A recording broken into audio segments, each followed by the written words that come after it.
Tonight's journey begins with a single sound. Somewhere in Thrace, a lyre is being tuned, and the trees are already leaning closer to listen. This is a long night of Greek gods, magic, and great loves. 9 hours of stories gathered into one slow descent towards sleep, each one opening naturally out of the last. We begin with Orpheus, the musician whose song could soften stones and charm the dark itself, and whose love for Eurydice carried him down among the dead.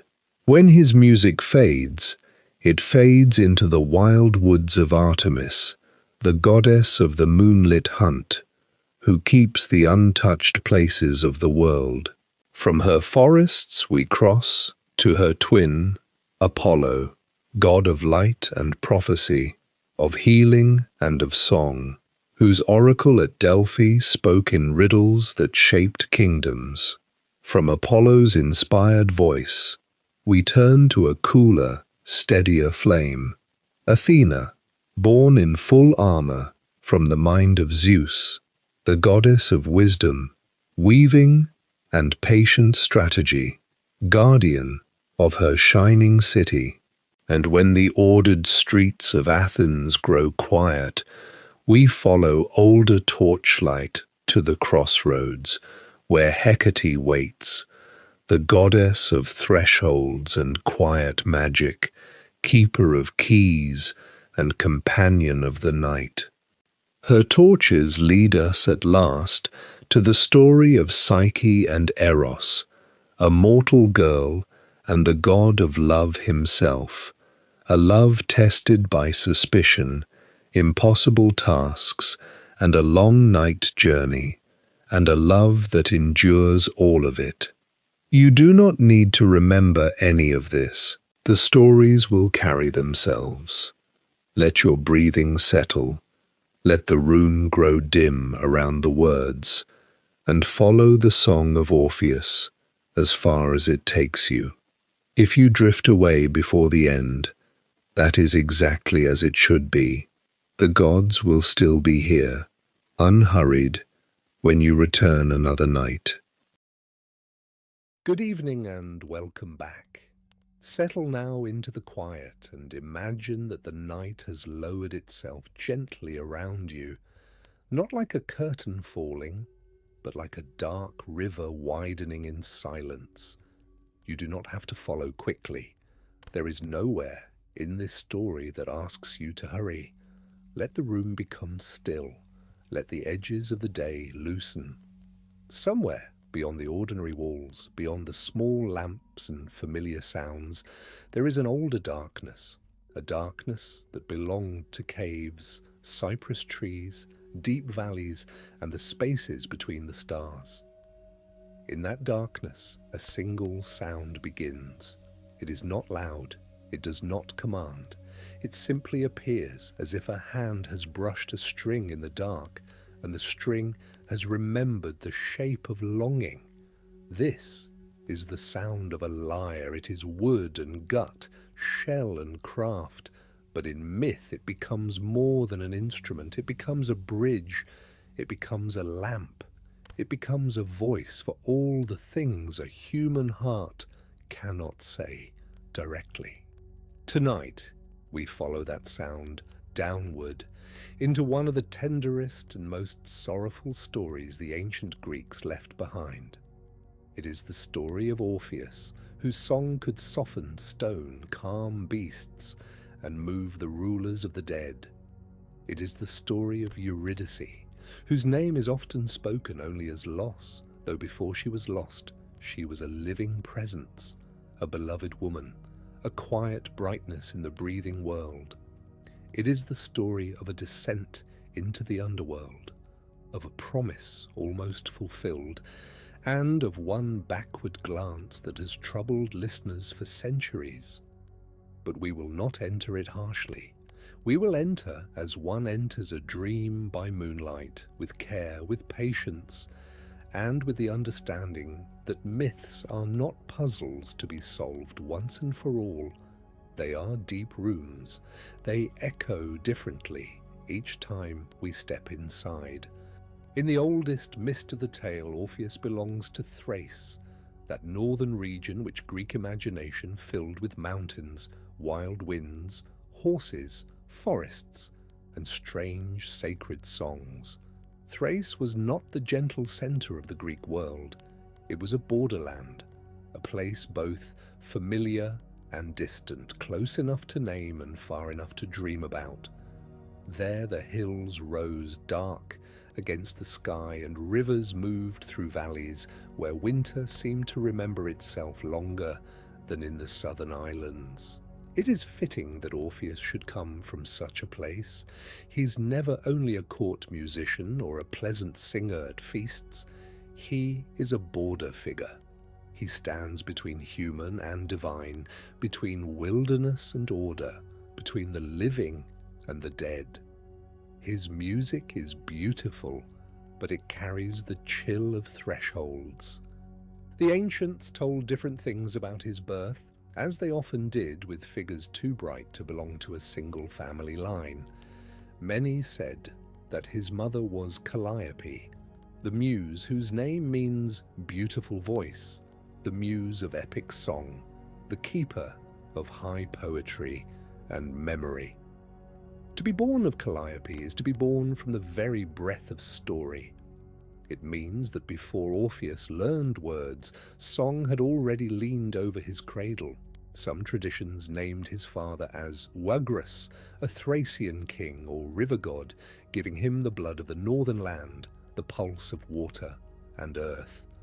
Others connected him to Apollo, lord of the lyre, god of music, prophecy, sunlight, healing, and the clear far note that seems to travel across open air.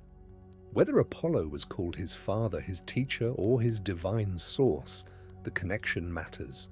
Orpheus is a child of song, and song in Greek myth is never merely decoration. It is a way of knowing. Imagine him as a boy in a landscape of pale dawn and dark pines. The air is cold enough that breath appears and vanishes.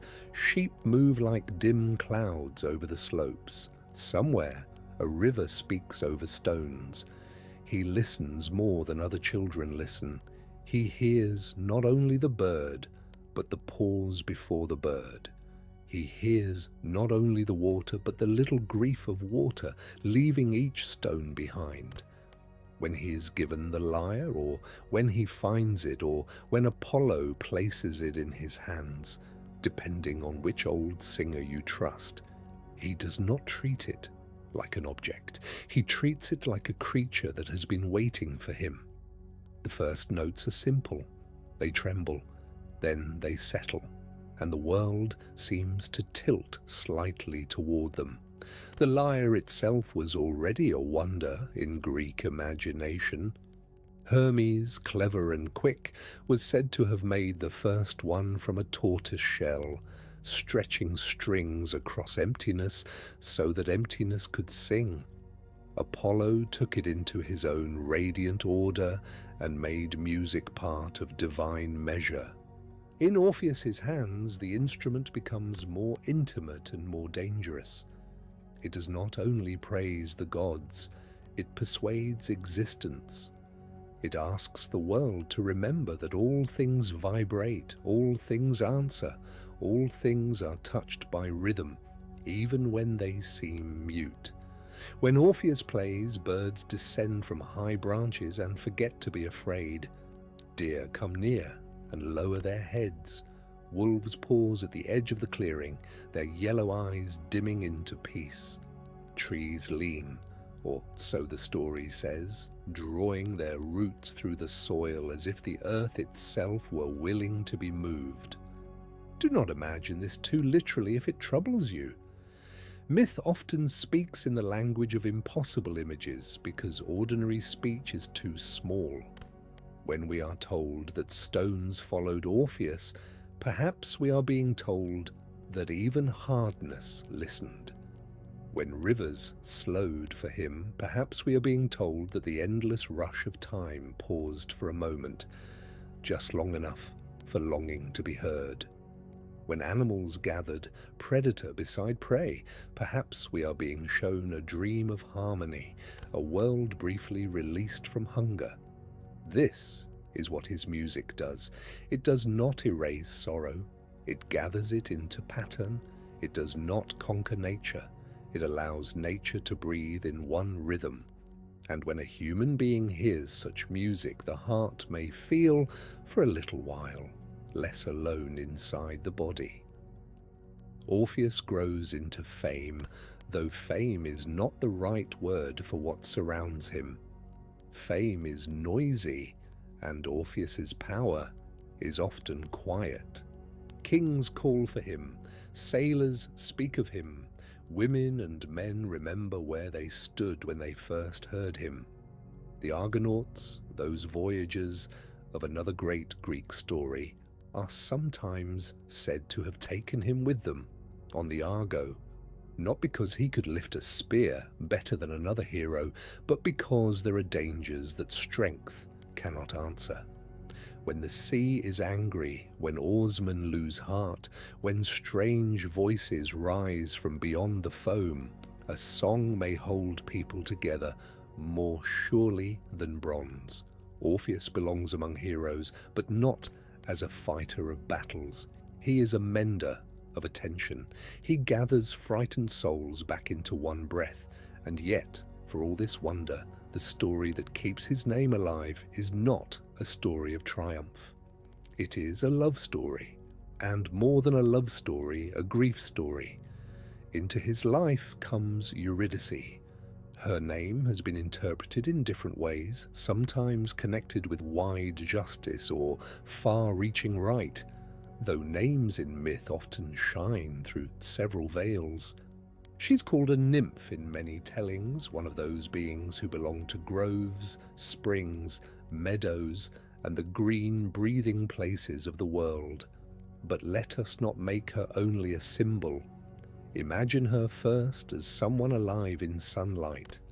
She walks among grasses wet with morning. She knows the weight of flowers in her hand. She has a voice that does not need to be famous to be beloved. She laughs perhaps softly. She listens to Orpheus not as crowds listen, amazed at a marvel, but as one person listens to another and hears the solitude beneath the gift. That may be why he loves her, not because she's merely beautiful, though beauty surrounds her in the story like a pale aura, but because with her the song does not need to prove itself. So much of Orpheus's life is response, the world responding to the lyre, the trees leaning, the beasts gathering, the people weeping. With Eurydice, there is something simpler and more complete. He plays, and she hears him. She speaks, and he hears her. Their love is not the conquest of one heart by another. It is a duet, two separate lines finding harmony without losing their own shape. In the dark architecture of the myth, this matters. The underworld will later demand silence from him, and his test will be to trust what he cannot see. Love begins as listening, and it will be endangered by the need for proof. Their wedding arrives like a brief season of light. In ancient imagination, weddings were not only private happiness, they were thresholds, sacred crossings from one form of life into another. Hymen, the god of marriage song, is sometimes invoked in these tales, and in some versions the signs at the wedding are uneasy. The torch may smoke, the song may falter, the air may carry a warning no one can interpret until after sorrow has arrived. But we do not need to make the day grim from the beginning. Let there be garlands, let there be friends, let there be the scent of crushed leaves and wine, the murmur of voices, the small shy glances between bride and groom when ceremony becomes real. Let Orpheus play not as a wonder worker, but as a husband whose joy has made him humble. Eurydice moves through that day like a white flower in shade and sun. Perhaps she is crowned with blossoms. Perhaps her hands are warm from holding other hands. Around her, the world seems blessed simply because it continues. Bees in the air, dust in gold light, the long grass leaning under wind. Yet Greek myth often places fragility beside beauty, not to punish beauty, but to remind us how thin the veil is. After the wedding in the meadows, the shadow comes. Some tellings say that Aristaeus, a rustic god or shepherd figure, desired Eurydice and pursued her. Others pass quickly over the cause and remember only the snake hidden in the grass. For our sleeping path, we will not linger on fear. We see only the meadow, the sudden stillness, the small unseen danger, and Eurydice stepping where no one knew harm was waiting. The snake bite is not a spectacle, it is a quiet wound in the day. The grass continues to move. The insects continue their thin, bright music. Somewhere, someone is still laughing, not yet knowing that the world has changed.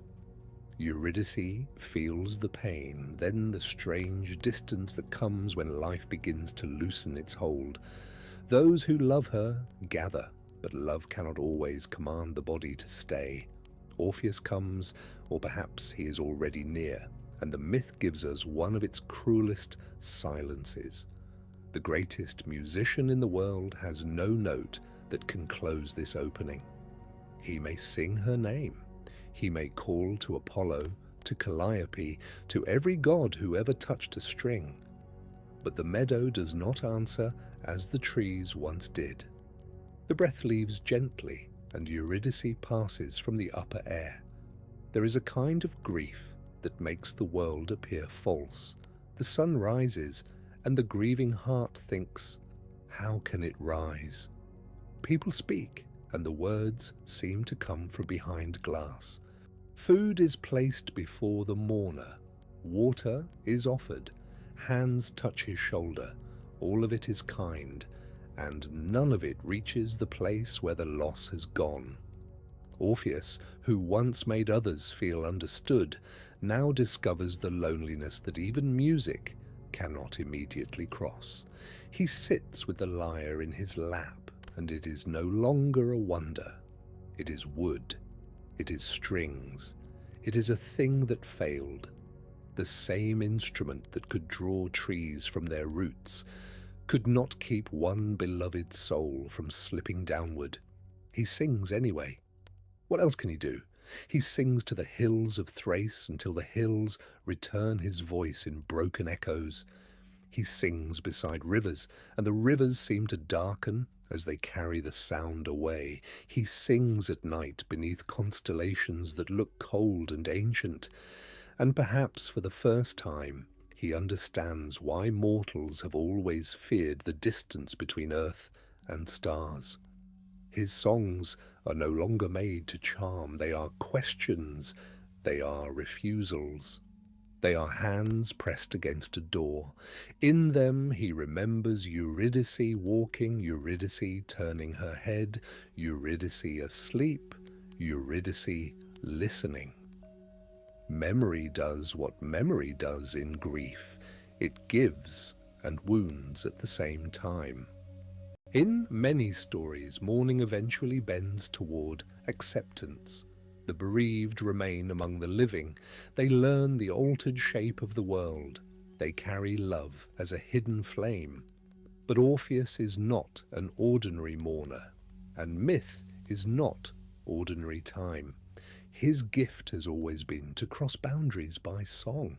If trees have followed him, if wild beasts have forgotten hunger, if the sea has steadied under his voice, then one boundary remains, the oldest boundary, the one from which no traveller returns. The underworld lies below, not merely under the ground, but under the visible order of things. It is the house of Hades, the unseen one, the receiver of all. Orpheus looks toward that darkness, and grief becomes a road. The decision to descend is not made with heroic shouting. It is made in exhaustion, in a silence after tears, when the impossible begins to seem like the only honest thing left. Perhaps friends beg him not to go. Perhaps they remind him that the gods have set limits. Perhaps his mother Calliope, if we imagine her near, understands that songs sometimes must travel where advice cannot. Orpheus takes the lyre, he leaves the familiar paths. He goes toward the places where caves breathe cold air even in summer, where springs disappear under stone, where ancient people imagined entrances to the realm below. Every culture has such places, mouths in the earth, black pools, fissures, caverns, the sense that the ground is not solid, but hiding a vast inward night. As he descends, the air changes. The living world does not vanish all at once. First the birds become fewer, then the trees thin, then the light loses colour, not becoming dark exactly, but becoming old. The stones are damp. The path underfoot is uncertain. Each step sounds too clear, as if the earth is listening. Orpheus carries no sword bright enough to matter here. He has no shield. He has no army. He has only the lyre, and perhaps that is why the descent remains so powerful. He does not force the gate. He does not break the law of death with violence. He brings beauty to the place where beauty seems least expected, and asks whether even there something might answer. The Greeks imagined the underworld in many overlapping ways. It was not simply a place of punishment, though punishments existed there in story. It was the wide house of the dead, a dim realm where shades, the faint images of those who had lived, moved without the fullness of earthly breath. Rivers marked its geography. Styx, the hateful or solemn river of oath; Acheron, river of woe; Cocytus, river of lamentation; Phlegethon, sometimes a river of fire; Lethe, the river of forgetfulness. Different poets arranged them differently because the underworld is less a map than a mood. It is distance. It is finality. It is the place where names become whispers unless memory carries them. At the river, Orpheus meets Charon. The ferryman is old in the way only mythic figures can be old, not with years, but with repetition. He has carried kings and beggars, warriors and infants, brides and thieves, all reduced to the same pale need to cross. His boat is dark, his hands are hard. His face has watched every kind of farewell and has learned not to soften. In many traditions, the dead require a coin for passage, an obol placed with care by the living. Orpheus is not dead, and so he does not belong at the river. Charon sees him and refuses. That is the law.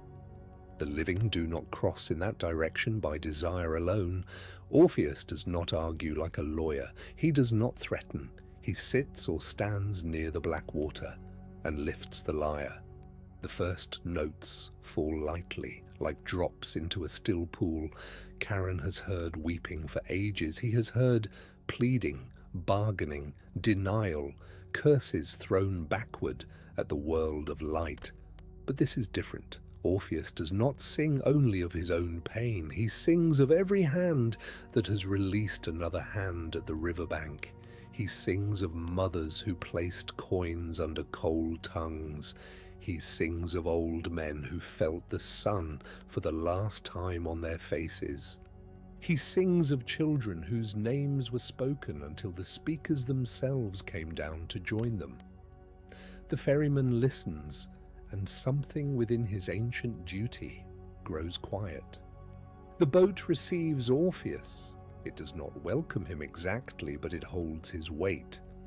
The river is wide, wider than it appeared from the shore. No stars shine in it.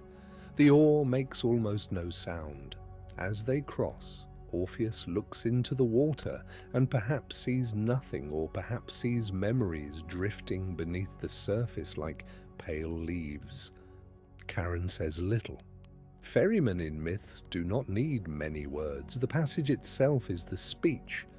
Behind them, the shore of the living becomes a grey suggestion. Ahead, the underworld opens, not with flames and thunder, but with an enormous hush. It is the hush of everything that has ended. On the far side waits Cerberus, the hound of Hades. Later, art gives him 3 heads, sometimes more, with serpents and monstrous details. But in a sleep story, we need not sharpen him into terror. Imagine instead a vast, guardian presence, dark as cave stone, breathing the breath of the deep earth. 3 heads lift from shadow. 3 pairs of eyes regard the living man who should not be here. Cerberus is not evil. He is a keeper of boundaries. He prevents the dead from wandering back and the living from trespassing too easily. His growl is like distant thunder under a mountain. Orpheus feels the sound in his bones. Again he plays. The melody is lower now because the underworld has entered the wood of the instrument. The strings answer with a sound like dusk. 1 head of Cerberus lowers, then another, then the 3rd. The guardian listens, and in listening remembers, if a guardian can remember, the time before guarding, the first dark command, the hand of Hades upon his head, the endless labor of watching doors that no one wants to reach and everyone must reach. Orpheus sings not to defeat him, but to give him rest. The great hound settles. His breathing slows. The path beyond him opens. Now the shades gather. They come as people come toward warmth, though there is no warmth here. They are drawn by the music, because music belongs to the living body, and the dead remember the body as one remembers a country left in childhood. They remember lungs filling, feet aching, hair lifted by wind, tears hot on the face, bread in the mouth, rain on the skin. They come pale and quiet, queens beside servants, soldiers beside those they frightened, old enemies no longer strong enough to hate. Orpheus sees them and understands that death is not only the loss of one beloved, it is the destination of every beloved, every stranger, every singer, every listener. His grief widens until it is almost compassion. The famous sufferers of the underworld pause as well, because myth loves to imagine even eternal patterns, interrupted by song. Tantalus, forever thirsty and hungry, forgets for a moment the fruit above him and the water below. Ixion's wheel slows in its turning. Sisyphus rests against his stone, and the stone does not roll back immediately. The daughters of Danaus, condemned to fill leaking jars, lower their vessels and listen to the sound that does not leak away. These images may come from later poets, but they reveal the ancient imagination at its most tender. Orpheus's music does not abolish justice or undo the old sentences. It gives pause. Sometimes a pause is the only mercy myth can imagine. Deeper still is the Hall of Hades. Do not picture it as a throne room of simple terror. Hades, whose name means the unseen one, is not the same as death itself, nor is he a devil in the later sense. He is a god, stern and remote, ruler of what cannot be returned. His wealth is hidden wealth, metals under earth, seeds under soil, the countless dead who belong to his keeping. He's not easily moved because his office cannot be easily moved. If every grief opened the gates, the order of the world would dissolve. Beside him sits Persephone, queen below and daughter above, she who knows both meadow flowers and pomegranate darkness. In her presence, the underworld has a memory of spring. Before them stands Orpheus, living among the dead, breathing in a place of breathless shades. It is possible that he trembles. Let him tremble. Courage is not the absence of trembling. He has come farther than any song should have to come. He has crossed the river, soothed the guardian, drawn the dead into listening. Now he must address the powers who hold Eurydice. He could demand, but demand would fail. He could accuse, but accusation would break against the law of things. Instead he plays. And then he sings words that poets have imagined in many forms, that love brought him here, that all mortals come to this house eventually, that he does not ask to keep Eurydice from Hades forever, only to receive the years that were cut away too soon. His song fills the hall.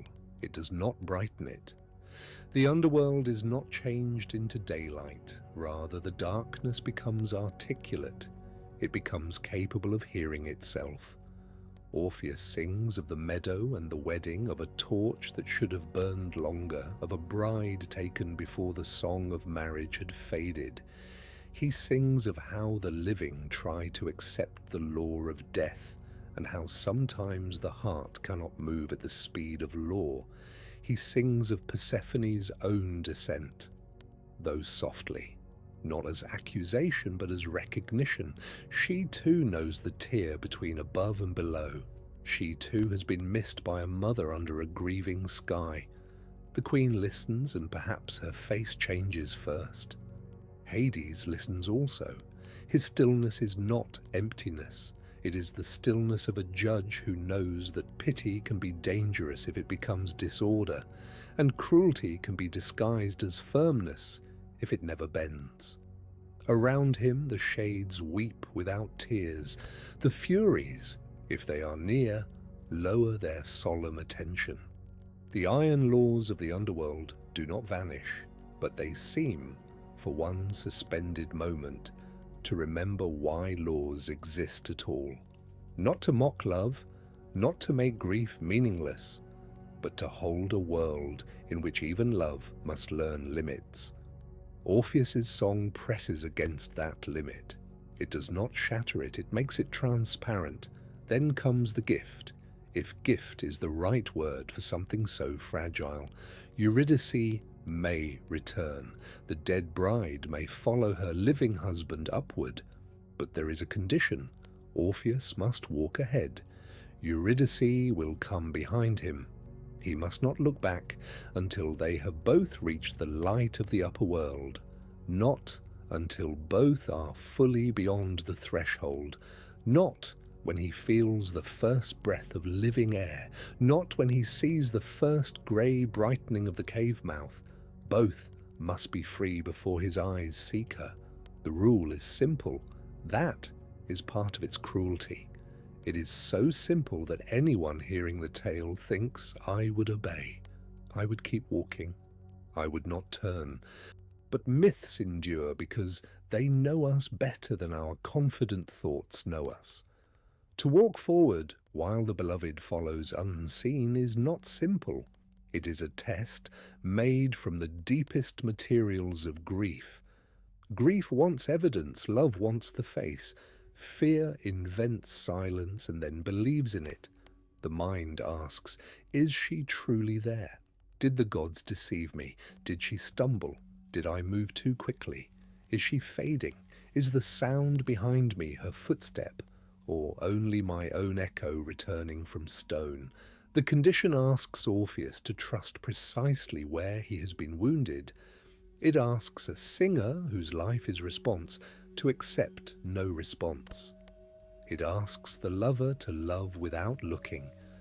Still, he begins. The ascent from the underworld is longer than the descent because hope is heavier than despair. When he went down, every step was driven by loss. Now every step must carry possibility. The path rises through corridors of dim stone.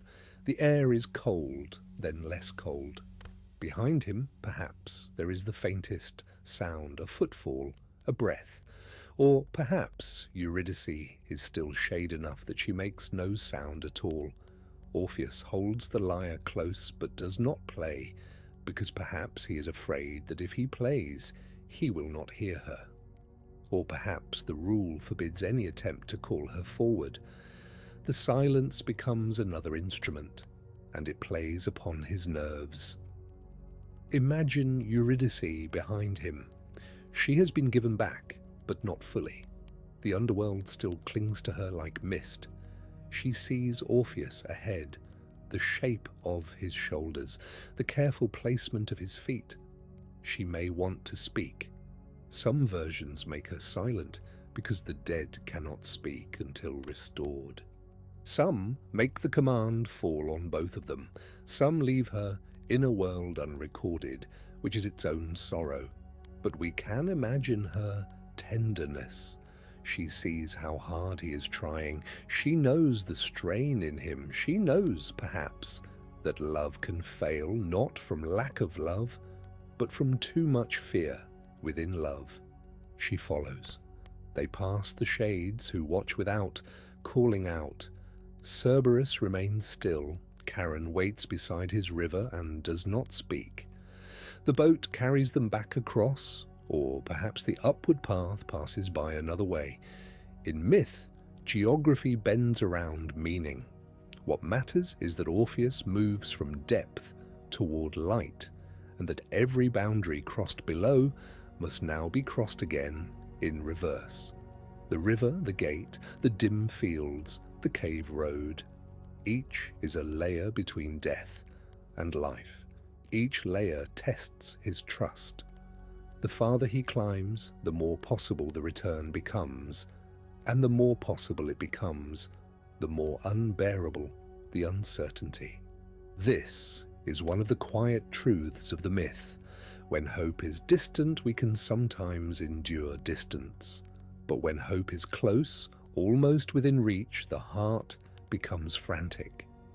The first hints of the upper world arrive. The air changes. It carries mineral dampness, then root scent, then perhaps the faint green smell of living plants.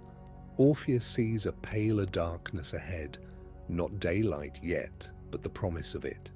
His body remembers the world before his mind permits belief. He thinks of Eurydice stepping into morning. He thinks of her face receiving the sun. He thinks of all the songs he will play for her, not to rescue her, not to persuade the dead, but simply because she is there to hear them. Then the doubt comes like a hand to the throat.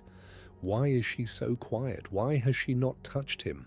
Why do the gods require this silence if not because there is nothing behind him? Perhaps Hades, grave and subtle, has allowed only the idea of Eurydice to follow. Perhaps Persephone pitied him but could not change the law. Perhaps he is walking alone, and when he reaches the light, he will discover that his hope has been another form of punishment. The thoughts are not noble. They are human. They move quickly. They feed one another. He tries to keep walking. He may whisper her name, though he knows he should not. The cave mouth nears. At the final threshold, light touches his face. This is the cruelest instant. He is almost there. Some versions say he has already stepped into the upper air, while Eurydice remains just behind, still within the boundary. He feels sunlight, or dawn wind, or the living world opening around him. Relief surges through him, and relief breaks discipline more often than terror does. He turns. Perhaps it is only a small turn of the head. A motion born before thought can stop it. Perhaps it is a full turning, arms reaching. He looks back, and she is there. That is the wound. If she had not been there, the story would be about deception. But she is there, close enough to see, close enough perhaps for their eyes to meet. Eurydice stands in the grey threshold between worlds. For one suspended breath, Orpheus sees the face he crossed death to find.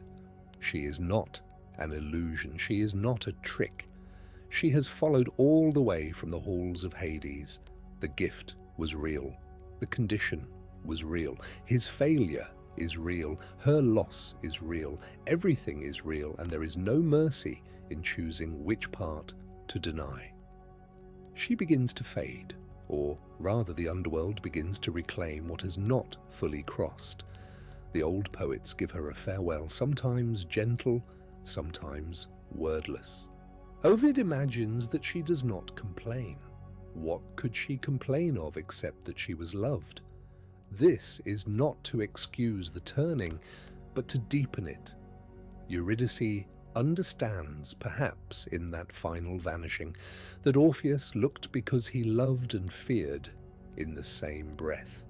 Love opened the road, fear broke the command. The two were braided together in him too tightly to separate.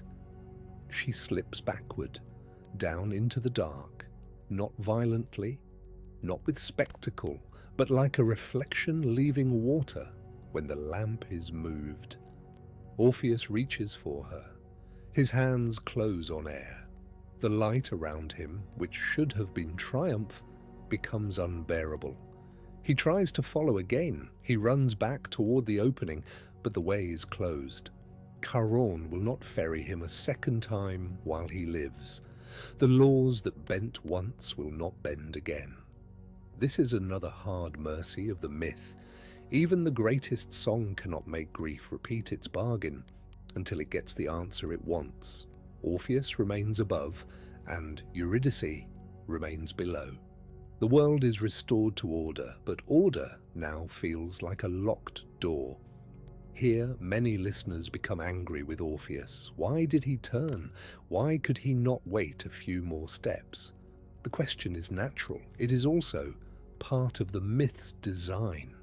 We stand outside the cave and believe obedience would be easy because we are not the one walking with silence at our back.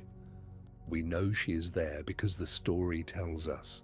He does not know in the same way. He has only trust. And trust after loss is not a clean virtue. It is a shaking bridge. The backward glance is not merely foolishness. It is the moment when love cannot bear to remain invisible. It is the human need to see, to confirm, to hold with the eyes what the heart has already lost once. The tragedy is that the need itself is understandable. The command is not arbitrary because it reveals exactly where Orpheus is most wounded. He can charm the world, but he cannot master the fear inside his own love.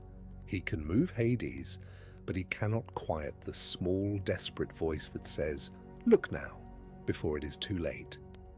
Myths often place the true trial not in the monster, not in the storm, not in the hall of the god, but in the inward chamber. Cerberus slept. Charon yielded. Hades listened. But Orpheus's own doubt did not sleep, yield, or listen. It rose at the threshold. Afterward, Orpheus is changed. How could he not be? He has seen the underworld and returned without the one he sought.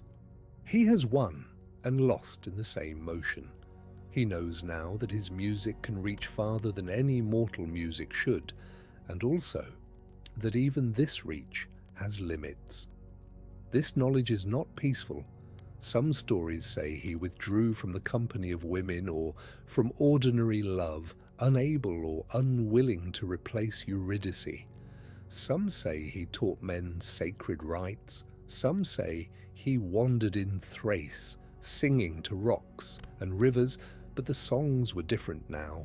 They carried the underworld in them. They were not made for celebration, they were made for remembrance. Imagine him in the years after. Though myth does not give us ordinary years, he walks under trees that once followed him, but now they remain rooted, listening. He sits beside rivers and the water takes his melodies away. Young people come to hear him expecting marvels. They receive something stranger, a beauty that makes them quiet. Orpheus has become a keeper of absence. His voice tells the living that love does not end simply because the beloved is unseen, but neither does love abolish every boundary. He sings of Eurydice, not to summon her now, but to keep faith with the fact that she lived. This is one of art's oldest tasks, not to reverse death, but to prevent love from being swallowed by silence. The later ending of Orpheus's life is sorrowful, and we will pass through it gently. Ancient sources tell that he was killed by Thracian women, often identified with Maenads, followers of Dionysus, in a moment of frenzy or anger, because he rejected them, or because he honored Apollo above Dionysus, or because mysteries and grief had set him apart from ordinary bonds. The versions differ, and the details can be violent. We do not need to dwell there.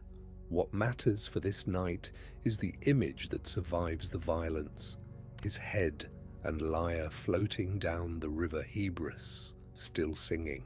Even after the body's lost, the song continues. The lyre drifts toward the sea. The voice becomes less a man than a current of memory. In some traditions, the Muses gather the remains of Orpheus and bury them. His lyre is placed among the stars as a constellation, or kept as a sacred sign. The night sky, which once looked cold to him in grief, now holds the shape of his instrument. This is myth's way of giving back what history cannot. It says that song does not die in the same manner as flesh. It changes location. It becomes ritual, echo, poem, constellation, whispered name. Orpheus fails to bring Eurydice fully back, but he brings back a knowledge, and that knowledge travels through centuries. It enters the mouths of poets, the hands of musicians, the thoughts of mourners lying awake after midnight. From Orpheus grew a shadowy body of religious and poetic tradition often called Orphic. Scholars speak carefully here, because Orpheus is both a mythic singer and a name attached to hymns, rites, teachings, and mysteries that developed across time. The Orphic traditions were concerned with the soul, with purification, with the divine and mortal mixture inside human beings, with descent and return, with memory and forgetfulness after death. Gold tablets found in graves in parts of the Greek world preserve instructions for the soul in the afterlife, telling it what to say, which spring to avoid, which water to seek, how to remember its divine origin. These are not simply footnotes to the love story. They show how deeply Orpheus became associated with crossing the boundary between worlds. It makes sense. A singer who went below and returned, even wounded, becomes a guide for others imagining their own passage. Orpheus did not conquer death, but he entered its country and learned its acoustics. He knew which silences were doors. He knew that memory mattered.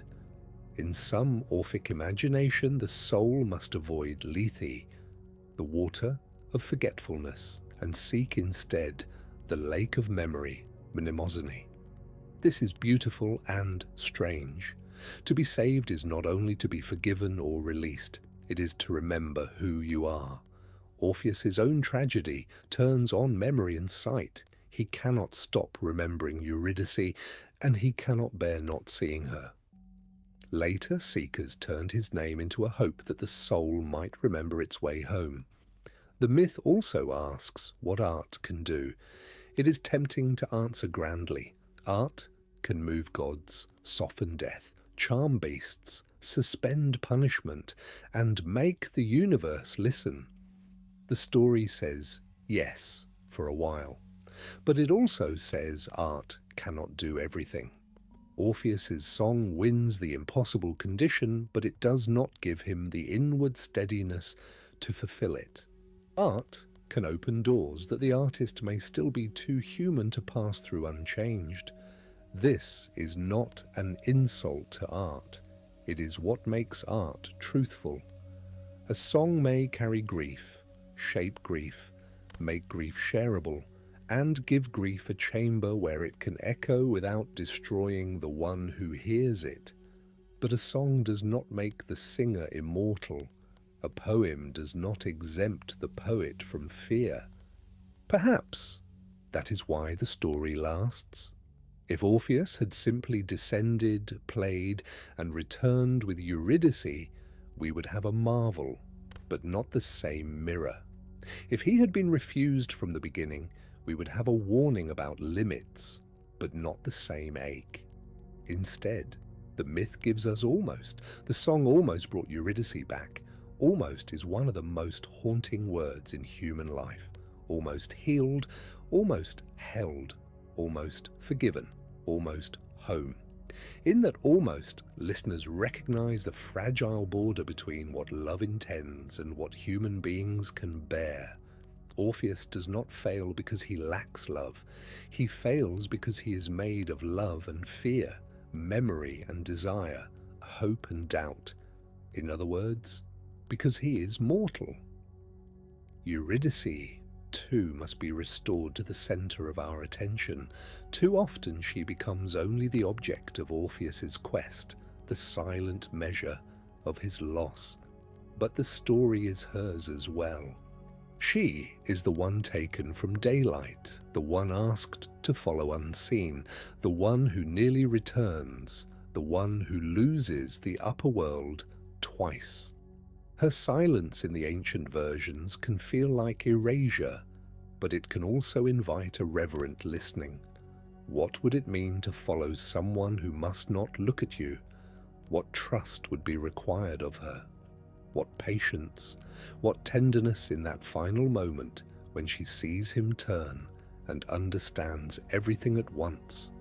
In a gentle reading of the myth, Eurydice is not angry because the loss is beyond anger. She is sorrowful, loving, and already being drawn where anger cannot remain. There is another way to hear the backward glance. It may be the moment when Orpheus chooses memory over faith.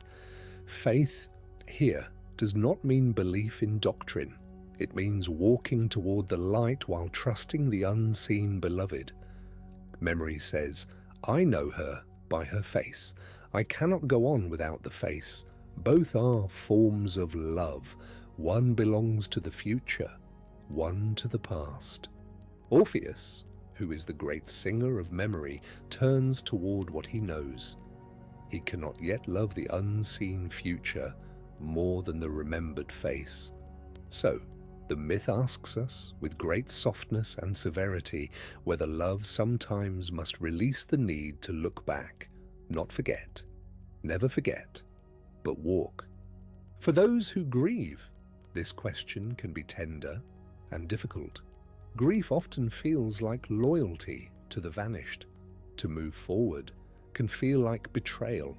To laugh again, sleep again, love the morning again, can feel like turning away from the dead. But perhaps the myth, in its sorrow, teaches that there are different kinds of looking back. Some looking back honors, some looking back traps. Orpheus's glance happens at the threshold before both have reached life. It is too soon. The story does not tell us never to remember. Orpheus's whole life becomes remembrance. It tells us that certain passages require us to carry love without constantly reopening the door behind us. There is a time to descend, a time to sing, a time to trust the unseen footstep, and a time to let the song become breath. If you are listening now in darkness, you do not need to solve this. Let the myth be a slow river beside you. Let Orpheus walk his path. Let Eurydice follow. Let the old gods sit in their shadowed hall. Let Charon rest his hands on the pole of his boat. Let Cerberus sleep with 3 great heads lowered. Let the shades gather like mist among black trees. Nothing here asks you to be braver than you are tonight. The story is not a command. It is companionship. It says that human beings have always known this ache, that love reaches beyond what it can hold, and that music begins where ordinary speech grows tired. Return for a moment to the lyre itself. A lyre is made of tension. Without tension, the strings cannot sing. Too loose, and there is no note. Too tight, and the string breaks. Between those two failures lives music. Perhaps Orpheus's myth is also about this fragile tuning. A human life is stretched between memory and forgetting, hope and acceptance, love and loss, earth and the underworld. We cannot live with no tension at all. We cannot live if the tension never eases. The art is in the tuning, and the tuning is never permanent. Each day changes the weather inside the heart. Each night asks for a slightly different song. Calliope, if she watches her son, watches the cost of the gift she gave. The muse of epic poetry knows that great stories are not always kind to those who must live them.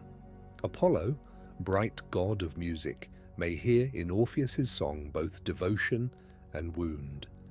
Dionysus, if his shadow passes through the later ending, brings another truth. Music can soothe, but it can also loosen, dissolve, overwhelm.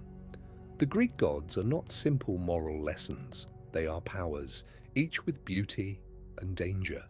Orpheus stands among them not as an equal, but as a mortal whose art draws divine attention. That attention is magnificent. It is also perilous. To sing deeply is to invite the world to answer, and the world's answer is not always what the singer hoped. Still, how poor the world would be without the song. Imagine the underworld if Orpheus had never entered it. Charon ferrying without pause, Cerberus watching without rest, the shades moving in their grey habits, Hades and Persephone enthroned in the same solemn balance. Then a living note descends, and for a little while everything remembers tenderness. Even if Eurydice is not restored, the underworld has heard love spoken in its own halls. This matters, not because it changes the law forever, but because it reveals that no place is entirely beyond address. Even silence can be sung to. Even the unseen can receive a name. There is comfort in that, a quiet comfort suitable for night. You may not be able to bring back what has gone. None of us can, but you can name it gently. You can make a place for it in memory. You can let beauty approach the wound, not to close it by force, but to sit beside it. Orpheus teaches the danger of believing art can command every outcome, but he also teaches the necessity of singing anyway. If he had stayed silent, Eurydice would still have died, and the underworld would never have trembled with compassion. Because he sang, the world gained a story in which even death had to listen. The path of Orpheus also reminds us that descent is not always failure. In many spiritual traditions, the way down is part of the way through. Seeds go down before they rise. The sun appears to sink before morning returns. Persephone descends and ascends with the seasons. Dreams take us downward into the hidden mind so that waking life can continue. Orpheus descends because grief has opened a cavern in him, and he chooses to enter it rather than stand forever at its edge. He does not emerge with what he wanted, but he emerges with a song that countless others will use when they reach their own thresholds. This is not triumph, it is transmission. Transmission is a gentle word for what myths do. They carry. They carry names across languages, across broken temples, across manuscripts copied by tired hands, across paintings, operas, poems, and quiet retellings beside bedsides. Orpheus and Eurydice, have been sung by Romans, medieval writers, Renaissance composers, modern poets, and many voices in between. Each age hears something different. One hears obedience, another hears the psychology of grief, another hears the artist's power, another hears the beloved's silence, another hears the impossibility of returning unchanged from loss. The myth survives because it is not exhausted by any one interpretation. Like the lyre, it waits for each hand to draw out a new resonance. There are other small thresholds hidden within the myth, and each one slows the heart in a different way. The wedding threshold, where Eurydice steps from maidenhood into marriage. The meadow threshold, where joy crosses into loss before anyone can prepare. The cave threshold, where Orpheus leaves the human day. The river threshold, where Charon measures who may pass. The palace threshold, where music enters law. The final threshold, where daylight touches Orpheus before it touches Eurydice. The story is built from crossings, and perhaps that is why it belongs so naturally beside sleep. Sleep is also a crossing made of trust. You lie down in one world of thought and effort, then pass into another, where the rules are softer, stranger, and older than waking speech. In the middle of such crossings, Hermes might be imagined nearby, though he is not always named in the familiar versions. Hermes is the guide of souls, the psychopomp, the one who knows roads, boundaries, tricks, messages, and safe passage through uncertain places. He moves between Olympus, Earth, and Hades more lightly than most gods, his sandals touching all realms. If Apollo gives Orpheus the bright discipline of music, Hermes gives the myth its road sense, its knowledge that every message must travel through risk. A song is a message sent into the unknown. Orpheus sends his song ahead of him, like a small winged guide. It reaches Charon before his body is accepted. It reaches Cerberus before his hand could ever pass. It reaches Persephone before any argument could. The presence of Persephone deserves its own quiet attention. She's not only queen of the dead and not only the lost daughter of Demeter, she is both. She remembers flowers and shadow, hunger and return, the taste of pomegranate seeds and the cry of a mother searching the earth. When Orpheus sings before her, he sings before someone who knows what it means for a life to be divided between above and below. This does not make her all-powerful against the law of Hades, but it makes her capable of hearing the plea differently. The myth may be telling us that compassion often comes from divided experience. Those who have lived in more than one world can sometimes make a small bridge for others. Hades too becomes more complex when we let the story breathe. He is easy to imagine as a dark obstacle, but Greek myth gives him a different dignity. He rarely leaves his realm. He does not chase glory like Zeus or bright honor like Apollo. He keeps what is given to him by cosmic order. Every family eventually sends someone to his house. Every city, every battlefield, every old bed and newborn cradle exists under his distant certainty. To move such a god is not like persuading a sentimental king. It is like persuading winter to pause at the edge of spring. Orpheus does not melt Hades into weakness. He reveals to him a particular sorrow inside the universal law. This is why the condition matters. Hades and Persephone do not simply reverse death. They make a narrow passage through it, a passage that requires trust, because trust is the only shape strong enough and light enough to cross. If Orpheus could drag Eurydice by the hand, the return would be possession. If he could command her with music, the return would be enchantment. Instead, she must follow freely, and he must not turn her into an object of sight before the passage is complete. The rule protects something mysterious. It says that the beloved is not fully restored by being watched. She must arrive in her own time. Love must make room for that arrival. Seen this way, the glance becomes not only fear, but impatience, born from agony. Orpheus wants the return to be complete before it is complete. He wants the proof before the passage is finished. How many human sorrows contain this same impatience? We want healing to be visible before healing has reached the surface. We want forgiveness to speak before the heart has found words. We want morning while it is still night, because we can smell the first cold hint of dawn. The myth is severe because it says that some processes cannot be hurried even by love. The last steps are still steps. The threshold remains a threshold until both have crossed. Eurydice's following also contains a quiet strength.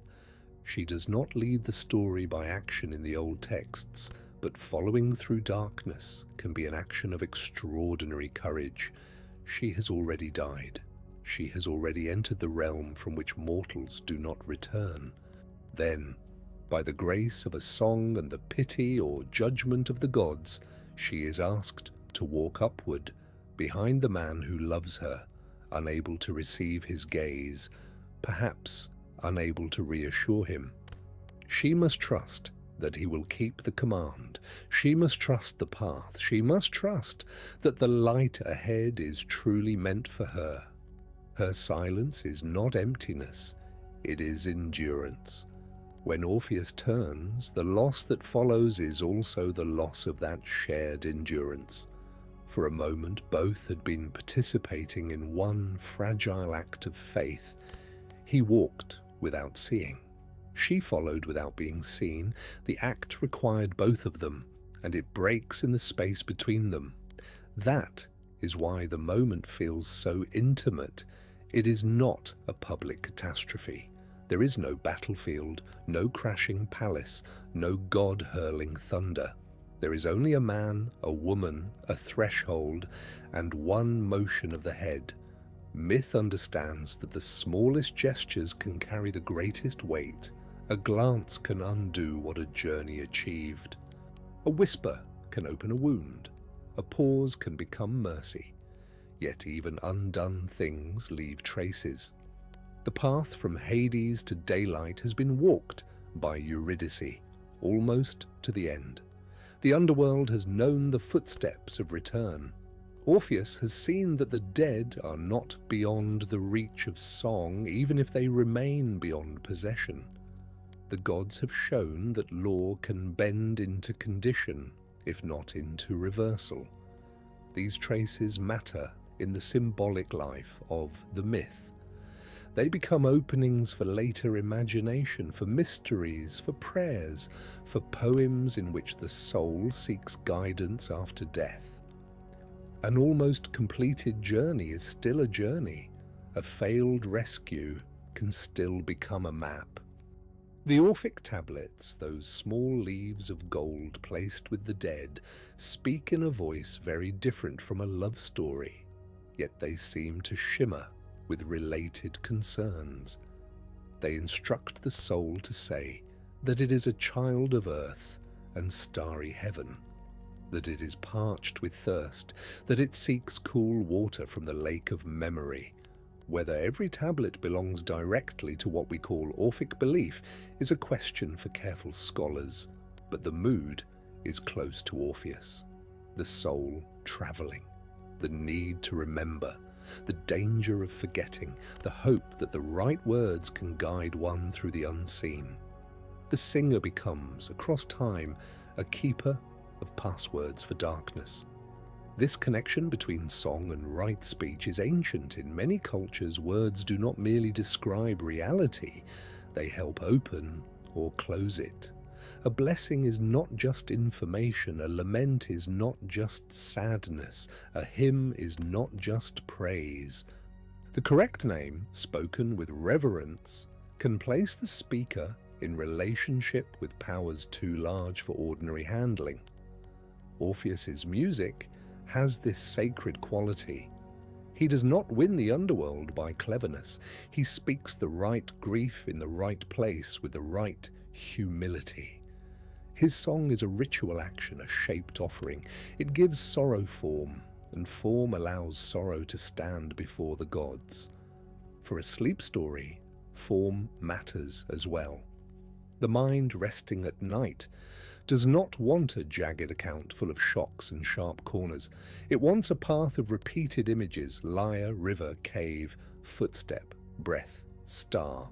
Repetition is not emptiness. Repetition is how lullabies work, how waves work, how walking works. Orpheus's myth has been repeated for so long that it has become a kind of cultural lullaby for grief, though a dark one. Each retelling plucks the same strings in a slightly different order.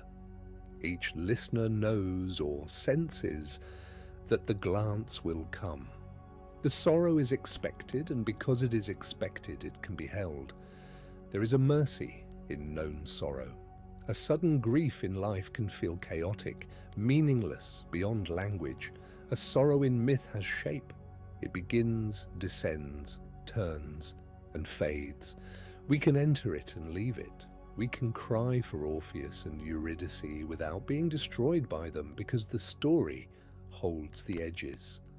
This is one reason people have always needed tragic tales, not because suffering is pleasant, but because shaped suffering teaches the heart that pain can be contained within meaning, music, and shared attention.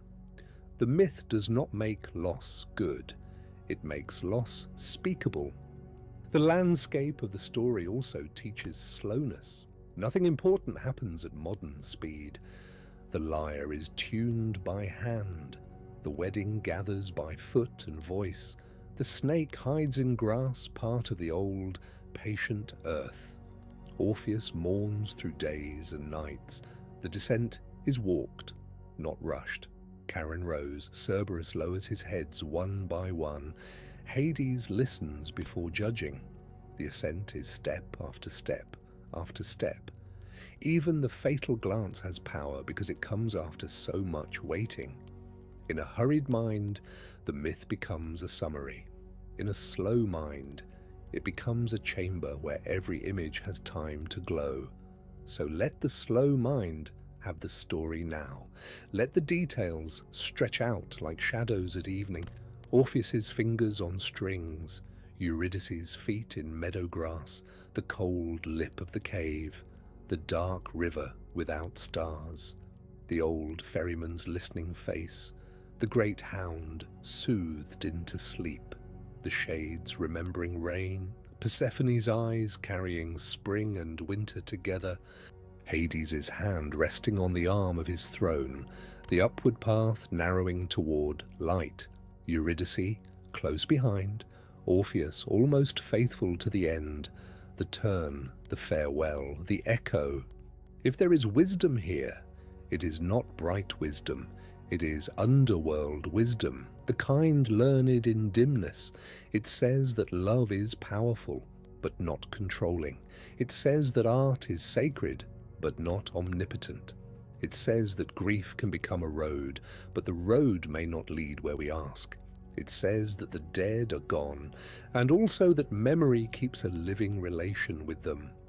It says that weakness can live inside devotion.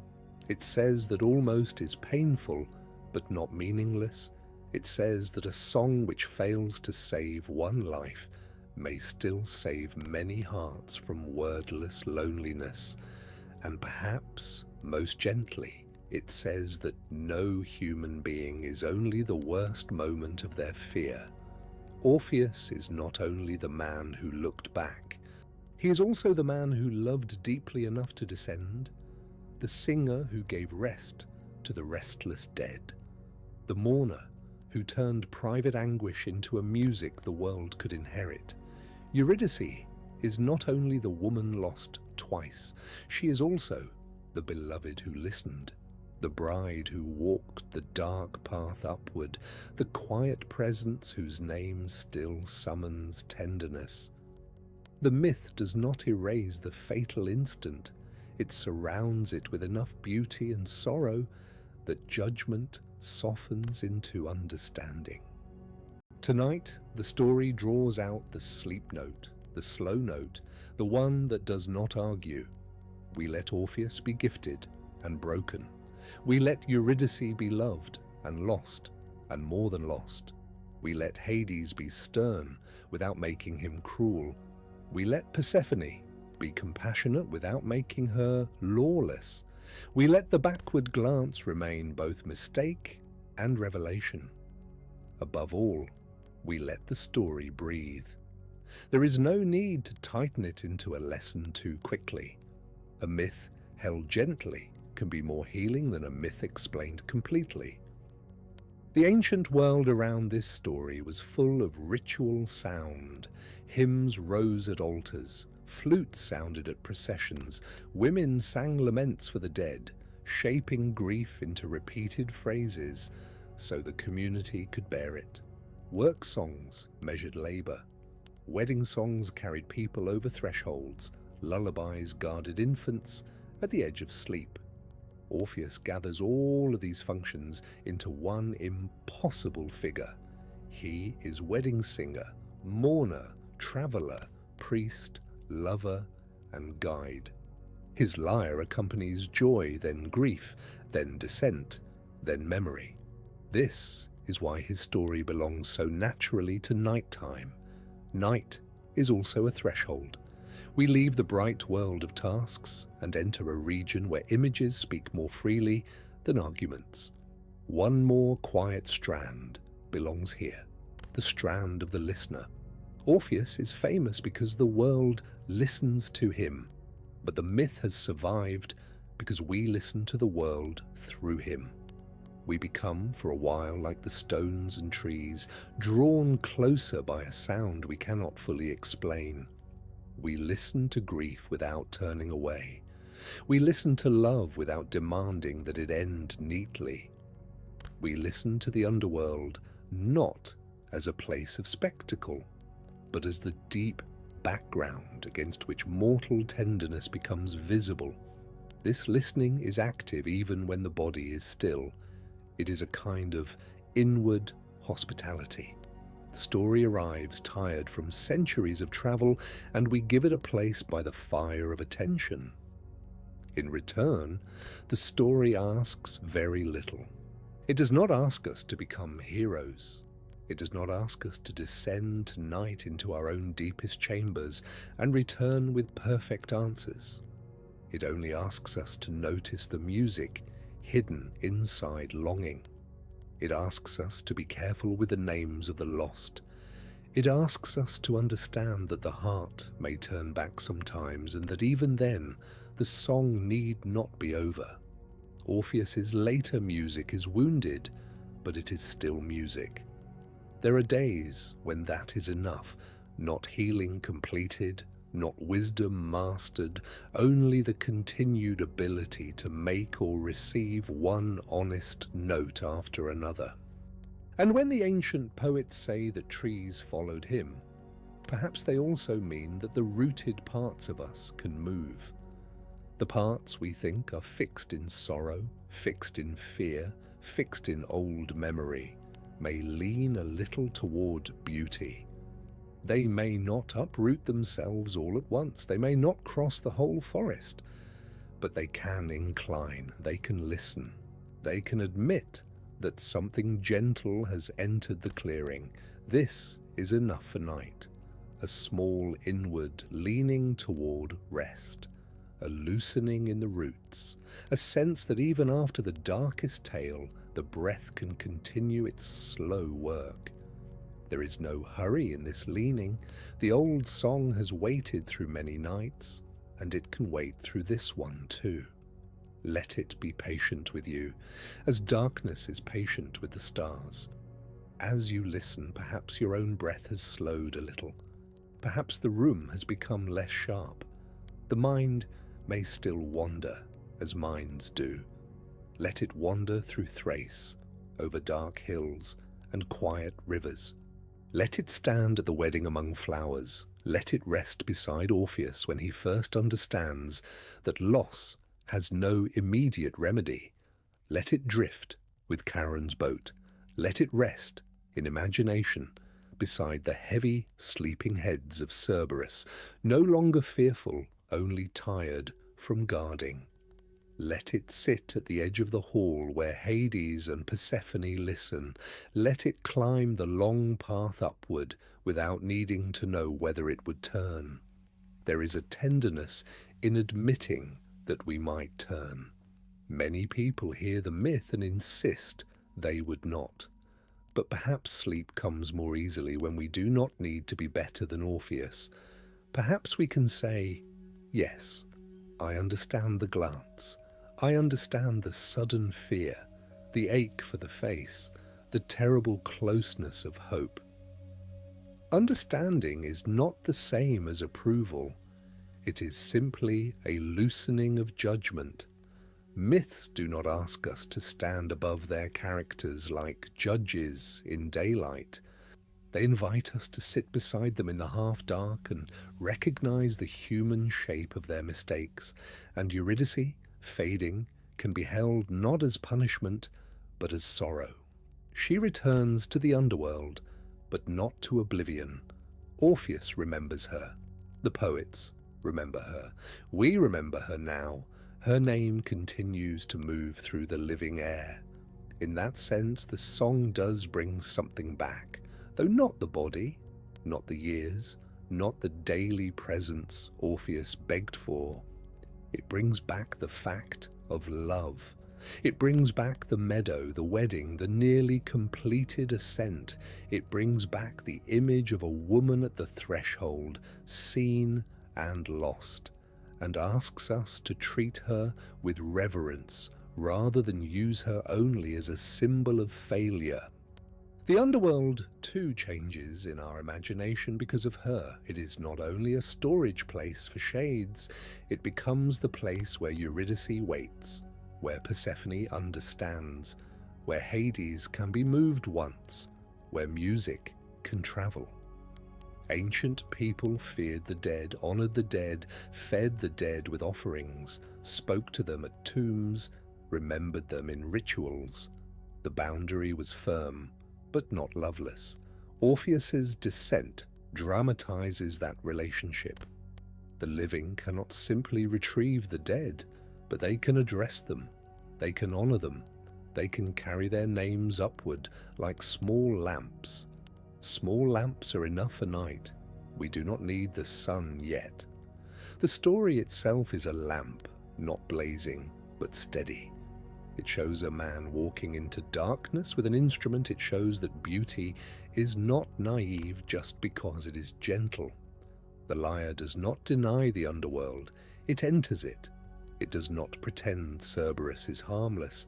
It soothes him. It does not claim Hades has no authority. It speaks before that authority with humility.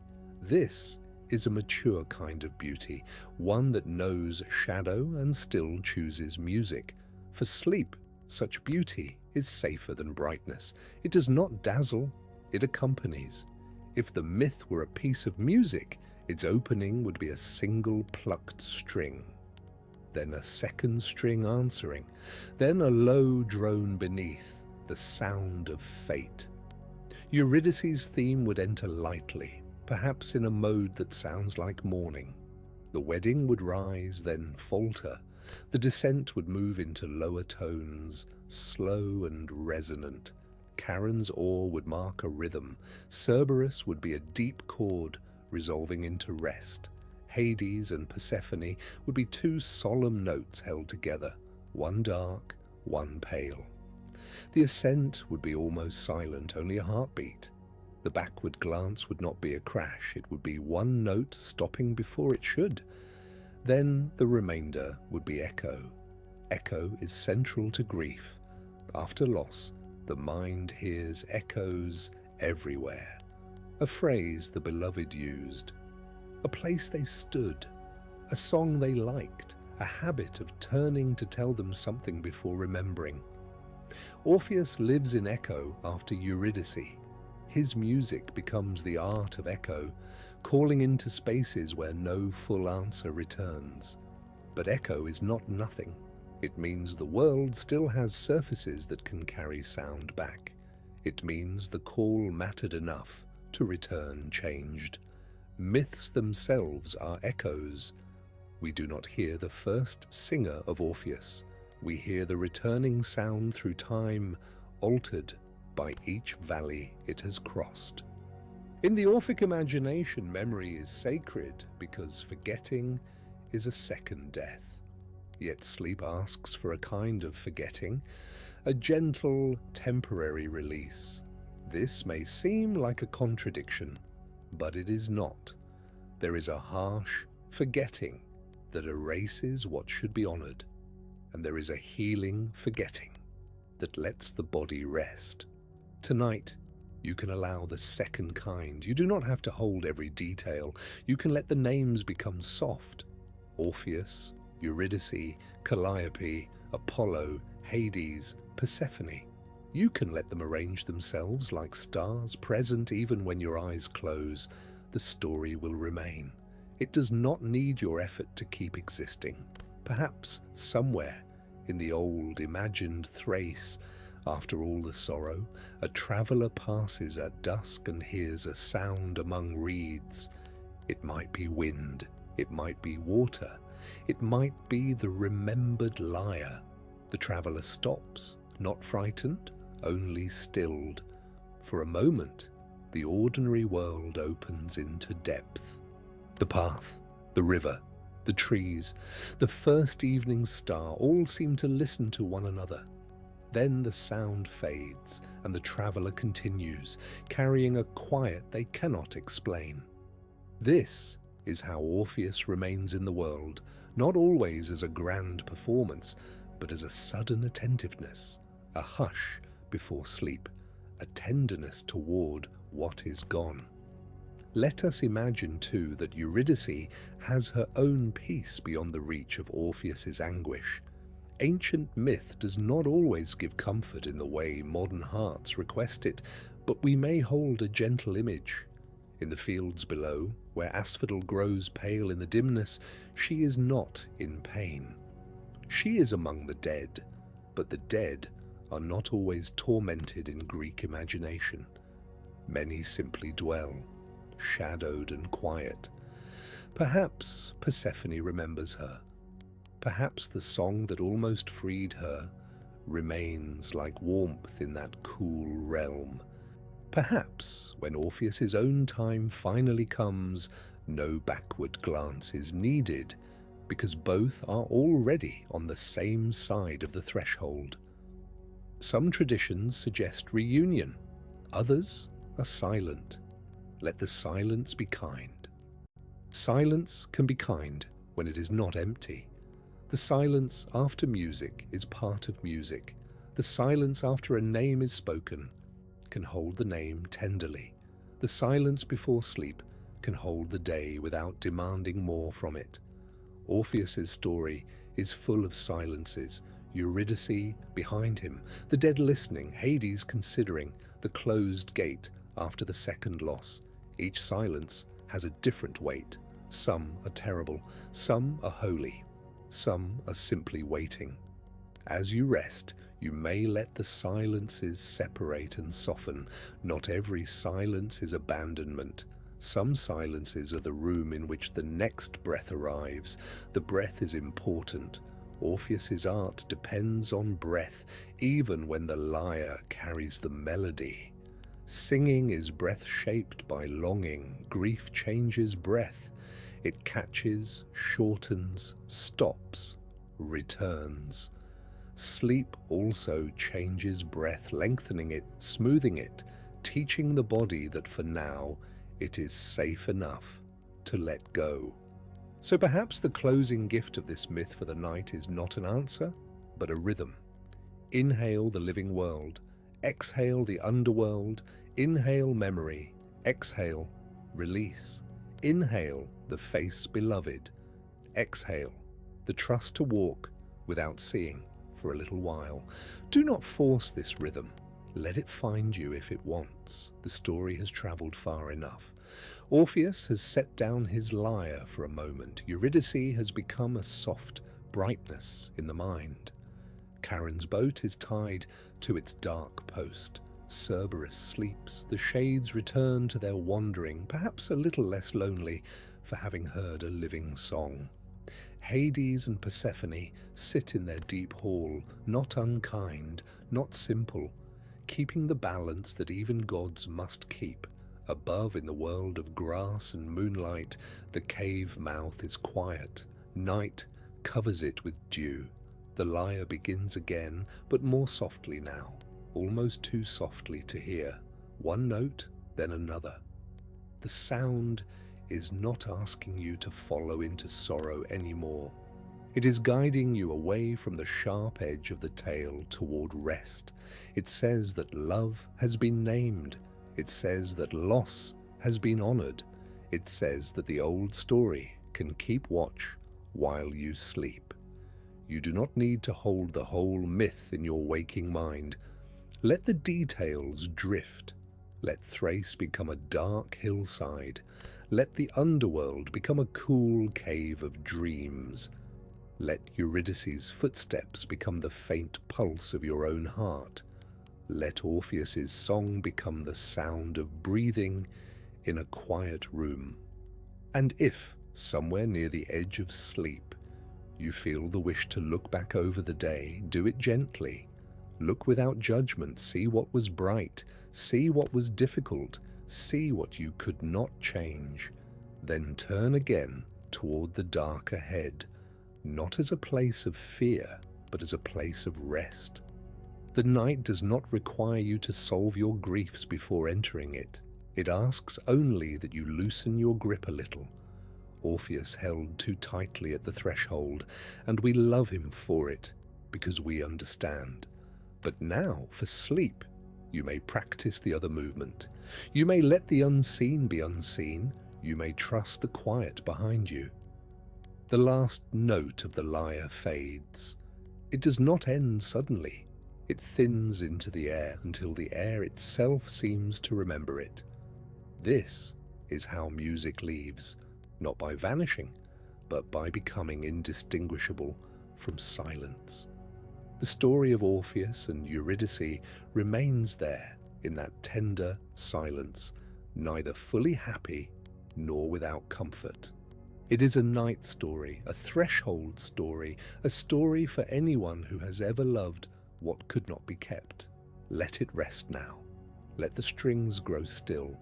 Let the river move in darkness. Let the old gods close their eyes.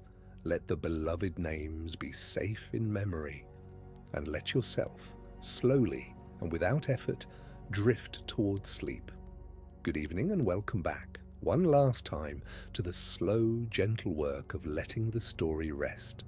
Get cozy, settle in, and let us begin the long lowering of the lamp.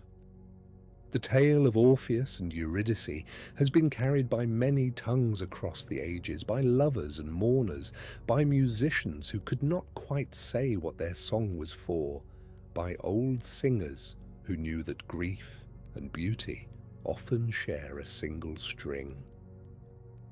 In the beginning, before any of these tellings, there was only a quieter rumour of the song that almost outsang loss, a feeling that the world might still be addressed, even when no full answer returned.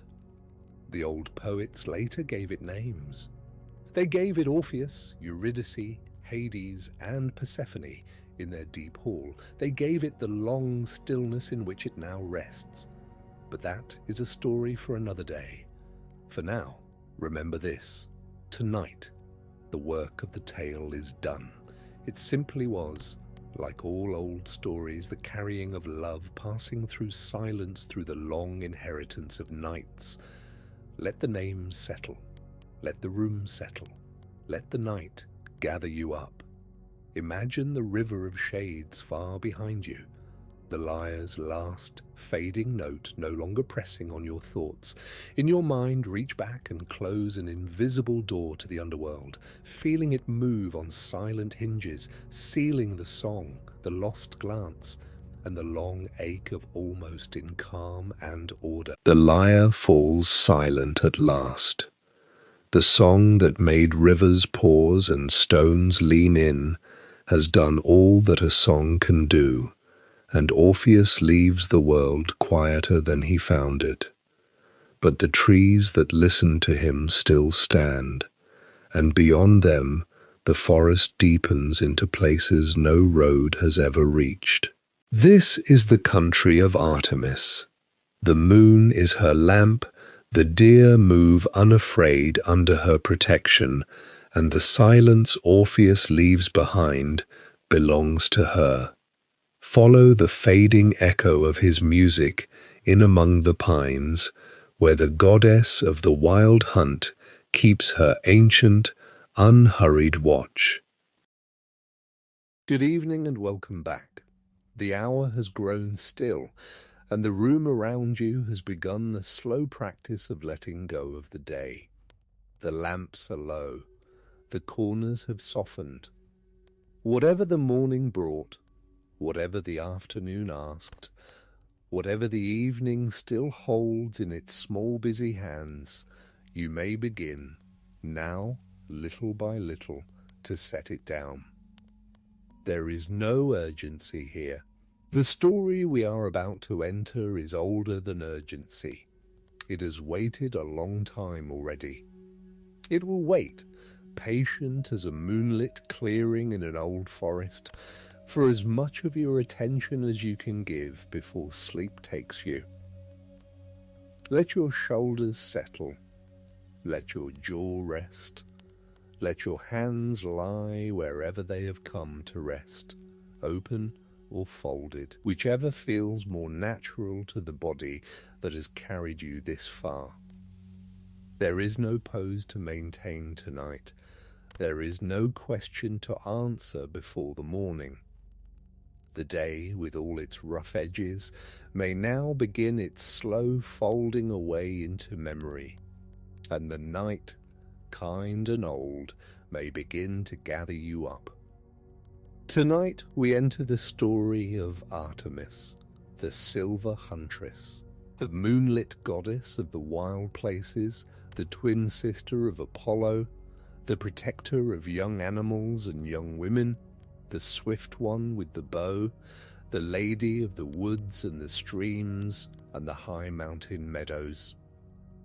She is one of the most particular and singular of the old Greek goddesses, a figure who chose her own path and held to it across many centuries of worship. The goddess who valued solitude more than company, who valued the dim and patient pre-dawn over the bright noon, who valued the quiet endurance of the forest over the noise of the city.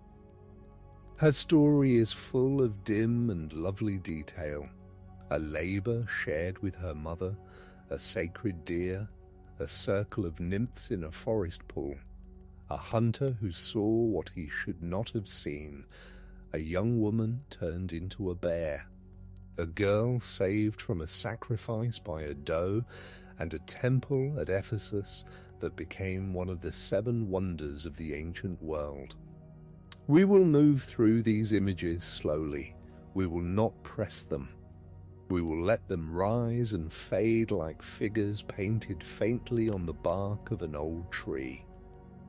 Get cozy, settle in, and let us begin.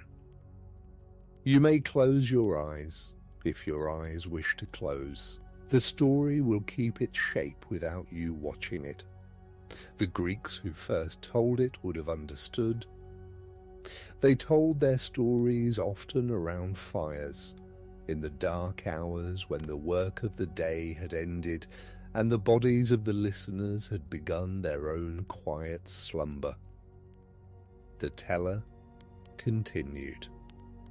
The listener slept or did not sleep, as the listener wished. The story carried on regardless, and it kept its dignity because the teller knew that dignity does not require an audience that is always awake.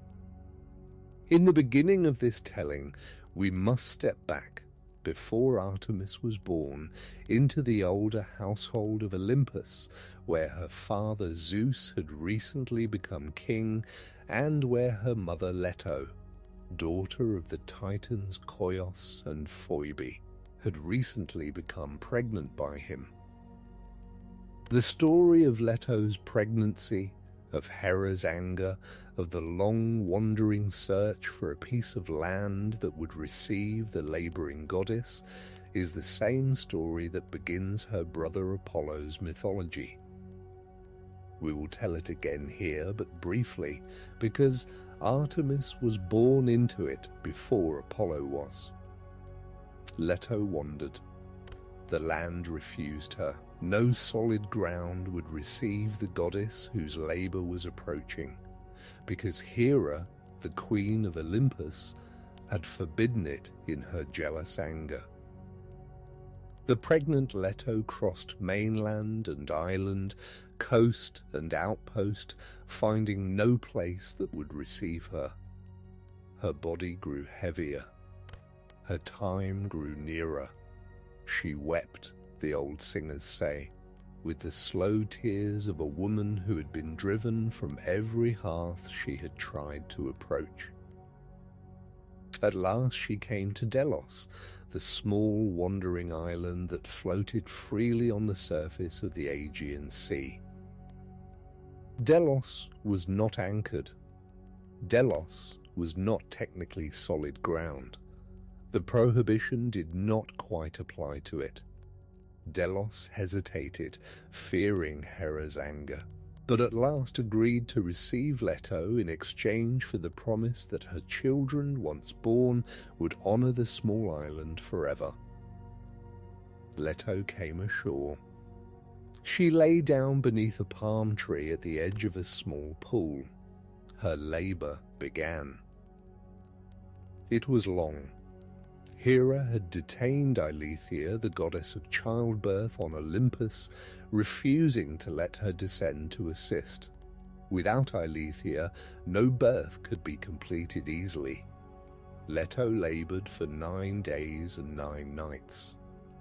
The other goddesses, watching in distress, sent Iris, the rainbow messenger, to bribe Eileithyia with a magnificent necklace, 9 cubits long, made of amber and gold.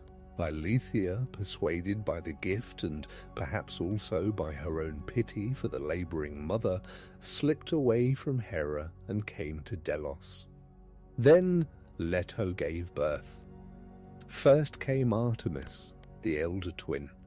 She emerged from her mother quickly, the old tradition says, easily, with the kind of effortless arrival that the Greeks attributed to her throughout her later life. She did not cry. She did not stumble. She simply was, in the moment of her emergence, already herself, a small, bright huntress, with the calm, patient eyes of one who would later watch the deer in the high meadows for hours without moving. Almost immediately, Artemis turned back to help her mother with the second birth. Apollo's labour, the old tradition says, was harder. Leto was tired. The labour had already been long. Artemis, only newly born, knelt beside her mother and served as midwife. She washed her hands in the pool. She steadied her mother's breathing. She helped to receive her brother as he emerged. The image is one of the loveliest in all the old myth. A newly born goddess, still wet from her own emergence, kneeling to help her brother come into the world. The Greeks loved this small detail. It made Artemis from her first breath the goddess of mothers and of childbirth, a role she would carry in many local traditions thereafter. This act of midwifery for her own twin shaped Artemis's later character in a particular way. She became, in many traditions, the goddess to whom women in labor prayed. They invoked her not just as the goddess of the bow, but as the goddess who had attended her own brother's birth, who knew what labor was, who would help the woman through her long hours of pain and effort. The Greeks were honest about how dangerous childbirth was in the ancient world. Many women died in labor. Many infants did not survive. To have a divine attendant at the bedside was a comfort. Artemis was that attendant. She had been midwife from her first hour, and she remained midwife to mortal women across the centuries. Then Apollo too was born, and the twins lay together with their mother under the palm tree, while above them, in the clear Aegean sky, the day began to brighten. We will not dwell on Apollo here. His story belongs to another night. We are following his sister. Artemis grew quickly, as gods often do in the old stories. As a small child, the tradition says, she went to her father Zeus and asked him for several gifts. The list of her requests is one of the most charming small passages in the old mythology. She asked for eternal maidenhood, that she would never have to marry. She asked for many names, so that she could be honored in many ways across the Greek world. She asked for a bow and arrows made by the Cyclopes. She asked for a quiver. She asked for a knee-length tunic so that she could run freely in the forest, unhampered by the long robes the other goddesses wore. She asked for a band of 60 young nymphs of the sea, the Oceanides, to be her companions, and another band of 20 mountain nymphs to tend her dogs and her hunting gear. She asked for all the mountains in the world, so that there would always be a place where she could go to be alone. And she asked, finally, for a single city, just one, that would honor her as its primary patron, though she would visit cities only rarely. Zeus, the old story says, smiled at this list. He granted everything she had requested. The bow and arrows were ordered from the Cyclopes. The nymphs were summoned from the seas and the mountains. The mountains of the world became Artemis's territory. And one city was chosen for her. In many traditions it was Ephesus, on the western coast of Asia Minor, which would later become the seat of one of her most famous temples. There is something tender about this list. Artemis as a small girl knew what she wanted. She wanted independence. She wanted the bow and the freedom to use it. She wanted companions who would not interfere with her, who would respect her preferences. She wanted the mountains, the wild places, the open spaces where she could move without being watched. And she wanted, gently, just one city, so that she would not be entirely without honor in the human world. The Greeks loved this combination of solitude and connection. Artemis was not a recluse. She had her companions. She had her one city.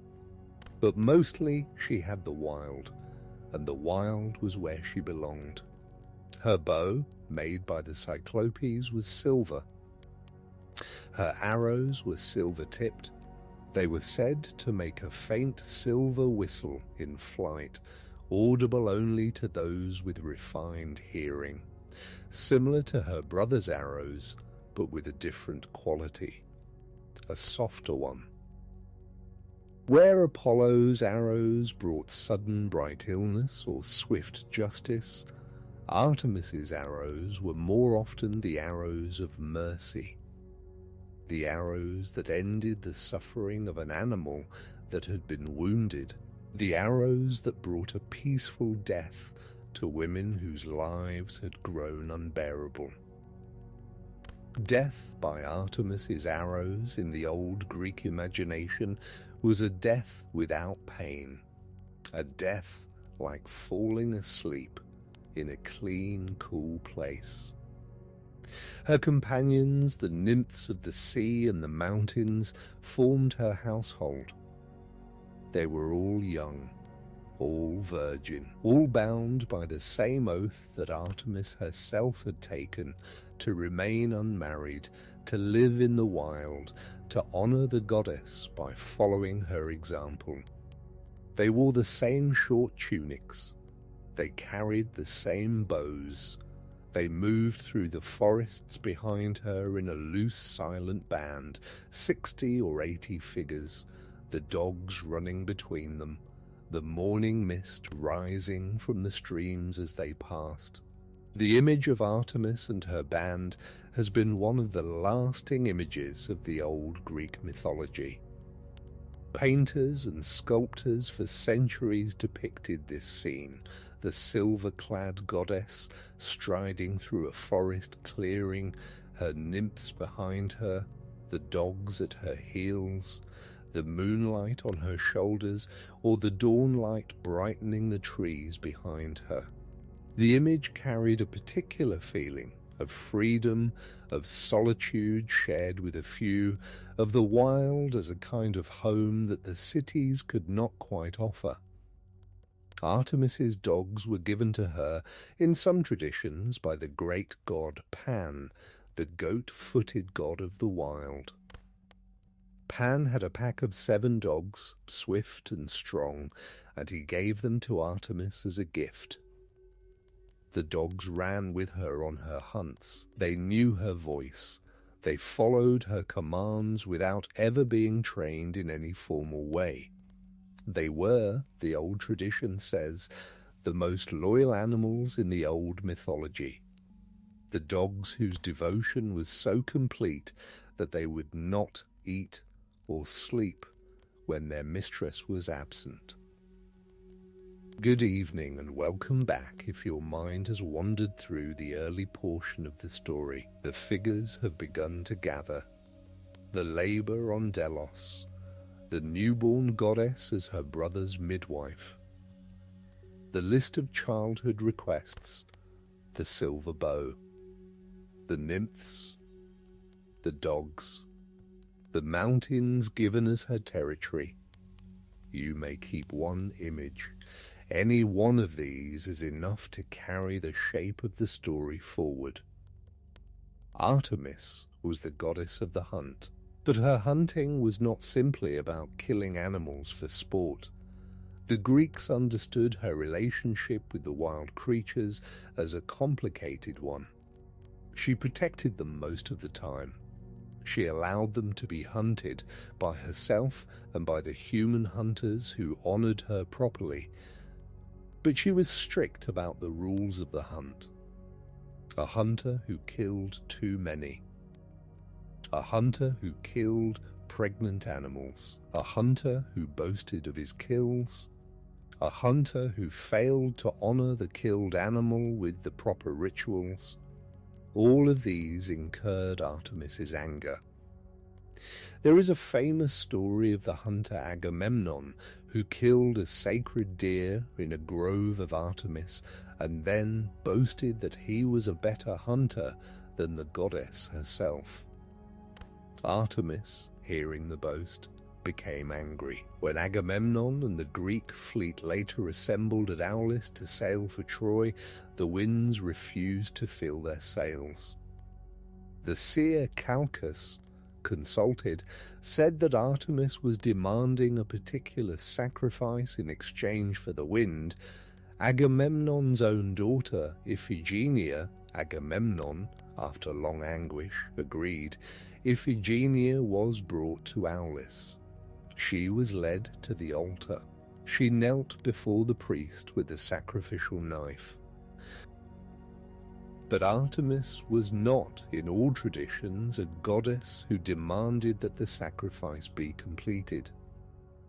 In one tradition, the older and harsher one, Iphigenia was indeed killed.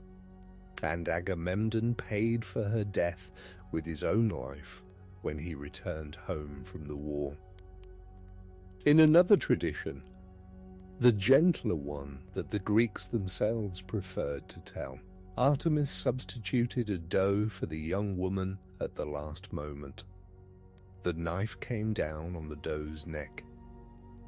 Iphigenia was swept away, invisible, to Artemis's distant temple at Tauris on the Black Sea, where she became a priestess of the goddess and lived for many years before eventually being reunited with her brother Orestes. We will pass the harsher version gently. The sleep story prefers the gentler one. Iphigenia was saved. The doe was sacrificed. The winds rose. The Greek fleet sailed for Troy. The story continued, but the dignity of the young woman was preserved, and Artemis was honored as the goddess who, even when angry, did not require the death of innocents when a substitute would do. The story of Iphigenia became one of the great Greek tragedies, retold by the poet Euripides in 2 different plays, both of which have survived. The image of the young woman at the altar, of the substituted doe, of the salvation by the goddess, became one of the lasting images of Greek religious imagination. Artemis in this story was both terrible and merciful, both the goddess who had demanded the sacrifice and the goddess who had spared the actual victim. The Greeks understood that their gods worked in this complicated way. The demand and the mercy were 2 sides of the same divine attention. Iphigenia's later life at Tauris was its own quiet story. She lived in the dark temple of Artemis on the rocky shore of the Black Sea, far from her home in Greece, in a land where the local barbarian customs included the human sacrifice of any Greek who came ashore. Iphigenia served as the priestess who prepared these victims for the altar. She did not kill them herself, but she officiated. For many years she did this work, knowing that the goddess who had saved her had also placed her in this strange, dark service. She lived among foreigners. She spoke the local language haltingly. She watched the sea each evening, perhaps wondering whether she would ever see Greece again. The reunion with her brother Orestes came many years later, when he had been pursued from Argos by the Furies for his role in the killing of their mother Clytemnestra. Orestes had been told by Apollo's oracle that he must journey to the land of the Tauroi and take the wooden image of Artemis from her temple there. He came. He was captured by the local barbarians. He was brought to the temple to be sacrificed. The priestess who received him was his own long-lost sister.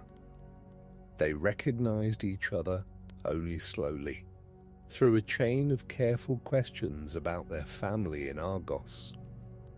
When recognition came, it came with a force that the old playwrights spent many lines describing. Brother and sister, separated by years, by distances, by changes of fortune, recognized each other in a dark temple at the edge of the known world. Together they fled, taking the wooden image of Artemis with them, slipping past the barbarian guards in the darkness, finding their way to the small Greek ship that Orestes had brought. They sailed back to Greece. The image was eventually placed in the temple at Broron, where it became one of the most venerable sacred objects of Athens. Iphigenia, freed at last from her long service, became in some traditions a priestess at Broron in her old age. serving the same goddess who had saved her so many years before, but now in a brighter and friendlier setting. This long story of Iphigenia, beginning at the altar at Aulis and ending at the small Athenian sanctuary of Broron, is one of the great arcs of Greek mythology. It shows Artemis not as a single act of mercy, but as a long, patient companion. The goddess who had saved the young woman from the knife had also placed her in a dark service for many years. The goddess who had finally arranged the rescue had been the same goddess who had set the trial in motion. The Greeks understood that divine mercy was not always immediate. Sometimes it was spread across decades. The young woman saved at 12 might serve in a strange land for 30 years before finally being brought home. The goddess held the long view that mortal lives could not always hold. Artemis's particular role in the lives of women across the Greek world deserves a longer pause. She was in many ways the goddess of the female lifespan, presiding over its various transitions. Young girls before puberty were her people in their bear girl form at Broron. Young women of marriageable age were her people during their last moments of unmarried freedom. Pregnant women in labor were her people as she stood at the bedside with her brother's first midwifery passed down through her own example. Older women whose families had grown were her people as they took up the small village shrines of the goddess and tended them as priestesses. The widow who had lost her husband and who began to feel a strange new freedom in her empty house was her people as she took on the silver self-sufficiency that the goddess of solitude honored. The Greeks understood that a woman's life moved through many shapes. Artemis was the patron of these transitions. The young girl became a young woman, who became a wife, who became a mother, who became an older woman, who became, sometimes, a widow, who became, finally, a presence in her own house and her own neighborhood that the younger women would consult when they had questions of their own. Each of these transitions was watched by the goddess.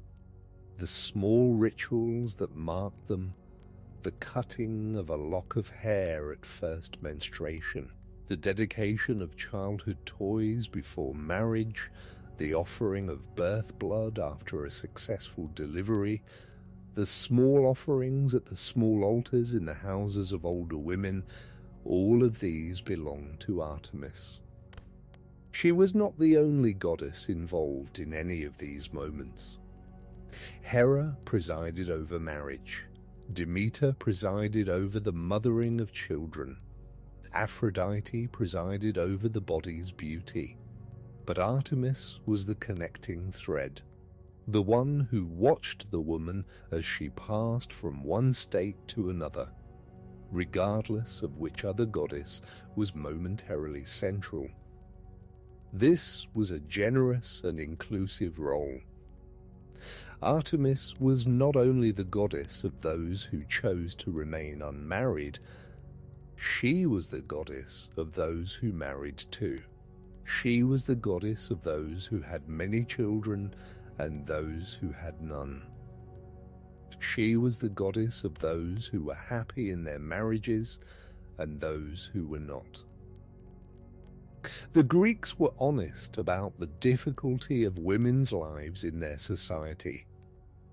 They were also honest about the limitations of their other goddesses to address that difficulty. Hera, who was supposed to be the goddess of marriage, was often shown in the myths as bitter and angry. Aphrodite, who was supposed to be the goddess of love, was often shown as causing chaos. Artemis, by contrast, was steady. She was the same in every season of a woman's life. She did not require the woman to be in any particular state of her marriage or her family. She accepted her at every age. There is in this something deeply tender. The Greek woman who prayed to Artemis was not praying to a goddess who would judge her for her unmarried state, or her childless state, or her widowed state. Artemis received all of these. She was the goddess of the various seasons of being a woman, and her temple altars were kept warm by offerings from women in every season. There were other stories of Artemis's anger when she was insulted, and we will tell two of them more briefly. The first is the story of Actaeon, a young hunter who, in some traditions through no fault of his own, came upon Artemis and her nymphs bathing in a forest pool. The pool was sacred. Artemis was bathing. To see her in that state was a sacrilege, even if it had been accidental. Artemis, when she saw Actaeon watching, did not give him time to apologize. She splashed water on him. The water transformed him. He became a stag with antlers on his head and 4 legs that did not yet know how to run. His own hunting dogs, not recognizing their master, ran him down and killed him. It is a harsh story, and the old singers told it with restraint. We will not press it. We will only mark that Artemis, like Apollo, could be terrible when her dignity was violated, even by accident. The wild places had their rules. To violate the privacy of the goddess was to risk transformation into something that the wild would itself destroy. The Greeks understood this. They knew that the wild was not a place of soft welcome. The wild had its own laws, and the laws were not always merciful to those who broke them. The second story is the story of Callisto, a nymph who was one of Artemis's companions. Callisto had taken the oath of virginity along with the other nymphs. She had followed Artemis through many years of the hunt. But Zeus, the father of gods, saw her one day and desired her. He came to her in disguise, the old tradition says, in the shape of Artemis herself, so that Callisto would not flee. He revealed himself only when it was too late. Callisto was now no longer a virgin. She had broken her oath, although unwillingly. Artemis, when she discovered what had happened, was angry. She did not always distinguish between a willing and an unwilling breaking of the oath. Callisto was expelled from her band. She wandered alone, pregnant, into the forests. She gave birth to a son, Arcas, who would later become the founder of a Greek tribe called the Arcadians. Hera, also angry at Callisto for having attracted Zeus's attention, transformed her into a bear. The bear wandered the forests for many years, eating berries, sleeping in caves, unable to speak to her own son when he later grew up and became a hunter. The story has a tender ending in some traditions. Arcas, hunting in the forest as a young man, encountered the bear. He raised his spear to kill her, not knowing she was his mother. Zeus, watching, intervened at the last moment. He transformed Arcas too into a smaller bear. Then he lifted both mother and son into the sky, where they became the constellations of the Great Bear and the Little Bear, Ursa Major and Ursa Minor, the bright dippers of the northern sky. From that day, mother and son have circled the pole together, never quite touching, but always near each other, never quite setting below the horizon. The old story says that Hera, still angry, forbade the two bears from ever bathing in the sea, which is why those particular constellations never sink below the horizon, in the northern sky. The story of Callisto is one of the harder ones in Artemis's mythology. The goddess of the protected virgins did not always protect them gently when they had been compromised. Callisto had not chosen to break her oath. Zeus had broken it for her by force. But Artemis's strictness did not always distinguish. The wild places had their rules, and the rules applied to all who had taken the oath, regardless of how the oath was broken. We will pause here for a moment. These two stories, Actaeon and Callisto, are among the harder moments of Artemis's mythology. The Greeks were honest about them. They did not soften their goddess into pure benevolence. They allowed her to be strict, to be angry, to be sometimes harsh, even when the cause was unfair. They knew that the wild was not always merciful. The mountains had their own laws. The goddess of the mountains followed those laws even when they bore hard on individual mortals. But the older Greek imagination also held the gentler side of Artemis very firmly. She was, more often than not, the protector. She was the goddess of women in labor, of young children, of small animals, of the vulnerable creatures of the wild. She had her favored mortals whom she watched over with great tenderness. The story of Hippolytos is one such example. Hippolytos was a young prince of Troezen, the son of Theseus and an Amazon. He devoted himself to Artemis from his earliest years. He would not marry. He would not pay attention to Aphrodite, the goddess of love. He spent his days in the forests with the goddess and her nymphs. He was, in some ways, a male equivalent of one of Artemis's female companions, a young person who had taken the oath of chastity and who lived for the hunt. Aphrodite, offended at being ignored by Hippolytos, took revenge. She caused Hippolytos's stepmother Phaedra to fall in love with him. The story that followed was one of the great Greek tragedies. Phaedra confessed her love. Hippolytos rejected her in horror. Phaedra, in shame and despair, accused Hippolytos of having attempted to violate her and then killed herself.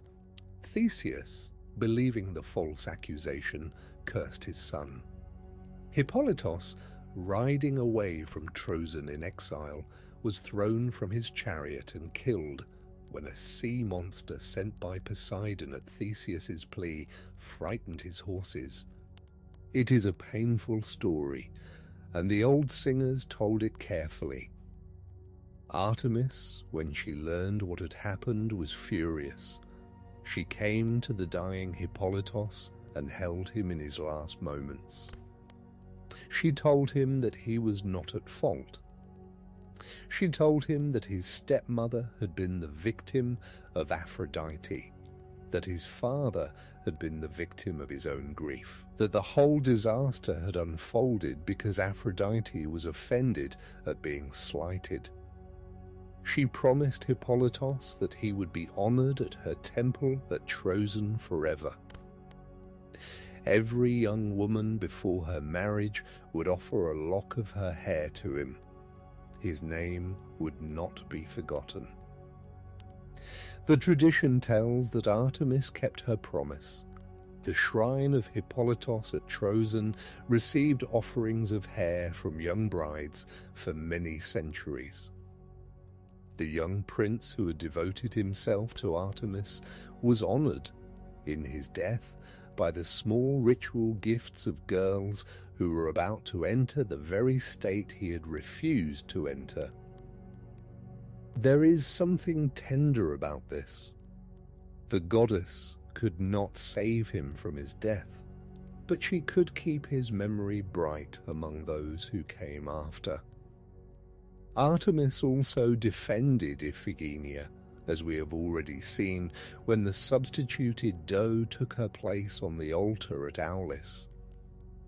The young woman was taken to Tauris on the Black Sea, where she became a priestess at one of Artemis's distant temples.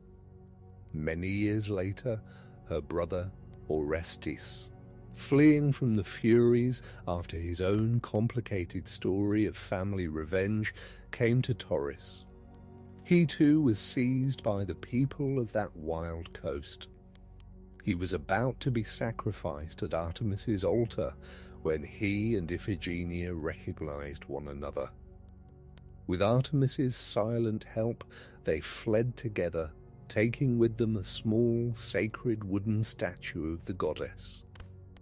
They sailed back to Greece. The statue was eventually placed in a temple at Broron near Athens, where it was honored for many centuries. Broron, on the coast of Attica, became one of Artemis's most important sanctuaries. The festival held there, called the Broronia, involved young Athenian girls between the ages of 5 and 10 serving as priestesses of Artemis for a period of time. They were called Arctoi, the bears, because of an old story that an Athenian family had once killed a bear sacred to Artemis and had been ordered in expiation to send their daughters to serve at the shrine.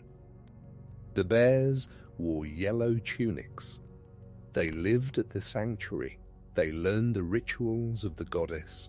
When their period of service was complete, they returned to their families and eventually grew up to marry. The Broronia, in the Athenian imagination, was a kind of transition ritual for young girls, a time when they belonged briefly to Artemis before returning to the ordinary social world. The sanctuary at Broron is still partially visible today. The colonnaded courtyard where the bear girls played still stands, though without its roof. The small stream beside the sanctuary where the girls bathed still flows. The temple has fallen, but its foundations are clear. To walk the site is to feel, even now, the small ritual world that the old Greeks built for their daughters. A world that gave each young girl a brief experience of belonging to Artemis before they belonged to anyone else. Artemis was also worshipped, in a distinctly different form, at Ephesus, on the coast of Asia Minor.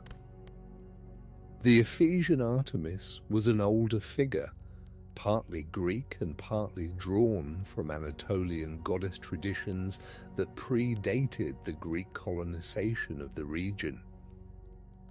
The Ephesian Artemis was not the slim, swift huntress of the mainland. She was a larger, more matronly figure, with what later observers described as many breasts, though scholars now debate whether these were actually bull testicles offered in sacrifice or amber egg-shaped ornaments.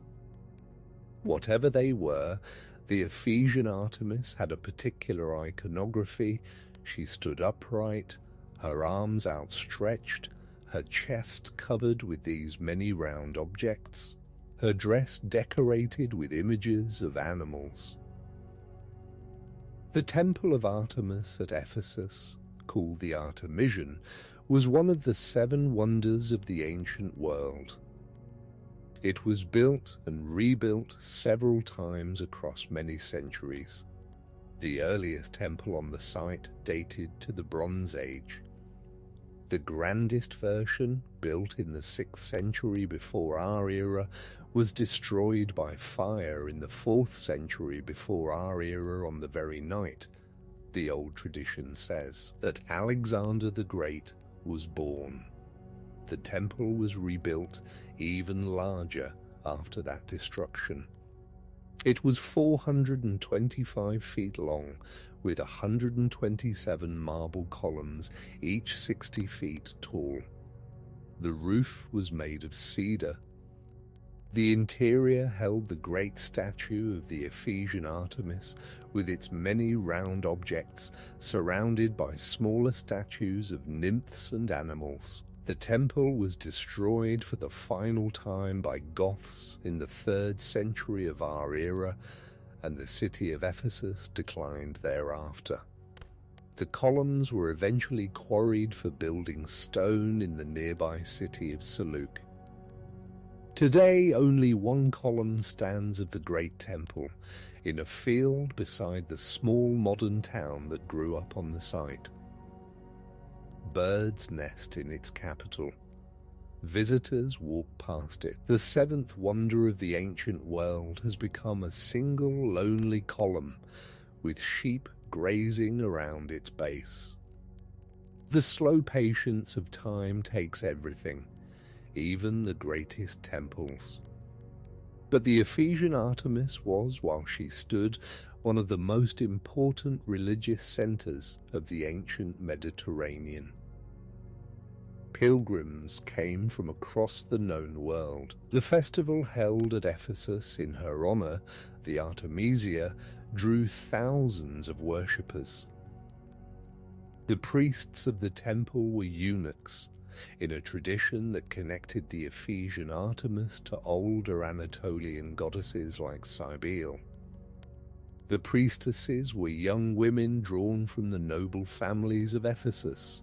The wealth that flowed into the temple from pilgrims' offerings made it one of the richest banks of the ancient world, holding the savings of cities across the eastern Mediterranean. The Ephesian Artemis, with her many round objects and her many animals, was a goddess of fertility, of abundance, of the deep generative powers of nature. She was, in this aspect, quite different from the slim huntress of mainland Greece. The Greeks themselves understood that these were different aspects of the same goddess, that the unifying thread was the wild creative power of the natural world, which could be expressed as the swift huntress in one region and as the abundant nurturer in another. The same divine principle wore different clothes in different places. For now, remember this: Artemis was the goddess of many wild things, and the wild things did not all look the same in every region. The forests of mainland Greece gave her one face. The grain fields of Anatolia gave her another. The northern mountains of Thrace gave her yet a third. The Greeks were comfortable with this diversity. They did not insist that their gods be uniform. They allowed Artemis, in particular, to be many things in many places while still being one goddess at the core. The night has deepened now, and the story has carried us a long way. Let us gather some more figures before we let them all settle. The mountain meadows of Arcadia where Artemis hunted with her nymphs, the cool forest pools where they bathed, the deer who were her sacred animals. The bears, particularly the great bear of Broron, whose accidental death by hunters started the bear girl tradition. The boars, particularly the great boar of Calydon that Artemis sent against the Greek hunters who had forgotten to honour her. The Caledonian boar hunt is one of the lesser-known but beloved stories of the old mythology. It began when King Oeneus of Calydon offered first-fruit sacrifices to all the gods except Artemis. Artemis, offended, sent a great boar to ravage the fields of his kingdom. The hero Meleager gathered the best hunters of Greece to slay it. The hunt was successful, but it ended in a quarrel over the boar's skin, which led to deaths, family curses, and the eventual extinction of Meleager's line. The story was an old warning. Forget the goddess of the wild at your peril. There was also a particular story of the daughters of Niobe, the queen who boasted that she had more children than Leto. Apollo and Artemis went together to punish the insult. Apollo killed the 7 sons, Artemis killed the 7 daughters. The Greeks told the story of the daughters with particular sadness. The youngest daughter of Niobe, the old tradition says, hid behind her mother's skirts when she saw Artemis approaching, and she begged her mother to plead for her life. Niobe, weeping, did plead, but the offense had been too great. Artemis shot the youngest daughter, and Niobe gathered her dead children around her and wept until she was turned to stone. A stone in the mountains of Lydia from which the water still flowed, the old tradition says, as if her tears had never stopped. It is a heavy story, and we will not press it tonight. We will only mark that Artemis was capable of this kind of strict consequence when her mother was offended. The same goddess who watched gently over the small bear girls at Broron was the goddess who, when the dignity of her family was at stake, could not be turned aside. There was also the story of Orion, the great hunter who was, in some traditions, briefly Artemis's companion. They hunted together in the mountains. They spoke of the hunt. There was a kind of friendship between them, though the old tradition is careful never to describe it as more than that. But Apollo, suspicious or perhaps jealous of any close male companion for his sister, set up an unfortunate test. Orion was swimming in the sea, far out from shore, only his head visible above the waves. Apollo, in some versions, challenged Artemis to shoot a small distant object he pointed out, claiming it was just a piece of driftwood. Artemis, never one to refuse a test of her aim, drew her bow. She shot. Her arrow struck the head of her friend, and Orion died in the sea. Artemis, when she realized what she had done, was grief-struck in a way she rarely was. The old tradition says she took Orion's body to the heavens and placed him there as a constellation, the great winter constellation with its 3 bright belt stars that we still call Orion today. She placed his dog Sirius beside him, the brightest star in the night sky. She gave him the constellations near him, the hare he had been hunting, the bull he had been pursuing, the Pleiades and Hyades. The constellations of winter, which dominate the night sky in those cold months, were Artemis's silent memorial to a hunter she had lost. This story of Orion is one of the gentler ones, in its sad way. Artemis did not always lose her companions to her own anger. Sometimes she lost them to her own arrows, by accident, by trickery, by the kind of misfortune that even goddesses cannot fully prevent. Her grief was real. Her memorial in the night sky has lasted for thousands of years. Anyone, tonight, lying in bed at the right hour of winter, can see the constellation she made for him, bright in the south, with his belt of 3 stars unmistakable on any clear, cold evening. Around Artemis, in the old imagery, gathered her sacred animals and signs. The deer was hers, particularly the swift small deer of the Mediterranean. A deer struck by an arrow was, in some sense, a deer sacrificed to her, regardless of whether the hunter knew the ritual. The Greeks were careful about the deer they hunted. They tried to take only what was needed. They left the does in their nursing season. They left the young until they had grown. They knew that Artemis watched, and they tried in their better moments to honor her by the careful conduct of their hunts. The bear was hers, particularly at Brauron, where the small girl served in her name. The bear in Greek imagination was a complicated animal.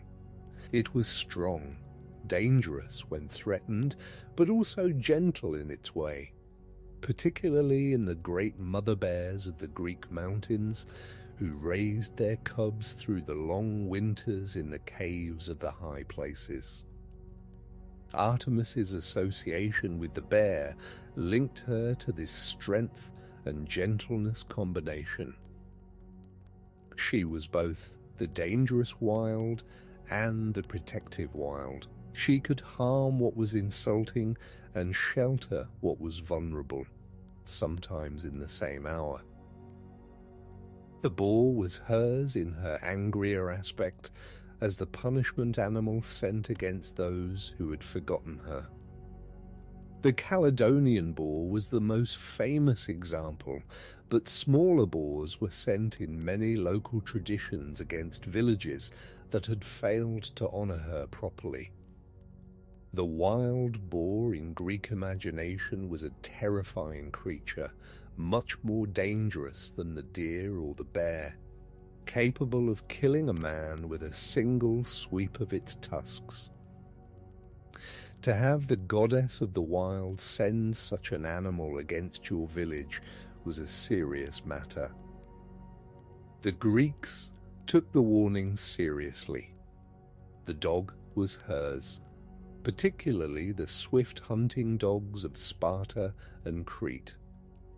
The Greek hunting dogs were trained from puppyhood for the chase. Their training included not only the skills of finding and following the scent of game, but also the moral training of holding back when the master commanded, of returning when called, of refraining from attacking sheep or other domesticated animals. A good hunting dog was an extension of the master's will, and Artemis honored the bond between hunter and dog as one of the small sacred relationships of the wildlife. The quail was hers, the small ground bird whose nesting habits made it easy to flush from cover. The wild palm tree was hers, the tree of her mother's birthplace on Delos. The wild olive, distinct from the cultivated olive of Athena, was hers in some local traditions. The cypress was hers in others, particularly where she was honored as the goddess of mountain springs. The cypress around the spring suggested the wild mountain quiet that she loved, and the small offerings left at the base of the trees were among the simplest gifts mortals could give her. A flower, a bit of bread, a drop of wine poured onto the roots. There was also the moon. Artemis's connection to the moon was a slow accumulation. In the earliest Greek traditions, the moon was associated with Selene, an older goddess, not with Artemis. But over time, Artemis gradually absorbed the lunar associations. By the Hellenistic period, and certainly by Roman times, Artemis was the goddess of the moon almost as fully as she was the goddess of the hunt. The Romans, who called her Diana, made the lunar association central.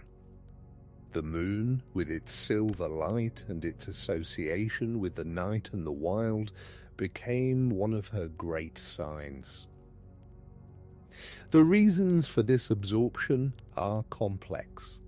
Partly it was because Artemis's brother Apollo was associated with the sun, or at least with bright daylight.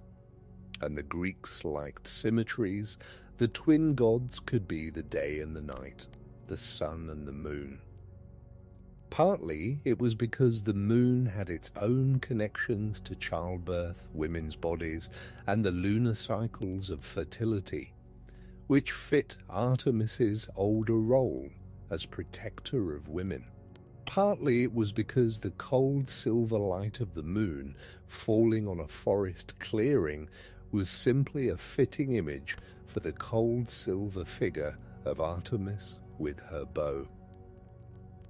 By the time we get to the Roman poets and the later European tradition, Artemis was the moon goddess almost exclusively. The hunting aspect, while still present, had become secondary to the lunar one. The silver chariot of Artemis, drawn by white deer, crossing the night sky, became one of the great images of European poetry. The huntress in the forest was still there, but she was now also the lady of the moonlit clouds, the patient one who rose above the dark earth night after night with her cold, pale light. The Romans called her Diana, and the Diana of the Roman poets is a slightly different figure from the Greek Artemis. The Roman Diana was even more strongly associated with the moon, with the hunt, with the wild forests of the Italian countryside. Her great sanctuary was at Nemi, a small volcanic crater lake south of Rome, set deep in the Alban Hills. The lake was called the Mirror of Diana because its still surface caught the moonlight perfectly. The grove around the lake was ancient. Within it was a temple to Diana, where a strange priest called the Rex Nemorensis, the king of the wood, served. This priest was always a runaway slave who had killed his predecessor in single combat. He held his position only as long as he could defeat any challenger who came to fight him for the role. It was a strange, dark survival of much older traditions, and the Greek and Roman writers commented on it with a mixture of fascination and discomfort. Artemis Diana, in this Italian form, was the goddess of an older world that the city of Rome had only barely civilized. The grove at Nemi was visited by pilgrims for many centuries. Even when the official priesthood had ended, the grove retained its sacred character. Modern excavations have found many small offerings in the soil around the temple foundations, small bronze figures, terracotta heads, simple tools left as gifts. The pilgrims had been ordinary Italian country people, mostly, leaving small thanks for cures, for safe pregnancies, for successful hunts. Diana of Nemi was their goddess. She received their gifts. She was, in this Italian form, perhaps closer to the older Artemis than the more refined Greek versions had been. The goddess of the wild who received the offerings of the country people rather than the philosophical reflections of the city dwellers. The Greek Artemis also had local mountain shrines that the cities did not always know about. In Arcadia, the mountainous region of the central Peloponnese, the worship of Artemis was particularly old and particularly local. The Arcadians honored her in many small sanctuaries scattered across their high valleys. The sanctuary of Artemis at Luzoi, where she was honored as Artemis Hemera, the gentle one, was a small temple near a sacred spring whose waters were said to cure madness. The story behind this association was the story of the daughters of King Proetus of Tiryns, who had been driven mad by an offense to a goddess and who had been brought to Luzoi to be cured by Artemis. The cure had involved bathing in the sacred spring and offerings at the small temple. After the cure, the daughters of Proetus had returned to their father's house in their right minds. The local tradition kept the story alive for many centuries.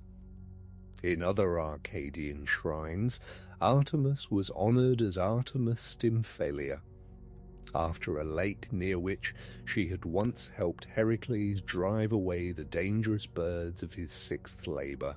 She was honored as Artemis Limnatis, the Lady of the Marshes, near the borders between Arcadia and Lacedaemon.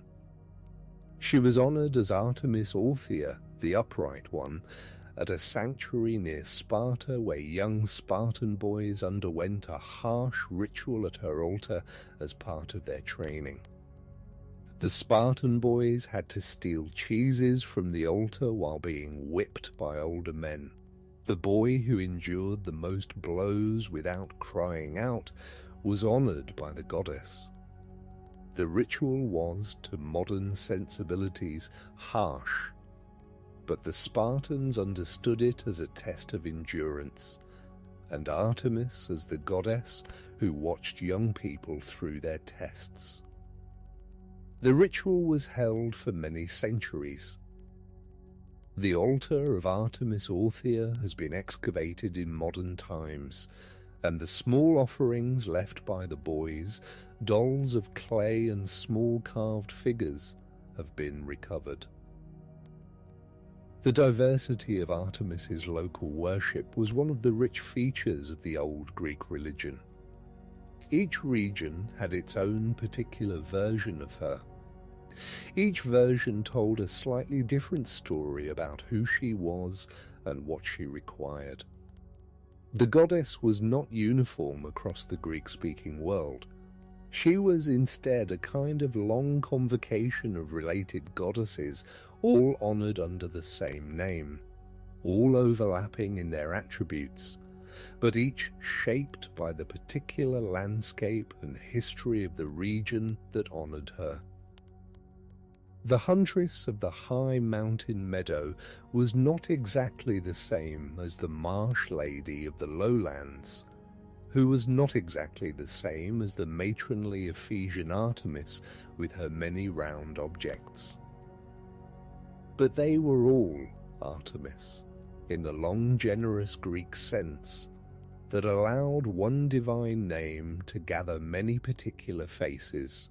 For now, remember this, that Artemis in her fullest old Greek shape was both the swift forest huntress and the calm rising moon, both the bow-wielding goddess of the chase and the silver lady of the night sky, both the strict protector of the maidenhood of her companions and the gentle midwife of mortal women in labour. She was many things, and the Greeks held all of them at once without trying to reduce her to a single aspect.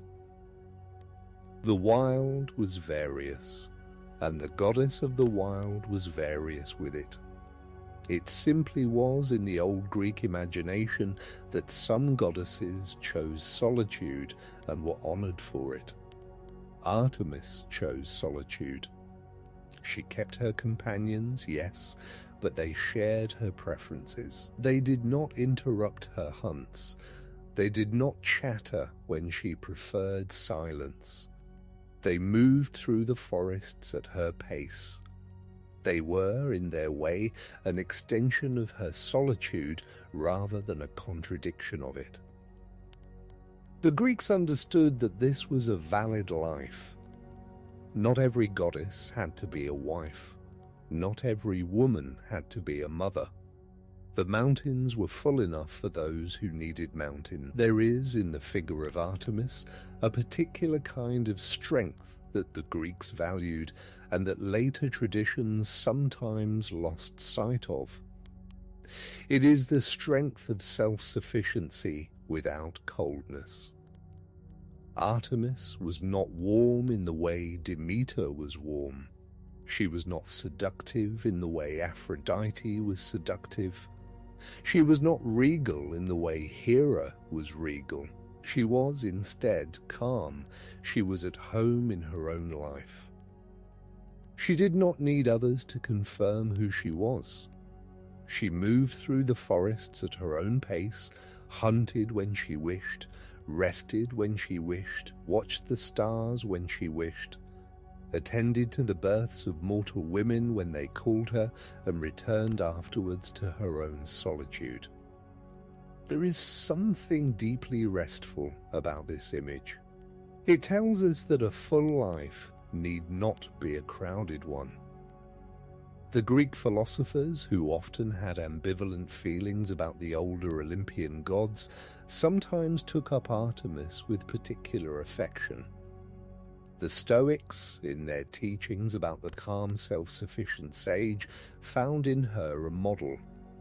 The sage, they said, should be like Artemis, at home in his own life, not needing the approval of others, capable of attending to the small daily work without becoming entangled in social anxieties. The cynics, who pushed the philosophical life toward an even greater simplicity, sometimes invoked Artemis as the goddess of the natural life unencumbered by social conventions.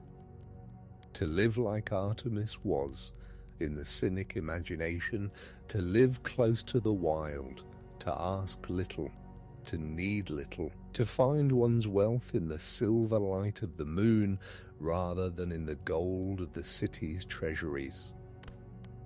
These philosophical interpretations were not the older Greek imagination of Artemis exactly, but they were not unfaithful to it either. The forest goddess had always been a figure of self-sufficiency. The philosophers were drawing out a strand that had been there in the older tradition. Artemis, in this philosophical reading, became the goddess of the inner forest, the place inside each person where they could go to be alone with themselves. The hunt became a metaphor for the careful pursuit of truth. The silver bow became a metaphor for the discipline of attention. The cold moonlight became a metaphor for the clarity that comes when the loud daylight of social anxiety has set. The Christian tradition, which took up so many of the old Greek motifs in its own ways, also had use for Artemis Diana. The lunar imagery of the Virgin Huntress was transferred in some medieval iconography to the Virgin Mary, who became in some traditions the Lady of the Moon, standing on the crescent. The cold silver light, the perpetual virginity, the protection of women in childbirth, all of these features transferred. The pagan goddess did not entirely vanish. She was absorbed into a new religious vocabulary, kept in slightly altered form by the same kind of generous accumulation by which earlier traditions had absorbed older Anatolian goddesses into the figure of the Ephesian Artemis. The flow was continuous. The names changed, but the deep figure persisted. In modern times, Artemis has been reclaimed by various movements that value her older qualities. Feminist scholarship has rediscovered the older goddess of the wild and the protector of women. Environmental movements have invoked her as the patron of wild lands and wild animals.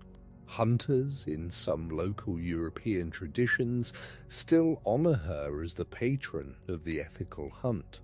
Astronomers have named space missions and lunar landers after her.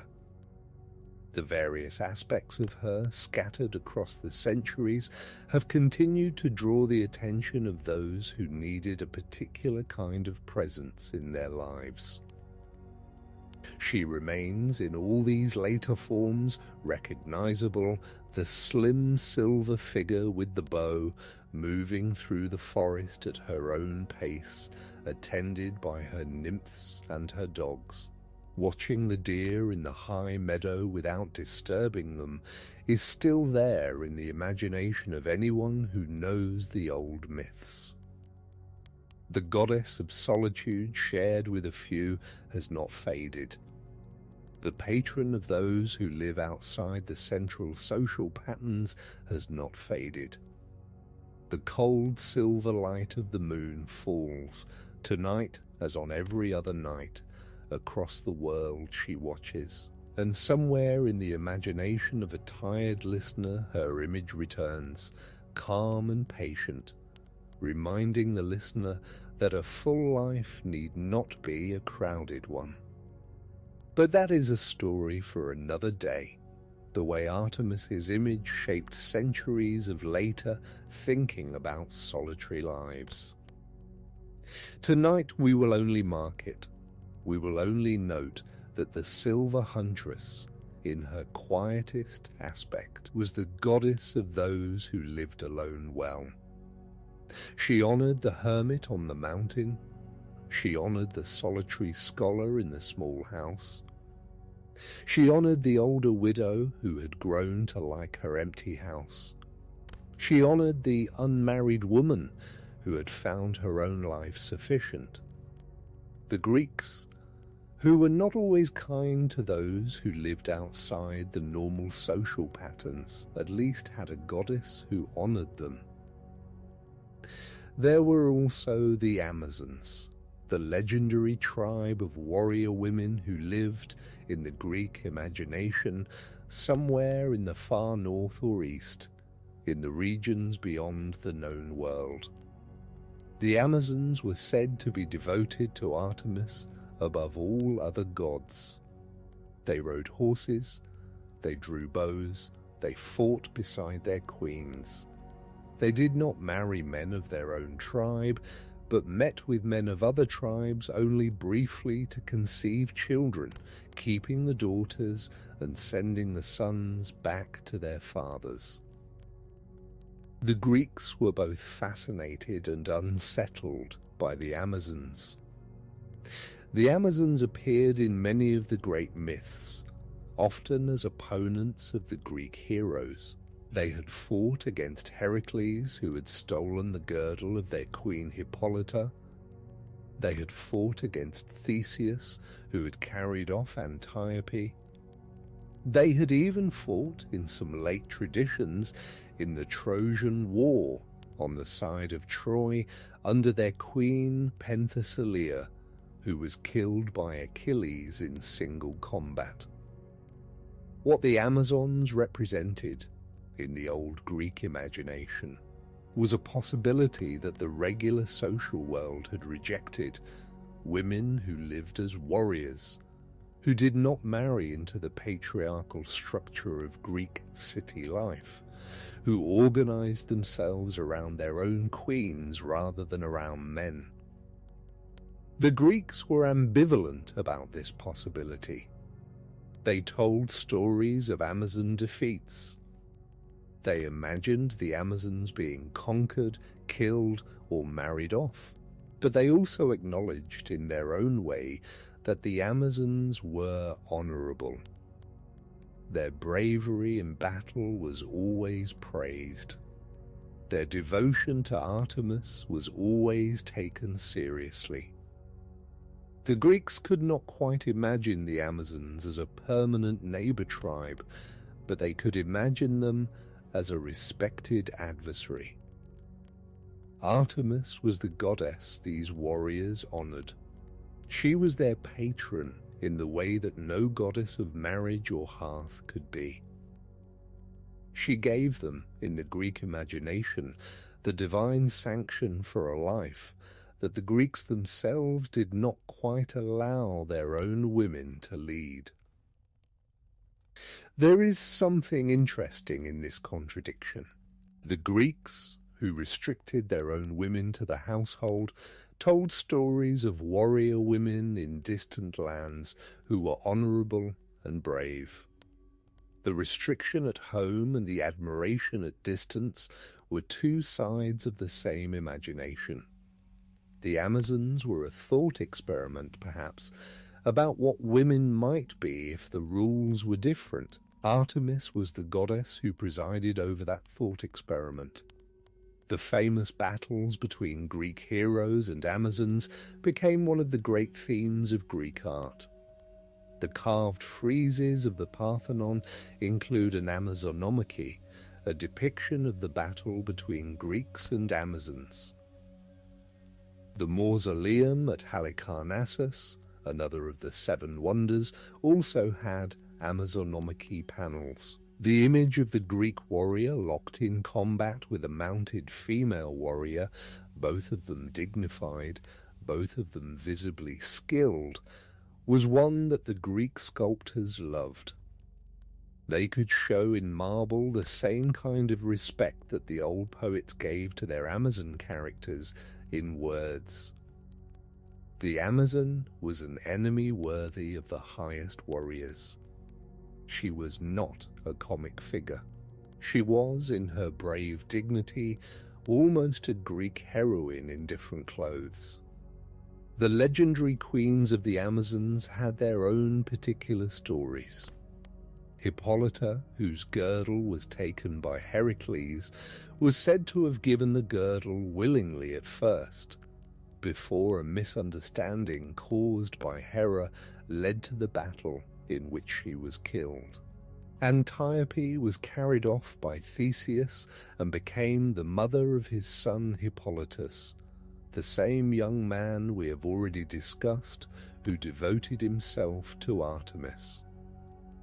Penthesilea, the last queen of the Amazons, came to Troy to fight on the Trojan side late in the war, was killed by Achilles in single combat, and was then mourned by Achilles when he saw her face in death. The image of Achilles cradling the dying Penthesilea became one of the great sad images of late antique poetry. These Amazon stories, taken together, form a long meditation on the relationship between male warriors and female warriors, on the possibility of women living outside the household economy of marriage, on the strange tribal arrangements that the Greeks could imagine but could not quite institutionalize at home.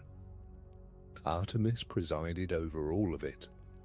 She was the patron of the women who did not fit. She was the goddess of the borders, the places where the regular rules of social life thinned out into something else.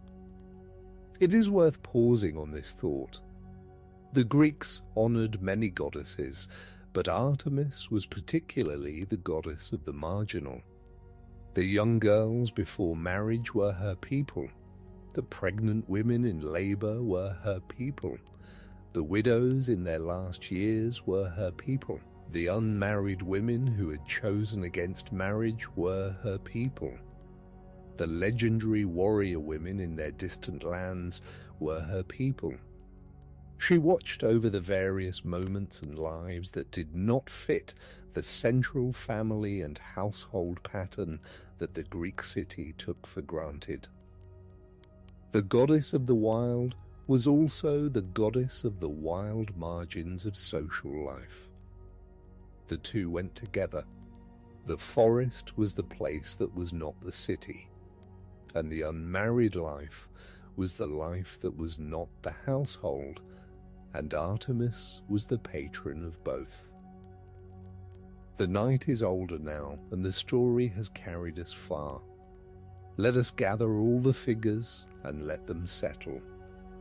The labor on Delos, the newborn goddess midwifing her brother, the childhood list of requests to Zeus, the silver bow from the Cyclopes, the nymphs of sea and mountain, the dogs from Pan, the wild mountains made over to her as her own domain, the deer, the bears, the boars, the quails, the pools where she bathed with her nymphs, Actaeon, who saw what he should not have seen, Callisto, who broke her oath under force, Iphigenia, saved by the substituted doe, the temple at Broron with its bear girls, the Artemision at Ephesus, the seventh wonder, now a single lonely column, Orion, killed by her own arrow at Apollo's trick, raised to the constellations of winter, the moon, slowly absorbed from Selene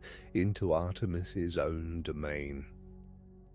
The Amazons in their far distant lands, the hunters who honored her with proper sacrifices, the women in labor who called her name. The young brides at Trozen leaving locks of hair at the shrine of Hippolytos. The cold silver light of moonlight across pine needles in the high meadow. These are the figures of Artemis's mythology, and you do not have to hold them. They are mentioned only so that they may settle. Let the names drift down like leaves into water. Let the images soften. Let the long history of the Silver Huntress become a quiet weight in the room, the way the moon outside the window is a quiet weight, holding without insisting. The Greek farmer or hunter who lived on the borders of the cultivated land would have known Artemis differently from the way the city Greek knew her. He would have seen her presence in the small daily details of the wild that touched his life. The deer that came down to drink at the spring near his house. The fox that crossed his path in the early morning. The small owl that hooted from the cypress beside his barn. The storm that broke over the high meadows above his farm. All of these were small reminders of the goddess. He would have left small offerings at her shrine on his way to and from his fields. He would have spoken her name briefly when his wife went into labor, when his sheep wandered into the high country, when a deer was needed for the winter store. The country relationship with Artemis was direct and practical, less philosophical than the city relationship, but perhaps more tender in its way. For the country woman, Artemis was even more present. The small altar in the corner of the house where the women of the family made their offerings was often Artemis's altar. The first hair of a baby girl cut at the proper age was offered there. The first menstrual blood of a young woman was washed away with water from a spring sacred to Artemis. The clothes of a pregnant woman approaching labor were brought to the altar to be blessed. The small olive branches placed beside the bed of a laboring woman were dedicated to Artemis. The careful washing of the newborn was done with water blessed at her shrine. Across the small daily rhythms of a country woman's life, Artemis was present. This long, quiet daily presence is perhaps the most important thing about her. The dramatic stories, the Actaeon and Callisto and Iphigenia and Niobe stories, are the loud parts of her mythology. But the quiet parts, the daily offerings, the small altars, the small prayers, spoken into the darkness of country bedrooms at moments of birth or fear or hope, are the truer measure of her presence in the ancient world. She was woven into the small fabric of daily female life, across thousands of small communities, for many centuries. She was, in this sense, perhaps the most intimately known of the Olympian goddesses, the one whose presence touched the most lives the most often. There is a final small consideration for tonight. The Greek world, with its many gods and goddesses, gave each of them their own particular sphere, their own particular followers, their own particular way of being known. Artemis's way of being known was perhaps the most distributed across the actual landscape of the ancient world. Her small shrines were everywhere. Her name was spoken in many small village languages. Her offerings were left by many hands. She was not concentrated in any one great temple, except perhaps the lost Ephesian one. She was scattered, the way moonlight is scattered, across every cool, quiet place where someone might pause and remember her. Now let the story loosen, the way every long telling must when sleep approaches. Let the mountain meadows fade into a pale slope against a darker sky. Let the silver bow and the silver arrows lie quietly in their place. Let the nymphs settle into their own quiet sleep. Let the hunting dogs curl beside their mistress. Let the deer rest in the high meadow, no longer hunted tonight. Let the bear girls at Broron lie down in their small dormitories. Let the great column at Ephesus, with its birds nesting in the capital, stand silent in the dark. Let Orion's 3 belt stars shine, if the season is right, over the southern horizon. Let the moon, in whatever phase she has tonight, hold her place in the high air, watching the long sleep of the world without interrupting it. Good evening and welcome back, one last time, to the slow, gentle work of letting the story rest. The night has carried Artemis a long way. From a small wandering island to a great temple at Ephesus to the silver light of every moonlit night that has fallen since. There are many other tellings of her, many other small mortal stories, many other moments when the silver huntress appeared at the edge of someone's life. But that is a story for another day. The forest of her mythology is wide enough that no single knight can walk all its paths. There is one more image of Artemis worth holding tonight. An image not from any specific story, but from the long accumulated tradition of her presence. It is the image of her in the high meadow at dawn. The first light just beginning to soften the eastern sky, the dew still wet on the grass, the deer at the far edge of the clearing lifting their heads at her approach, but not bolting. The goddess walks quietly. Her bow is on her shoulder but not drawn. She is not hunting now. She is simply walking through her own country, looking at the small wildflowers, listening to the small sounds of birds beginning their morning songs, feeling the cool air on her arms.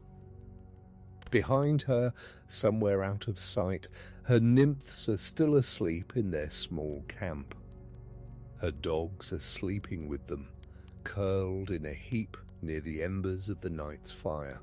The mountains around her are pale grey, just beginning to catch the first light. The valley below is still in shadow, with mist rising from the small river that winds through it. No other being moves in the world that she can see. She is alone, and she is exactly where she wants to be.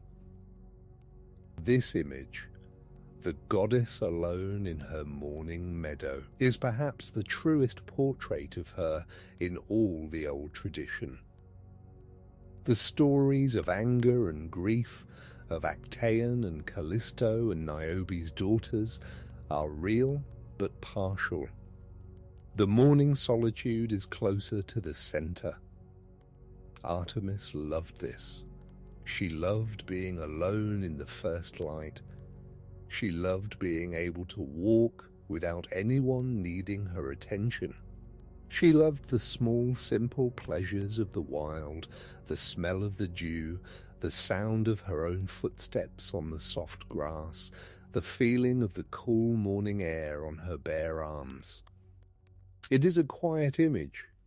It does not make a great epic story, but it tells us, more than the louder stories, what kind of goddess she was. She was, at her deepest, the goddess of being alone well. She was the patron of the quiet morning hour when nothing demands attention. She was the silver friend of those who have learned to love their own solitude rather than fearing it. For now, remember this. Tonight, the work of the tale is done. It simply was, like all old stories, the carrying of the silver-patient huntress through the long inheritance of nights. Let the names settle, let the room settle, let the night gather you up. Imagine the high mountain meadows of Artemis far behind you, the moonlit pools and the silver bow and the long quiet forest no longer pressing on your thoughts. In your mind, reach back and close an invisible door to the wild places, feeling it move on silent hinges, sealing the deer, the bear, the moon, the bow, and the long patient solitude of the goddess in calm and order. Then see a single candle, its flame steady in the darkness. With a dawn comes slowly to the forests of Artemis. The hunt is over, the hounds are resting, and the moon that guided her all night grows pale. As her light withdraws, another rises to meet it. For Artemis does not keep the sky alone. Her twin brother Apollo brings the sun up over the same mountains she guarded in darkness. Where she is wilderness and silence, he is music, prophecy, and healing light. The two have shared every horizon since the day they were born on the floating island of Delos. So we pass from sister to brother, from moonlit pines to the bright terraces of Delphi, without ever leaving the family of the sky. Good evening and welcome back. The hour has grown still, and the room around you has begun the slow practice of letting go of the day. The lamps are low, the corners have softened.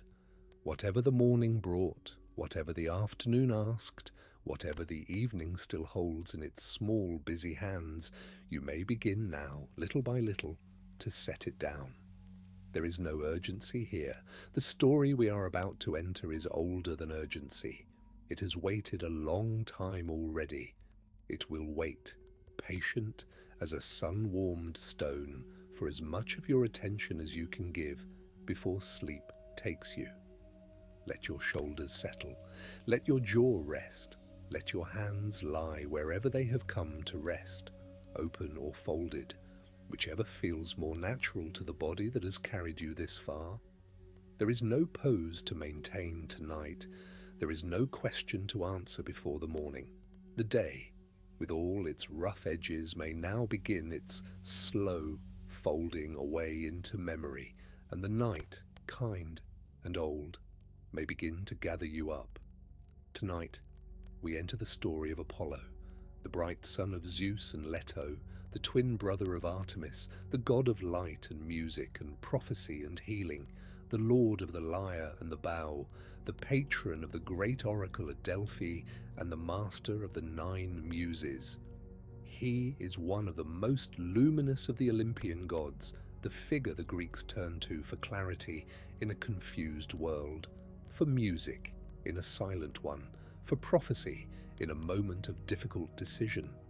His story is full of bright detail and quiet sorrow together, of laurel trees and laurel crowns, of dolphins and ravens, of a serpent at the foot of a mountain and a tripod above a chasm, of lovers lost and friendships ended too soon. We will move through these images slowly. We will not press them. We will let them rise and fade like figures painted faintly on the wall of an old temple. Get cozy, settle in, and let us begin. You may close your eyes if your eyes wish to close. The story will keep its shape without you watching it. The Greeks who first told it would have understood. They told their stories often around fires in the dark hours when the work of the day had ended, and the bodies of the listeners had begun their own quiet slumber. The teller continued. The listener slept, or did not sleep, as the listener wished. The story carried on regardless, and it kept its dignity because the teller knew that dignity does not require an audience that is always awake. In the beginning of this telling, we must step back, before Apollo was born, into the older household of Olympus, where Zeus had recently become king and had recently taken Hera as his queen. The Titanomachy had ended. The new gods were settling into their household. Athena had already been born from her father's head. The cosmos was finding its new shape, and Zeus, as the old singers tell, had begun the long pattern of his loves outside the marriage with Hera, the pattern that would shape so many of the later stories of his children. One of those loves was Leto, the daughter of two of the great titans, Koios and Phoebe. Leto was gentle. The old poets describe her as soft-spoken, generous, with eyes the colour of the early evening sky. She was not as old as Metis, not as fierce as Themis, not as proud as her sister Asteria. She was, in her quiet way, one of the kindest figures of the older generation. Zeus loved her. Leto, in turn, loved Zeus. Their love was, in the old tradition, a tender one. It produced two children, Artemis, the elder by a little, and Apollo, the younger. But Hera, who watched her husband's loves with the fierce attention of a queen guarding her dignity, was not pleased. She was particularly displeased with this one because she had heard a prophecy that Leto's children would be among the most luminous of the new gods, more luminous perhaps than her own children, Ares and Hebe. The thought of being outshone by the children of another woman in her own household was more than Hera could bear. So she set herself against Leto. She forbade any solid ground anywhere in the world from receiving Leto in her labour. The land itself, fearing Hera's anger, drew back from Leto wherever she went. Imagine then the pregnant Leto wandering from place to place, seeking a piece of earth that would let her give birth. She went to mainland Greece. The mainland refused her. She went to the islands of the Aegean. The islands refused her. She went to the coasts of Asia Minor. The coasts refused her. She went, finally, to the far places, the rocky outposts where almost no one lived, and even those drew back when she approached. Her body grew heavier. Her time grew nearer. She wept sometimes, the old singers say, with the slow tears of a woman who has been driven from every hearth she has tried to approach. In her wandering, she came at last to a small island called Delos. Delos was a strange place. It was a wandering island in some traditions, an island that floated freely on the surface of the sea, attached to no fixed point on the bottom. Because it was not anchored, the prohibition against receiving Leto did not quite apply to it. Earth had forbidden solid ground from receiving the goddess. Delos was not exactly solid ground. It was a piece of land that had no anchored place. It could receive Leto without violating the prohibition. Delos hesitated, the old story says, when Leto approached. The little island was poor. It had no great forests, no famous shrines, no important harbours. It was a small rocky place with a few palm trees and a small pool. It feared that hosting the labour of so important a goddess would only bring it Hera's anger and ruin. But Leto promised that her children, once born, would honour Delos forever. The small wandering island, after some thought, agreed. Leto came ashore. She lay down beneath a palm tree at the edge of the small pool. Her labour began. It was long, the old tradition says, because Hera had also detained Eileithyia, the goddess of childbirth, on Olympus, refusing to let her descend to assist. Without Eileithyia, no birth could be completed easily. Leto, labored for 9 days and 9 nights. The other goddesses watched in distress. They sent Iris, the rainbow messenger, to bribe Eileithyia with a magnificent necklace, 9 cubits long, made of amber and gold. Eileithyia, persuaded by the gift and perhaps also by her own pity for the labouring mother, slipped away from Hera and came to Delos. Then Leto gave birth. First came Artemis, the elder twin.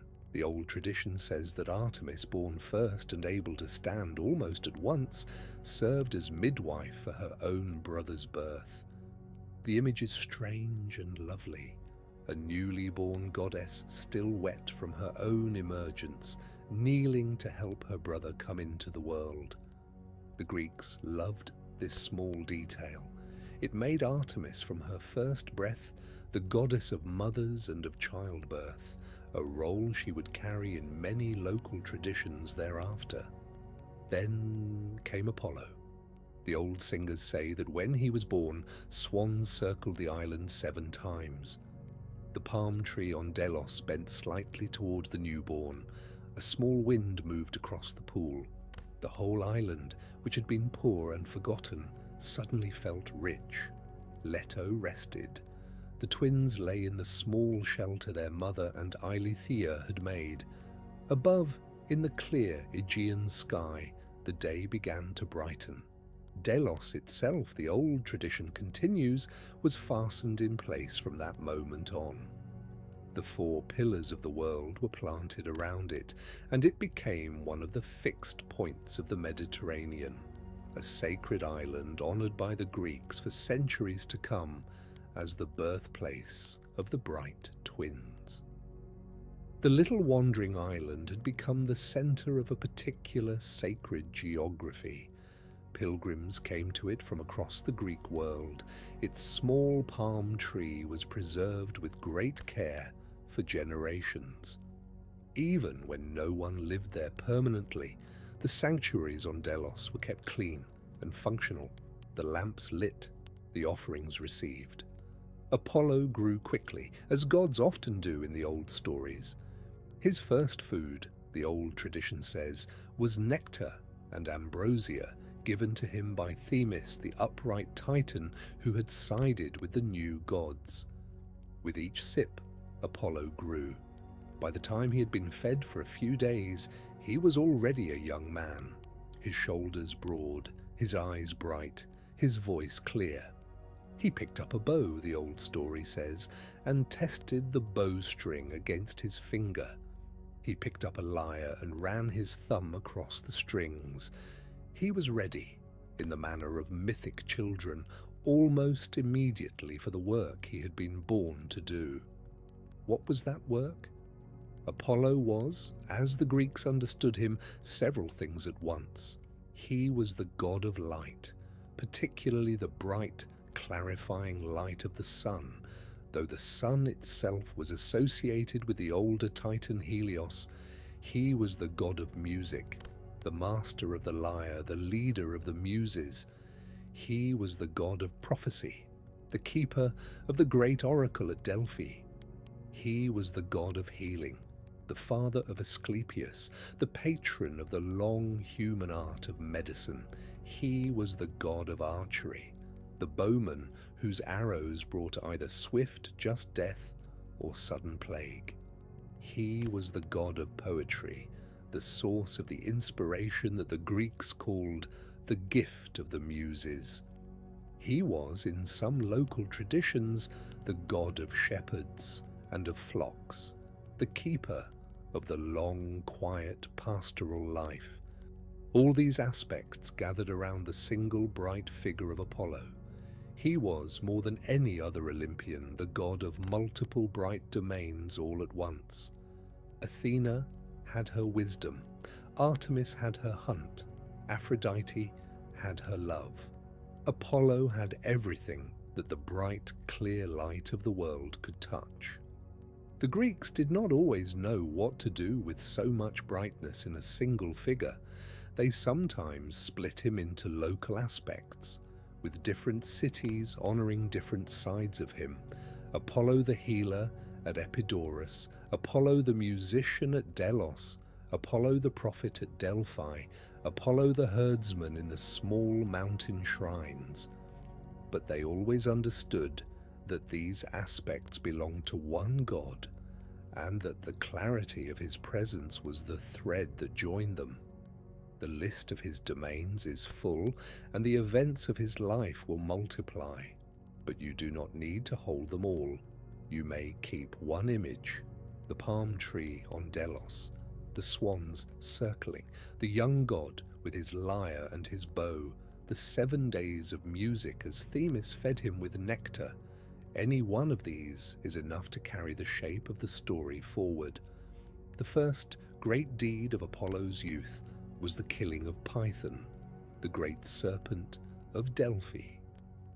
Delphi in the old geography was a place on the slopes of Mount Parnassus in central Greece, where a deep chasm in the rock breathed out a strange vapor that affected those who breathed it. It had been a sacred place long before Apollo. It had been the seat of Themis in some traditions, and before her of her mother Phoebe, and before her of the great Earth Mother Gaia herself. Delphi was an old place. It had been a place of oracle for many generations before the new gods, and Python guarded it. Python was a great serpent, the child of Gaia, the dragon who coiled around the omphalos, the stone that the Greeks believed marked the center of the world. Python was not malevolent in every tradition. He was sometimes simply the guardian, the keeper of the place, the old form of the spirit who watched over the chasm and its vapor. But in many tellings, Python was hostile to Leto and her children. He had been sent by Hera, in some versions, to pursue Leto during her labor.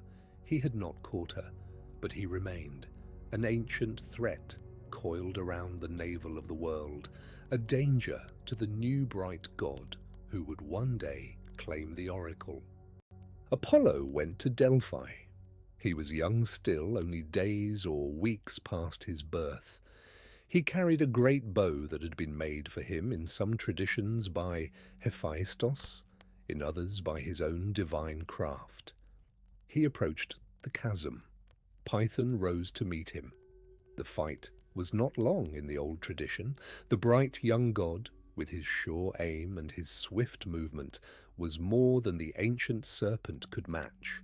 Apollo loosed arrow after arrow. Python recoiled, struck, recoiled again.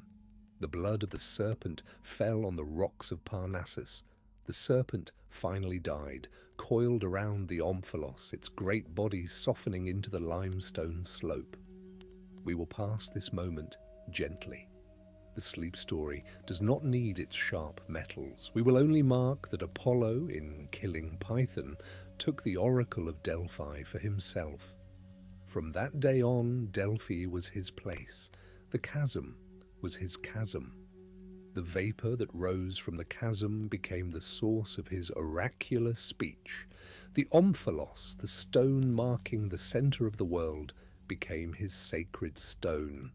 And pilgrims for the next 1,000 years would come to Delphi to consult Apollo's oracle, breathing the same vapor that had once belonged to Python. But the killing was not without its cost. Apollo had shed the blood of an ancient being, a child of the earth herself, and the old laws of the cosmos required that such a deed be cleansed before he could properly take his place.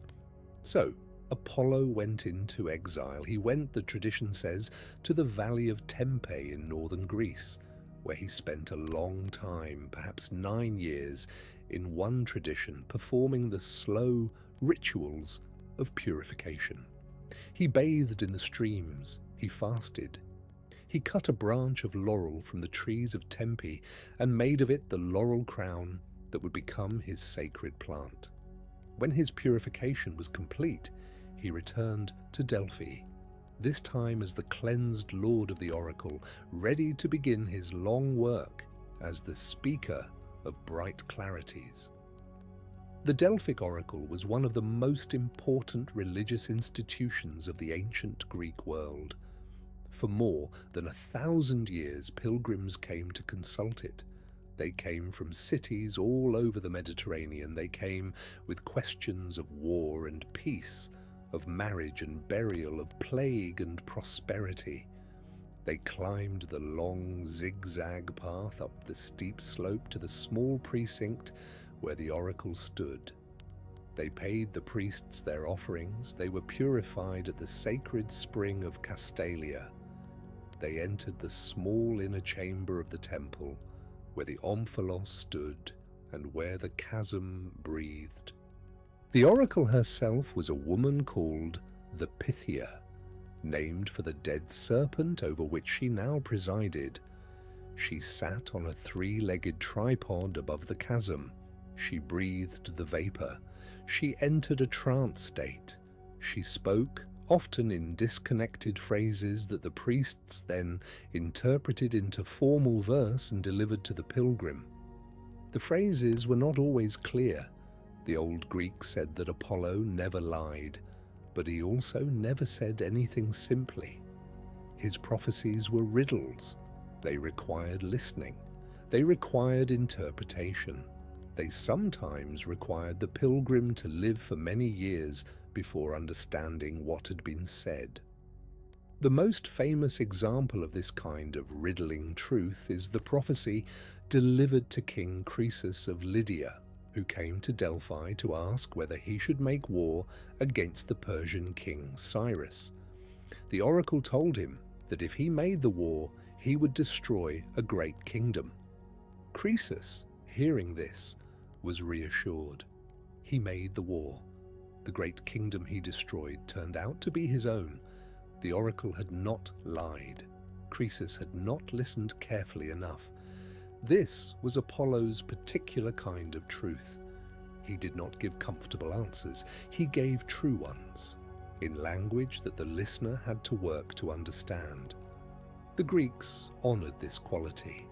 They knew that the truth, when it arrived, often arrived in shapes that did not flatter the questioner. The pilgrim who came to Delphi was not coming for reassurance. They were coming for the harder gift of clarity, however that clarity arrived. There were many other famous prophecies given at Delphi over the centuries. The Spartan kings consulted the oracle before their wars. The Athenians consulted it before great civic decisions.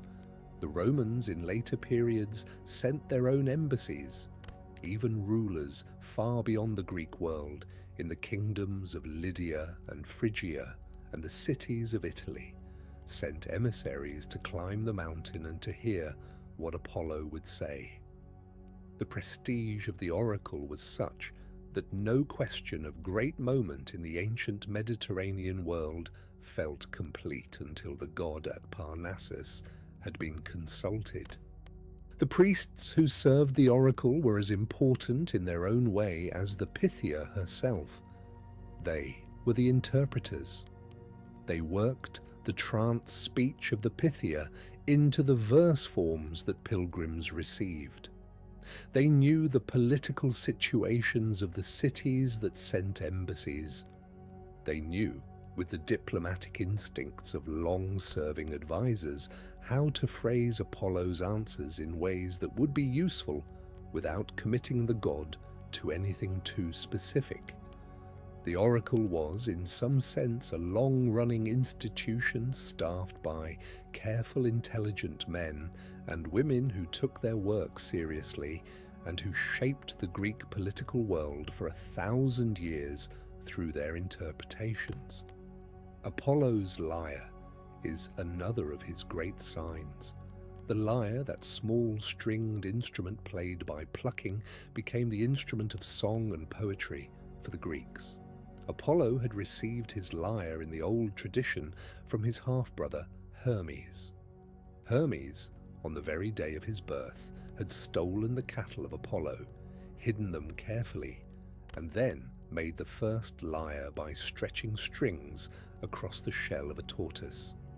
When Apollo, furious, came to confront the newborn god, Hermes charmed him by playing the lyre. Apollo, hearing the music for the first time, forgot his anger. He accepted the lyre as compensation for the stolen cattle. From that day, Apollo became the lord of the lyre and Hermes the lord of the herald's staff and of swift messages. Apollo's music was, in the Greek imagination, the music of order, of harmony, of the soul brought into balance. He led the 9 muses, the daughters of Zeus and Mnemosyne, who were the goddesses of the arts, Calliope of epic poetry, Clio of history, Erato of lyric love poetry, Euterpe of music, Melpomene of tragedy, Polyhymnia of sacred hymn, Terpsichore of dance, Thalia of comedy, and Urania of astronomy. The muses sang at the gatherings of the gods. Apollo with his lyre led their singing. Together they were the divine source of the long human inheritance of art and culture. The Greeks loved this image of the muses around their leader. They imagined the sound of 9 voices and a lyre as the sound of perfect harmony, the music that the cosmos itself made when it was working as it should. The orderly relations of the planets, the orderly relations of the seasons, the orderly relations of human society at its best.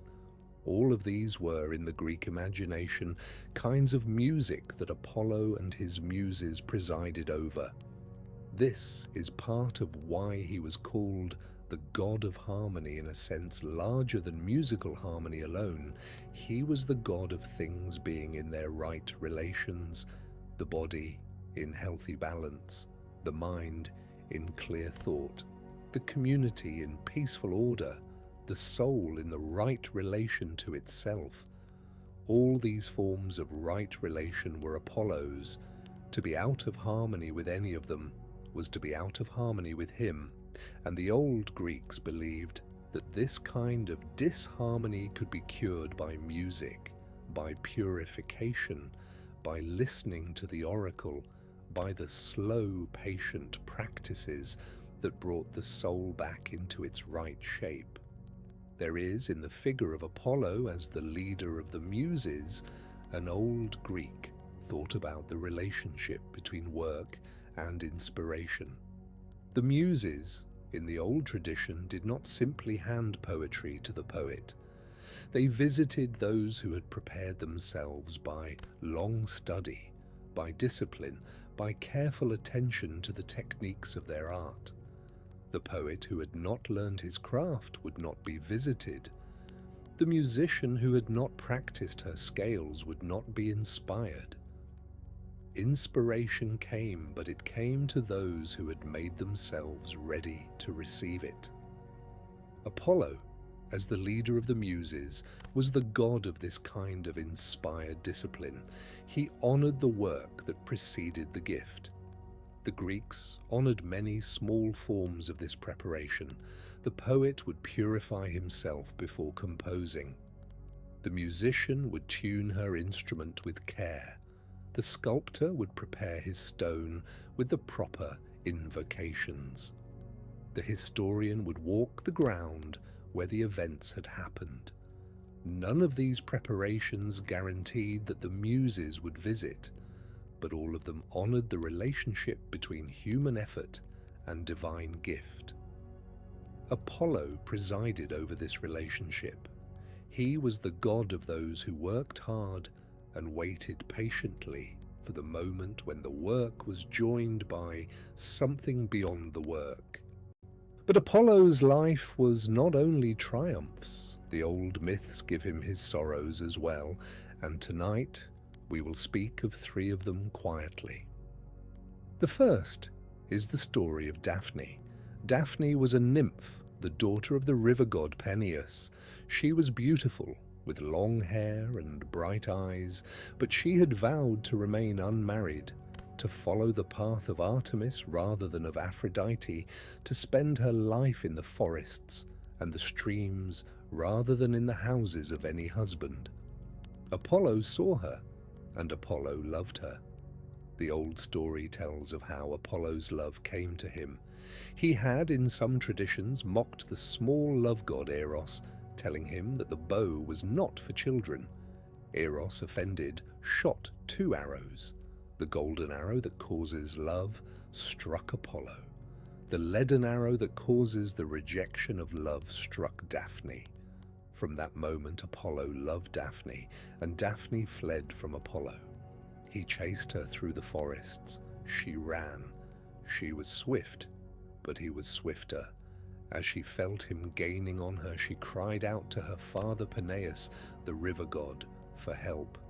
Peneus, hearing his daughter's plea, transformed her. As Apollo reached out to touch her shoulder, her skin became bark, her hair became leaves, her arms became branches, her feet became roots. She had become a laurel tree. Apollo stopped, his hand on the bark that had been her shoulder. The story says he wept. He could not have her now, but he made a vow. The laurel would be his sacred plant forever. The crowns of victors would be made of laurel. The crowns of poets would be made of laurel.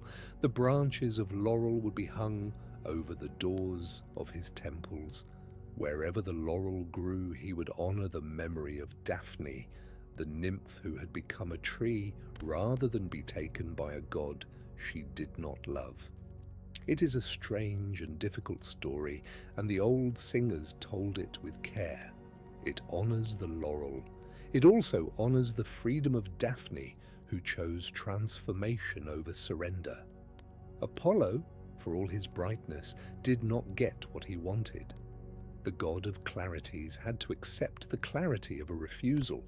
The laurel he wore from that day forward was, in some sense, a memorial to his own loss. The second story is the story of Hyacinthus. Hyacinthus was a young Spartan prince, beautiful, athletic, beloved by Apollo. The god and the boy were close companions. They played together at the throwing of the discus, that round, flat stone that Greek athletes hurled in their competitions. One day, the old tradition says, they were practicing the discus together. Apollo threw. The discus, perhaps caught by an ill wind, sent by the jealous Zephyrus, the west wind, who also loved Hyacinthus, struck the boy on the head as he ran to retrieve it. Hyacinthus fell. Apollo in panic tried to save him. He tried his healing arts. They were not enough. Hyacinthus died in Apollo's arms. The god of healing, who could cure so many other ills, could not save his beloved companion. From the blood of Hyacinthus, the old story says, sprang the flower called the hyacinth, the small, bright purple flower that bloomed each spring on the hillsides of Greece. Apollo, in his grief, made the flower sacred. He kept the boy's name attached to it. The hyacinth in the old Greek calendar bloomed at the time of a small spring festival called the Hyacinthiae, held at Sparta in honor of the dead prince. The festival lasted 3 days. The first day was mourning. The second day was celebration of the boy's memory. The third day was the celebration of his transformation into the bright flower. The third story is the story of Cyparissus, a young boy of the island of Caia, who was beloved by Apollo. Cyparissus had a tame stag, a magnificent animal with golden antlers that he loved more than any other companion.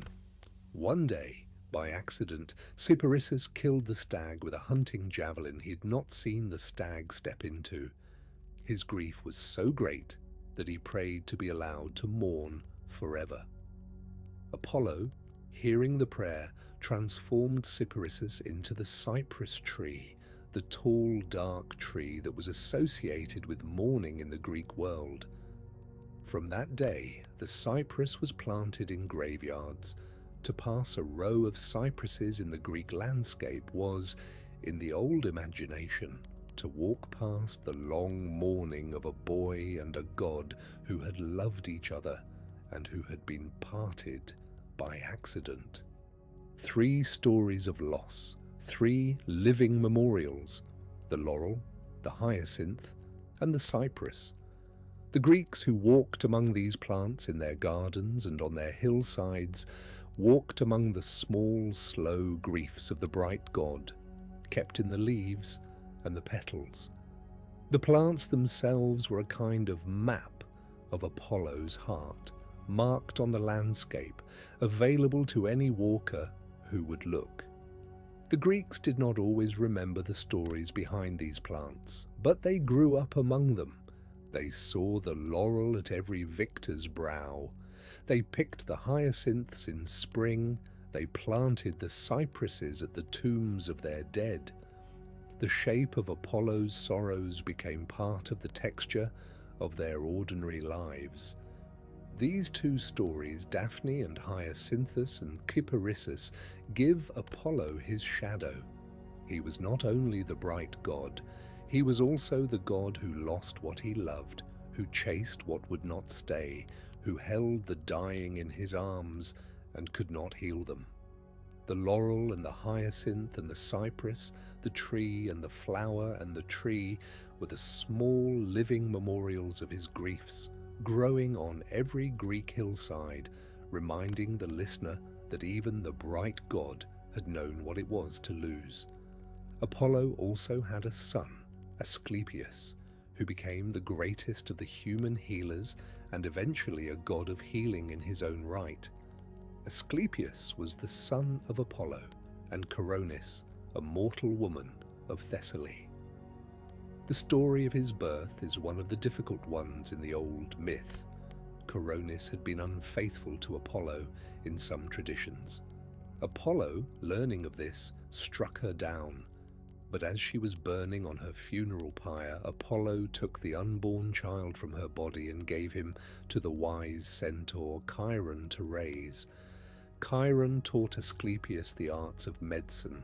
Asclepius grew to surpass his teacher. He became famous for his skill at healing. He could even, in some traditions, bring the dead back to life.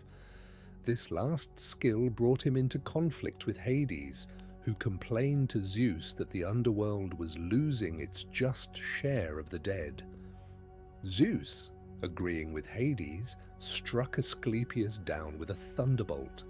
Apollo, in grief and rage at the killing of his son, retaliated by killing the Cyclopes, the ones who made the thunderbolts. For this, Apollo was punished by Zeus. He was sent into exile, this time to serve as a herdsman to a mortal king named Admetus of Thessaly for a year and a day. Apollo, the bright god of Delphi, the master of the lyre and the bow, spent a year as a shepherd in the household of Admetus. He kept the cattle. He played his lyre by the fires at evening. He was kind to his mortal employer.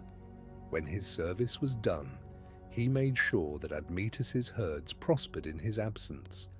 He left behind, the old tradition says, a memory of a particularly bright and musical young shepherd whom the household never quite forgot. After Apollo's exile, Asclepius was, in some traditions, eventually restored. He was made a god, raised to the heavens as a constellation, with the snake-coiled staff that became the medical sign across many later centuries.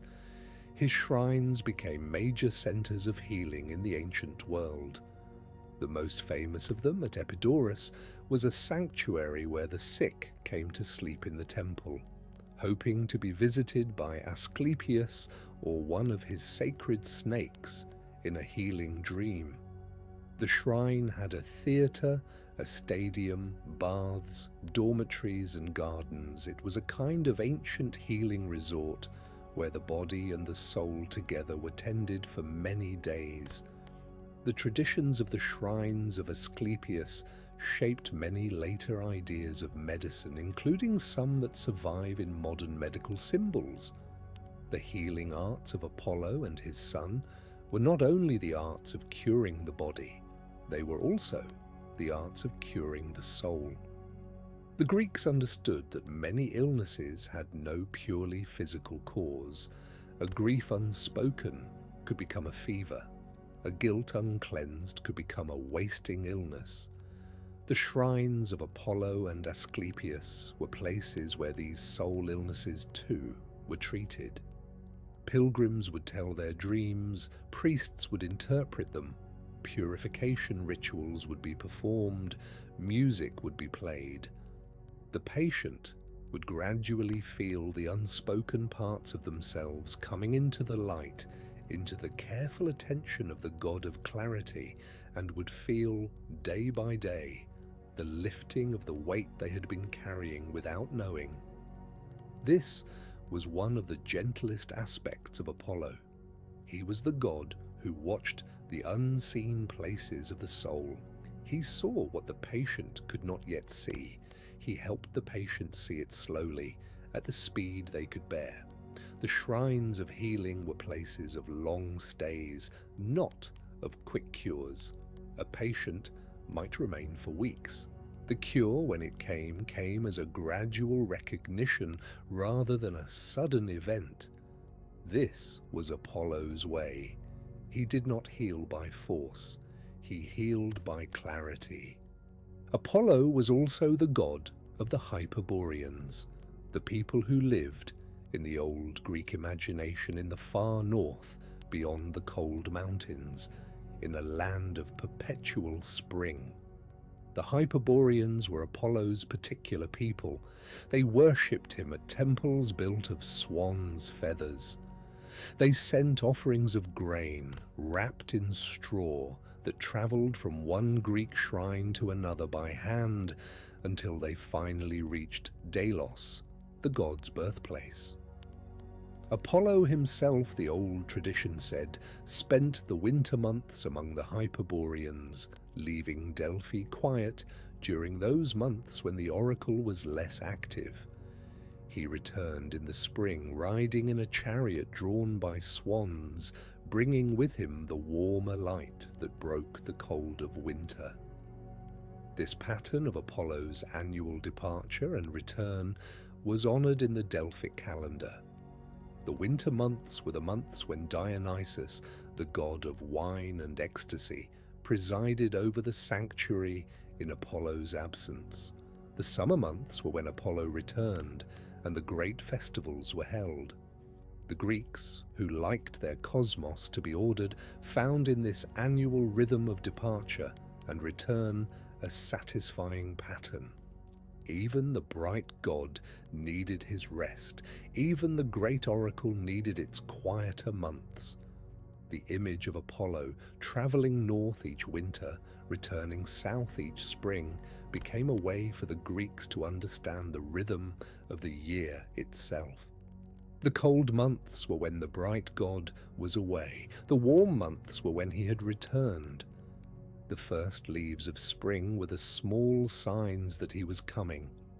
The bare branches of late autumn were the small signs that he was leaving. The seasons were not merely weather, they were the breathing of the god, and the breathing of the god was the breathing of the world. Good evening, and welcome back, if your mind has wandered through the long middle of the story. The figures have gathered. The wandering Leto, the palm tree on Delos, the swans, the great serpent Python, the omphalos, the laurel of Daphne, the hyacinth of the dying prince, the cypress of Xyparissus, the dying Asclepius, and the cyclops Apollo, killed in his grief, the Hyperboreans in their far green country. You do not need to hold them all, you may keep one, the palm tree, the omphalos, the laurel. Any one of these is the door into Apollo's story, and any one is enough for tonight. Apollo's role in the larger arc of Greek myth was often to be the god of bright clarity in moments when clarity was needed. The Iliad, that great old poem of the Trojan War, opens with Apollo's anger. The Greek king Agamemnon had insulted Apollo's priest Chryses by refusing to return the priest's daughter, whom Agamemnon had taken as a captive. Chryses prayed to Apollo. Apollo, hearing the prayer, descended from Olympus with his bow on his shoulder. The arrows in his quiver rattled with the sound of distant thunder. He came down through the night and stood near the Greek camp. He drew his bow. He loosed arrow after arrow. The mules and dogs of the Greek army died first, then the men. A plague swept through the camp. This is the dark side of Apollo, the god of healing in his other aspect, the god whose arrows could bring sickness as well as health. The Greeks understood that the same god who could cure could also harm, that the same arts that healed could also destroy. The plague at Troy, in the opening of the Iliad, lasted for 9 days. On the 10th day, the Greek seer Calchas advised Agamemnon that the only cure was to return the daughter of Chryses and to make amends to Apollo. Agamemnon reluctantly agreed. The plague lifted, but the long anger that the dispute had stirred in the Greek camp, particularly between Agamemnon and Achilles, became the central theme of the Iliad itself. There was another dark moment for Apollo, one we should mention only briefly. The story of Niobe is the story of a mortal queen who boasted that she was greater than Leto, because Niobe had 14 children and Leto had only 2. Apollo and Artemis, hearing this insult to their mother, descended to Thebes and killed all of Niobe's children. Apollo killed the 7 sons. Artemis killed the 7 daughters. Niobe, in her grief, wept until she was turned to stone, a stone in the mountains of Lydia, from which water continued to flow as if her tears had not stopped. This is a hard story, and the old singers told it with restraint. We will not press it. We will only carry from it the understanding that Apollo could be terrible when his mother was insulted, when the dignity of his family was offended, when the bright god had been pushed beyond his patience. The Greeks were honest about their gods. They did not pretend that the bright ones were always gentle. They knew that brightness, when it turns toward punishment, can be more terrible than the gloom of the underworld itself. There was also the story of Marsyas, the satyr who challenged Apollo to a musical contest. Marsyas played the flute, a wind instrument that he'd picked up after Athena, who had invented it, had discarded it in frustration because playing it made her cheeks puff out. Marsyas became a master of the flute. He boasted that his music was finer than Apollo's. The challenge was accepted. The muses themselves were the judges. The contest was close at first. Then Apollo, in some traditions, played the lyre while singing, which Marsyas could not do with the flute. The muses awarded the victory to Apollo. The penalty for Marsyas's hubris, the old story says, was harsh. We will not press it. We will only mark that Apollo, like Athena with Arachne, was not gentle with those who claimed to surpass him at his own art. The Greek myths often return to this theme, the danger of comparing oneself to a god. For now, remember this. Apollo, in the center of his many domains, was the god of measured truth. The light of his oracle was clarifying but not always comforting. The music of his lyre was harmonious but could become piercing. The arrows of his bow could heal or could bring plague.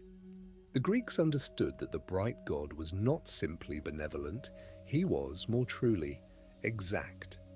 He gave what each situation required, whether that was healing or harm, music or silence, prophecy or laurel. This is part of why he was loved and also why he was feared. The Greeks did not want only a kind god, they wanted a true one. Apollo was that god. He told the truth, even when the truth hurt. He played the music that the situation required, even when the music was a lament. He shot the arrow that was needed, even when the arrow brought down a beloved companion. He was, in his deepest aspect, the god of what is rather than the god of what we wish. The Pythagorean philosophers in later centuries took up Apollo as their particular patron. They taught that the universe was structured by mathematical proportions, that the planets in their orbits made a music that mortal ears could not quite hear, but that was nonetheless real. They called this music the music of the spheres. Apollo, for them, was the god who presided over this hidden music, the mathematician of the cosmos, the harmonist of the planets. To live well in the Pythagorean view was to bring one's own soul into harmony with the music of the spheres, to live in proportion, to live in measure, to live as a single note in the larger song that Apollo led. The Stoics, later still, would take up similar ideas. They saw Apollo as the figure of the rational principle, the logos, the deep order by which things were what they were. To know Apollo, in this philosophical view, was to know the rational structure of reality. The oracle at Delphi was, for them, less a chamber where particular questions were answered and more a symbol of the larger truth that reality itself had a shape that careful attention could find. To consult Apollo was to take up the long human practice of paying attention. But that is a story for another day, the way philosophy slowly took up the figures of myth and turned them gently. Tonight, we will only mark it. We will only note that Apollo, in the centuries after the bright stories of his deeds, became also a figure of contemplation. He was the god of the order beneath the appearance. He was the god of the deep music that hummed under every visible event. To listen for him was to listen for the structure of things. The Temple of Apollo at Delphi was one of the great religious centers of the ancient world. It stood on the steep slope of Parnassus, accessible only by a winding stone road. Pilgrims approached on foot. The temple was modest in size compared to some others, but its setting was unmatched. Behind it, the cliffs of Parnassus rose in pale walls. In front of it, the long valley of the Pleistos stream stretched away toward the Gulf of Corinth, visible far below in the distance. The temple sat in this dramatic landscape with the calm dignity of a place that knew it did not need to compete with the mountains around it. It belonged to its setting. Its setting belonged to it. Inside the temple stood the omphalos, the navel stone, marking the center of the world. The Greeks believed that Zeus had once released 2 eagles from opposite ends of the world to find its center, and that they had met at Delphi, marking the place with the stone. Around the omphalos in the inner chamber were various sacred objects, tripods given by victorious cities, golden offerings, statues of past Pythias, inscriptions of famous prophecies. The chamber was small and dim. The smell of the laurel that the Pythia chewed mingled with the smell of burning offerings and with the slight strangeness of the vapor rising from the chasm beneath the floor. Pilgrims brought into this chamber would put their question often through a priest who served as intermediary. The Pythia, on her tripod, would speak. The priest would write down what she said or remember it, and would later deliver a formal verse interpretation to the pilgrim outside. The whole process might take an hour or several hours. The pilgrim would then have their answer in the form of a riddle to take home and meditate on, perhaps for years. The famous maxims inscribed at the entrance to the Delphic temple summarized something of Apollo's larger teaching. Know yourself, nothing in excess. These 2 phrases, simple as they are, contained a great deal of the old Greek wisdom about how to live. To know yourself was the harder of the two.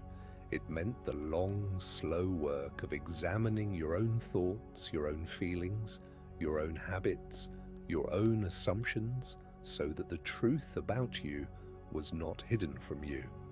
Nothing in excess was, in some sense, the application of self-knowledge.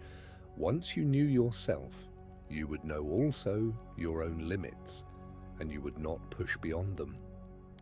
Together, these two phrases, the Apolline maxims, became one of the great inheritances of Greek philosophy. Socrates would later take up the first maxim as the foundation of his entire teaching.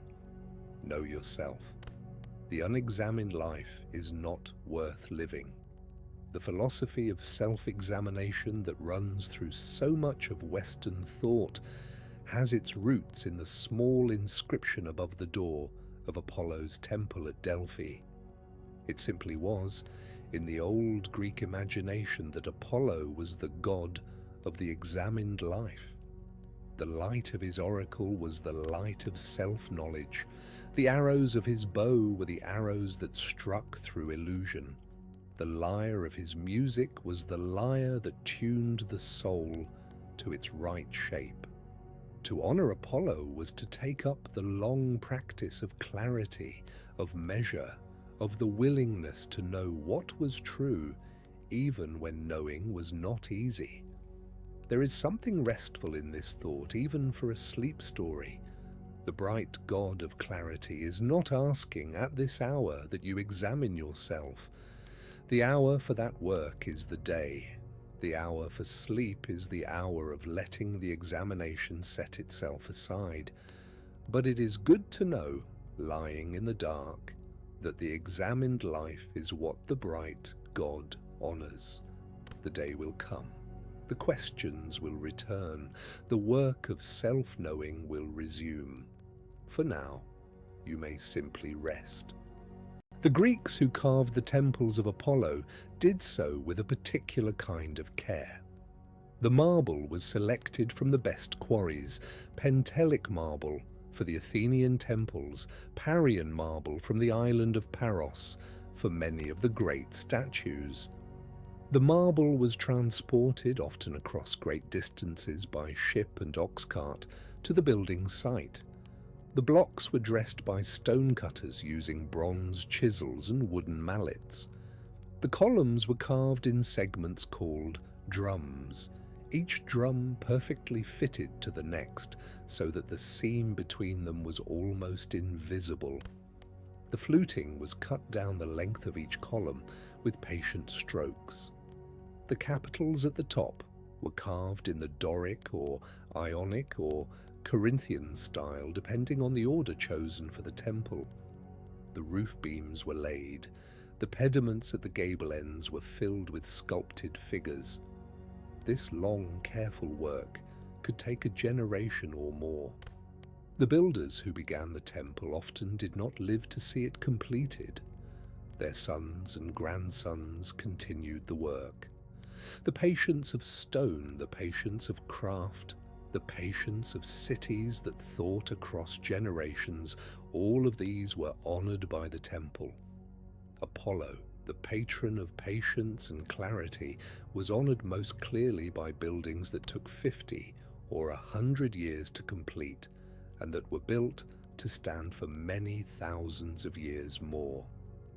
Inside many of Apollo's temples stood a kouros, a statue of a young man in a pose of upright attention, with the left foot slightly forward, the arms at the sides, the gaze level and calm. The kouros was, in the early archaic period of Greek art, the standard image of a young god or hero, and Apollo was often represented in this form. The kouros statues had a particular Apollonian dignity. They did not gesture, they did not pose dramatically. They stood simply with the calm attention of someone who had nothing to prove. Later, in the classical period, sculptors made more naturalistic statues of Apollo, But the older Kouros figures continued to be honored in the temples that had received them as dedications from earlier centuries. The most famous of these later Apollo statues was the Apollo Belvedere, a Roman copy of a lost Greek bronze. The Apollo Belvedere shows the god standing, his weight on one leg, his bow lowered, his gaze directed across a distance. He has just shot an arrow, perhaps the arrow that killed Python. He is calm, he is in motion, but not in haste. His face is youthful, but firm. The statue, rediscovered during the Renaissance, became one of the great icons of European art, influencing painters and sculptors for centuries. Whatever the limits of the Renaissance interpretation of Apollo, the statue itself preserves something of the older Greek Apolline calm. The god who acts, but is not agitated, who sees clearly without becoming anxious about what he sees. Apollo's relationship with his sister Artemis was one of the warmest in the old mythology. The twins, born together on Delos, remained close throughout their immortal lives. They were often shown together in art, Apollo with his lyre, Artemis with her bow, the bright bowman and the silver huntress side by side. They shared their mother Leto's defense. They worked together when their family's dignity was at stake. They were also, in a deeper sense, the two halves of a single divine principle, Apollo, the bright, civilizing principle of the city and the temple, Artemis, the wild, preserving principle of the forest and the spring. Together they covered the full range of the natural and human world, the cultivated and the uncultivated, the civic and the wild. The Greeks were honest about the differences between the twins as well. Apollo's domain was largely social, oracles, music, healing in cities, the well-tuned civic life. Artemis's domain was largely solitary, the hunt, the wild places, the protection of solitary travelers. Apollo loved the bright noon of the public square. Artemis loved the dim pre-dawn of the forest path.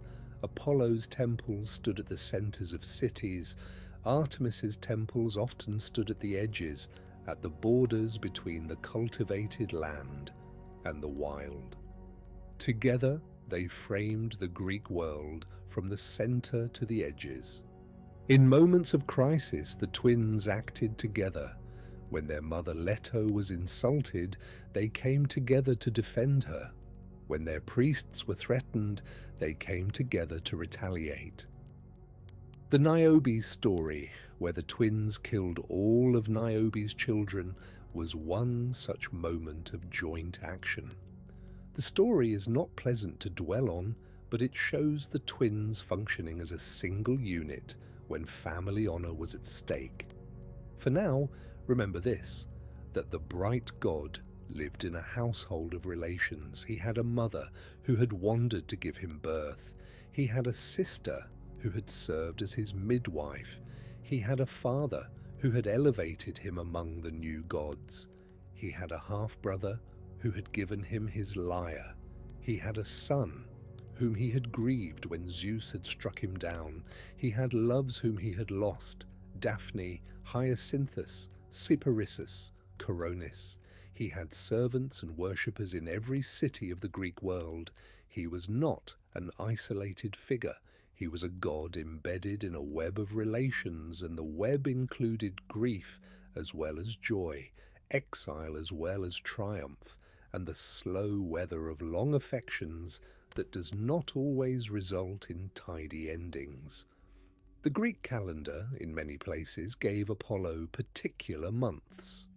In Athens, the month of Thargelion in late spring was sacred to him, with a festival called the Thargelia, held in his honor.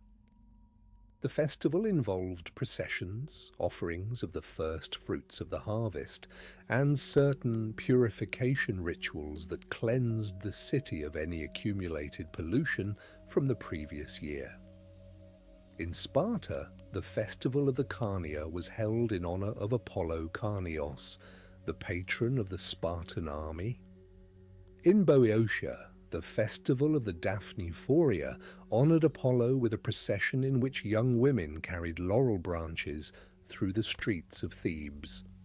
Each city had its own particular Apollo, its own particular festival, its own particular relationship with the bright god.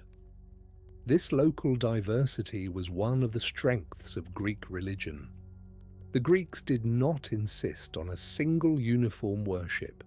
They allowed each city to find its own way to honor the same gods. The Apollo of Sparta was a slightly different figure from the Apollo of Athens, who was a slightly different figure from the Apollo of Delphi. All were the same god, but each city had emphasized certain aspects more than others, and the rituals reflected those emphases. To travel from city to city in the ancient Greek world was to discover the same gods over and over in slightly different forms, the way one discovers the same friends in slightly different moods at different gatherings. There were also the great Pythian Games, held at Delphi every 4 years in honor of Apollo. These games were one of the 4 great Pan-Hellenic festivals of ancient Greece, alongside the Olympic Games at Olympia, the Isthmian Games at Corinth, and the Nemean Games at Nemea. The Pythian Games included athletic contests as well as musical and poetic competitions, in keeping with Apollo's dual patronage of physical prowess and artistic skill. Victors received crowns of laurel, the sacred plant of Apollo, cut from the trees of the Valley of Tempe, where the god himself had performed his original purification. The athletes who competed at the Pythian Games trained for years to be ready. They came from every city of the Greek world. They competed in foot races, in wrestling, in the throwing of the discus and the javelin, in chariot racing, in boxing, in the long pentathlon that combined 5 different events. They competed also in music, in singing to the lyre, in playing the lyre alone, in playing the flute. The variety of contests reflected the variety of Apollo's domains. The same god who honored the swift runner also honored the careful singer. The same god who watched the discus arc also watched the lyre's strings vibrate. Apollo's bow is worth pausing over as a sacred object. The bow was the long-range weapon of the ancient world, the weapon of distance, of careful aim, of patience. Unlike the spear or the sword, the bow did not require the archer to come close to the target. The archer drew the bowstring, held it taut for a long, careful moment, then released. The arrow flew through the air on its own, finding the target if the aim had been true. The Greeks saw in this a kind of metaphor for many of Apollo's domains. Prophecy, like archery, was a matter of careful aim across distance. The seer drew on his attention as the archer drew on his bowstring, and the truth flew across the distance between question and answer. Healing, too, was a matter of distance. The doctor sent his cures into a body he could not directly enter, hoping that they would find the illness and undo it. Music was a matter of distance. The sound of the lyre travelled across the air to the ear of the listener, who received it without quite knowing how the vibration had become meaning. The Greek archers of the Bronze Age and the early Iron Age had been particularly devoted to Apollo. Their patron was the god of the long shot, the god whose own arrows could travel from Olympus to mortal targets, the god whose aim was never quite wrong. Cretan archers, particularly, had a reputation in the ancient world as being the most skilled with the bow, and their training included long prayers to Apollo. The bowmen of Pylos and Mycenae carved small images of Apollo into the wood of their bows, hoping that the touch of the god would carry through to the wood, and from the wood to the arrow.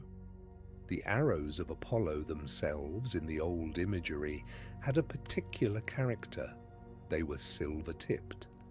They were said to make a faint silver whistle in flight, audible only to those with refined hearing.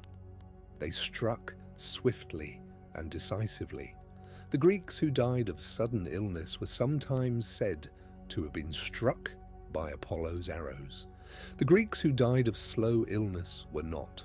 Sudden death, in the old imagination, had a kind of dignity that slow wasting did not. To be struck by Apollo's arrow was to die quickly, without prolonged suffering, in the bright air. It was, in some sense, a merciful end among the various ends available. His sister Artemis carried similar arrows, though hers were associated more with the deaths of women than of men. Together, the twin bows of Apollo and Artemis were the long-range mercy and justice of the cosmos.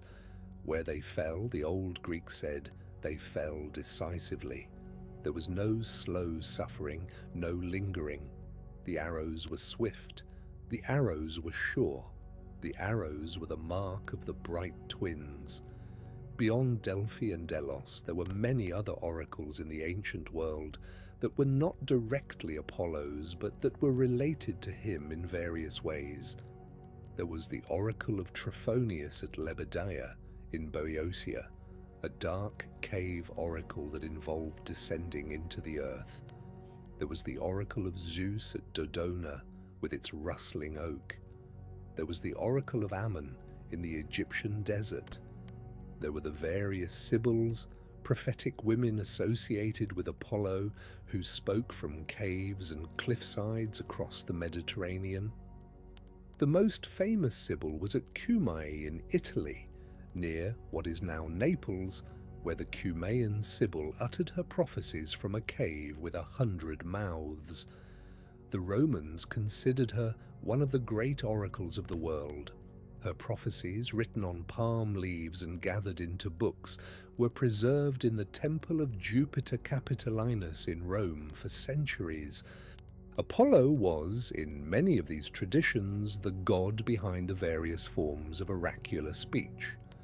Where the Pythia at Delphi was his most famous voice, the other prophets and prophetesses were also, in some sense, channels for his clarity. To consult an oracle anywhere in the ancient world was to come into Apollo's general territory. To listen for the answer was to listen for him. There were also smaller forms of his attention that the Greeks recognized.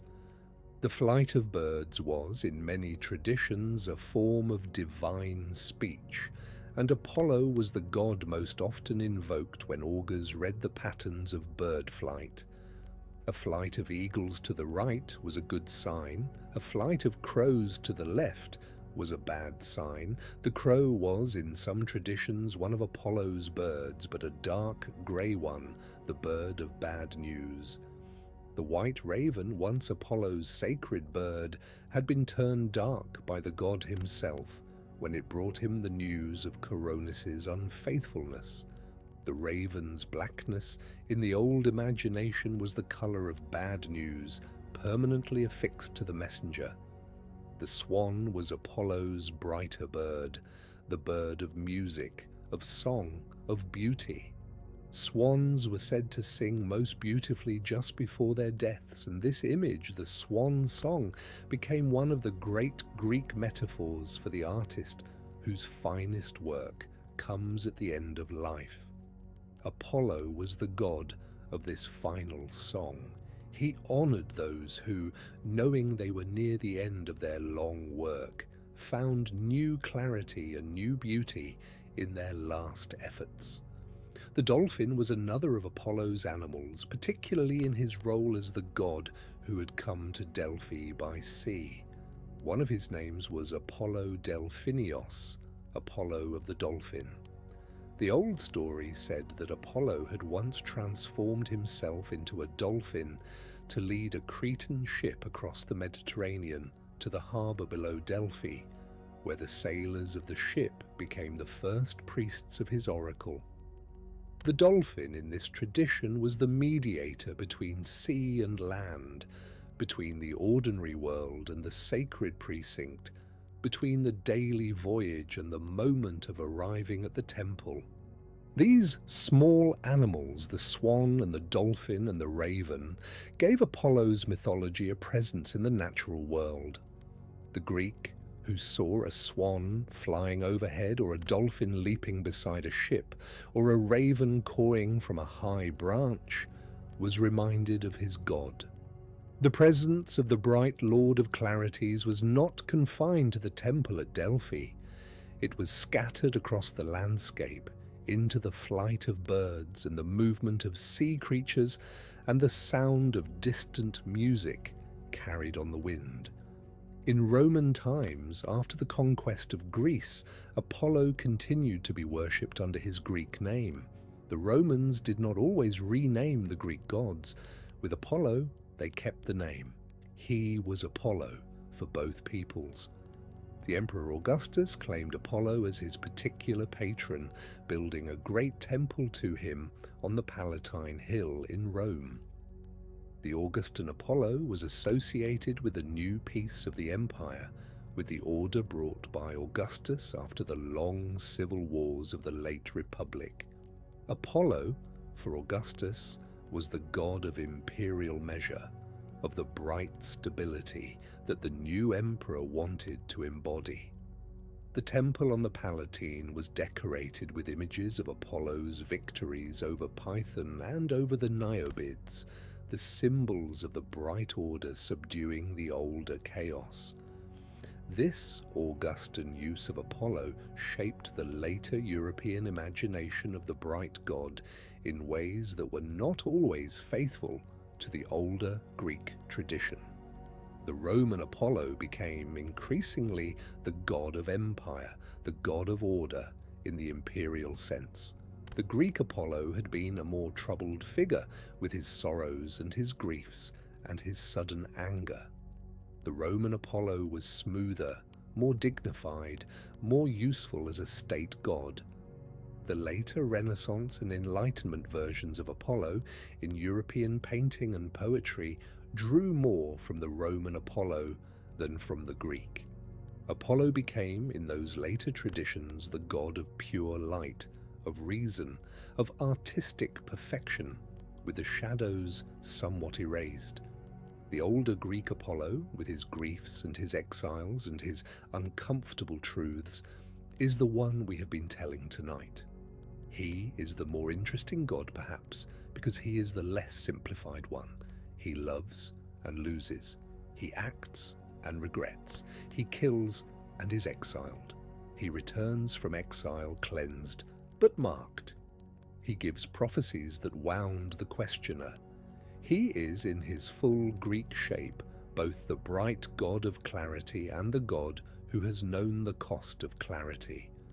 The brighter you see, the harder some sights become to bear. Apollo had seen everything and had not always been able to look away. The night is older now, and the story has carried us far. Let us gather the figures and let them settle. Leto, wandering from place to place. Delos, the small wandering island, agreeing to receive her. The palm tree, the pool, the labour of 9 days. Eileithyia, slipping away from Hera with her amber necklace. Artemis as her brother's first midwife. Apollo, born under circling swans, growing rapidly into a young god with bow and lyre. Python, the great serpent at the navel of the world, falling to Apollo's arrows. The exile to Tempe, the laurel cut from the river trees, the slow purification. The return to Delphi, the founding of the great oracle. The Pythia on her tripod, breathing the vapour. The Omphalos in the inner chamber. Daphne, transforming into the laurel rather than be taken. Hyacinthus falling in the play of the discus. Cyparissus becoming the cypress in his unending grief. Asclepius, the great healer, struck down by Zeus. The Cyclopes killed in retaliation. The year of exile as a shepherd to Admetus. The Hyperboreans in their northern country. The plague at Troy. The arrows falling among the Greek army. The children of Niobe, all dead in a single morning. The Muses around their leader, singing. The Maxims at the door of the temple. The Pythagorean music of the spheres, the slow inheritance of the examined life into all later philosophy. The great Pythian games every 4 years, athletes and musicians coming from every city to compete for the laurel crown. These are the figures of Apollo's mythology, and you do not have to hold them. They are mentioned only so that they may settle. Let the names drift down like petals into water. Let the images soften. Let the long history of the bright god become a quiet weight in the room. The way a high lamp is a quiet weight, holding without insisting. There is one more small image worth carrying tonight from the older Greek tradition of Apollo. It is the image of him among ordinary mortals, walking through a market, perhaps, or sitting by a well in a small village in the hills. He has come down from Olympus, the old stories say, in disguise to see how mortals live. He carries a small lyre under his arm. He plays a few notes when he is asked. He listens to the talk of the women at the well. He watches the children running between the houses. He does not announce himself. He is just one more traveller passing through. But where he has passed, the village seems calmer afterward. The disputes that had been festering soften a little. The illnesses that had been worrying the elders ease. The young people find new ideas for their work.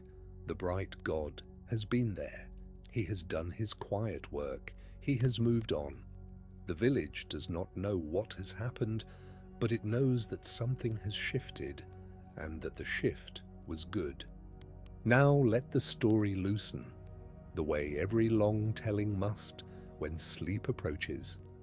Let the cliffs of Parnassus fade into a pale wall against a darker sky.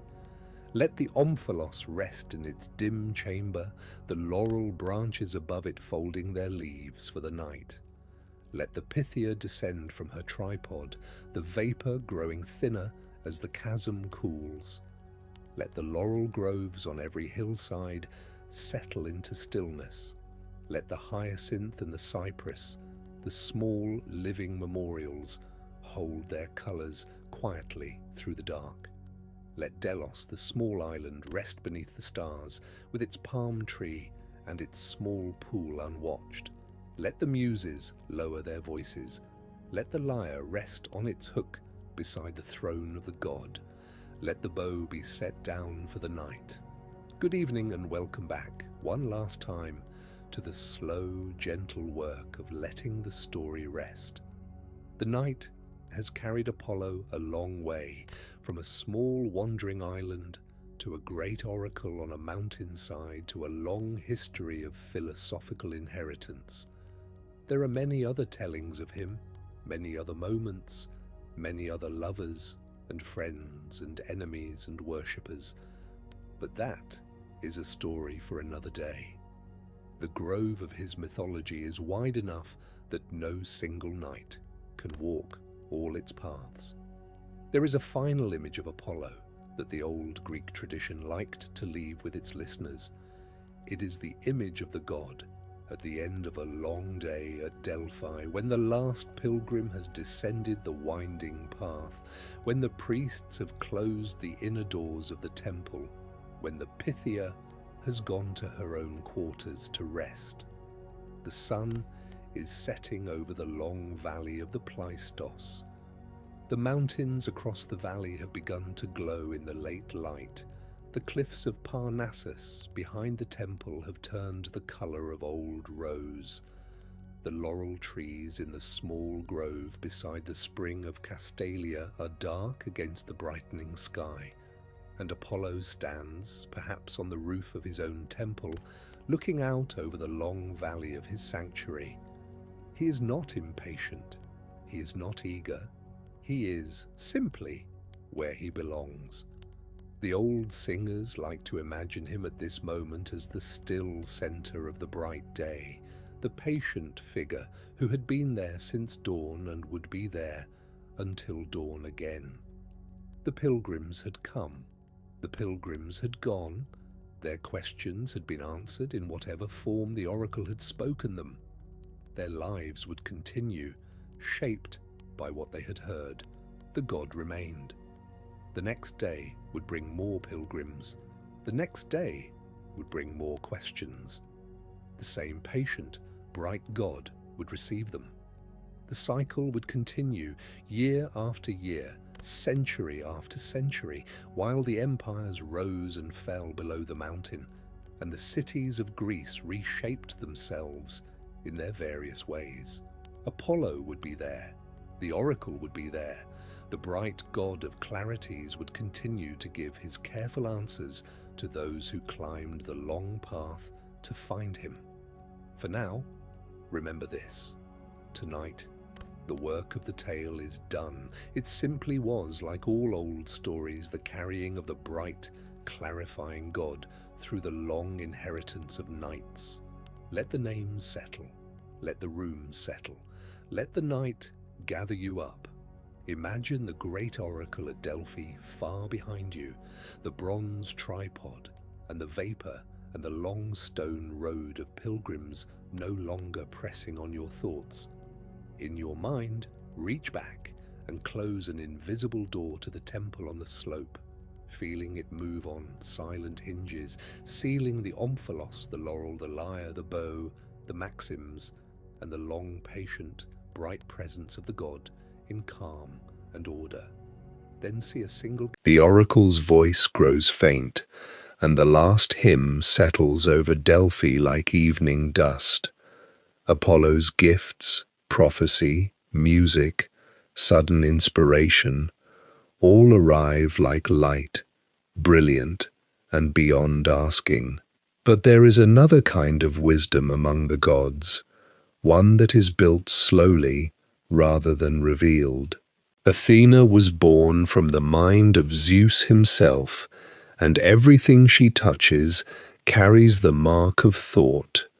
The loom, the olive tree, the well-planned city, the patient strategy that wins wars without glory. From the god whose knowledge descends in visions, we turn to the goddess who teaches mortals to think their way through the dark. Good evening and welcome back. The hour has grown still, and the room around you has begun the slow practice of letting go of the day. The lamps are low, the corners have softened. Whatever the morning brought, whatever the afternoon asked, whatever the evening still holds in its small, busy hands, you may begin now, little by little, to set it down. There is no urgency here. The story we are about to enter is older than urgency. It has waited a long time already. It will wait, patient as a stone wall, for as much of your attention as you can give before sleep takes you. Let your shoulders settle. Let your jaw rest. Let your hands lie wherever they have come to rest, open or folded, whichever feels more natural to the body that has carried you this far. There is no pose to maintain tonight. There is no question to answer before the morning. The day, with all its rough edges, may now begin its slow folding away into memory, and the night, kind and old, may begin to gather you up. Tonight, we enter the story of Athena, the grey-eyed daughter of Zeus, the goddess of wisdom and weaving and strategy, and the disciplined mind, the patron of the great city that would carry her name across centuries. She is one of the central figures of the old Greek world, the friend of heroes, the keeper of crafts, the one whose owl turns its round head in the dark of every temple where her image has ever stood. Her story is full of bright and quiet detail. A birth from her father's head, a contest over a hill, a strange and tender friendship with a girl named Pallas, a feud with a mortal weaver, and the long unseen support she gave to certain wanderers who crossed her path. We will move through these images slowly. We will not press them. We will let them rise and fade like figures painted faintly on the wall of an old temple. Get cozy, settle in, and let us begin. You may close your eyes if your eyes wish to close. The story will keep its shape without you watching it. The Greeks who first told it would have understood. They told their stories often around fires in the dark hours when the work of the day had ended and the bodies of the listeners had begun their own quiet slumber. The teller continued. The listener slept or did not sleep, as the listener wished. The story carried on regardless, and it kept its dignity because the teller knew that dignity does not require an audience that is always awake. In the beginning of this telling, we must step back, before Athena was born, into the older household of Olympus, where her father Zeus had only recently come into his rule. The Titanomachy had ended. The Titans were sealed away beneath the world, kept by the 100-handed guardians who had been freed from the deep pit and who, in gratitude, had agreed to take up that long watch. The new gods were arranging themselves into their household. The marriage of Zeus and Hera was not yet the long-settled thing it would later become. The Olympian halls were still new, and the smiths who had built them had only just laid down their tools, and the high air around the summit of the mountain still carried, in places, the smell of burning bronze from the great forges of construction. Before he married Hera, Zeus had loved another, an older being, the goddess Metis. Her name in Greek means cunning thought, careful contrivance, the particular kind of wisdom that knows how to find a way through a difficult problem. Metis was the daughter of Okeanos and Tethys, two of the great Titan elders, and she had been Zeus's first counselor, the one who had given him the herb that freed his swallowed brothers and sisters from the belly of Kronos. Without Metis, the war against the Titans might not have been won. She was a quiet figure in the old myths, less famous than the louder gods, but central to the entire turning of the cosmos, from the rule of the elders to the rule of the new. Imagine her as the old poets imagined her. She was tall and grave. Her eyes were the color of deep water. Her voice was the voice of someone who had thought before she spoke. She was older than Zeus by an unknown measure of time, the way all the children of the great Titan houses were older than the Olympians, and she carried in her bearing the long memory of the world before the war. She was patient. She was kind. She was, in some old descriptions, terrifying in her quiet, because to be truly wise is sometimes to know things that the unwise would find unbearable. When the war was over, Zeus and Metis loved one another. Metis became pregnant. The cosmos was about to receive a new child, a daughter, the first of the next generation of the great gods. The household of Olympus prepared itself in its quiet way for the new arrival. The seasons turned, the sky turned. The newly freed Cyclopes hammered at their forges in the deep caves of the world, and the sound of their hammers became, in some traditions, the sound of the unborn child's heartbeat as Metis carried her. But an oracle came to Zeus. The oracle was delivered in some traditions by Earth herself, who had a long memory and who knew the shapes of futures the way an old gardener knows the shapes of seasons. In other traditions, the oracle came from Sky falling back into his far quietness, who spoke a final word before withdrawing entirely. Either way, the message was the same. Metis would bear 2 children. The first would be a daughter, equal to her father in wisdom and courage. The second would be a son, who would surpass his father and overthrow him, as Zeus had overthrown Kronos, and as Kronos had unseated Sky. Zeus, when he received this oracle, was caught between 2 truths he could not resolve. He loved Metis. He longed for the daughter. But he had seen, with the particular vividness of one who had himself ended his father's reign, what happened when a king tried to keep his throne against the future. He had not forgotten the cave on Crete. He had not forgotten his own hidden childhood. He did not want to be Kronos. He did not want to swallow his children. He had won his war, in part, by being different from his father. To become his father now would be to undo what he had built. But he also did not want to be overthrown. The thought of the unborn son growing inside Metis, growing into a being who would one day come for him, settled inside him like a cold stone. He thought about it for many days. He spoke of it to no one.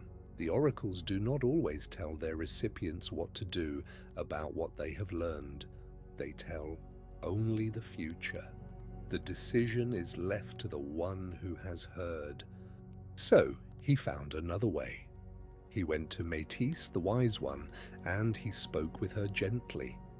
He proposed a game in some versions of the story in which they would take turns becoming smaller. Metis, who could change her form as easily as breath, agreed to play. She did not know, perhaps, that the game was more than a game, or perhaps she did know and chose to play anyway, with the kind of accepting wisdom that the old myths sometimes attributed to her. The poets are ambiguous on this point, and we will not press the question. Some loves end in willing surrender, others end in surprise. The old singers did not always say which kind of ending this was. Metis became a fly. She became a small lizard. She became finally a drop of dew hanging on the rim of a cup. And Zeus, watching her become small, lifted the cup and drank her down. She entered him in the form of a single shining droplet. She slid down his throat. She came to rest in some deep place within him, where the unborn child still floated in the membrane of her own becoming. This is one of the strangest moments in Greek myth, and the old singers told it with care. Zeus did not destroy Metis. He took her into himself. He absorbed her as the river absorbs the small spring that feeds it. From that moment on, Metis lived inside Zeus, continuing the work of carrying the child, continuing also her own life as wisdom. The old poets understood that this was not the same as the swallowing of children by Kronos. Kronos had swallowed in fear. Zeus had swallowed in another spirit altogether, a spirit that was perhaps half love, half calculation, half the strange dream logic of myth that resists easy explanation. Metis was inside him. The unborn daughter was inside him. The cosmos waited. The years passed. The household of Olympus continued its early arrangement. Zeus married Hera, and that marriage began its long, complicated history. The new household took shape. Hera as queen, Hestia tending the central hearth, Demeter beginning her care of the grain, Poseidon coming and going from his sea, Hades coming up rarely from his deep halls, and Ares and Hebe and Eileithyia being born to Zeus and Hera in their proper turns. But somewhere inside the king of the gods, in a place no one else could see, Metis went on with her work. She wove, she thought, she prepared the daughter. She also in some traditions, prepared armor for the child, hammering small bronze on a small forge that existed only inside her husband's chest. The image is wild, and the old singers loved it. Inside Zeus, somewhere below the level of his ordinary awareness, Metis was hammering and weaving and shaping, getting the child ready. Then came the headache. It began, the old story says, as a small pressure behind the eyes. Zeus had felt no pain in his immortal body since he had become king. The discomfort was unfamiliar. He set it aside. The next day, the headache was worse. The day after that, worse still. The pain grew until it shook the high halls of Olympus. The other gods, alarmed, gathered around their king. They had no idea what was happening. Hera, perhaps secretly amused, perhaps genuinely concerned, watched from her throne. Apollo and Artemis, who would later become healers in different ways, were not yet born to help.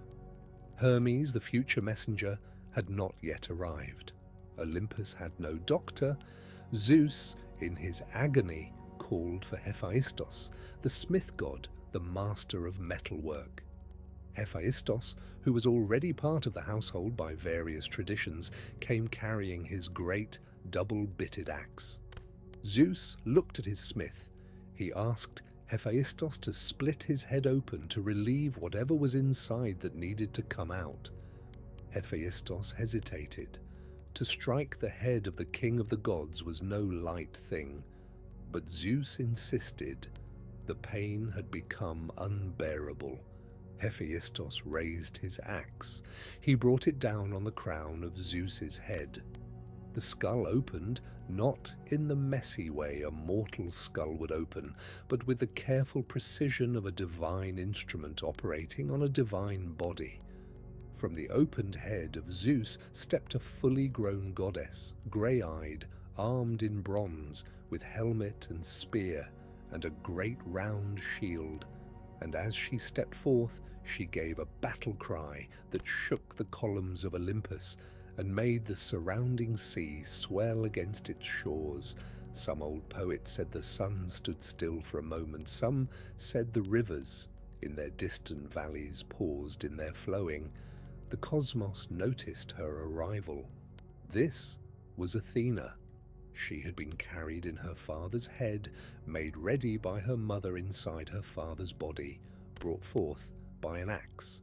She did not cry as an infant cries. She did not stumble. She simply was, in the moment of her emergence, the goddess of wisdom and strategy and craft, full and complete, as if all the years of her gestation had counted as the years of an ordinary childhood, and she had simply been waiting for the door to open. Her grey eyes took in the hall of Olympus. Her bronze armour caught the light. Her spear rested easily in her hand.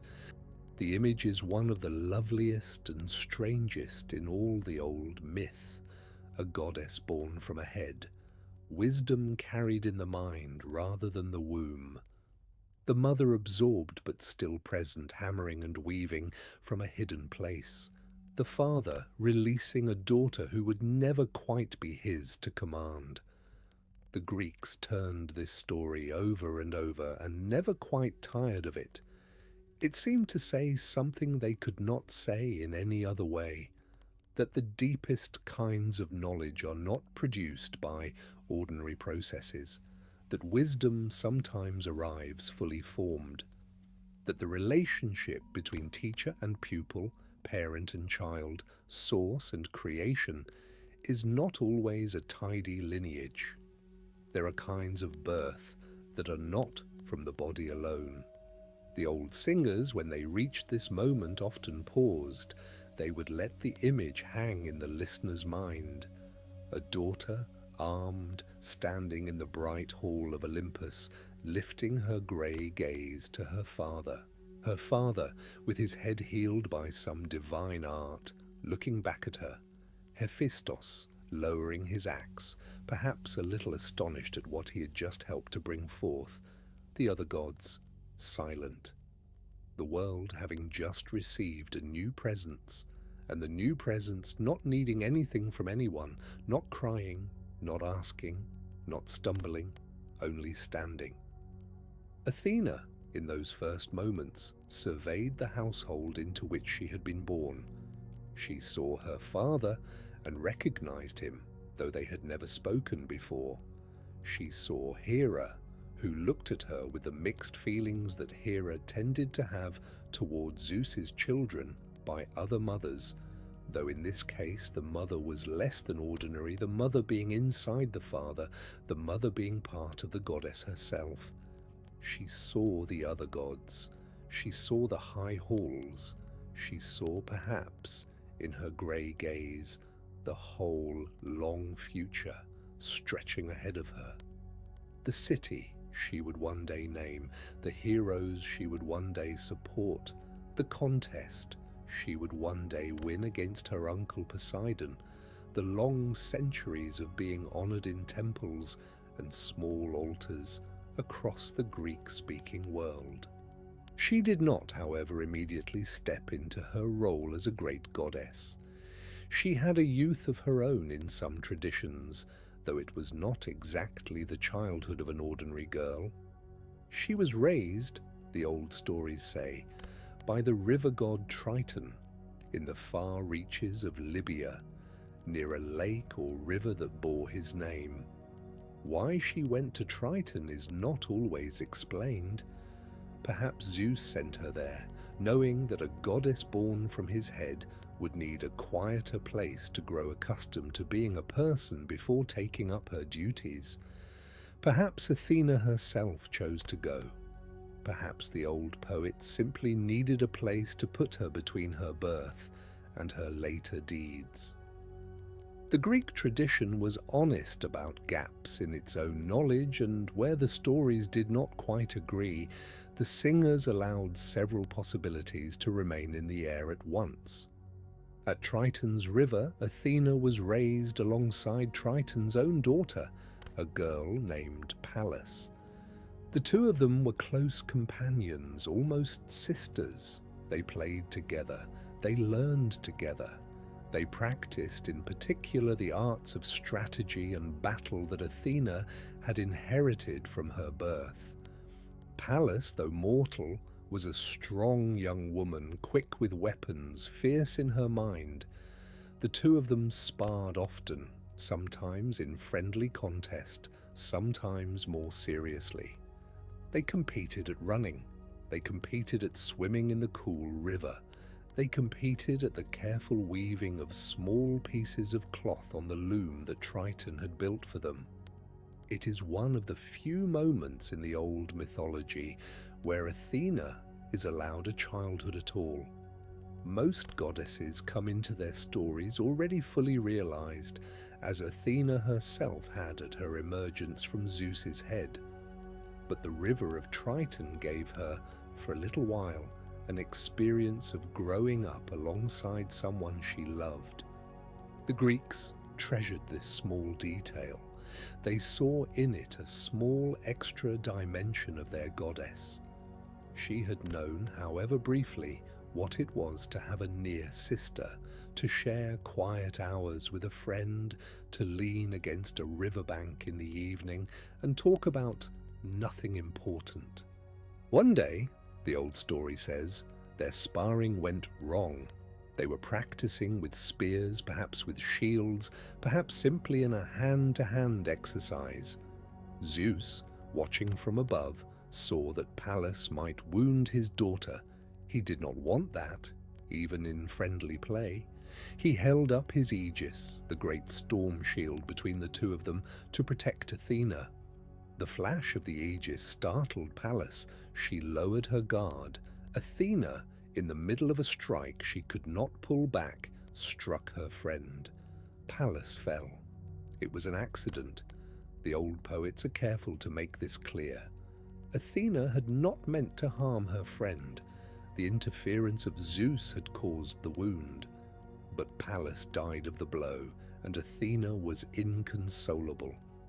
The grief of Athena over Pallas is one of the tender details of her mythology, and the old singers told it gently.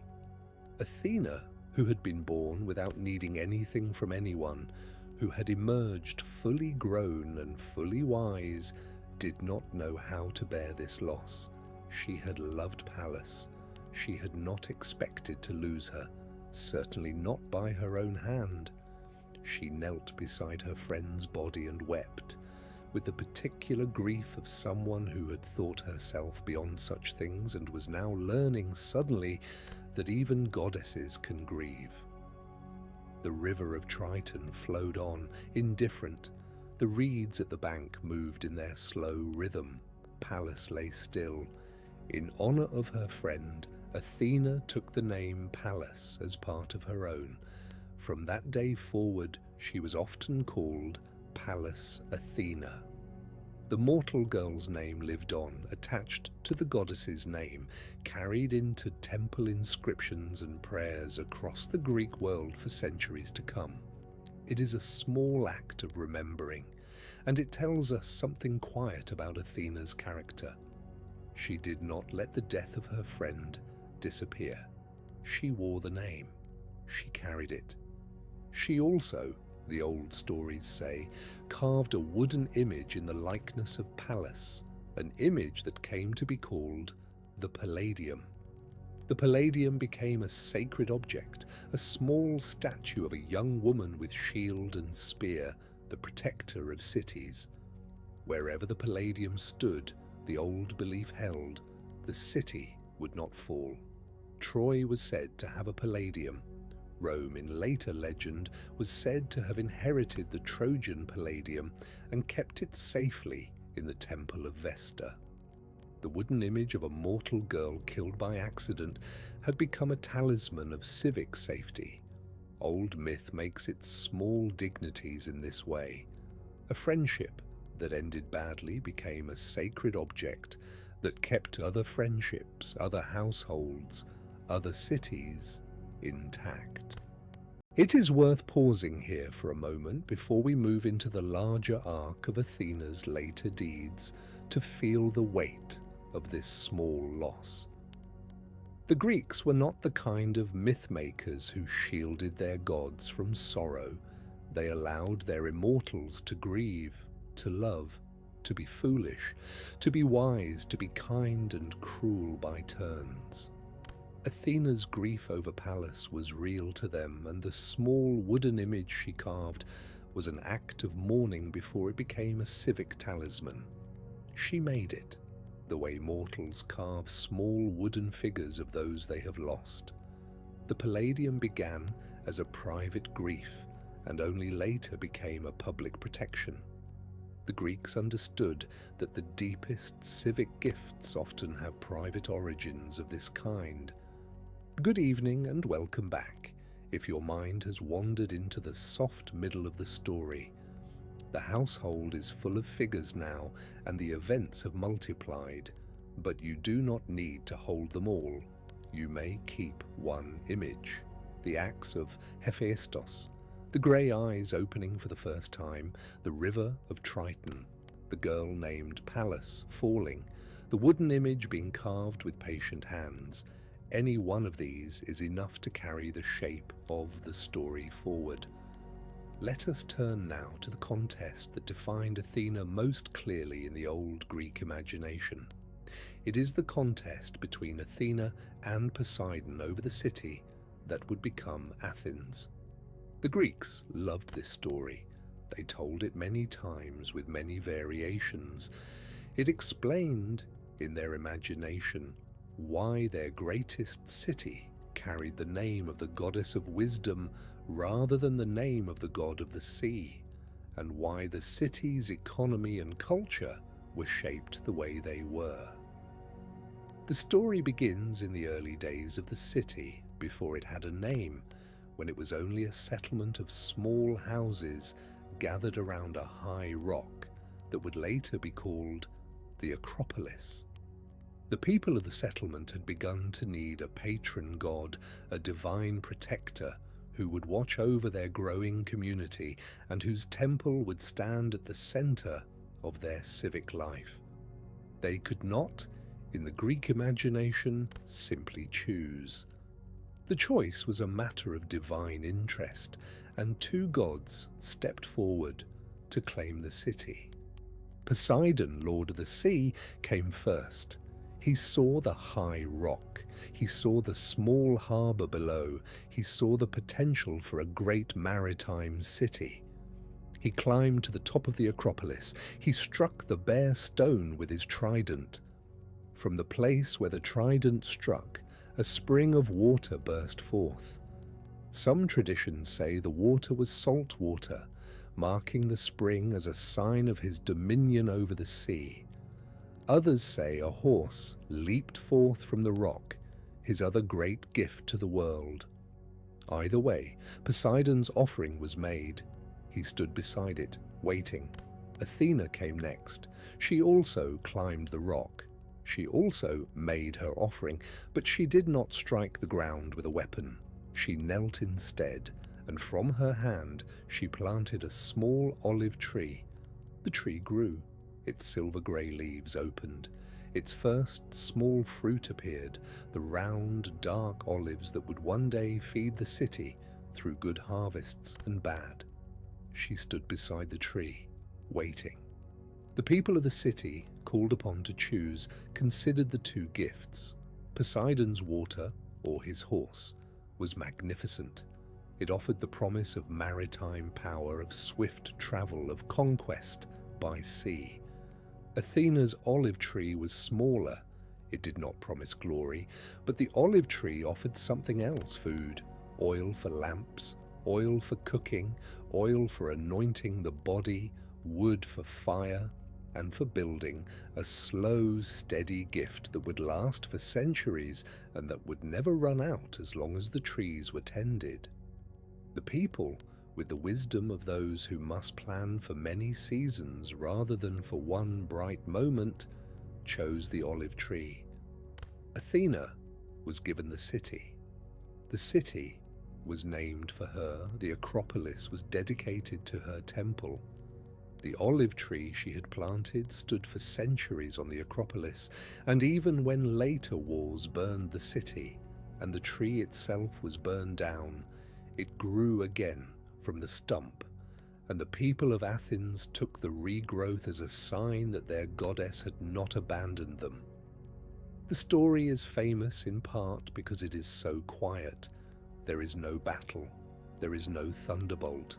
There is no demonstration of power in the loud sense. There is only a tree growing on a rock beside a spring of salt water and a horse. The city chose the tree. The city chose, in some sense, patience over splendor. The goddess of wisdom rewarded the choice by being the city's patron, and the city, in its long history, became one of the great centers of philosophy and art and civic experiment that the ancient world would know. There is a quiet philosophy embedded in this choice that the Greeks honored even when they did not always live up to it. The choice of the olive tree was the choice of a long horizon over a short one. The salt spring would have been useful immediately. The horse would have offered swift military reward. The olive tree would not bear fruit for many years. The first generation that planted it would not eat from it. The second generation might begin to. The third generation would harvest in abundance. To choose the olive tree was to choose a city that thought across generations, that planted things its own people would never eat, that built temples its own grandchildren would never finish. This was the wisdom Athena offered, and it was not a wisdom easy to receive. To choose it required a kind of patience that not every people would have chosen. The Greeks themselves often did not live up to it. In their actual political lives, they fought wars they regretted. They burned cities they later mourned. But the olive tree on the Acropolis stood there, in the center of their imagination, as a reminder of what they could have been if they had been wiser. The patron of their city was patience itself. Even when they failed her, the tree was there. Poseidon, the losing god, did not take his loss well in every tradition. Some traditions say he flooded the plain around the city in his anger, and that the Athenians built dikes to hold back the water. Some say he accepted the loss with the rough dignity of an elder brother who has been outwised by a younger sister. Some say he and Athena remained, despite the contest, fellow patrons of the city in different aspects, with Poseidon honoured at the harbour and Athena honoured on the rock. The Greeks did not always insist on tidy outcomes. They allowed defeated gods their dignity.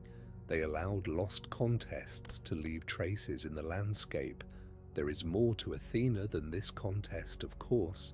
She was the goddess of weaving, and weaving was one of the central arts of the ancient world, the daily occupation of women of every class.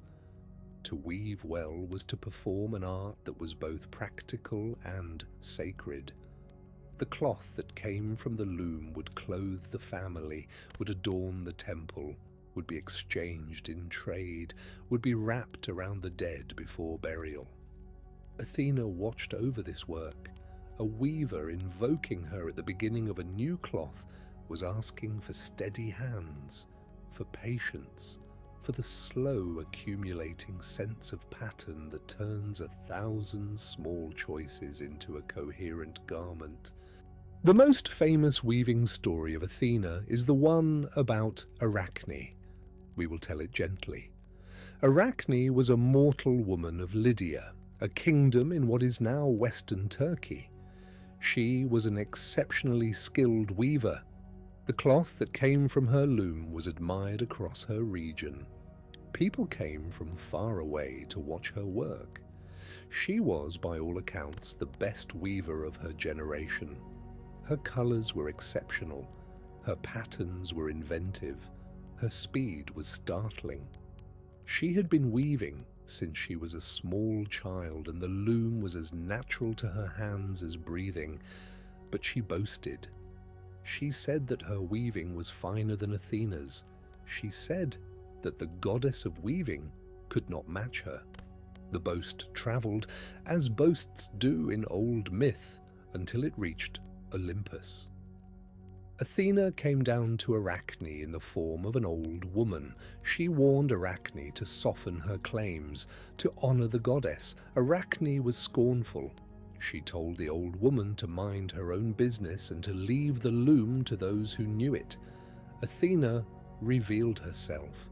She accepted Arachne's challenge. The two of them set up looms beside each other. They wove. Athena wove a tapestry of the gods in their wisdom and majesty. She wove the contest of the Acropolis, with herself and Poseidon, the olive tree growing, the people choosing. She wove the punishments that had befallen mortals who had boasted against the gods, small warnings sewn into the corners of her cloth. Her tapestry was orderly. It was reverent. It told the story the gods would want, told about themselves. Arachne wove a tapestry of a different kind. She wove the gods at their less dignified moments, their disguises, their amours, their occasional cruelties. She wove Zeus appearing to mortal women in the form of a bull, a swan, a shower of gold. She wove Poseidon transforming himself to seduce other goddesses. She wove the small petty quarrels of the immortal household. Her weaving was, in pure technical terms, equal to or even better than Athena's. The thread did not show its joints, the colours blended like water. The figures moved on the cloth as if they might at any moment step off it. What happened next? The old story tells in several ways. In the gentler version, Athena, recognizing Arachne's skill but disturbed by her presumption and by the content of her weaving, struck Arachne with the shuttle. Arachne, in shame, prepared to hang herself. Athena, suddenly tender, would not let her die. She touched her, and Arachne's body changed. She became a spider, the small weaver of the wall and the corner, and her thread continued to be the thread of the loom, only now it was woven from her own body and her own patience. Arachne the weaver became the first spider, and all spiders since, the old story says, are her descendants. It is a difficult story, and the old tellers knew it. It honors skill but warns against pride. It punishes a mortal woman but does not destroy her. It transforms her into a being whose work goes on forever. We will not press it tonight. We will only carry from it the image of two looms standing side by side in a quiet workshop, and two weavers, immortal and mortal, working at the same craft with the same fierce attention. There is something in that image about the dignity of craft itself, and about the danger of imagining that craft alone, without the patience that craft requires, is enough. Skill without humility, in the old Greek imagination, was a kind of brittleness. It looked impressive until it shattered. Athena's role in the larger pattern of Greek myth was often to be the patron of certain heroes. She did not father them, she did not bear them, she watched them, she helped them when they needed help. She withheld her help when they needed to learn the limits of their own strength. The list of heroes she supported is long, and we will name only a few. Perseus, the slayer of Medusa, was given a polished bronze shield by Athena. With the shield, Perseus could look at the reflection of Medusa rather than at her face, and so could approach her without being turned to stone. The gift seems simple. It is, in the old Greek imagination, the gift of indirect vision, the wisdom of looking at a difficult thing through a mirror rather than directly.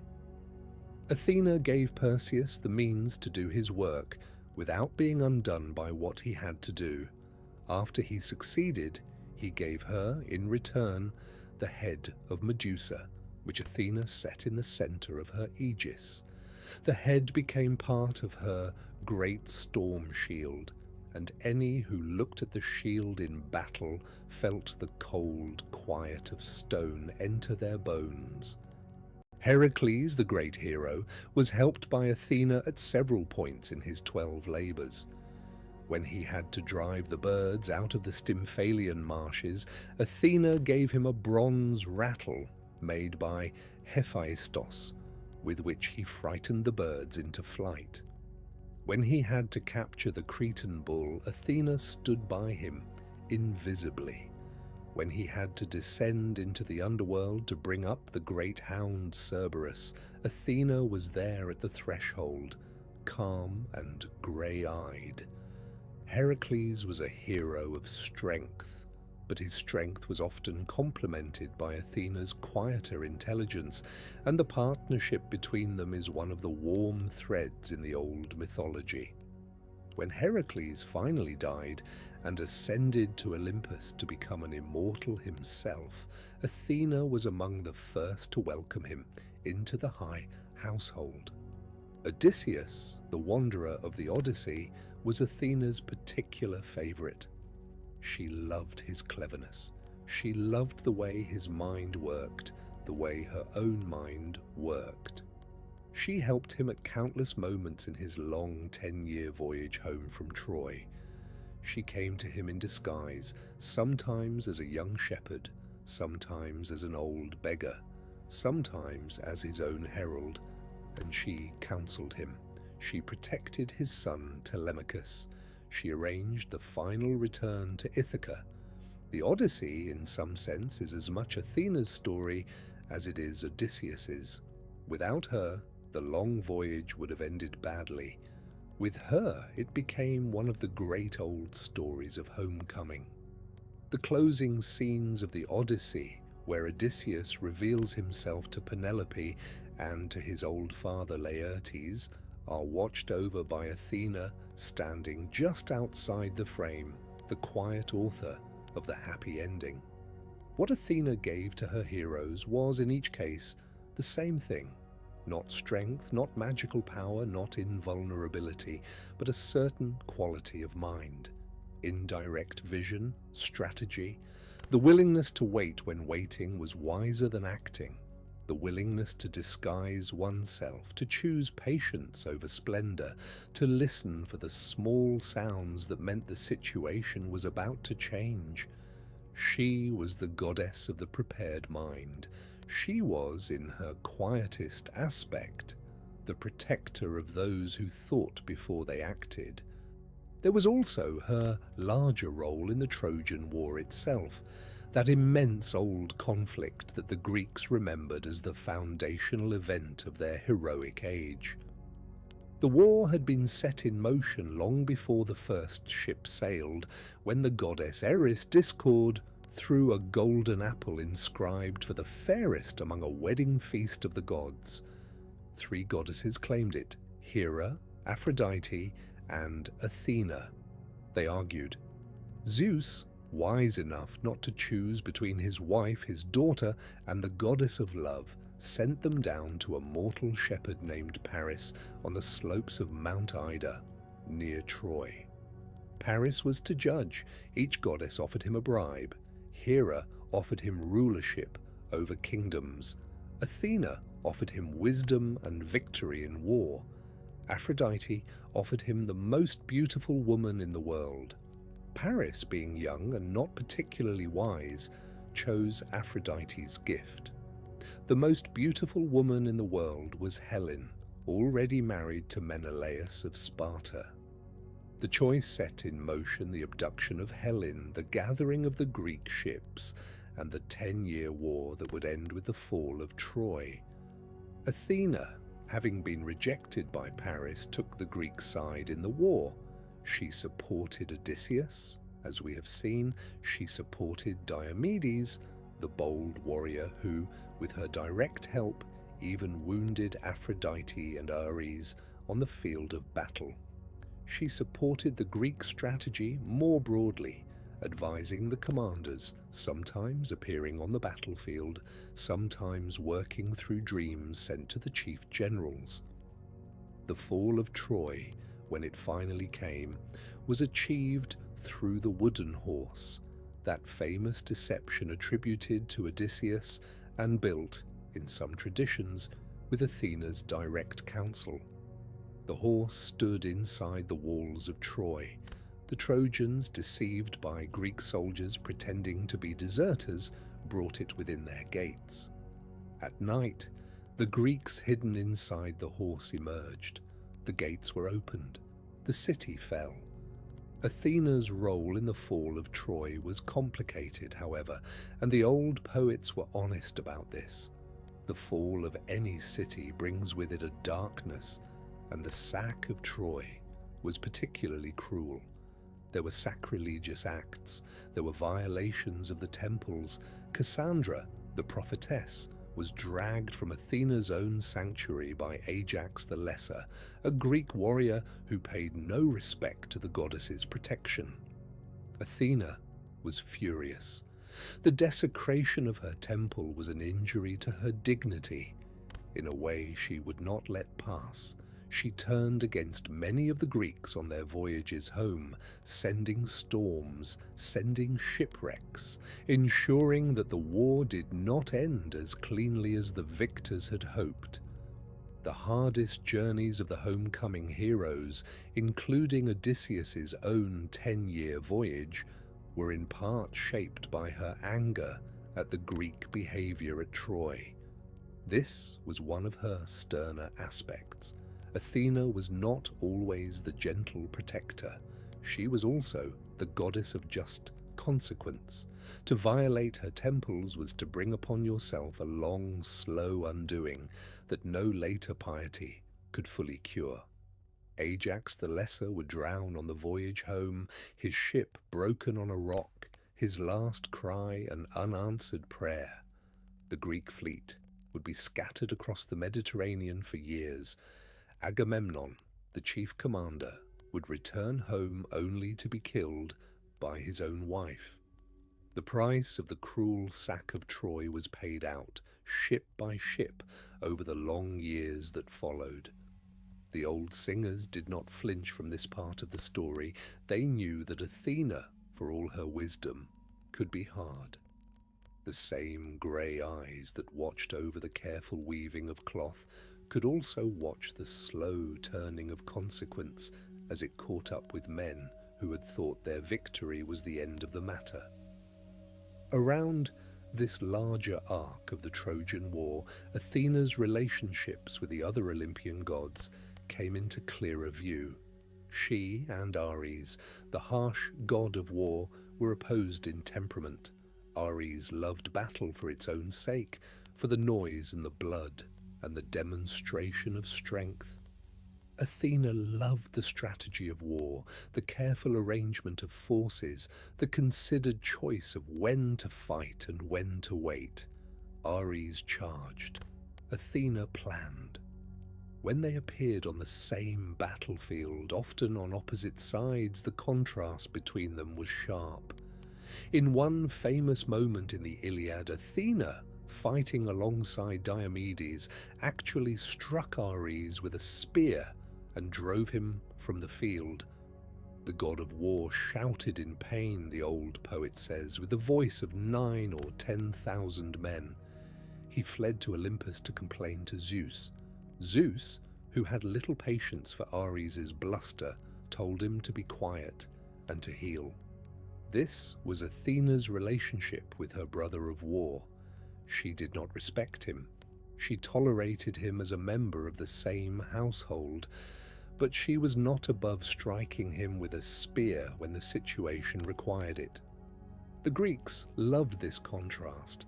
It told them something about what kind of intelligence was higher, not the intelligence of pure aggression, but the intelligence that knew how to use force or restraint in measured amounts. With Hephaistos, her smith brother, her relationship was warmer. They were both gods of craft, in different domains. Hephaistos worked in metal. Athena worked in cloth and in design. The two often collaborated. The aegis was, in some traditions, partly her work and partly his. The bronze rattle she gave to Heracles was Hephaistos's making. Her own armour, the bronze she had been born wearing, had been hammered by her mother Metis inside her father's body. But the larger arsenal of Olympian weaponry was largely Hephaistos's domain, and Athena consulted him often. Together, they were the divine pair of intelligent making, the two gods who knew how to turn raw material into useful and beautiful things. There was also, of course, her relationship with her father Zeus. Of all the children of Zeus, Athena was perhaps the closest to him, the one he confided in most easily, the one whose counsel he trusted most readily. She was, in some sense, his Meti returned to the outside world, his wisdom made visible. When Zeus needed to think through a difficult decision, he often turned to Athena. When Zeus was on the verge of an impulsive action, Athena was often the one who quietly suggested another course. The father and daughter ran the household of Olympus together in many of the old stories, in a way that the marriage of Zeus and Hera never quite achieved. Hera ruled the household by right, Athena counselled it by wisdom. The two roles did not always conflict, but when they did, Zeus often listened to Athena. She was also the goddess of cities, of the long human work of building and maintaining the structures of civic life. Athens was her primary city, but she was honoured in many other places. Her temples often stood on the highest point of a city, as the Parthenon stood on the Acropolis. The Parthenon itself, built in the 5th century before our era, was one of the great architectural achievements of the ancient world. Its proportions were so carefully calculated that the columns appear straight, even though they are subtly curved. The floor appears flat, even though it bows slightly to compensate for the eye's tendency to read flat surfaces as concave. The building was a testament to the kind of intelligence Athena represented. The intelligence that knows how to make things appear simple by being, underneath, exquisitely complicated. Inside the Parthenon stood the great statue of Athena Parthenos, the maiden Athena, made by the sculptor Phidias. The statue was nearly 40 feet tall, fashioned of gold and ivory over a wooden core. She stood holding her spear and a small image of Nike, the goddess of victory, in her outstretched hand. Her shield rested at her side, with the head of Medusa in its center. The interior of the shield, the old descriptions say, was painted with scenes of the contests of the gods and giants. Her sandals, her helmet, her aegis, all worked in fine gold. The statue must have been astonishing to see, lit by the lamps of the temple and by the daylight falling through the great east door at dawn. The statue is gone now. It vanished sometime in late antiquity, perhaps taken to Constantinople, perhaps broken up for the value of its gold. But the temple still stands, partly ruined, but recognizable, on the Acropolis above modern Athens. The columns are weathered, the roof is gone. The marble has turned in places a soft gold under centuries of sun. The building remembers what stood inside it, even though what stood inside it has been gone for 1,500 years. The patience of stone preserves the memory of what no longer lives. There were other temples of Athena on the Acropolis besides the Parthenon. The Erechtheion was an unusual building dedicated to her in her older, more local form, the form connected to the legendary king Erechtheus, who was identified with Erichthonios. The Erechtheion housed the tomb of the king and certain sacred relics, including a wooden statue of Athena that was older and more revered than the great gold and ivory statue in the Parthenon. The Erechtheion is famous now for its porch of caryatids, 6 tall sculpted women who serve as columns supporting the porch roof, their robes flowing like water, their faces serene under the weight they carry. They have stood there for more than 2,000 years, supporting their roof, watching the centuries change around them. There was the Temple of Athena Nike, also on the Acropolis, a small, elegant building dedicated to Athena as the goddess of victory. It stood on a high bastion at the western entrance to the rock, the first temple a visitor saw when climbing up to the Acropolis. Inside was a statue of Nike, the winged goddess of victory, but with her wings removed in the Athenian image so that victory would not fly away from the city. The Greeks loved this small theological trick. They imagined their gods so concretely that they thought a wingless statue could keep victory grounded among them. The small Nike temple is still there, restored in recent times, its proportions perfect, its position elegant above the long view of the city below. There was the temple of Athena Polias, the city goddess, again on the Acropolis. There were temples in many other cities, at Sparta, at Argos, at Lindos on Rhodes, at Sunion at the southern tip of Attica, where her temple still stands on a high promontory overlooking the sea. Each of these temples honoured a different aspect of her: the maiden, the victor, the city keeper, the patron of crafts, the watcher over harbours and high places. The Athenian festival of the Panathenaea was her great civic celebration held every 4 years in midsummer. The festival included athletic games, musical and poetic contests, and a great procession that wound up the slope of the Acropolis to the Parthenon. The procession carried a new peplos, a great woven robe, which was placed on the older wooden statue of Athena in the Erechtheion. The peplos had been woven by chosen young women of the city in the months leading up to the festival, and its weaving was itself a sacred act, an act of weaving the city's relationship with its goddess into actual cloth. The Parthenon frieze, much of which is now in the British Museum in London, depicts this procession in marble. Horsemen, musicians, young men and women carrying offerings, the slow, careful winding of the city up the rock to meet its goddess. This festival lasted for many centuries. It survived the various wars and political changes that swept through Athens. It was held even when the city was no longer politically dominant. The peplos was woven, the procession climbed the rock, the goddess was honoured. The continuity of this practice across so many years was itself a kind of testimony to Athena's particular role. She was the goddess of patient-making, and the festival was an exercise in patient-making. Cloth woven slowly across months, a procession climbing slowly up a rock, a robe placed reverently on a wooden statue. Nothing about it was hurried. Nothing about it was loud. The goddess of the prepared mind was honoured by a city that prepared its honour for her over months and miles.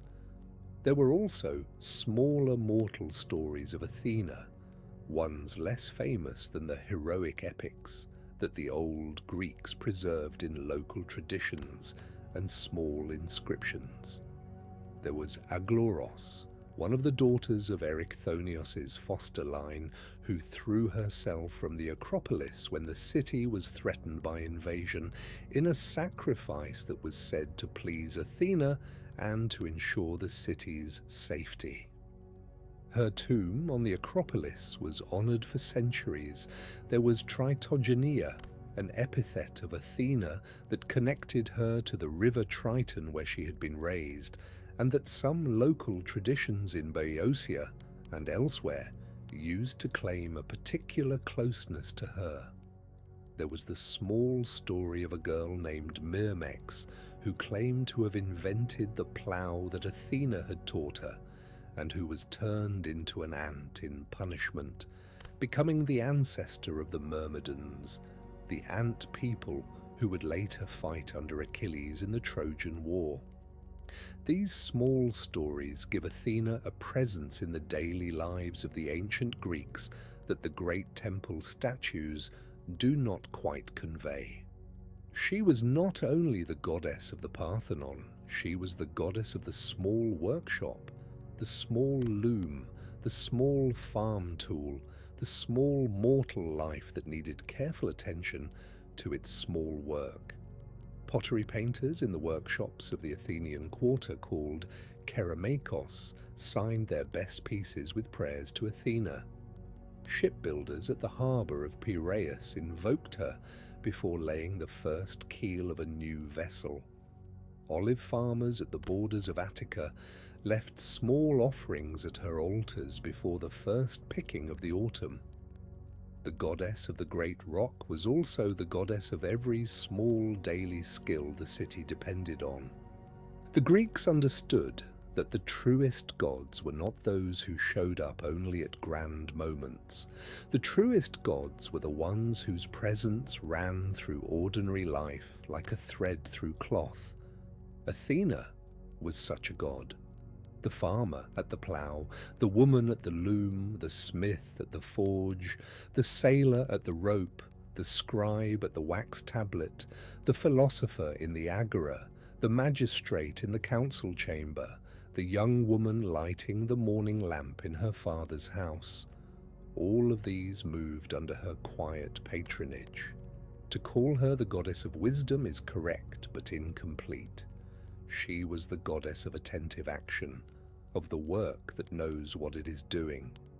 Around Athena, in the old imagery, gathered certain small attendant creatures and signs. The owl was hers.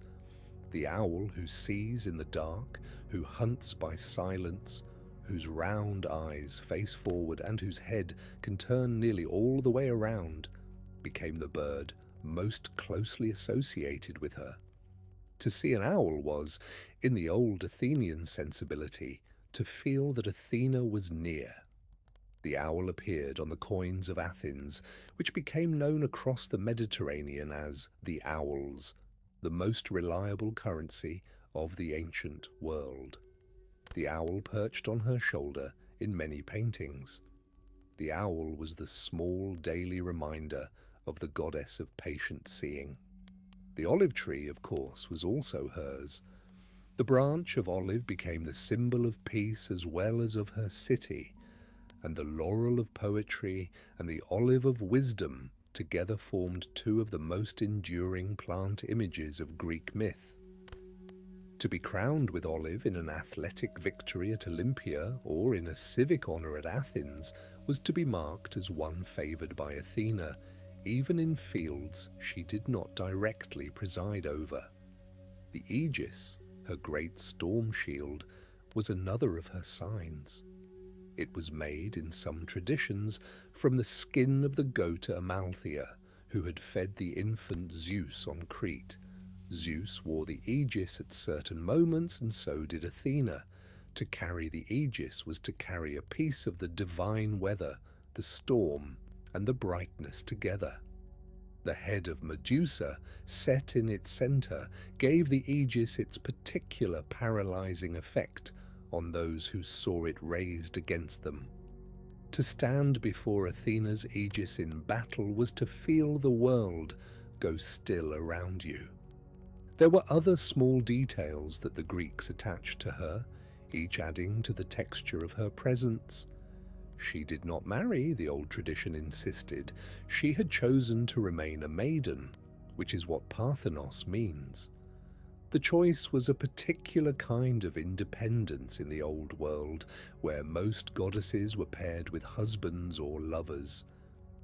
Athena had a few small attachments, mostly platonic, like her long friendship with Odysseus, but she did not enter into the kind of marriages that defined Hera or Aphrodite. She belonged in some sense to herself. She also did not have children, though the old myths invented one curious near exception. Erycthonios was a child she was said to have raised, though not born. The story has Hephaestus approaching Athena with desire and Athena refusing him. Hephaestus's seed fell to the earth, and from the earth grew the child Erycthonios. Athena, who had not wanted Hephaestus, but did want the child, took the boy and raised him in secret on the Acropolis. He grew up to become one of the early kings of Athens. The story is strange, and the old singers told it carefully, neither making Athena a mother in the ordinary sense nor denying her connection to the child. Erycthonios, in the old Athenian imagination, was the founding king they associated most closely with their goddess. There is something tender in this strange parentage. Athena, who could not have a child by any ordinary means, still raised a child. She placed the infant in a basket and gave it to the daughters of Cecrops, the first king of Athens, with instructions never to open the basket. The daughters, of course, eventually opened it. What they saw inside, the old story says, was a child with a serpent's tail in place of legs, or a child with serpents coiled around him. The sight drove the daughters mad, and they threw themselves from the Acropolis.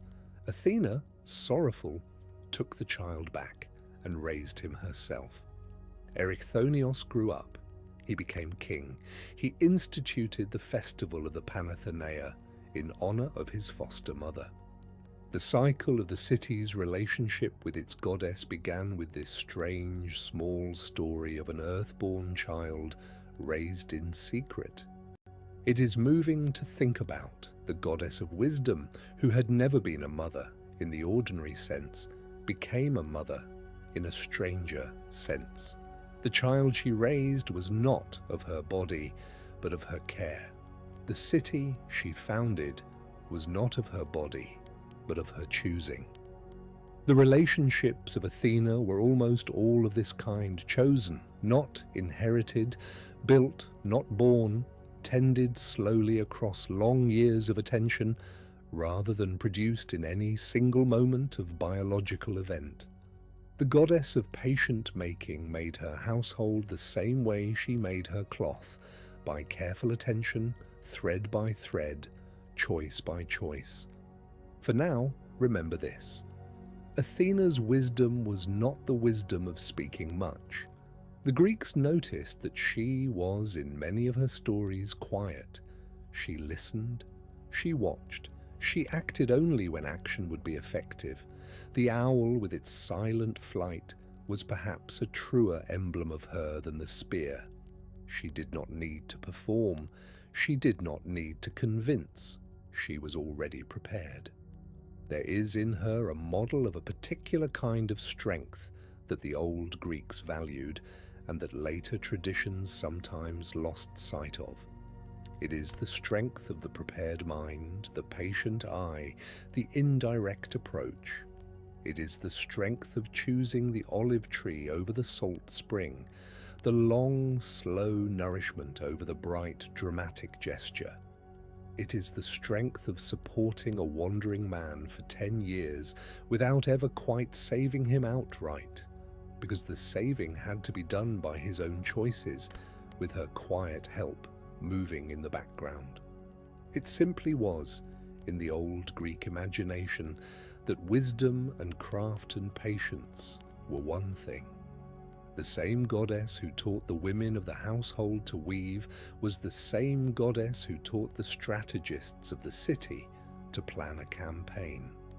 The same goddess who watched over the building of the Parthenon was the same goddess who watched over the slow tying of a sandal. There was no distinction in her between the great and the small. The owl's eye was as careful at a mouse in the field as at a moonlit ridge. The weaver's eye was as careful at the single thread as at the finished cloth. The later Greek philosophers, the ones who would eventually shift from myth to abstract thought, took up the figure of Athena and turned it gently.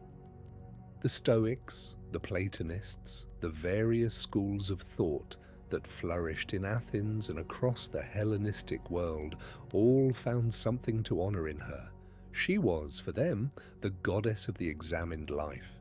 She was the goddess of asking before acting, of pausing before speaking, of considering before believing. Her city, Athens, became the home of philosophy, in large part because the city had been shaped by her patronage. The agora, where Socrates would later walk, asking his questions, was a few steps from her temple. The schools of philosophy that grew up around the city, the Academy of Plato, the Lyceum of Aristotle, the Stoa, where the Stoics gathered, all were in some sense late expressions of her gift to the place. It is moving to think of this long arc. A goddess emerges from a god's head. She plants an olive tree on a high rock. The city built around the rock becomes the place where thought itself learns to walk slowly through the streets, asking questions, considering answers, examining its own assumptions. The patron of the city presides invisibly over centuries of conversation that begin to shape the long history of human reflection. The olive tree, the small, slow gift, turns out to have been the foundation of an immense intellectual inheritance. Athens became Athens. Philosophy became philosophy. The careful mind, the patient eye, the indirect approach, all of these became part of what the long human conversation now is, and it began on a rock above a small harbour where a goddess and a god offered their gifts, and the people chose the smaller one. But that is a story for another day. The way she gathered all these aspects into one continuous presence across centuries of worship. Tonight, we will only mark it. We will only note that Athena, as the Greeks imagined her, was a particular kind of intelligence, and that intelligence was the kind that does not call attention to itself. It works in the background, it supports without claiming credit, it plants the olive tree, it carves the wooden palladium, it hands the polished shield to Perseus, it comes to Odysseus as a shepherd. It is so quiet that mortals, helped by it, often think they have succeeded by themselves. The Greeks valued this kind of help even when they did not always recognize it. They knew, in their philosophical moments, that the wisest assistance is the assistance that lets the person being helped feel as though they have done it themselves. A teacher who shows a student the answer too quickly has taken something from the student. A teacher who lets the student work toward the answer, asking only the right small questions at the right moments, has given the student the answer, and also given them the experience of having found it. Athena was the goddess of that second kind of teaching.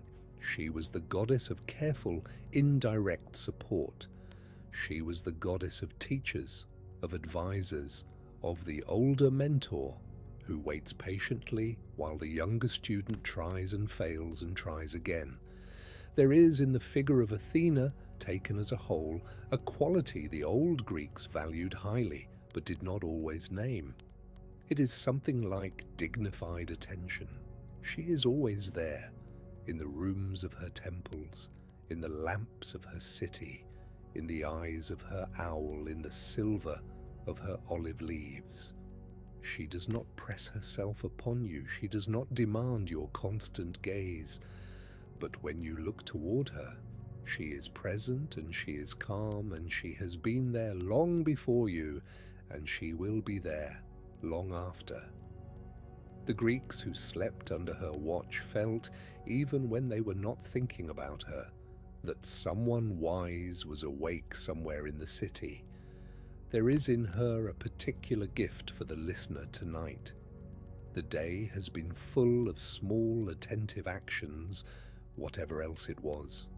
The brushing of teeth in the morning, the folding of a piece of clothing, the careful pouring of a cup of water, the signing of a name, the closing of a door, the walking from one room to another.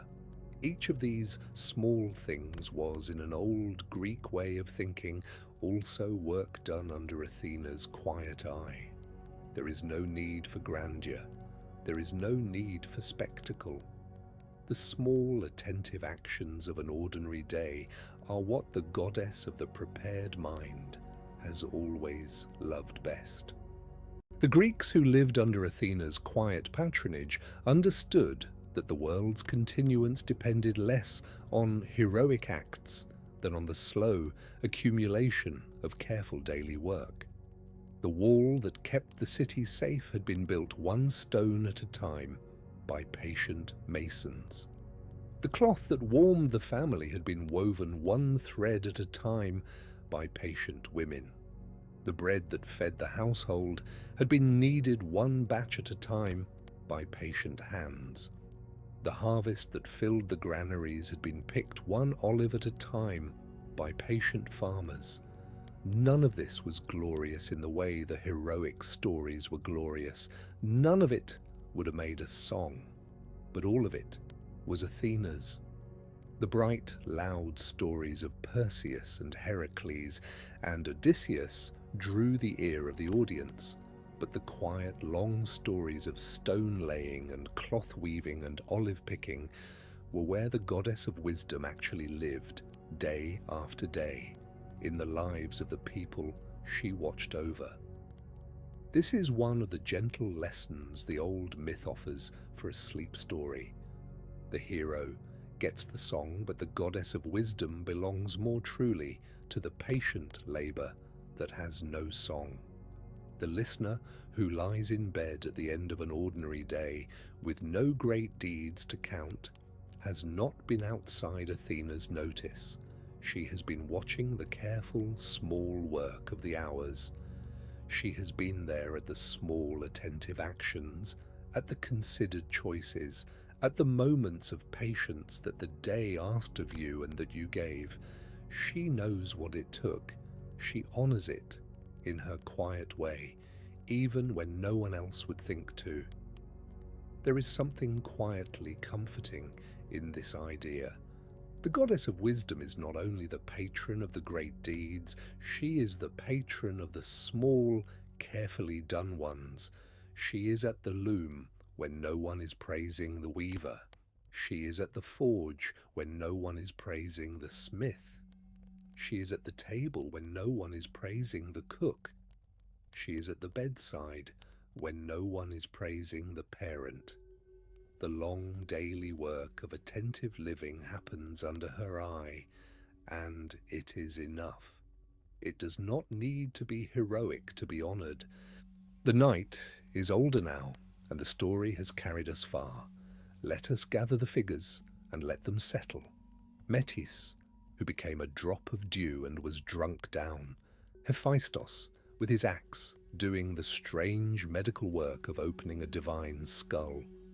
Athena, stepping forth fully armed, her grey eyes already calculating the long future. Triton's river, where she was raised. Pallas, who fell. The Palladium, that small wooden figure of a girl, becoming the protector of cities.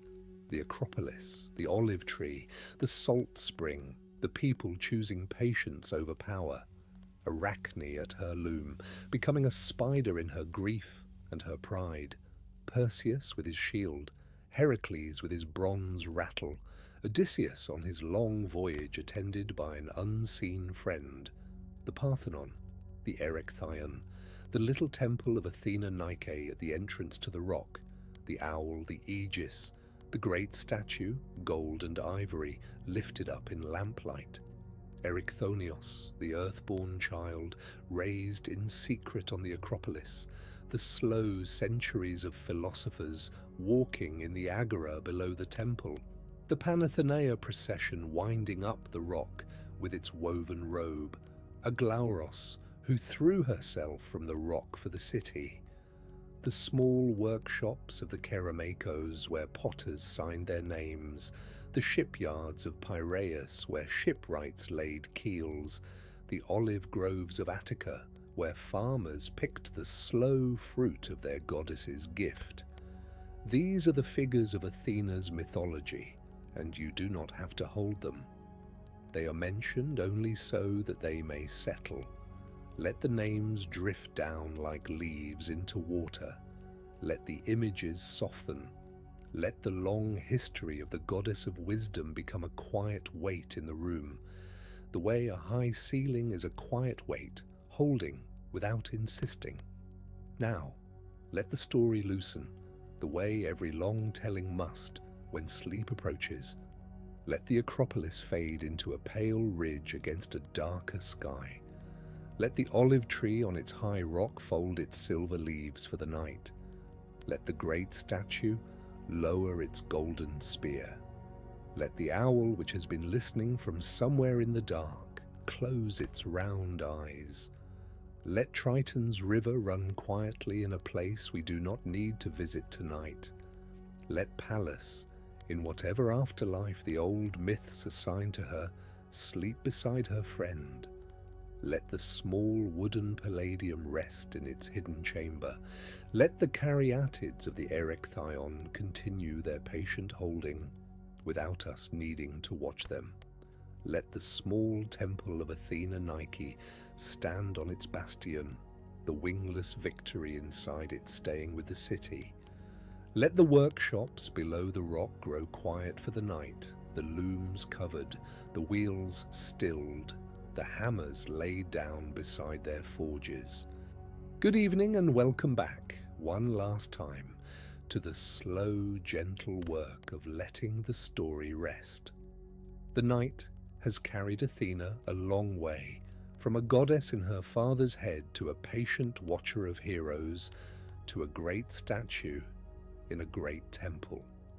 There are many other tellings of her, many other moments, many other heroes she helped, many other small mortals she walked past in disguise. But that is a story for another day.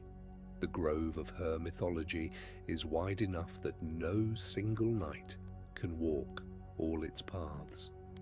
There is a final image that the old singers like to leave with their listeners at the end of an Athena story. It is the image of the goddess at evening on the roof of her own great temple, looking out over her city as the lamps below began their small bright awakening one by one. Behind her, the great doors of the Parthenon stood open to the warm air. Below her, the streets of the city wound through their familiar shapes, with the agora to the north and the harbour to the south and the long roads leading away toward Eleusis and Marathon and the other places that mattered. She did not need to descend. She did not need to inspect each house. She knew her city. She knew the work that had been done that day, the weaving, the building, the sailing, the thinking, the cooking, the teaching, the small kindnesses passed between neighbours. She watched them all settle now into the quiet of evening. She let them go.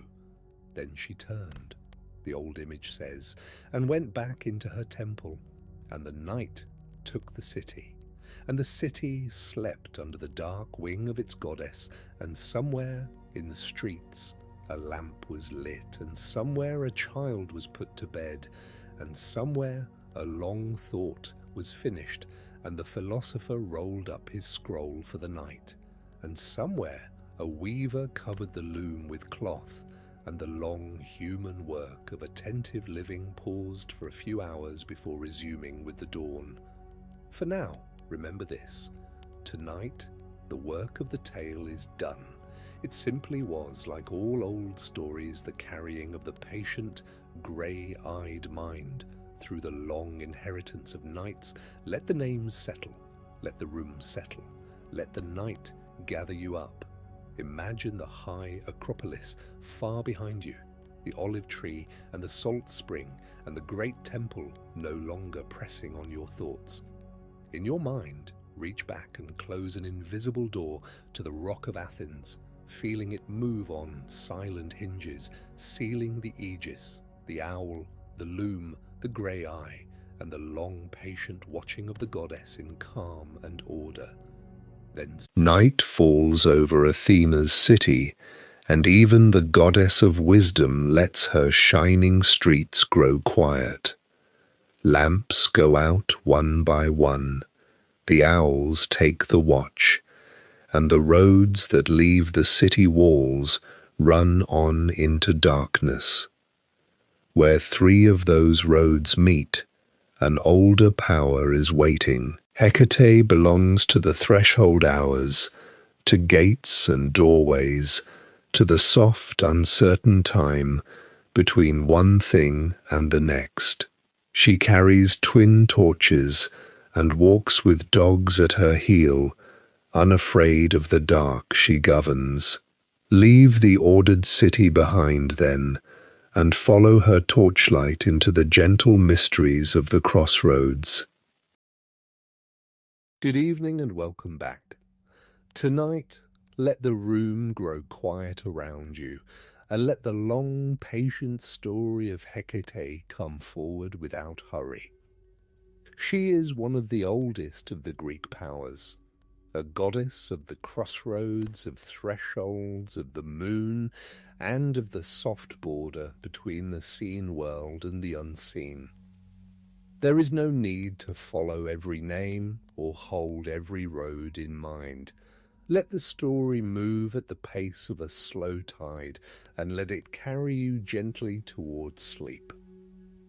Hecate belongs to the time before the gods of Olympus took their thrones. She was born of the Titans, in that older order of the cosmos, when the great powers of the world were still being divided and named. Her father was Perseus, a Titan whose name carries the sound of destruction and of strength, and her mother was Asteria, whose name means the Starry One, a goddess of falling stars and of the night sky. From such a lineage Hecate came into being, a child of strength and of starlight, of the firm earth and of the wheeling heavens. Because she was born of Asteria, the daughter of stars, Hecate carried the night within her from the beginning. She was not a latecomer to darkness, not a power that learned the night by living in it. She was of the night by birth, as a river is of the mountain from which it falls. The dim hours, the time of the new moon, the silence that gathers at midnight, all of these belong to her as naturally as the sea belongs to the tide. The old poet Hesiod, who set down the genealogies of the gods, gave Hecate a place of unusual honor. He wrote that Zeus, when he came to power and divided the privileges of the cosmos among the gods, honored Hecate above all others. He did not strip her of her older Titan gifts, as he stripped so many of the elder powers. Instead, he confirmed them. He let her keep her share of the earth, her share of the sea, and her share of the starry sky. Consider how rare this was. The war between the Titans and the Olympians had torn the cosmos in two, and many of the older powers were cast down, bound in the deep places, or driven into shadow. Yet Hecate stood apart from that ruin. She had not warred against Zeus, and Zeus did not war against her. Her honors were preserved across the great change of the world, as a single lamp may be carried unbroken from an old house into a new one. So she became a goddess who reached into every realm. On the earth, she could grant or withhold prosperity. In the sea, she could give a good catch to those who labored upon the waves, or she could keep the nets empty. In the assemblies of mortals, she could lift a man to honor, or let him pass unnoticed. In war, in the games, in the raising of cattle and the tending of flocks, her hand could be felt, light as moonlight and just as far-reaching. This is the first thing to understand about her, and it is worth holding gently as you settle. Hecate is not a small or narrow power. She is wide. She touches many things. She stands at the meeting place of many roads, and she has the authority to bless or to withhold along each of them. The Greeks felt this breadth in her, and they treated her with a careful, quiet respect. Yet for all her breadth, she is remembered most often in the dim places. She is the torchbearer in the dark. She is the one who waits where three roads meet. She is the guardian of the doorway, the keeper of the threshold, the holder of the key. The wide goddess of earth and sea and sky narrowed in the imagination of later ages into the goddess of the night road, the moon, and the boundary between worlds.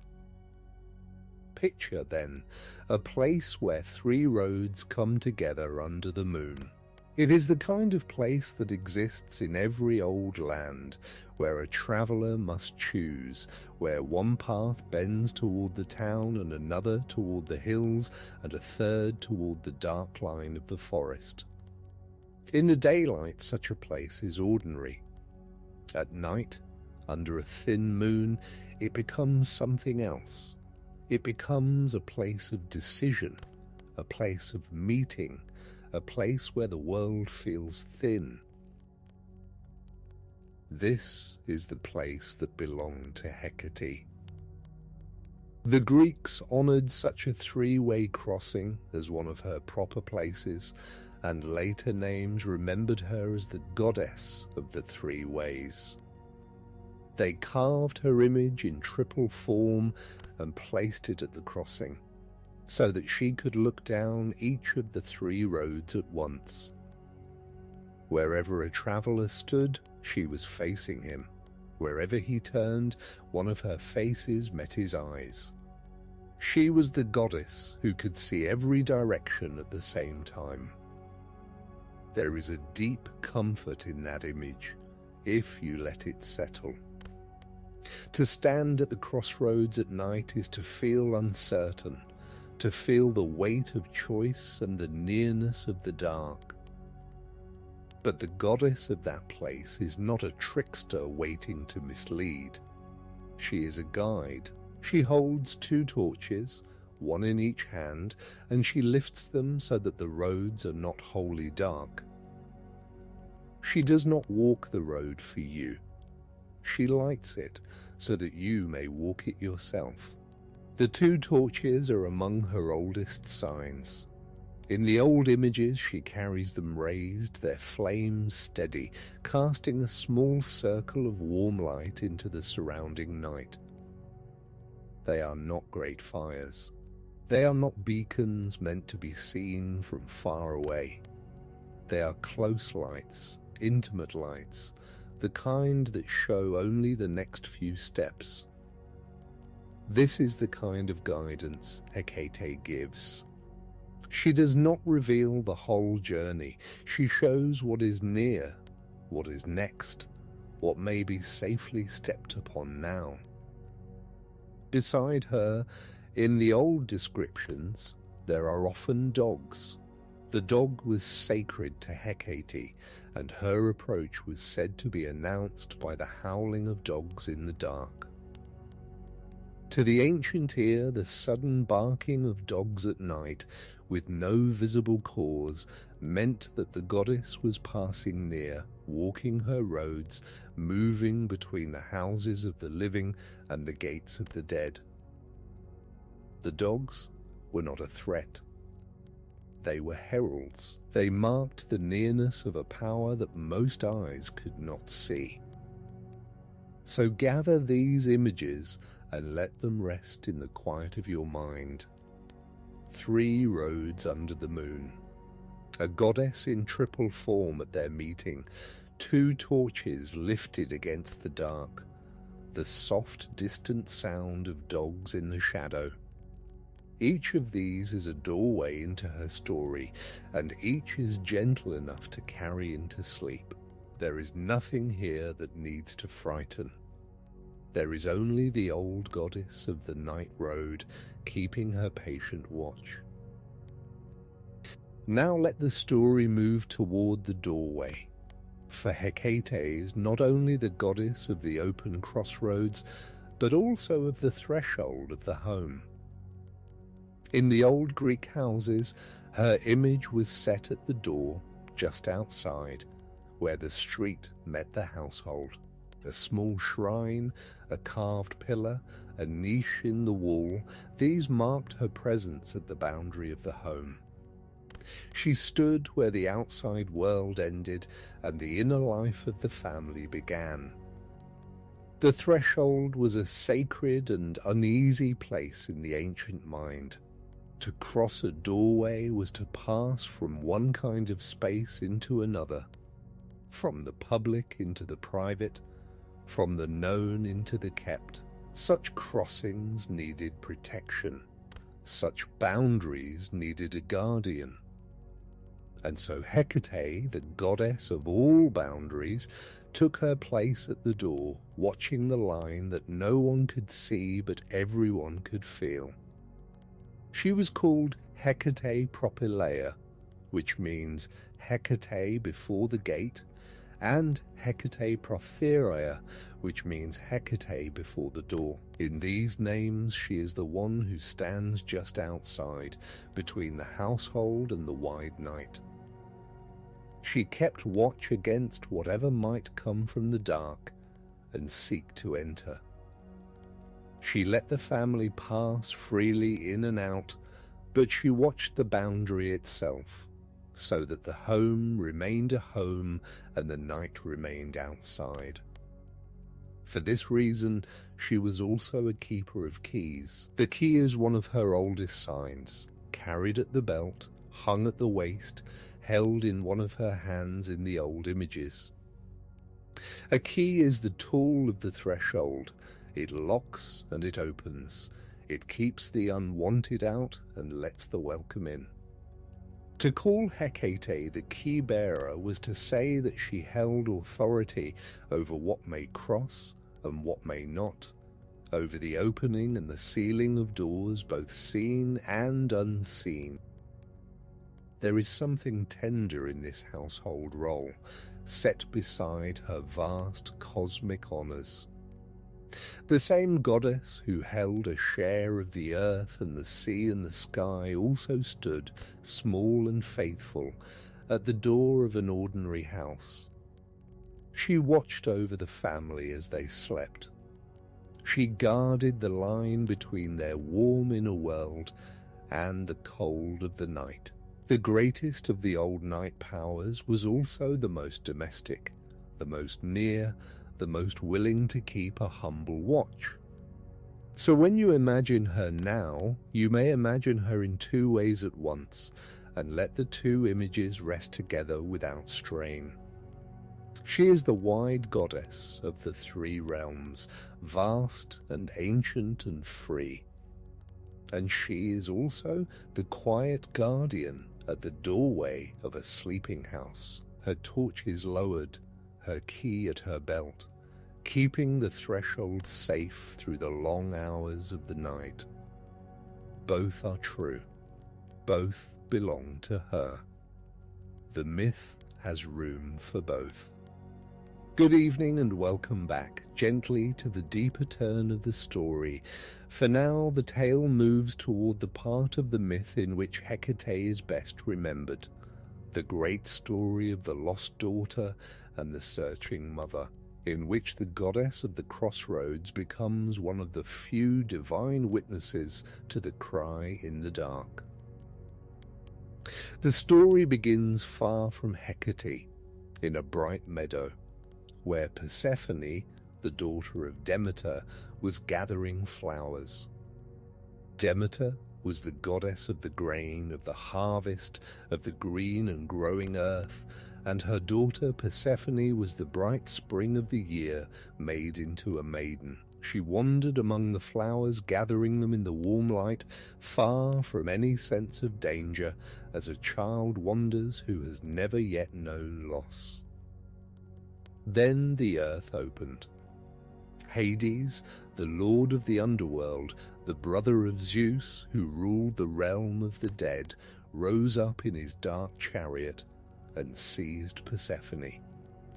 He had desired her, and with the silent consent of Zeus he took her, down through the broken earth, down into the kingdom of shadow from which the living do not return. The earth closed again above her. The flowers she had gathered fell scattered on the grass, and the bright meadow was empty. Persephone cried out as she was carried down. Her voice rose from the opening earth, a single cry of fear and loss, climbing toward the sky before the ground sealed over it. Most of the world did not hear it, or did not understand it. The cry was swallowed by the wide, indifferent air. But two of the old powers heard that cry and held it, and one of them was Hecate. For Hecate was in her cave, in the dim place that belonged to her. and she heard the voice of Persephone passing down into the dark. She heard it as one hears a sound in the night, clearly and strangely, a sound that does not belong to the ordinary hours. She did not see who had taken the maiden.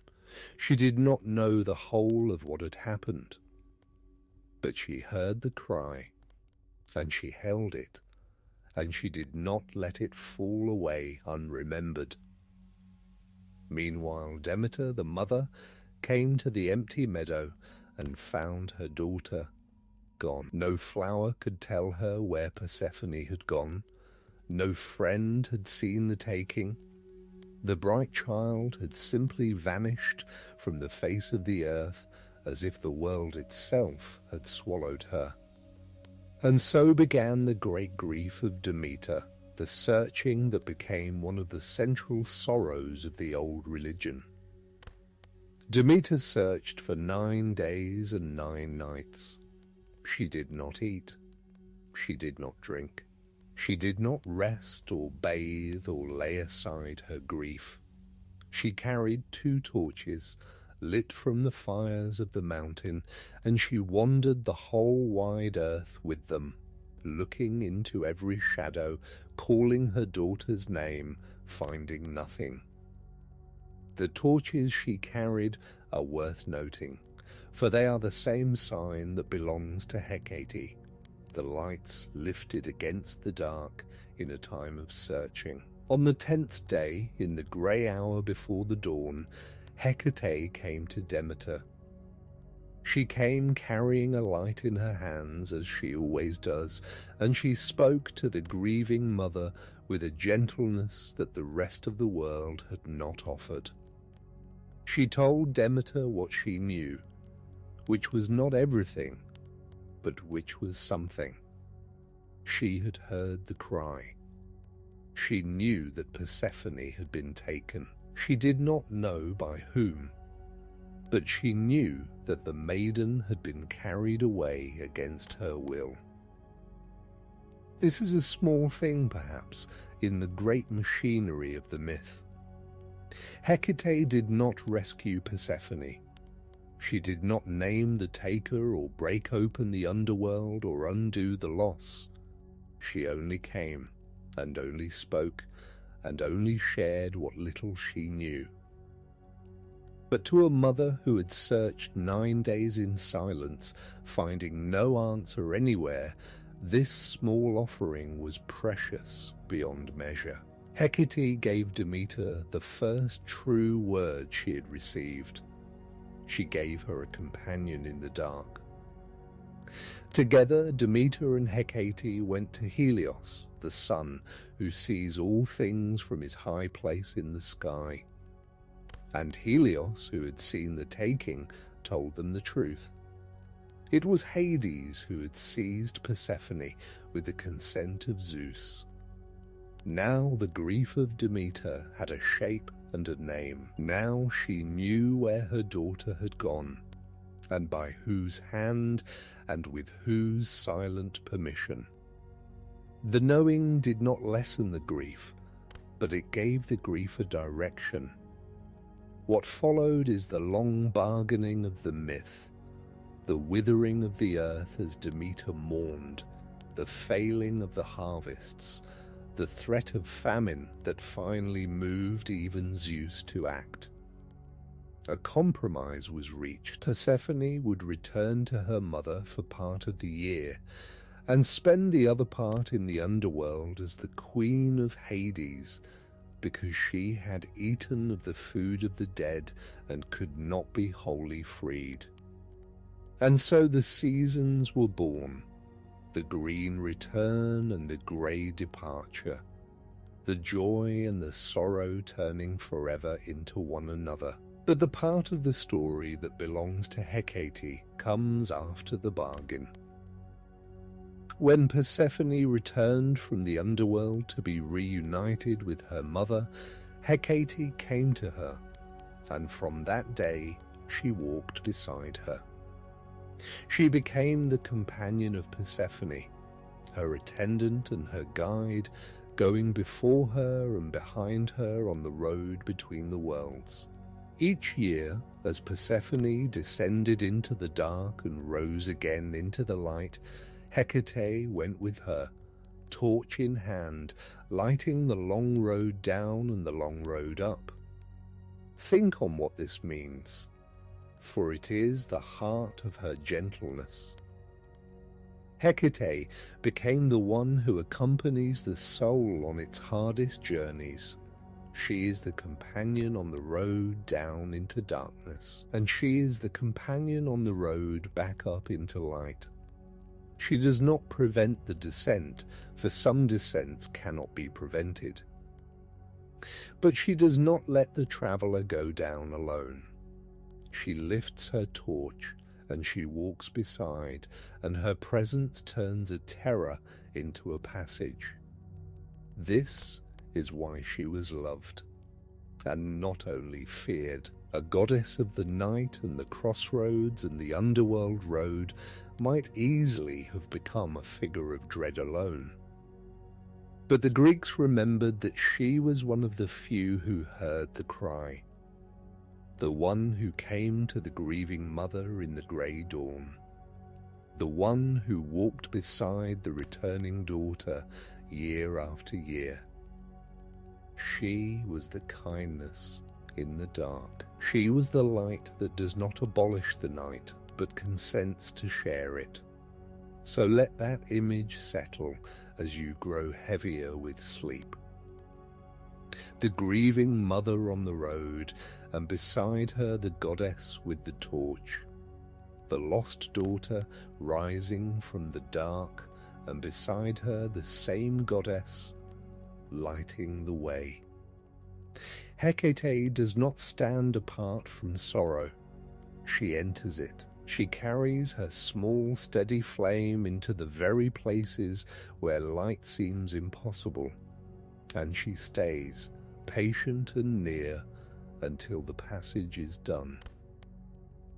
Now the story may turn toward the underworld road itself, for Hecate is the great guide of that road, the one who moves freely where the living cannot go.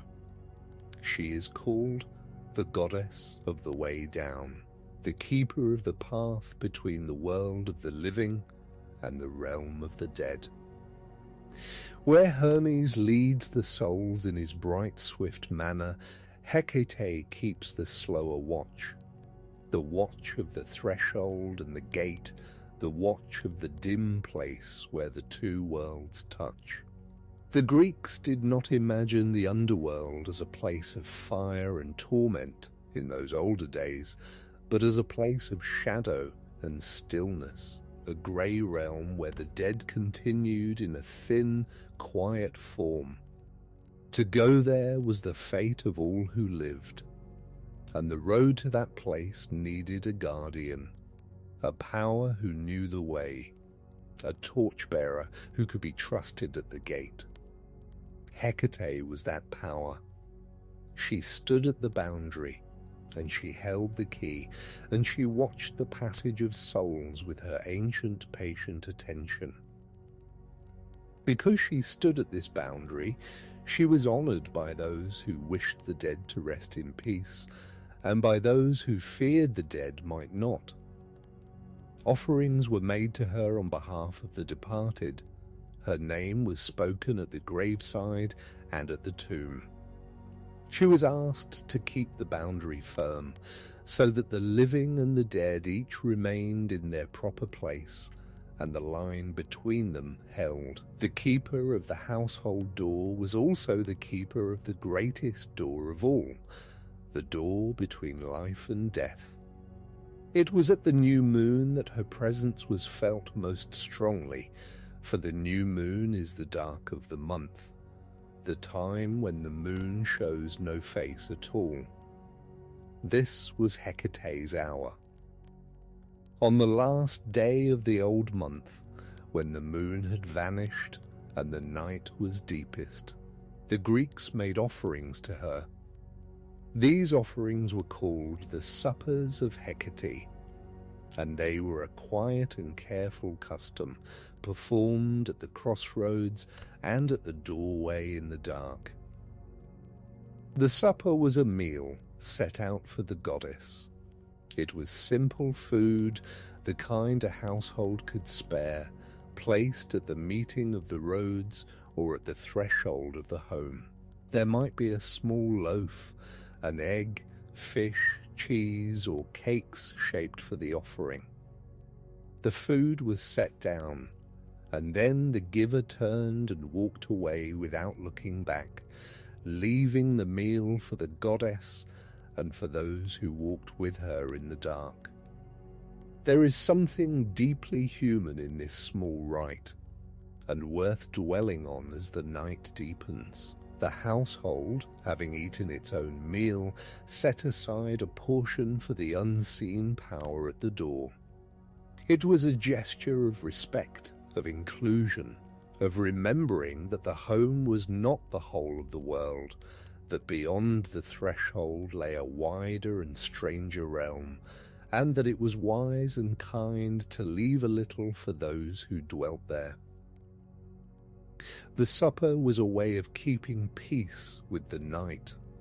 The food was often shared in practice with the poor who came to the crossroads to take what had been left. And so the supper of the goddess became also the supper of the hungry, the offering to the unseen becoming the meal of the unseen poor. There is a quiet rightness in this. The goddess of the threshold, who watched the boundary between the haves and the have-nots as surely as any other boundary, received her honor through the feeding of those who had least. The offering went up to her by going down to them. So picture, in the gentle dark, a small meal set out at a doorway under the new moon.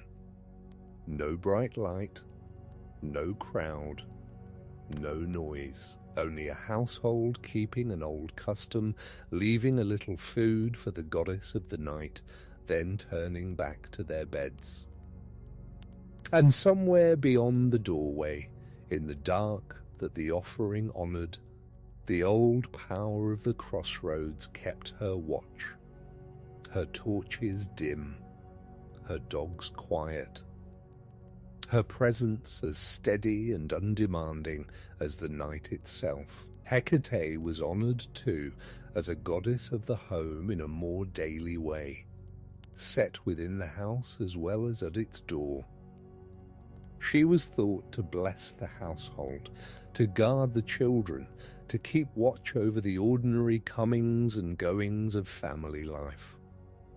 The same power who walked the underworld road and stood at the crossroads under the new moon also leaned, in her gentler aspect, over the cradle and the hearth, a guardian of the small and the near. This double nature, the cosmic and the domestic, the dreadful and the kind, is the great riddle and the great gift of Hecate. She cannot be reduced to a single face. She is the goddess of the dark road and the goddess of the safe doorway. She is the keeper of the gate of death and the guardian of the sleeping child. She is vast and she is near, ancient and intimate, fearsome and tender, all at once. The Greeks did not try to resolve this riddle. They let her be wide enough to hold it. Let the story turn now toward the road downward, the long descent that Hecate knows better than any other power.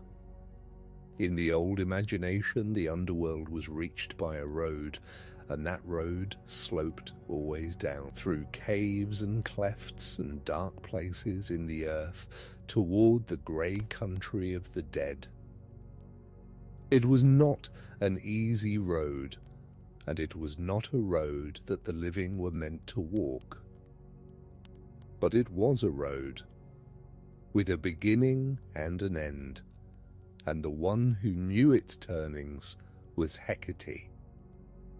She walked it without fear, for it held no terror for her. She had been born of the night and had kept her share of the dark since the first division of the cosmos. The descent that frightened mortals was, to her, only a familiar passage, a road she had walked countless times, carrying her torch, guiding those who must go down. When the soul left the body and turned toward the dark, it was Hecate who could be there at the turning, lifting her light, showing the first few steps. There is a particular kindness in being met at the start of a hard road. The whole journey may still be long. The destination may still be uncertain. But to have a guide appear at the very beginning, to have a light lifted just as the dark deepens, changes the nature of the going. The traveller is no longer abandoned to the road. The traveller has a companion who knows the way. This was the gift Hecate gave at the threshold of the underworld, and it is the gift her image still offers to anyone who must cross into the unknown. Consider how the Greeks placed her keys within this understanding. The key she carried was not only the key of the household door, it was, in the deepest sense, the key of the great gate, the gate between the living world and the dead. To hold that key was to hold authority over the most absolute of all boundaries. And yet she held it gently, as a faithful keeper holds the keys of a house, not as a jailer holds the keys of a prison. She opened and she closed. She let the proper passage happen, and she kept the improper crossing from happening, and in this she was a servant of the right order of things. For the Greeks feared, above many things, the dead who did not rest, the souls who lingered at the boundary because their passage had not been properly made. A person unburied, a person wronged, a person whose rites had not been performed might remain at the threshold, neither fully living nor fully dead, a restless presence at the edge of the world. Hecate, the keeper of the boundary, was the power who could settle such unrest, who could help the lingering soul complete its passage, who could keep the gate functioning as a gate should. This is why her rites so often had to do with the dead and with the keeping of peace between the worlds. When offerings were made at the tomb, her name was among those spoken. When a household feared the unquiet dead, it was to Hecate that they turned, asking her to keep the boundary firm, to send the restless souls onward, to let the living and the dead each remain in their proper place. She was the guardian who kept the two worlds from bleeding into one another, the keeper who made sure the door, once a soul had passed through it, was gently closed behind. Now let the story rest for a while upon the dogs, those quiet companions of the goddess that move always at the edge of her image. The dog was sacred to Hecate above all other creatures, and her coming was announced, the old people said, by the howling of dogs in the dark. To hear dogs barking at night with no visible cause was to know that the goddess was passing, walking her roads, moving unseen between the houses and the gates. The dog is a fitting creature for her, when you consider it gently. The dog stands at the threshold of the house, watchful, guarding the boundary between the family and the night. The dog hears what the human ear cannot hear, and sees what the human eye misses in the dark. The dog keeps watch through the long hours when the household sleeps. In all these ways, the dog is a small echo of Hecate herself, the great guardian of the threshold, the watcher in the dark, the one who keeps vigil while others rest. In some of the old tales, black dogs accompanied her, running ahead of her on the roads, their forms half seen in the moonlight. In others, the souls of the dead were imagined taking the form of dogs, gathering around the goddess as she passed. The howling of dogs at a death, which old custom noted and feared, was understood as their sense of the goddess drawing near, coming to attend the passage of the soul. The dog, the death, and the goddess were bound together in the old imagination, all of them keepers of the dim boundary.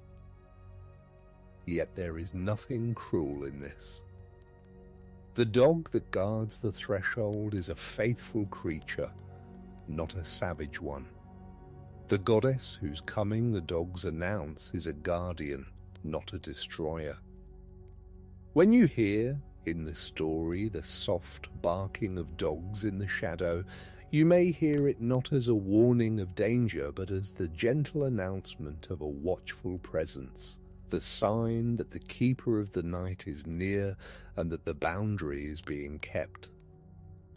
The dogs of Hecate are the dogs of a faithful house, keeping their watch so that those within may sleep. Let the tale move now to the witchcraft of Hecate, but let it move softly, for this is the part of her story that later ages painted in the darkest colours, and it is better understood in its quieter and older truth. To the Greeks of the classical age, Hecate was the goddess of a particular kind of knowledge, the knowledge of herbs and of the moon, of the powers that move at the edge of the ordinary world, of the workings that take place in the dark and the silence.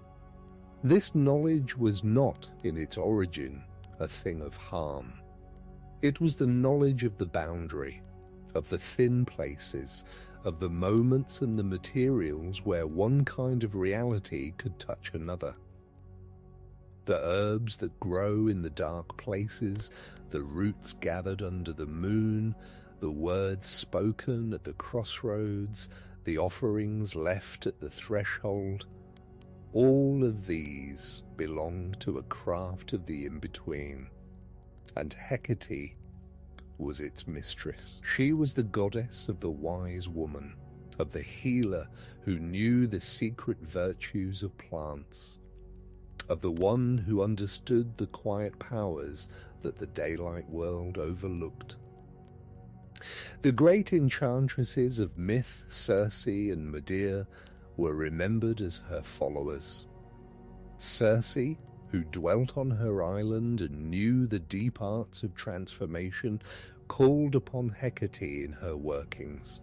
Medea, the priestess from Colchis, swore by Hecate as her chosen goddess, tended a shrine to her, and performed her rites in the dark of the night. These women were figures of awe and sometimes of dread, but they were also figures of immense knowledge, of a wisdom that reached into places the ordinary world feared to go. The power they drew upon was the power of the threshold, and that is always a double power. The same knowledge that can heal can also harm. The same herbs that cure in small measure can poison in large. The same boundary that protects when it is kept can be dangerous when it is crossed unwisely. Hecate stood at the center of this doubleness, neither wholly bright nor wholly dark, the goddess of a knowledge that asked for great care and great respect. The Greeks did not pretend this knowledge was simple or safe. They honored it as they honored fire, which warms the house and also burns it. But notice that the oldest sense of her witchcraft is quiet. It is not the noisy, theatrical magic of later imagination. It is the slow work of the wise woman at the edge of the village, the gathering of herbs in the dim hours, the careful tending of the boundary between health and sickness, between the living and the dead, between the seen and the unseen. It is a craft of patience and attention, of knowing the right time and the right place, of working with the quiet powers rather than against them. Hecate's magic, in its truest form, is the wisdom of the threshold, practiced without noise. Now consider Hecate as the guide between the worlds, for this is perhaps her highest office. She is the psychopomp, the leader of souls, though she shares this role with Hermes and keeps it in her own particular way. Where Hermes is swift and bright, the messenger who leads the soul down with a god's easy authority, Hecate is patient and dim, the keeper of the gate who waits at the boundary, the torchbearer who lights the dark passage. The two of them together, the bright guide and the dim guardian, watch over the great crossing that every soul must make. To be a guide between the worlds is to belong fully to neither. Hecate is not a goddess of the bright upper world, though she has her honours there. She is not a goddess of the deep underworld, though she walks its roads. She belongs to the boundary itself, to the threshold, to the crossing place. She is at home in the in-between, in the grey hour before dawn, in the dark of the new moon, in the meeting of the three roads, in the doorway that is neither inside nor outside. Her whole nature is the nature of the threshold, and that is why she can guide others across it. There is a deep comfort in having a guide who belongs to the boundary. The boundary is the frightening place, the place of uncertainty, the place where one state ends and another has not yet begun. To cross it alone is to feel the full weight of the unknown. But Hecate is at home there. The place that terrifies the traveller is the very place where she is most herself. And so she can take the traveller's fear into her steady presence, can lift her torch in the dark that frightens, can walk beside on the road that has no familiar landmarks. The guide of the threshold makes the threshold bearable. Let the tale turn gently now toward her triple form, the deepest of her symbols, the image of the goddess who faces three ways at once. At the crossroads, her statue showed three bodies joined, or three faces looking outward, so that no matter which road a traveller took, the goddess was facing him. This was not a thing of horror, though later ages sometimes made it so. It was a thing of completeness. The goddess of the crossing could see every direction. No road was hidden from her, no traveller was beyond her sight. The three forms came to be understood in many ways across the centuries. Some saw in them the three realms that Hecate touched, the earth and the sea and the sky. Some saw the three roads of the crossroads, each with its own face, each watched by its own aspect of the one goddess. Later ages also joined her with other lunar goddesses, letting her image gather moonlit meanings that had grown around Selene, Artemis and Persephone. All of these readings hold something true, for Hecate was wide enough to gather them all. What matters most in the triple form is the sense of wholeness, of a power that sees and holds the entire passage. A single face looks only one way. A triple face looks every way at once. The goddess of the threshold, of the crossing, of the great transitions, was fittingly given an image that could not be caught from a single angle, that turned its watchful attention in every direction, that left no road unwatched and no traveller unseen. To stand before her triple image was to stand before a power from whom nothing was hidden, and yet a power who watched not to judge, but to guide. Let this image rest gently in your mind as the night deepens. The three roads under the moon, and at their meeting the goddess of three forms, her faces turned each way, her torches lifted, her dogs quiet at her feet.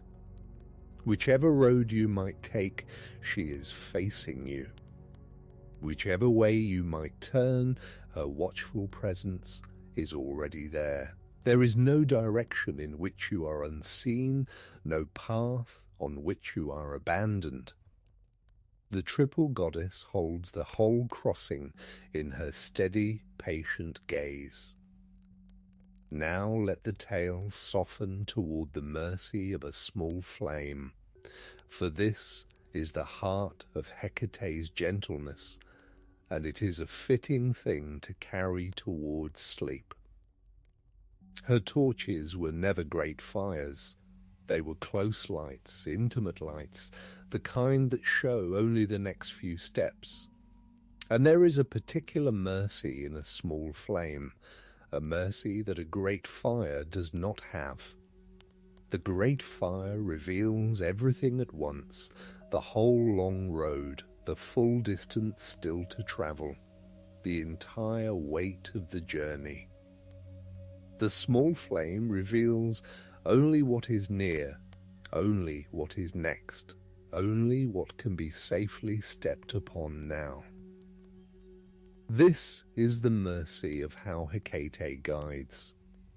She does not show the traveller the whole of the road, for the whole of the road might be too much to bear. She shows the next few steps. She lights the small circle in which the next movement can be made.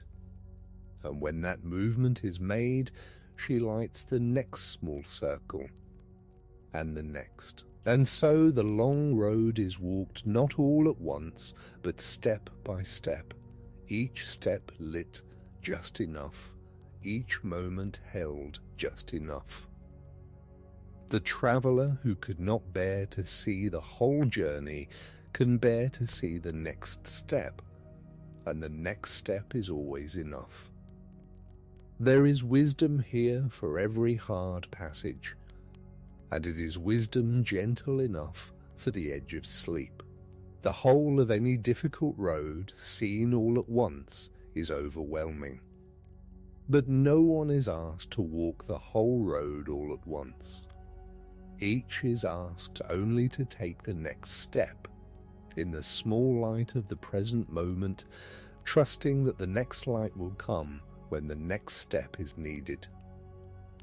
This is how the grieving walk through grief, how the weary walk through weariness, how the soul walks through the dark passages of a life. Step by step, in the small mercy of a flame that shows only what is near. So let the great distances grow dim now, and let only the small circle of the near remain. You do not need to see the whole of tomorrow. You do not need to hold the whole of any road. You need only to rest in the small lit space of this present moment, this breath, this quiet settling towards sleep. The goddess of the small flame asks nothing more of you than to take the next gentle step, which tonight is only the step into rest, the easiest and oldest of all the crossings. Let the names of the story return one last time, softly, as a way of gathering the tale before it ends. There was Asteria, the starry mother, and Perses, the strong father from whom Hecate came. There was Zeus, who honored her and confirmed her ancient gifts. There was Persephone, whose cry she heard in the dark, and Demeter, to whom she came in the grey dawn. There was Helios, who told the truth of the taking, and Hades, the lord of the road downward, whose gate she kept. There was Circe and Medea, who called upon her in their workings. Each of these names belongs to her story, and each may now be gently set down. The names are softer now, and the places are farther away. The bright meadow where Persephone gathered flowers, the long roads where Demeter searched, the dark gate of the underworld, the crossroads under the moon, the doorways of the old houses, the shrines at Eleusis where the torch was lifted in the mystery. All of these grow dim and distant as the night deepens, settling into the quiet from which the story came, asking nothing more of you, holding their meanings lightly until another night may wish to wake them again. What remains nearest is the gentlest of the images, the goddess at the threshold, with her small, steady flame. Not the vast cosmic power of the three realms, though that is true. Not the dreadful keeper of the underworld gate, though that is true as well. But the quiet guardian at the door of the sleeping house, her torches lowered, her key at her belt, her dogs at rest, keeping her patient watch over the crossing from waking into sleep. This is the image to carry down into rest, the keeper of the threshold, near and faithful in the dark. For the threshold of sleep is the safest of all the thresholds Hecate keeps, and she keeps it gently every night. The crossing from waking into rest is made by every living thing over and over across the whole length of a life, and never once is it a crossing to be feared. It is only the laying down of the day. It is only the soft descent into the dark that restores, and over it, in the old and gentle image, the keeper of the threshold stands watch. Her flame steady, her presence near, asking nothing but that you let yourself be carried across. Let the story widen now and dwell for a while on the world in which Hecate was worshipped, for she was not only a figure of myth, but a presence in the daily life of the old Greek towns. Her image stood at the doors of houses and at the gates of cities. Her small shrines waited at the meeting of roads. Travellers passing a crossroads at evening would pause, perhaps, and leave a small token, a coin, a morsel of food, a quiet word, before choosing their road and going on. She was woven into the ordinary motions of life, a guardian met at every boundary, honoured in small and constant ways. There was a kind of pillar sacred to her, called a Hecatean, set up at doorways and crossroads, bearing her triple image so that she faced each direction. These were not grand monuments. They were modest markers the size of a person or smaller, standing quietly at the places where roads met, or where a household ended and the street began. People passed them daily. People left their small offerings before them. They were as much a part of the old streets as the wells and the boundary stones, familiar guardians of the familiar passages of life. In Athens and in many other cities, the last day of the month, when the moon was dark, belonged to her. On that day the household would set out its supper for Hecate at the crossroads or the door, a quiet rite performed in the evening as the old month died, and the new month had not yet been born. This was itself a threshold, the boundary between one month and the next, and it was fitting that the goddess of all thresholds should be honoured at the turning. The dark of the moon was her hour, and the death of the month was her day, and the household kept faith with her at both. Consider how much of life is made of such thresholds, and how wisely the old people marked them. The turning of the month, the crossing of a doorway, the choosing at a crossroads, the passage from waking to sleep and from sleep to waking, the great transitions of birth and growth and age and death. At each of these, the ancient world felt the nearness of something that needed honouring, a boundary that needed a guardian, a crossing that needed a guide. And at each of these they placed Hecate, the keeper of the in-between, so that no threshold need be crossed without a watchful presence near. There is a quiet wisdom in this way of seeing, and it is restful to dwell upon. To honour the thresholds of life is to refuse to rush blindly through them. It is to pause at the doorway, to mark the turning, to acknowledge that a crossing is being made and that crossings matter.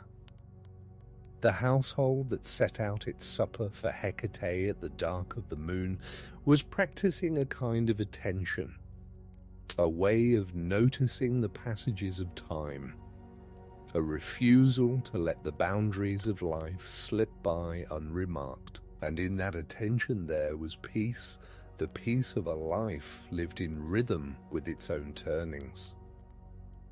Let the tale consider, too, the way Hecate stood apart from the bright dramas of Olympus, and how this apartness was itself a kind of dignity. The great gods of the Greek imagination were figures of passion and conflict, of jealousy and desire and sudden anger, forever entangled in one another's affairs. They quarrelled, they schemed, they took sides in the wars of mortals, they pursued their loves and their vengeances across the wide world. The bright company of Olympus was rarely still. Hecate was not of that company in the same way. She kept to her own places, the crossroads and the doorway, the dark of the moon and the road downward. She did not war against the other gods, and they did not war against her. She did not entangle herself in the great quarrels. She kept her ancient offices faithfully, age after age, watching the boundaries, guiding the souls, keeping the thresholds. There was a steadiness in her that the brighter gods lacked, the steadiness of one who has a constant work and does it without ceasing. This steadiness is part of why her image is so restful. The passions of the bright gods are exhausting to contemplate, full of motion and conflict and unrest. But Hecate is still. She keeps her watch. She lifts her torch. She walks her roads. She is reliable in the way that the night itself is reliable, returning faithfully, asking nothing, keeping its ancient rhythm. To turn from the dramas of Olympus to the quiet watch of Hecate is to turn from the noise of the day toward the stillness of the night, which is exactly the turning that sleep requires. Let the story dwell now upon the moon, which was hers in its darkest phase. The Greeks had several goddesses associated with the moon, and the relationships among them shifted across the centuries. There was Selene, the bright moon itself, riding her chariot across the night sky. There was Artemis, the maiden of the wild, whose image was joined more and more with lunar light in later devotion. And there was Hecate, associated especially with the dark of the moon, the time when no moon shows at all, the deepest part of the night. Of these, Hecate's portion was the hardest and the most mysterious. The bright full moon is easy to love, flooding the night with silver light, making the dark world visible and gentle. But the dark of the moon is harder. It is the time of deepest night, when the sky holds only stars and the world below is wrapped in shadow. This was Hecate's hour, the hour when her presence was felt most strongly, the hour of her rites and her offerings. She was the goddess not of the moon's light, but of its absence, not of the silver glow, but of the deep dark between. And yet there is a particular peace in the dark of the moon, if one learns to rest in it. The bright moon keeps a kind of vigil that can hold the mind awake, casting its light, drawing the eye. But the dark of the moon asks nothing. It offers only the deep, soft, complete darkness in which rest comes most easily. It is the night at its most restful, the night that does not call to be watched, but invites only sleep. Hecate, the goddess of that darkness, is fittingly the goddess who watches over the deepest rest, the rest that comes when even the moon has closed its eye. So when you imagine her now, you may imagine the sky above her holding no moon at all, only the soft scatter of distant stars, the inheritance of her starry mother Asteria. Below that dark sky the roads wind quiet and empty. The houses stand with their doors kept. The dogs lie still in the shadow. And the goddess keeps her watch in the deep dark, her two small torches the only light, asking nothing of the sleeping world but that it rest, holding the threshold of the night, so that all who lie down may lie down in peace. Let the tale turn once more to the household, for it is there in the end that Hecate's gentlest face is found. The great cosmic goddess, the keeper of the underworld gate, the mistress of the dark arts, was also in the daily life of the old people, simply the guardian of the home. Her image at the door watched over the family. Her name was spoken for the protection of the children.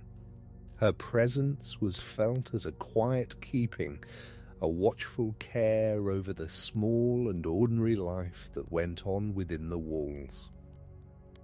There is something deeply moving in this smallest of her offices, set beside her vast ones. The same power who held a share of earth and sea and sky, who heard the cry of Persephone across the whole wide world, who kept the gate between the living and the dead, also leaned, in her gentlest aspect, over the cradle and the hearth. She did not consider it beneath her to guard a sleeping child or to keep a humble doorway. The greatest of the night powers was also the most willing to keep the smallest watch. And this, perhaps, is the truest comfort the old story offers. The powers that govern the great passages of the cosmos are not too vast to attend to the small passages of a single life. The goddess who keeps the gate of death also keeps the door of the sleeping house. The power that watches over the soul's great crossing also watches over the small nightly crossing from waking into sleep. Nothing is too small for her attention. No threshold is too humble for her watch. The same care that holds the whole turning of the seasons holds also the quiet of a single sleeping room. So let the household of your own imagination grow quiet now, watched and safe. Let the door be kept. Let the night stand guard outside, friendly and watched over, asking nothing. Let the small lamps go dark one by one, until only the steady flame of the keeper's torch remains, lighting the small space where you lie. There is nothing to keep watch for tonight, because the watch is already being kept. There is nothing to guard against, because the threshold is already held. You may let go of the day entirely, and let yourself be carried toward the dark that restores. Let the last of the story settle into stillness. Hecate has walked a long road in the telling tonight, from her birth among the stars to her watch at the door of a sleeping house, and at every turning of that road she has been the same patient keeper of the threshold, the same gentle bearer of the small flame. She does not abolish the dark. She has never abolished it in all the long ages of her worship. She only consents to share it, lifting her torch, keeping her watch, walking beside those who must cross into the unknown. And the unknown into which you cross tonight is the kindest of all, the soft country of sleep, from which you will return with the morning. It is a crossing made safely countless times, a threshold worn smooth by the passage of every living thing across the whole length of time. Over it, the old image keeps its watch, the keeper of the night, the holder of the key, the bearer of the small, steady flame. You may cross now without any fear at all, into the rest that has been waiting for you since the day began. Let the tale linger now on the shrines and the sacred places of Hecate, the corners of the old world where her presence was kept with special care. There was an ancient sanctuary of hers at Legina, in the land of Caria, where a great temple stood in her honor and where her mysteries were celebrated. Pilgrims came there to seek her blessing, and a sacred procession carried her key in solemn ritual, a great key borne through the streets in token of the goddess who opens and closes the deepest doors. This was no small or hidden cult. It was a famous sanctuary, drawing the faithful from across the region, a place where the keeper of the threshold was honored with the full devotion of a people. There was her place in the island of Aegina, where she had ancient rites, and her honored presence at Eleusis, where the greatest of the mysteries unfolded. There were her countless small shrines at the doorways and crossroads of ordinary towns, too humble to be remembered by name, yet faithfully tended across the generations. From the great temple at Legina to the smallest niche beside a farmer's door, the worship of Hecate ran through the old world like a quiet thread, binding the vast and the small into a single devotion. Consider how this devotion endured. Hecate was among the oldest of the Greek powers, older than Olympus, born in the Titan age, and yet her worship did not fade with the fall of the elder gods. It continued through the classical age, through the long Hellenistic centuries, into the time of Rome and beyond. Few of the old powers were honored so continuously across so many ages. There was something in her that the changing world kept needing. Some office that no other power filled so well. The keeping of the threshold, the guidance through the dark, the gentle watch over the great crossings. Perhaps this endurance came from the fact that her concerns were the deepest and most constant of human concerns. The bright gods governed the changing affairs of the world, the wars and the harvests, the loves and the quarrels, which shifted with each age. But Hecate governed the things that never change, the boundary between light and dark, the passage from life to death, the crossing from waking into sleep. These are the same in every age for every person who has ever lived, and so the goddess who kept them remained needed, age after age, while brighter powers rose and fell. Let the story dwell, too, upon the gentleness that ran beneath even her most fearsome aspects. For this is the thread most worth carrying into sleep. She was a goddess of the dark, of the underworld road, of the dead and the dark arts. And yet, in story after story, she appears as the one who helps, who guides, who keeps faith. She heard the cry of Persephone when others did not. She came to Demeter in her grief when others offered nothing. She walked beside the returning daughter year after year. She kept the boundary firm so that the dead might rest and the living be safe. Even her association with the restless dead was, at its heart, a kind of mercy. The soul that lingered at the threshold, unable to complete its passage, was a soul in distress, and Hecate was the power who could ease that distress, who could help the lingering one move onward into rest. She was not the cause of the unquiet dead, she was their remedy. The keeper of the gate was also the one who made sure that no soul was trapped forever at the boundary, that every passage, however delayed, could finally be completed in peace. So the dark goddess was, in the deepest reading, a goddess of mercy, the mercy of the guide who does not abandon, the mercy of the keeper who tends the boundary faithfully, the mercy of the small flame that lights the next step in the dark. The Greeks felt this mercy in her, beneath all the awe and the careful respect. They feared her, yes, as one fears any great power. But they also turned to her in their need, and they found her faithful, and that faithfulness was remembered across the long centuries of her worship.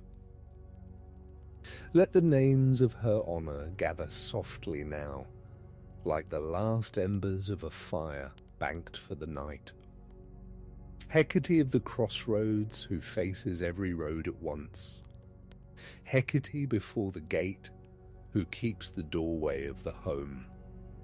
Hecate the key-bearer, who holds authority over the deepest doors. Hecate of three forms, who sees the whole of the passage. Hecate the torchbearer, who lights the dark road. Hecate the companion, who walks beside the soul on its hardest journeys. Each of these names is a face of the one goddess, and each may now be gently set aside as the night takes you.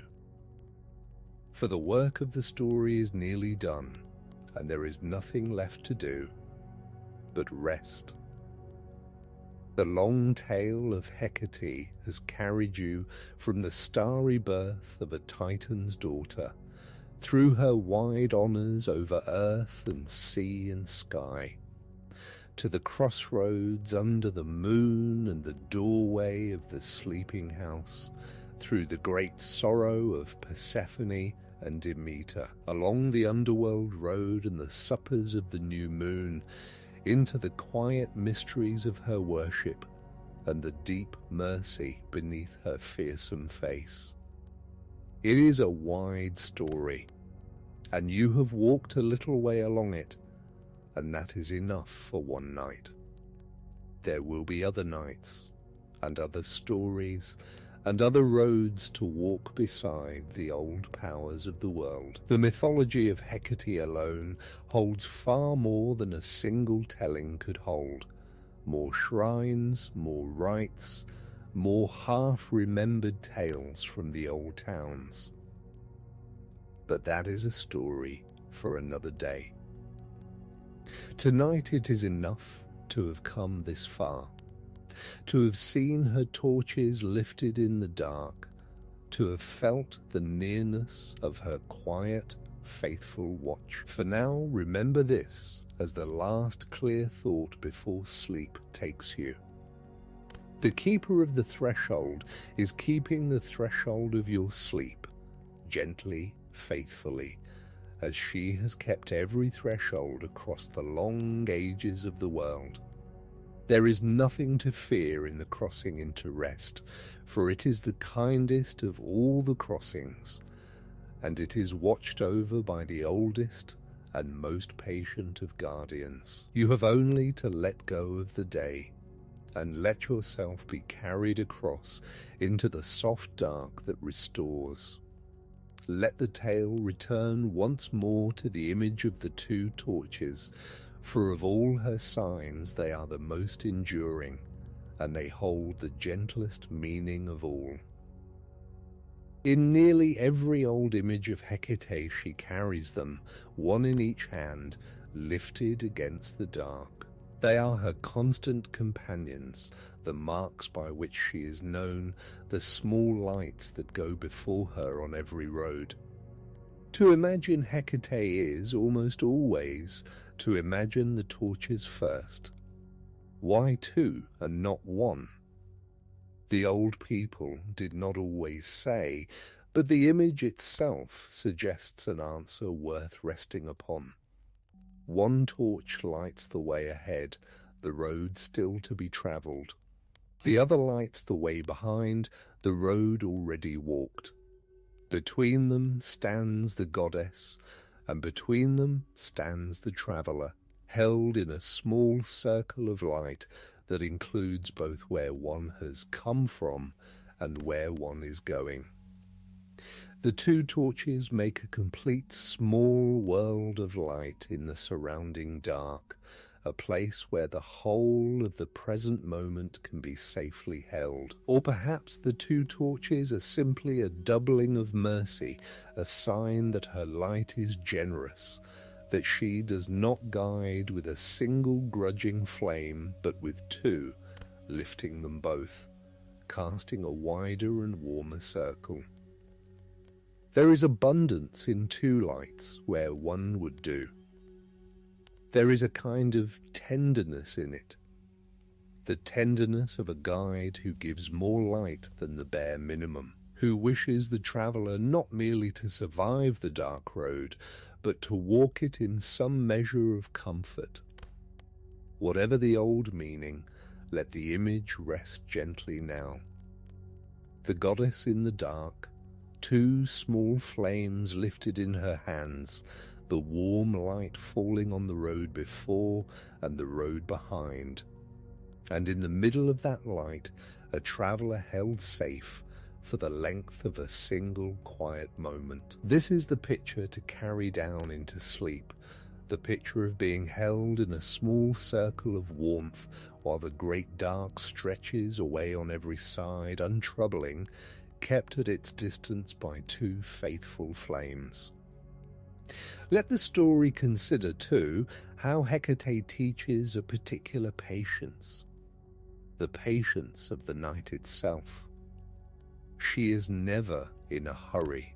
She does not rush the soul along its road or drive the traveller forward. She keeps the pace of the dark, the slow and steady pace of the hours between dusk and dawn. The night does not hurry, and neither does she. The stars wheel slowly. The dark deepens slowly. The dawn comes slowly. In its own time, never to be hastened. And through all of it, the keeper of the threshold keeps her unhurried watch. This patience is itself a gift to the one who would sleep. The day is full of hurry, full of urgency, full of the press of things that must be done before some deadline falls. But the night asks nothing to be hurried. The night gives time back, slows the breath, loosens the grip of the day's urgency. And the goddess of the night embodies this slowness, this unhurried keeping, this refusal to rush what cannot and need not be rushed. To rest in her presence is to be released, for a while, from the tyranny of haste. So let the hurry of the day fall away entirely now. There is nothing that must be done tonight. There is no road that must be hurried along, no deadline pressing in the dark. There is only the slow, patient keeping of the night, the wheeling of the distant stars, the steady flames of the two torches, the unhurried watch of the keeper of the threshold. You may move at the pace of the dark now, which is no pace at all, only the deepening stillness that carries the weary down into rest. And so the night gathers you up at last, and the long tale of the goddess of the crossroads comes to its quiet end. She keeps her watch, as she has always kept it, faithful and patient and near. Her torches burn low and steady in the dark. Her dogs lie quiet in the shadow. Her key hangs at her belt, the great doors all gently closed. And over the threshold of your sleep she keeps her ancient guard, asking nothing of you now, but that you let yourself be carried across into the rest that waits. Good evening one last time, and welcome back to the gentle close of the tale, for the story now turns toward the deeper mysteries of Hecate, the parts of her that the old world spoke of softly, and that we may speak of softly too, here at the edge of sleep. In later ages, Hecate became associated with magic, with the working of spells, with the secret arts practiced under the moon. The great witches of myth, Medea and Circe, were said to be her devotees, calling upon her name in their workings, drawing their power from her dim authority. Medea, in particular, was remembered as a priestess of Hecate, swearing by the goddess, performing her rites in the night, tending a shrine to her in a secret grove. It is easy to let this association become frightening, but it need not be. And at the threshold of sleep it is better to let it stay gentle.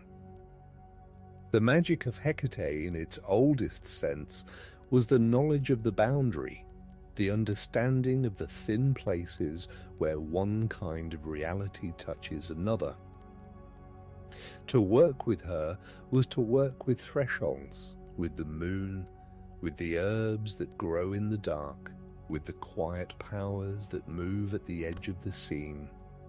It was a knowledge of the in-between, and Hecate was the goddess of the in-between. She was called the goddess of three forms, Hecate Triformis, and this triple nature is one of her deepest signs. In her crossroads image she faced three ways at once, looking down each of the three roads. In her cosmic honors she held a share of three realms, the earth, the sea, and the sky. And in the turning of the moon she was sometimes seen as a triple power, joined with the maiden of the new moon, the bright goddess of the full moon, and the dim goddess of the dark, three faces of the one changing light. The number 3 belonged to her as the night belonged to her. The crossroads was a place of three ways. Her image was triple. Her monthly offerings belonged to the turning of time, to the dark moon and the threshold, the small repeated gestures of the rite. There is a completeness in three, a sense of a thing seen from every side, a beginning and a middle and an end held together. Hecate, the goddess of the whole passage, was fittingly a goddess of three. She was honoured at Eleusis, where the great mysteries of Demeter and Persephone were celebrated, the most sacred of all the Greek rites. In those mysteries, the descent and return of Persephone were enacted, and the hope of a gentler fate beyond death was offered to those initiated. Hecate, the companion of Persephone on the road between the worlds, had her place in this hope. She was the torchbearer of the mysteries, the one who lit the way for the soul through the dark passage toward whatever lay beyond. We do not know the secret things that were said and shown at Eleusis, for the initiated kept their silence faithfully across the centuries. But we know that the heart of the mystery was a passage from fear to peace, from the dread of death to a quiet confidence in the face of it. And we know that Hecate, with her torch, belonged to that passage. She was the light carried into the dark of the mystery, the sign that the road down was not a road walked alone. This is perhaps the truest gift of Hecate, the gift to carry with you now into sleep. She is the companion in the passage. She is the one who comes when the cry goes up in the dark and almost no one has heard it. She is the one who walks beside the soul on the road down and the road up, the road into sleep and the road into waking, the road into the unknown and the road home. She does not abolish the dark. She consents to share it with her small, steady light. Think of how many thresholds a single life must cross. The threshold of each night when waking gives way to sleep. The threshold of each morning when sleep gives way to waking. The thresholds of change, of loss, of growth, of ending. The great threshold at the last which all the old stories circle around. At each of these, the myth offers the image of a goddess at the door, a torch in her hand, a key at her belt, willing to stand watch, willing to walk beside. There is no need to believe in her as the old Greeks believed to feel the comfort of the image. The image itself is a kind of wisdom. It says that the dark places have a keeper. It says that the crossroads have a guide. It says that the passage between one state and another, however frightening, is watched over by an old and patient power who has walked that road countless times and knows its turnings. The image says simply that you are not alone at the threshold. And so the night gathers, and the story of Hecate draws toward its rest. She has come a long way in the telling, from the starry birth of a Titan's daughter to the wide honours of earth and sea and sky, from the crossroads under the moon to the doorway of the sleeping house, from the cry of Persephone to the long companionship on the underworld road, from the suppers at the new moon to the torch-lit mysteries of Eleusis. She is wide enough to hold all of it and gentle enough to carry you towards sleep. There are many other tellings of her, many other small details and local rites and half-remembered names. But that is a story for another day. The roads of her mythology are many, and no single night can walk them all. Tonight it is enough to have walked a little way beside her, to have seen her torches lifted against the dark, to have heard the soft sound of her dogs in the shadow and felt the nearness of her quiet watch. For now, remember this: Hecate is the keeper of the threshold, and sleep is a threshold, and she keeps it gently. The crossing from waking into rest is one of the oldest and safest of all the crossings made every night by every living thing, and over it she keeps her ancient patient guard. There is nothing to fear in this crossing. There is only the laying down of the day, and the soft descent into the dark that restores. Let the 3 roads under the moon grow distant now, their choices no longer pressing upon you. Let the torches lower, let the dogs fall silent, let the doorway of the house stand quiet, watched and safe. Let the cry of Persephone fade into the old story where it belongs, answered long ago. Let Demeter cease her searching, her daughter found, her grief laid down for the night. Let the underworld road lie still, its travellers at rest, its gate kept faithfully in the dark. Let the offerings at the new moon settle into the silence of the threshold. Let the herbs in the dark gardens rest unworked. Let Medea lay down her secret arts, and Circe her island spells, and let the whole long memory of the goddess of 3 forms settle quietly into the stillness of the night. Let the mysteries of Eleusis keep their ancient silence. Let the torch of the passage burn low and steady, asking nothing of you, lighting only the small space where you now lie. Imagine the moonlit crossroads of Hecate far behind you, its 3 roads and its old uncertainties no longer pressing on your thoughts. In your mind, reach back and close an invisible door to the night road, feeling it move on silent hinges, sealing the crossroads, the torches, the key, and the long patient watch of the goddess in calm and order. Then see a single candle, its flame steady in the darkness.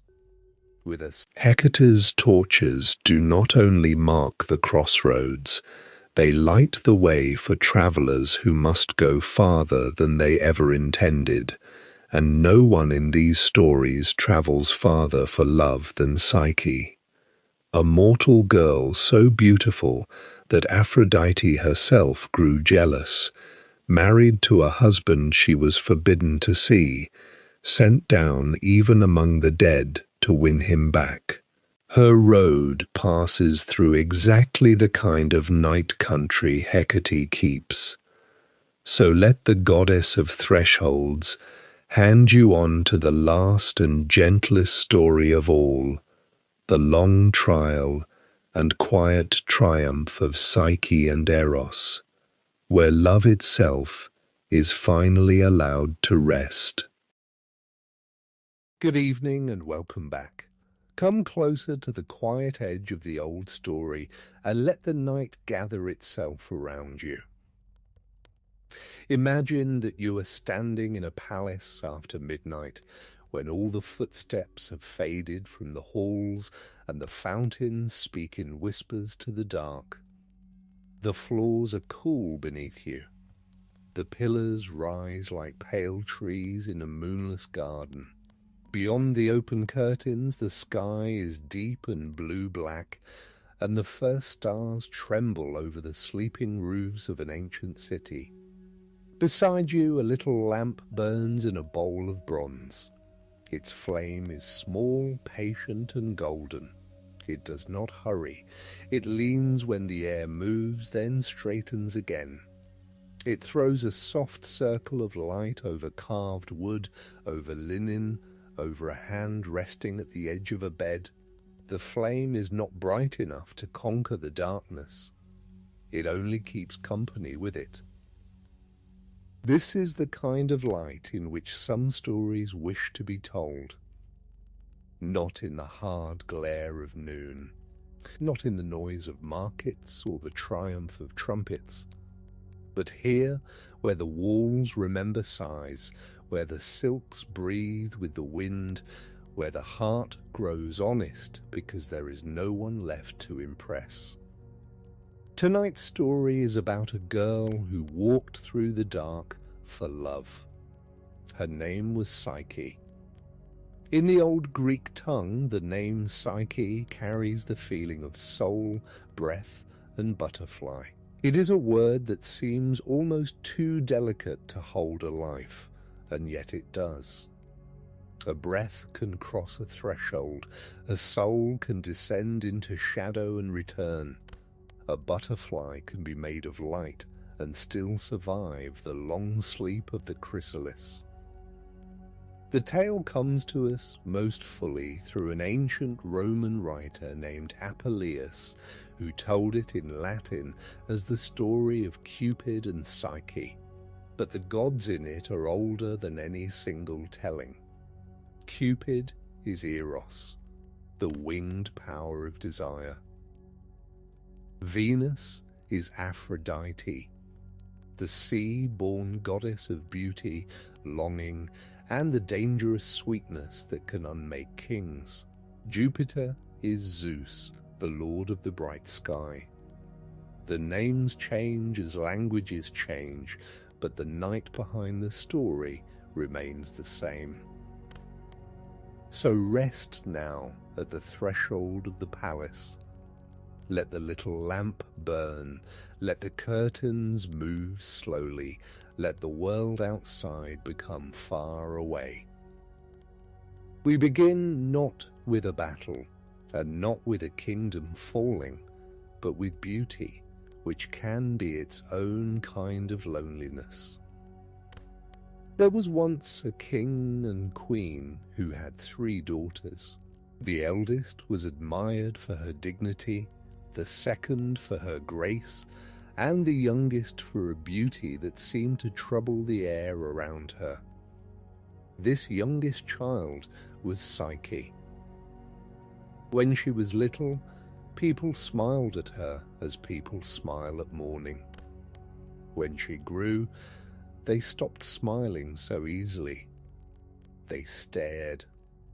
They fell silent. They spoke about her when she had left the room, and their voices dropped as if they were speaking of a temple.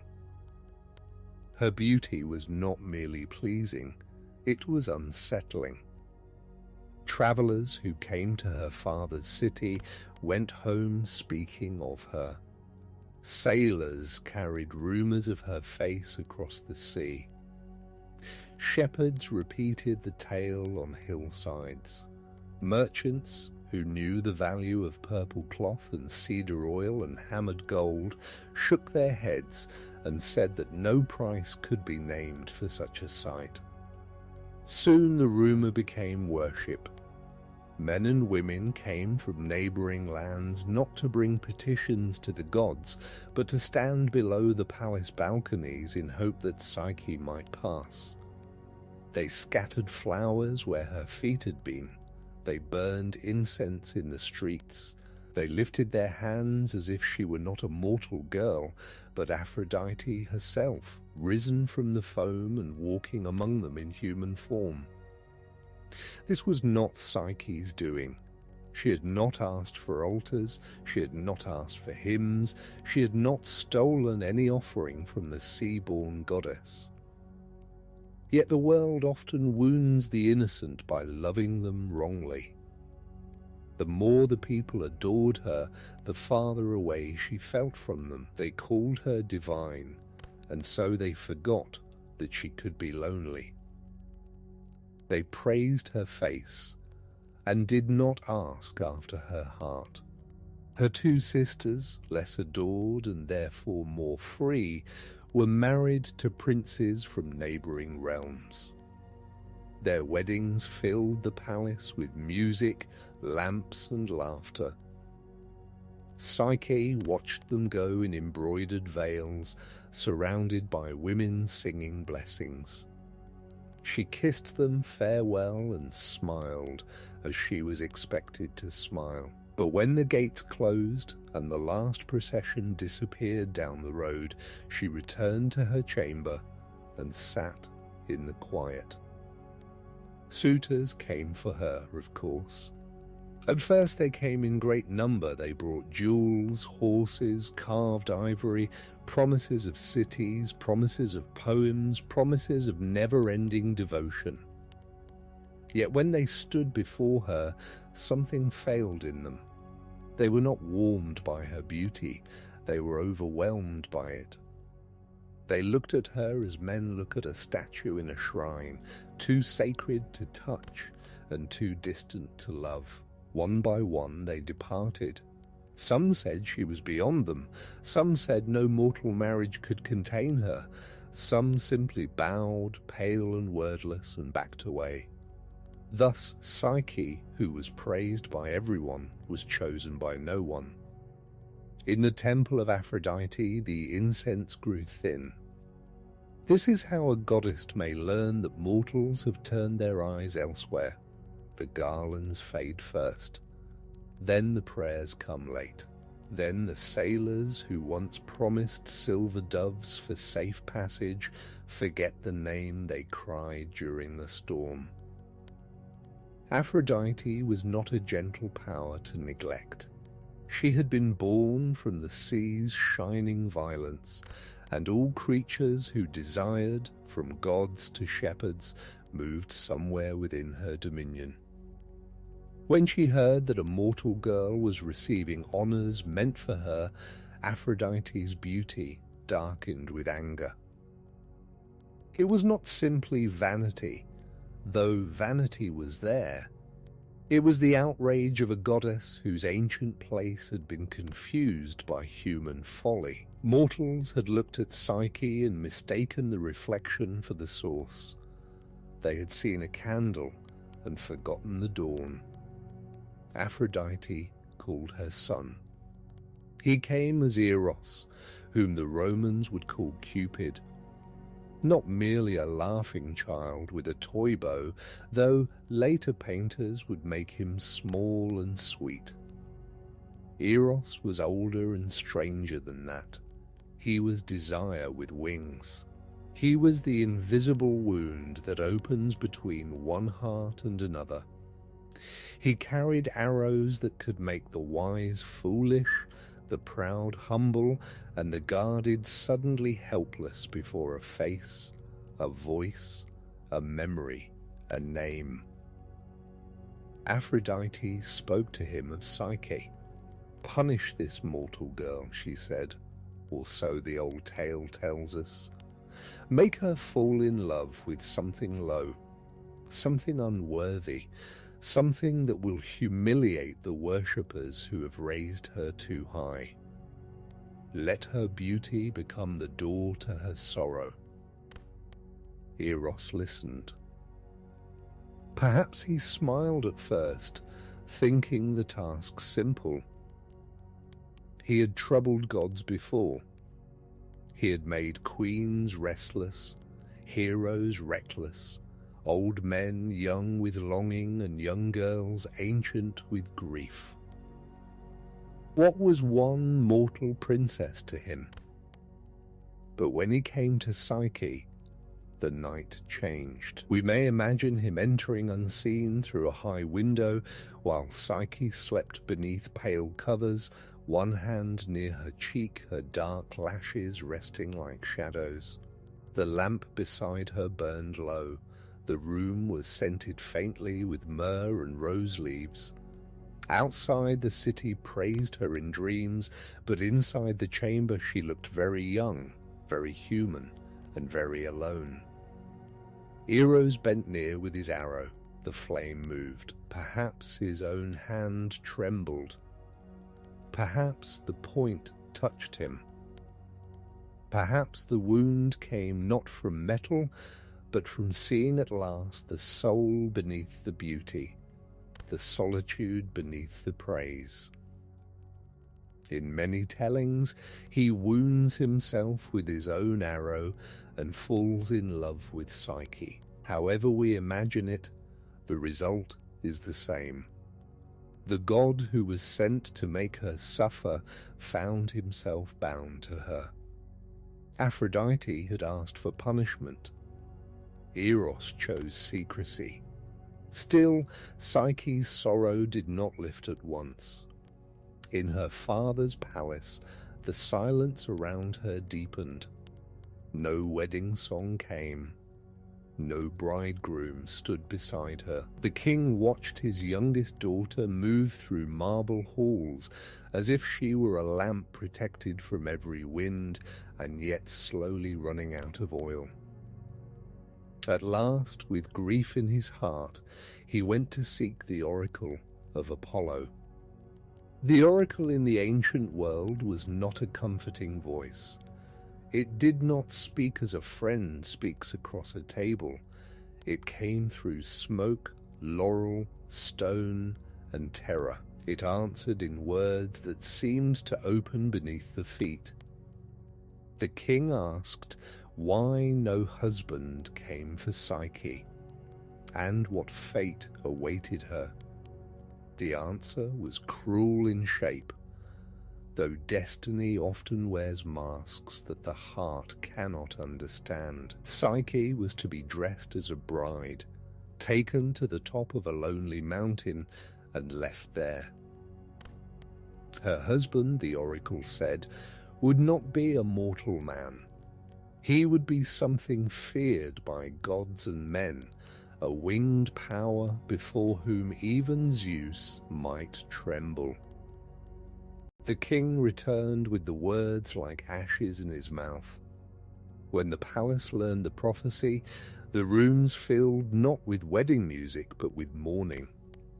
The queen tore at her veil, the servants wept in corners. The city that had worshipped Psyche now watched in dread as its living idol was prepared for sacrifice.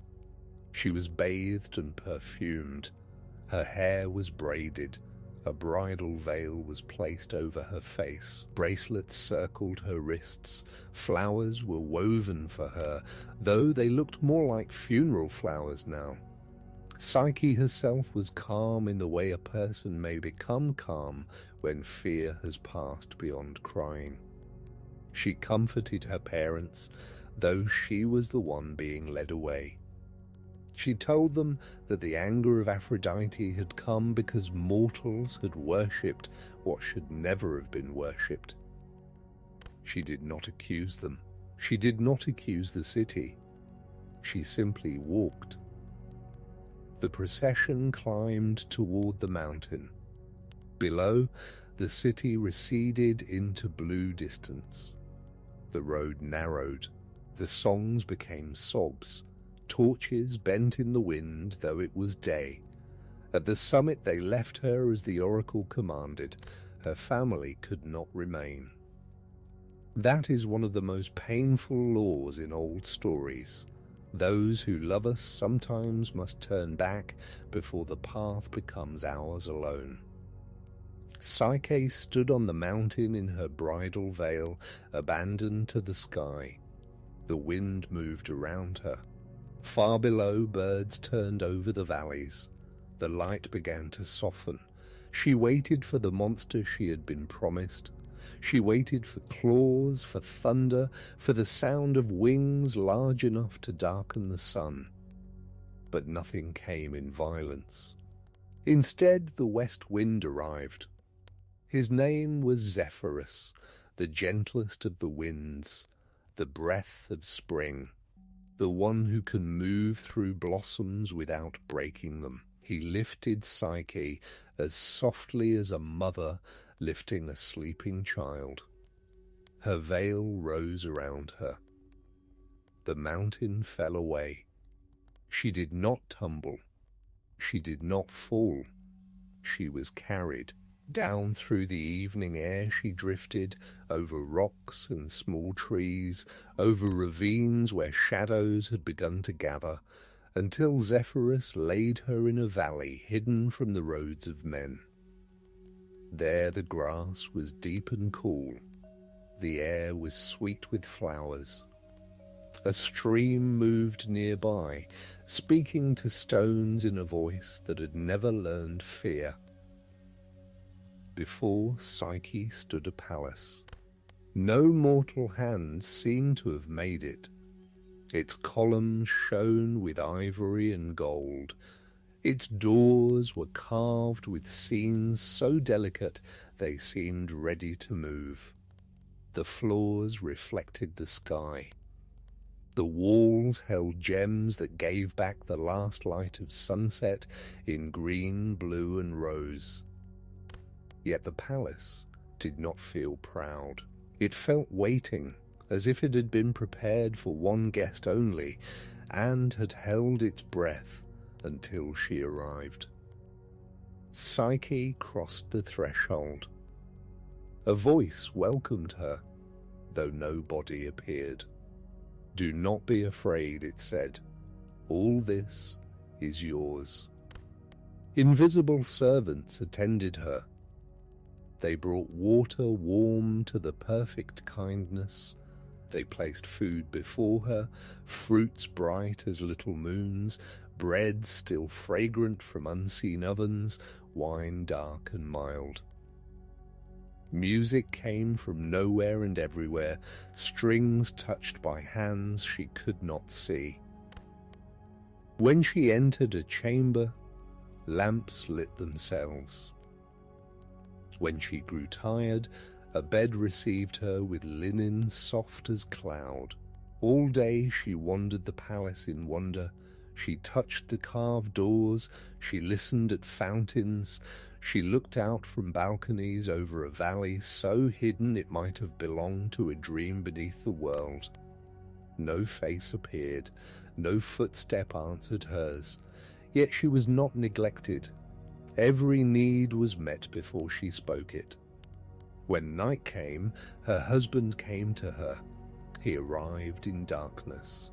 She did not see him. She heard the low movement of air, felt the bed yield beside her, and then a voice, tender and close.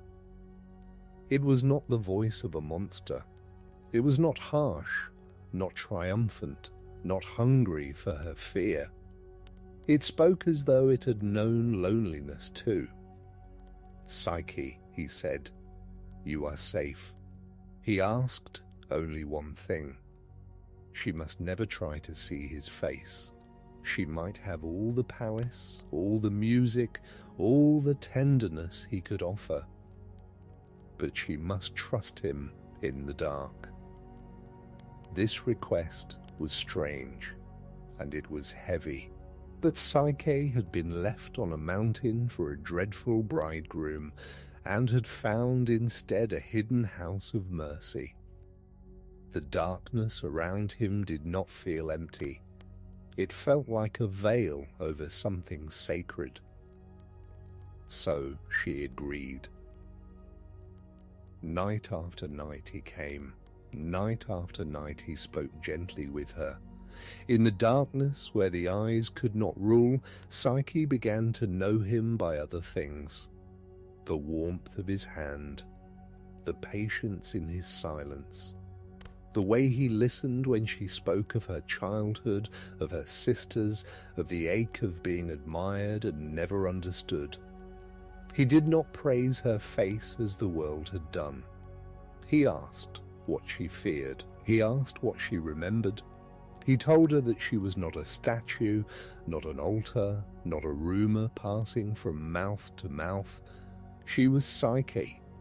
In time she loved him. Yet love in darkness is still darkness. It may be sweet, but the mind has its own hunger. By day the palace seemed almost too beautiful.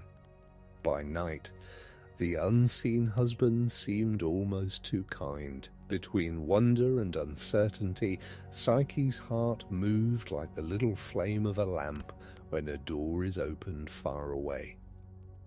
She began to miss her family. From the mountain, her parents and sisters believed her dead or lost to a fate worse than death. Psyche imagined her mother at the window. She imagined her father returning again and again to the oracle's words. She imagined her sisters mourning her, and because she had always been gentle, she forgot that grief and envy can sometimes sleep in the same house. She asked her husband if her sisters might come. In the darkness, he was silent for a long time.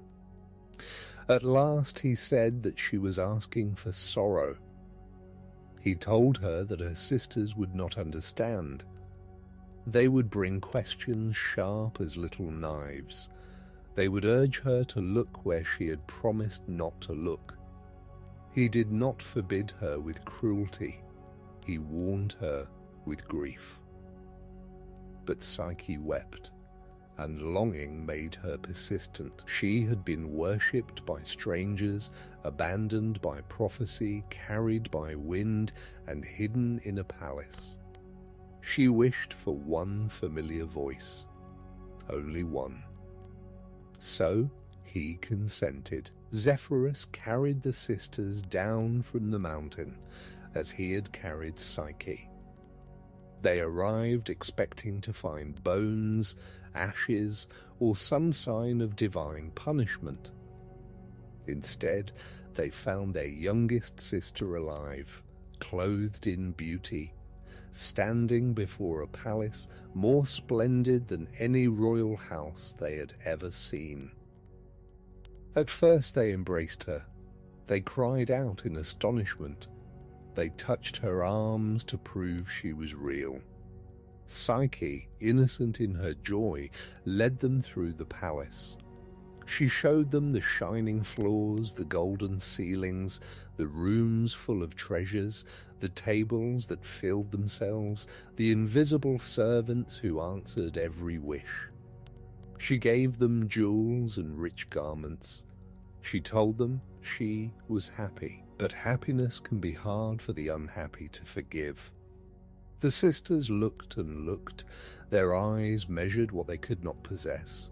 They remembered their own husbands, older perhaps, ordinary perhaps, kings or princes, with tempers and debts and human limitations. They remembered that Psyche had been mourned as doomed, and yet here she was, richer than any of them, loved by a mysterious lord, mistress of a palace no mortal architect could have imagined. Envy entered softly. It did not announce itself. It dressed itself as concern. "Who is your husband?" they asked. Psyche faltered. She had never seen him. She gave one answer, then another. Perhaps he was young. Perhaps he was a hunter. Perhaps he was away. The sisters heard the uncertainty. They exchanged glances. When they returned to their own homes, the palace remained in their minds like a jewel under the skin. They could not rest. They spoke to one another and fed the bitterness until it became a plan. They would return. They would save Psyche, they told themselves. They would uncover the truth. Beneath these noble words, another desire moved, to break what they could not bear to bless. Again Psyche begged to see them. Again her husband warned her. Again she wept, and again he yielded. This time the sisters came prepared. They embraced her with careful tenderness. They asked about her health, her sleep, her happiness. Then slowly, as the day lowered, they began to darken the air. "How strange," they said, "that your husband hides. How strange that he comes only when no lamp is burning. Did not the oracle speak of a dreadful being?" What if he is kind only until the time is right? What if he is a serpent, a devourer, a thing ashamed of its own form? Psyche tried to resist them. She remembered the tenderness of the night voice. She remembered the hands that had never harmed her. She remembered laughter in darkness and comfort, and the feeling that someone had seen the soul in her. But doubt does not need to defeat love all at once. It only needs a place to sit. Her sisters gave her a plan. Hide a lamp, they said. Hide a sharp knife as well, though the story need not dwell on that dark advice. When he sleeps, light the lamp. Look at him. If he is what we fear, save yourself. If he is not, then what harm is there in knowing? What harm is there in knowing? So often the heart is trapped by that small sentence. After they left, the palace seemed changed. The fountain still sang, but their music felt distant. The invisible servant still attended her, but she wondered what eyes might be watching. The sunset entered the rooms like diluted blood, then faded into violet, then into the deep blue of night. Psyche prepared the lamp. She placed it where she could reach it. She waited with her breath held in her chest. When her husband came, his voice was as gentle as ever, and this gentleness hurt her. He spoke to her of ordinary things, of the valley wind, of her weariness, of the sadness he sensed but did not force her to explain. She answered softly. Shame moved in her, but fear moved beside it. At last he slept. The palace was utterly still. Psyche rose. This is the moment at the heart of the story, and we should enter it quietly. Not as judges, not as spectators hungry for punishment. Psyche was young. She had been given a command without an explanation, loved without a face, warned without proof, and frightened by the only family voices she knew. Trust is a sacred thing, but it is not simple. Curiosity may be a fault, but it may also be the soul reaching for truth. Her hand found the lamp. The wick caught. A small flame opened. Its gold unfolded over the bed, and Psyche saw him. Not a monster, not a serpent, not a cruel hidden thing. She saw Eros, the god of love, asleep beside her. Wings rested at his shoulders, folded like moonlit clouds. His hair shone softly.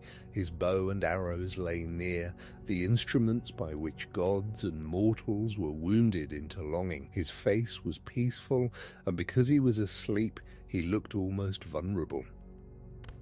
Psyche's fear broke apart. In its place came wonder, love, and a sorrow so sharp it had no sound. She understood that she had been loved by the very power of love. She understood that her sisters had lied, or feared, or both. She understood that the darkness had not hidden a monster, but a god who had asked to be trusted. Her hand trembled. A drop of warm oil slipped from the lamp and fell onto Eros's shoulder. He woke. There was no roar. No thunder split the palace. No blade flashed. Only the terrible quiet of trust broken. Eros looked at Psyche, and the light between them was not the light he had chosen. It was the light she had stolen. He saw the lamp. He saw her tears. He saw fear still dying in her face, and love rising too late to save the night. Poor Psyche, he said, or perhaps he said nothing at first. The old tale gives him grief. and grief is often larger than speech. He reminded her that he had disobeyed Aphrodite for her. He had hidden her, cherished her, made a world for her in secret. He had asked for trust, and she had answered with suspicion. Then he rose. "Love cannot live with suspicion," he told her in the Roman telling, or words close to that shadow. Where there is no trust, love flies away.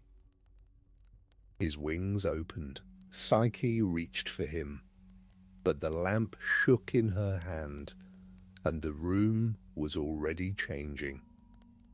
The invisible servants were silent. The music had stopped. The palace seemed to hold its breath as Eros lifted into the dark. He was gone. Then the enchantment loosened. Some tellings say the palace vanished. Some let it remain but empty, which may be sadder. Psyche found herself alone with the lamp, the smell of oil, the fading warmth of the bed, and the knowledge that one small act can open a chasm beneath an entire life. She went out into the night to search for him. The world beyond the hidden valley was vast. Psyche wandered without crown, without attendants, without the certainty that had once surrounded her like a veil. She went through fields silvered by dawn, through towns where no one knew her, along rivers that carried leaves and reflected a sky too wide for comfort. The beauty for which she had been worshipped did not help her now. Dust touched her feet. Wind loosened her hair. Hunger made her mortal again. She came first, in some tellings, to places sacred to other goddesses. She saw a temple where stalks of grain lay scattered in disorder, and because grief had not made her careless, she gathered them properly and set the offerings in order. This was the domain of Demeter, or Ceres in Roman speech, the mother of the harvest. Demeter pitied her, but could not shelter her from Aphrodite's anger. Psyche went on. She found another shrine, perhaps of Hera, queenly and solemn, called Juno by the Romans. There too she humbled herself. There too pity came, but not protection. The gods have their boundaries. Even compassion among immortals moves through laws older than desire. At last Psyche understood that she could not hide from Aphrodite. If love had been lost through her own hand, she would not recover it by running forever. She turned toward the goddess who hated her. Aphrodite received her with a smile more dangerous than anger. "So," the goddess said, "the wandering servant comes at last. Perhaps you seek your husband. Perhaps you remember now whose power you offended." Psyche bowed her head. Aphrodite saw the dust, the exhaustion, the mortal fragility of the girl who had once been praised as her rival. Yet pity did not soften her. She called attendants, whose names in the Latin tale mean habits of the soul's pain, concern and sorrow, and they handled Psyche roughly in spirit, if not in the kind of detail we need to imagine too clearly tonight.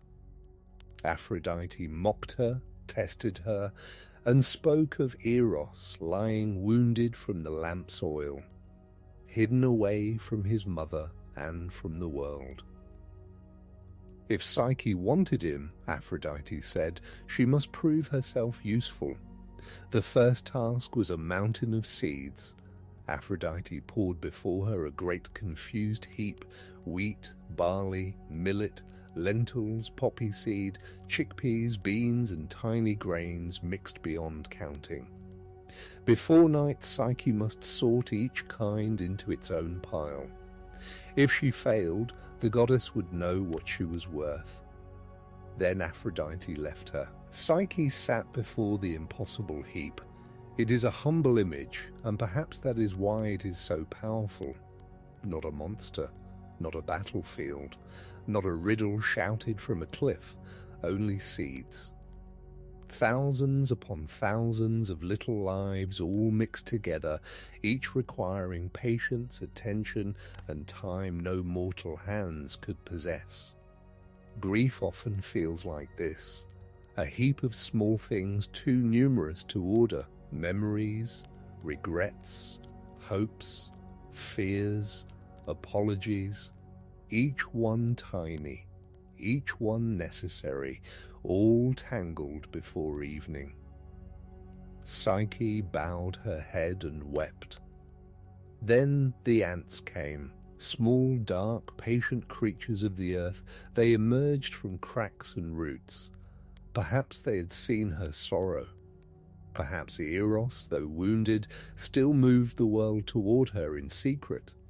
Perhaps the earth itself took pity on the soul.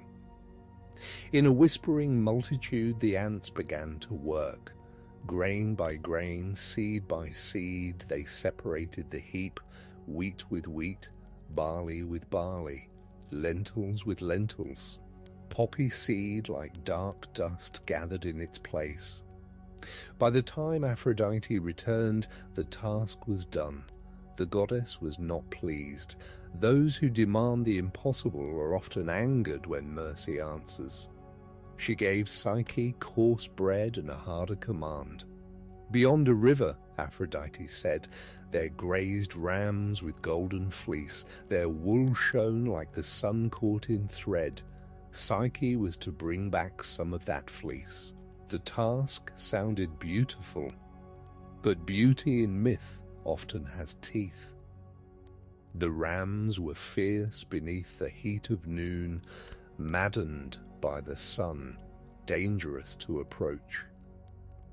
Psyche went to the river. The day was bright, but not kindly bright. It was the kind of brightness that leaves no shadow to rest in. Across the water she saw the golden creatures moving among the reeds, their backs flashing, their horns lowered and lifted. The air around them seemed hot with force. Psyche, weary from sorrow and obedience, thought of stepping into the river and letting the current take her. Not because she wished for drama, but because despair sometimes offers itself as rest. Yet before she could surrender, a reed beside the water spoke. "Do not go to them now," it whispered. The reed had learned patience from standing between earth and water. It told her to wait until the day cooled, until the rams grew calm and slept in the shade. Then she should not touch them at all. She should gather the golden wool caught on thorn bushes and low branches where the animals had passed. Psyche listened. She sat by the water while the sun moved slowly downward. The fierce light softened. The rams, no longer burning with noon, grew quiet. When they slept, Psyche crossed carefully and gathered shining strands from the thorns. She did not conquer the beasts. She did not prove strength by violence. She survived by waiting, listening, and taking only what could be taken without harm. She brought the fleece to Aphrodite. Again, the goddess narrowed her eyes. Again she saw not Psyche's obedience, but the shape of unseen help. The third task rose higher and darker. Aphrodite gave Psyche a crystal vessel and commanded her to fill it with water from a stream that fed the rivers of the underworld. In the old imagination, these waters belonged near the Styx, the dread river by which even gods swore binding oaths. The source fell from a high and terrible place, guarded by steep rocks and watchful powers. The water was not a gentle spring where one might kneel with a cup. It was remote, cold and perilous, a black thread of eternity running where mortal hands could not reach. Psyche climbed. The path tore at her sandals. The air thinned. Stone rose on either side. She heard the water before she saw it, a sound like speech too ancient to understand. When she came near, the cliffs leaned over her, and serpents or dragons of the old tale kept watch in the rocks. Their presence need not be pictured sharply. It is enough to feel the warning in the place, the sense that some thresholds are not crossed by force. Psyche held the vessel and knew she could not fill it. Then an eagle came. It was the eagle of Zeus, or a servant of his bright authority, winged with the strength of high weather. Perhaps Eros had appealed silently to the sky. Perhaps Zeus, watching from far above, had grown curious about the mortal soul who kept moving through impossible commands. The eagle took the vessel in its talons, rose through the dangerous air, passed where Psyche could not pass, and filled it from the black water's source. When the bird returned the vessel, it was heavy with the chill of oath and underworld river. Psyche carried it back. Aphrodite saw that the third task too had been completed. Now the goddess chose a command that seemed to leave no opening for help. "Take this box," she said. It was small, closed and beautiful in a severe way. Psyche was to go down to the house of Hades and ask Persephone, queen of the underworld, to place within the box a portion of her beauty. Aphrodite claimed that tending her wounded son had diminished her own radiance, and she required beauty from the queen below. This was a task beyond task. Sorting seeds belonged to the earth, gathering fleece belonged to the fields, fetching water belonged to the cliffs and sky. But this command led beneath all roads to the country from which mortals do not return. Psyche took the box. She did not rage. She did not boast. By now, sorrow had burned away many illusions. She knew that she was being sent where human hope becomes thin. She walked until she saw a high tower, and in her exhaustion she thought again of ending the struggle. If the underworld wanted her, perhaps she could simply fall toward it. But the tower spoke. In ancient stories, help may come from ants, reeds, eagles, and stones. The world is not mute when the soul is truly at the edge. The tower told Psyche that there was a path to the underworld, and that she must not throw her life away in haste. It gave instructions, precise and strange, the way old wisdom often is. She must take 2 coins for the ferryman, one for the passage down and one for the return. She must take 2 barley cakes soaked in honey for the hound who guarded the gates. She must ignore certain pleas along the road, a lame man with a burden, a dead man needing help in the river, women weaving who would ask for her hand. These images may sound unkind, but in the logic of the descent they are warnings. The soul going below must not spend itself at every voice. Compassion without discernment can become another door into captivity. When she reached Persephone, the tower said, she must not sit on a soft seat or eat a rich banquet. She must sit on the ground or a low place, eat only coarse bread, ask humbly for the gift, receive the box, and return without opening it. Return without opening it. Again, The old story placed a sealed mystery in Psyche's hands. She obeyed. With coins and cakes, Psyche found the hidden way down.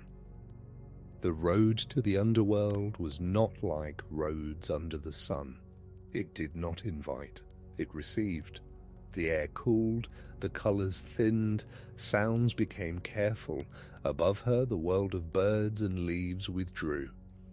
Before her lay the shadowed kingdom where Hades ruled and Persephone sat beside him, half remembered as Spring's daughter, half enthroned as queen of the dead.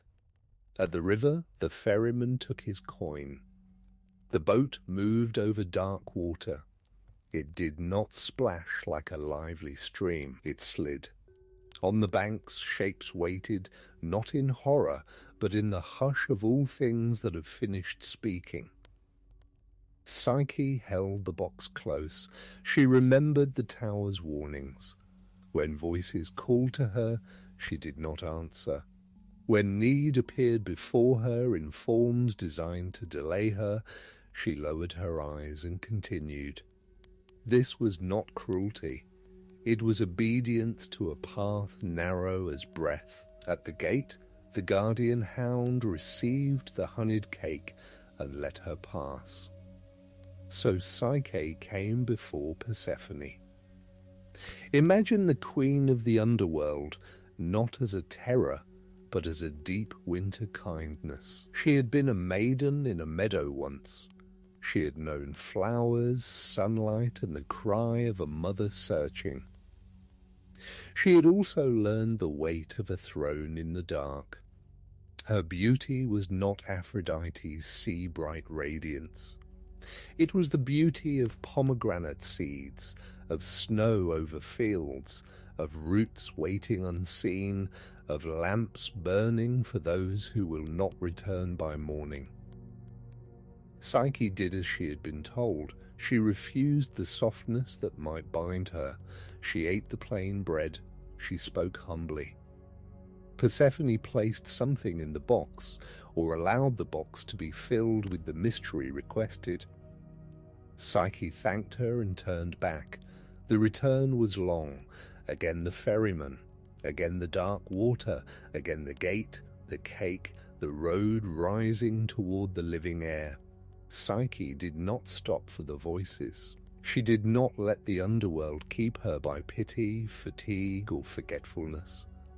Step by step, she came upward. At last she felt the upper world near. Perhaps there was a change in the air. Perhaps the darkness ahead became grey, then silver. Perhaps she heard wind in grasses or smelled dust warmed by the sun. She had done what no mortal bride should have had to do. She had gone below and returned with the sealed gift of Persephone in her hands. Then thought came to her. It was not a wicked thought. That is why it was dangerous. She thought of Eros. She thought of his wounded shoulder, of the grief in his face when the lamp revealed him, of the distance that still lay between them. She was worn from wandering, humbled by tasks, dimmed by sorrow and dust. If the box held beauty, perhaps she might take only a little. Not for vanity, she told herself, but for love. To stand before him not as a ruined wanderer, but as one made worthy again. So Psyche opened the box. There was no beauty inside, or rather not beauty meant for mortal handling. A deep sleep rose from it, a sleep heavy as the underworld's own breath. It poured over Psyche, soft and irresistible. Her limbs weakened. The light withdrew. She fell beside the road, not harmed, not torn away, but covered in a stillness like winter over a field. The old tale calls it a sleep of death, but tonight we can understand it gently. It was the kind of sleep that comes when the soul has gone too far without rest, when every task has been completed and yet one small longing breaks the final command. Psyche lay as if all her grief had become weight. The box rested open. The world went quiet around her. Eros came. He had been wounded, but love is not easily kept behind doors. Whether he escaped from his mother's chamber or rose from his own pain, he flew in search of Psyche. Perhaps he had watched over her unseen. Perhaps each helper had been a sign that his love, though grieved, had not wholly abandoned her. Now he found her beside the road, covered in the enchanted sleep. For a moment he saw the whole pattern, the lamp, the wandering, the tasks, the descent, the opened box. He saw not only her failure, but her endurance.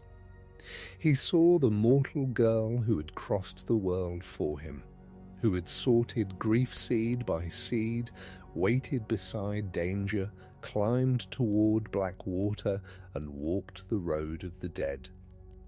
Eros did not turn away. He knelt beside her. With a touch delicate as the first wing-beat of dawn, he gathered the sleep from her face and body and returned it to the box. Then he woke her. Psyche opened her eyes. This time there was light, and he did not flee from being seen. The story could end there in the arms beside the road, but myths often require the heavens to admit what the heart already knows. Eros went to Zeus. He asked the Lord of the gods to settle what secrecy and anger had broken. Zeus, who had seen many forms of desire disturb the world, looked upon this love and chose order over further sorrow. He summoned the gods. Aphrodite came too, still proud, still sea-bright, still not easily softened. But even she could not resist forever the decree of Zeus and the strange completion of the tale. Psyche had not stolen divinity by beauty. She had been refined by suffering, obedience, mistake, and devotion. She had been worshipped wrongly as a goddess, then made low as a servant, then raised not because mortals praised her, but because love itself had claimed her. Zeus gave Psyche ambrosia, the food or drink of the immortals. Drink this, he said, and be deathless. So Psyche, the mortal soul, became immortal. The girl left on the mountain entered the company of gods. Eros took her openly as his wife. No more hidden nights, no more palace of secrecy, no more love that must vanish at the approach of a lamp. In time, a child was born to them. Her name was Hedone in Greek, pleasure. In the Roman telling, voluptas. It is a fitting ending and a tender one. Not pleasure as mere indulgence, not the restless hunger that consumes itself, but the deep pleasure born when love and soul are reconciled after trial. The sweetness that comes after fear has passed, the ease that enters a room where truth no longer needs to hide. And now the palace of the beginning returns to us. The lamp is still burning. Its flame is lower than before. The halls are quiet. Somewhere beyond the curtains, the ancient city sleeps under a sky that has watched gods, mortals, weddings, griefs, vows, and mistakes repeat themselves like waves. Think of Psyche not only as a princess, but as the soul in its passage through love. At first, she is admired but unknown. Many souls begin that way, seen from the outside, praised for some surface, judged by beauty, skill, strength, usefulness, charm. And yet, not truly met. The world may kneel before an image and still fail to touch the living heart within it. Then she is sent to the mountain. Every soul has some mountain, a place where others can accompany us only so far, a place where the songs of the city fade behind us, and we stand in the wind waiting for what we cannot understand. The oracle sounds cruel because it speaks from beyond our comfort, yet the mountain is not the end. Sometimes the wind that arrives there is gentle. Then comes the hidden palace, a season of gift, of wonder, of being cared for in ways that cannot be explained. Yet even in blessing, the soul may struggle with uncertainty. We want to see. We want to name. We want the face behind the kindness, the reason beneath the command, the proof that love is not a dream that will vanish at dawn. Then come the sisters, the voices of doubt. They may be actual people, or they may be inner voices dressed in familiar clothes. They ask questions that sound reasonable. They tell us that trust is foolish, that mystery is danger, that what we cannot see must be against us. Sometimes they are wrong. Sometimes they speak from old wounds. Sometimes they do not know they are carrying envy in the name of care. Then the lamp is lit. We all have our lamp moments, times when fear makes us grasp for certainty too quickly, times when we violate the tenderness of a mystery because we cannot bear not knowing. The story does not say that Psyche is evil. It says she is human. It says that love can be wounded by mistrust, and that even a small flame can reveal more than the hand is ready to hold. Then love flies away. This is not the end either, though it feels like one. The soul begins to walk. It learns that longing is not passive. It learns that apology may require roads, labor, humility, and descent. Psyche cannot simply call Eros back to the bed. She must become capable of the love she has lost. The tasks of Aphrodite are cruel, but they teach hidden wisdom. Sort the seeds. Separate what is mixed within you. Name grief as grief, fear as fear, love as love, envy as envy, hope as hope. Do not demand that the whole heap become clear at once. Let the ants come. Let small patient forces help. Healing is often done grain by grain. Gather the golden fleece. Do not rush the fierce rams at noon. Do not mistake courage for throwing yourself into danger when wisdom asks you to wait. Let the heat pass. Let anger sleep. Take what is needed from the thorns after the storm of force has gone quiet. Fetch the black water. Know when the height is beyond you. Let the eagle carry what your hands cannot reach. Not every task is solved by effort. Some require help from above, from friendship, from grace, from a strength that can move where we cannot. Descend to Persephone. Carry coins, carry cakes. Respect the thresholds. Do not be captured by every plea on the road. When the soul goes into deep shadow, it must travel carefully. It must know when to answer and when to continue. It must receive the Dark Queen's gift and return. Do not open the box. And yet, Psyche opens it. Even near the end, she is still Psyche, still the soul, still tender, still capable of confusing love with the wish to be made perfect before being seen. This too is familiar. We think, if I can make myself more beautiful, more worthy, less tired, less marked by the road, then love will return. But Eros returns not because she has borrowed beauty from Persephone. He returns and finds her in the very place where borrowed beauty has failed. He wakes her as she is.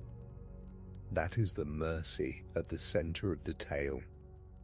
The soul is not saved by never making mistakes.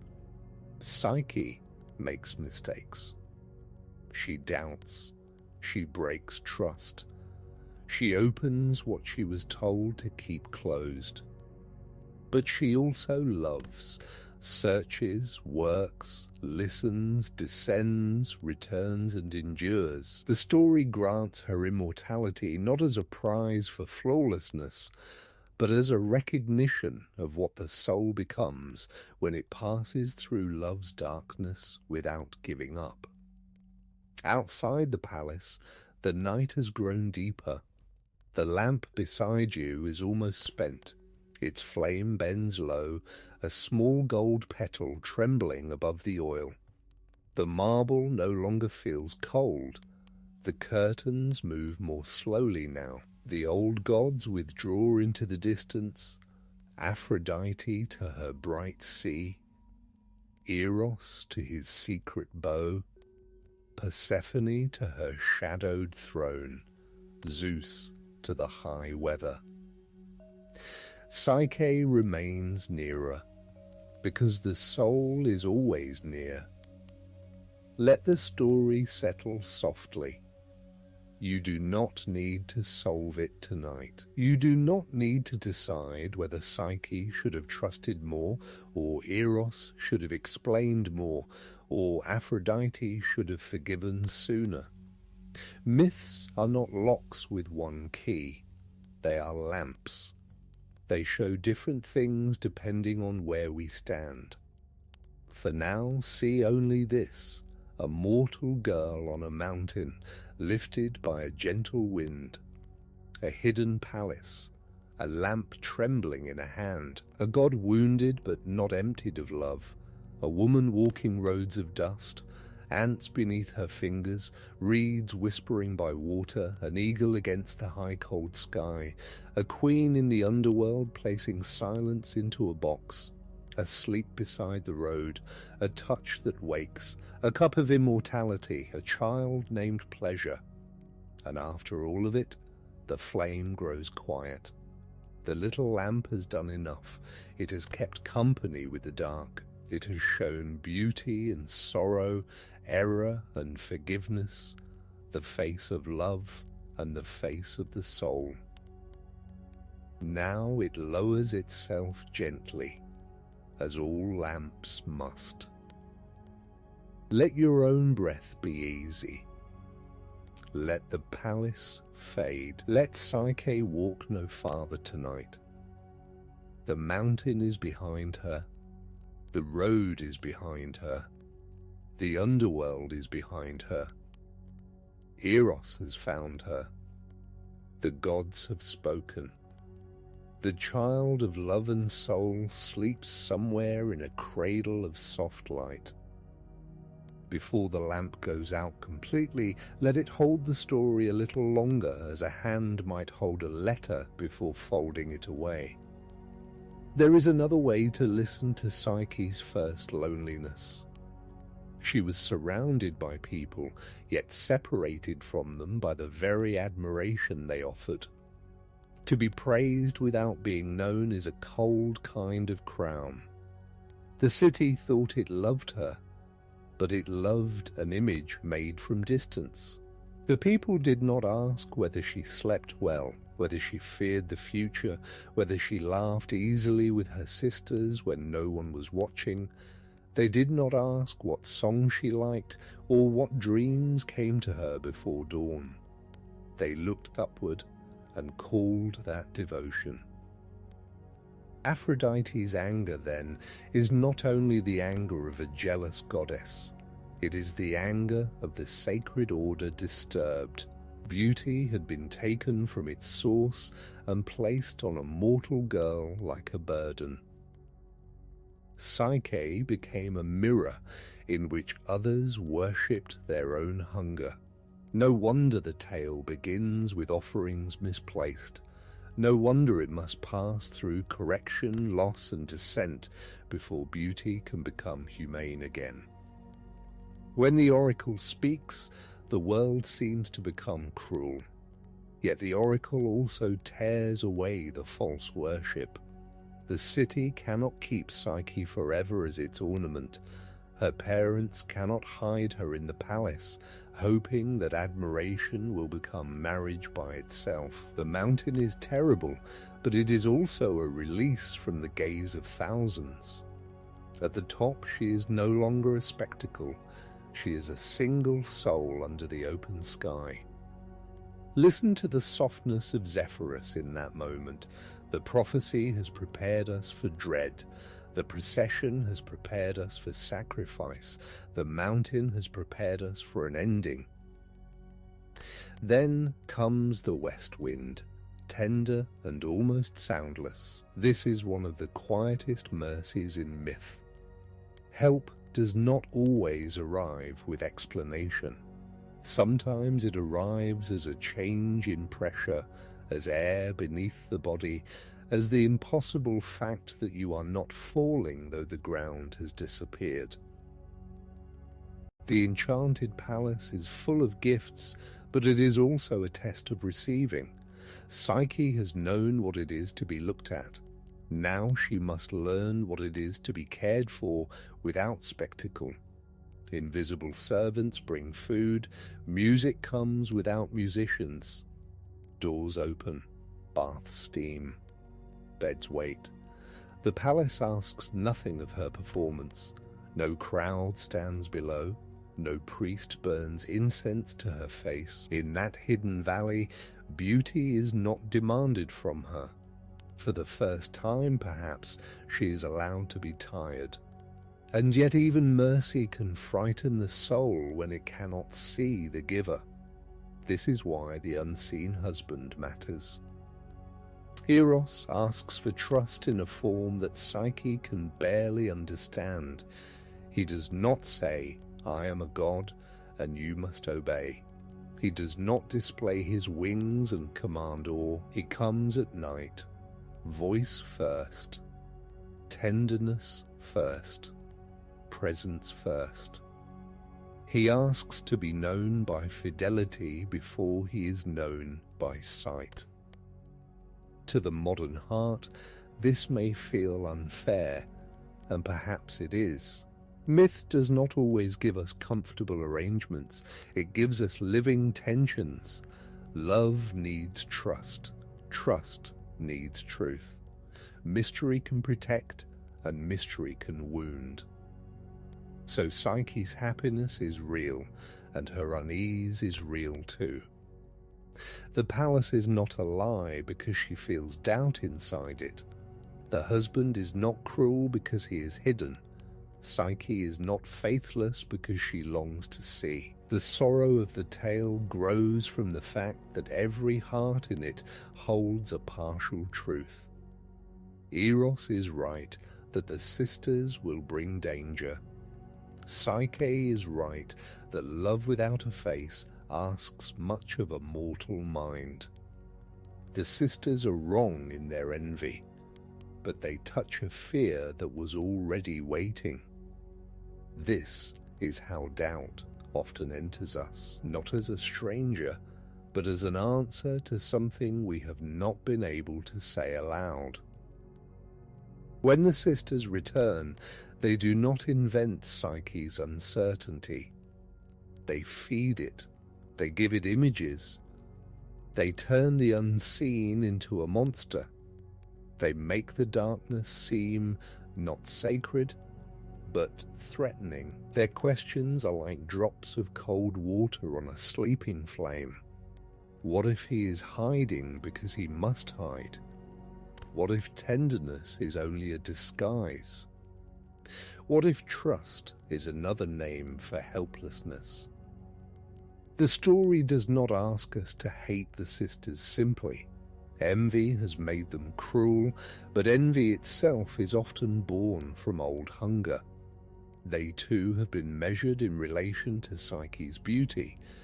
They too have lived under the shadow of comparison.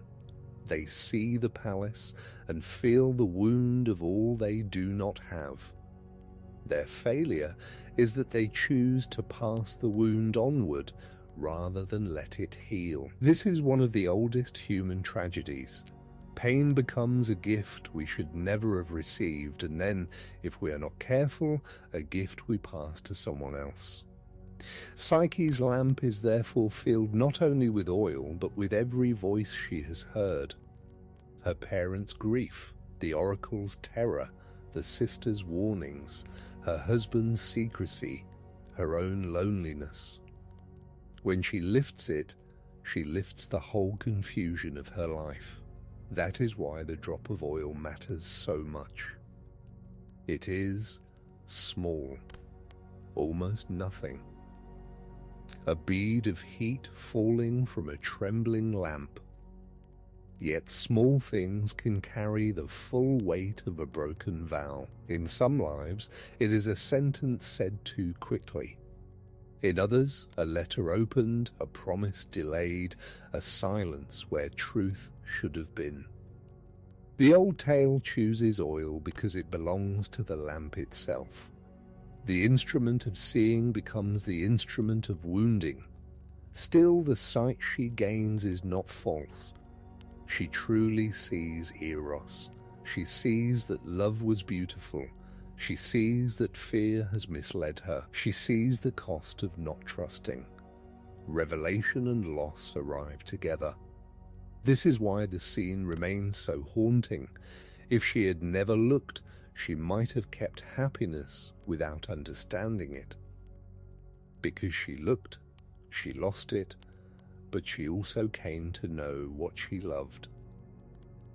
The wandering after Eros leaves is the part of the story that turns Psyche from beloved into seeker. Before she was carried, she was brought by wind, served by unseen hands, visited by a hidden god. After the lamp, she walks. Her feet touch dust. Her body tires. The world becomes ordinary again. And in that ordinariness, the soul begins its labor. This walking is important.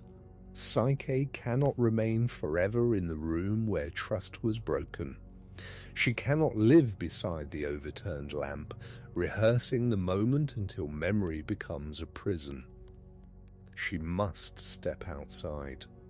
Many stories would let a lost woman be rescued at once.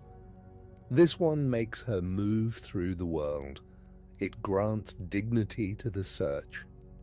Love is not restored by wishing alone. It is restored, if it is restored, through motion, humility, and the courage to face the one we have offended.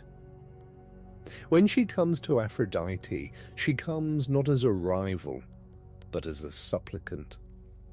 Yet Aphrodite does not welcome the transformation. The goddess still sees the old insult. She sees the mortal girl whom people call divine. She sees the wound to her honor, and perhaps underneath, the fear every power has when its power seems to be replaced. It is not easy, even for gods, to distinguish justice from revenge when pride has been hurt. The tasks Aphrodite gives are impossible by design. They are meant to prove that Psyche is unworthy. But the deeper rhythm of myth turns punishment into initiation. Each task teaches what the soul must learn. The seeds teach discrimination. A confused life must be sorted before it can be offered. Psyche cannot love wisely if all things inside her remain mixed together. Fear mistaken for intuition, curiosity mistaken for courage, longing mistaken for need, shame mistaken for truth. The ants do not remove the task. They show how it can be done, grain by grain, patiently, with help from humble powers usually overlooked. There is comfort in the ants. They are not grand. No god descends in thunder. No hero arrives with a sword. The smallest creatures of the earth become the first rescuers of the soul. In a sleep story, this matters. It tells us that healing need not always feel magnificent. Sometimes it is a quiet procession of tiny obediences.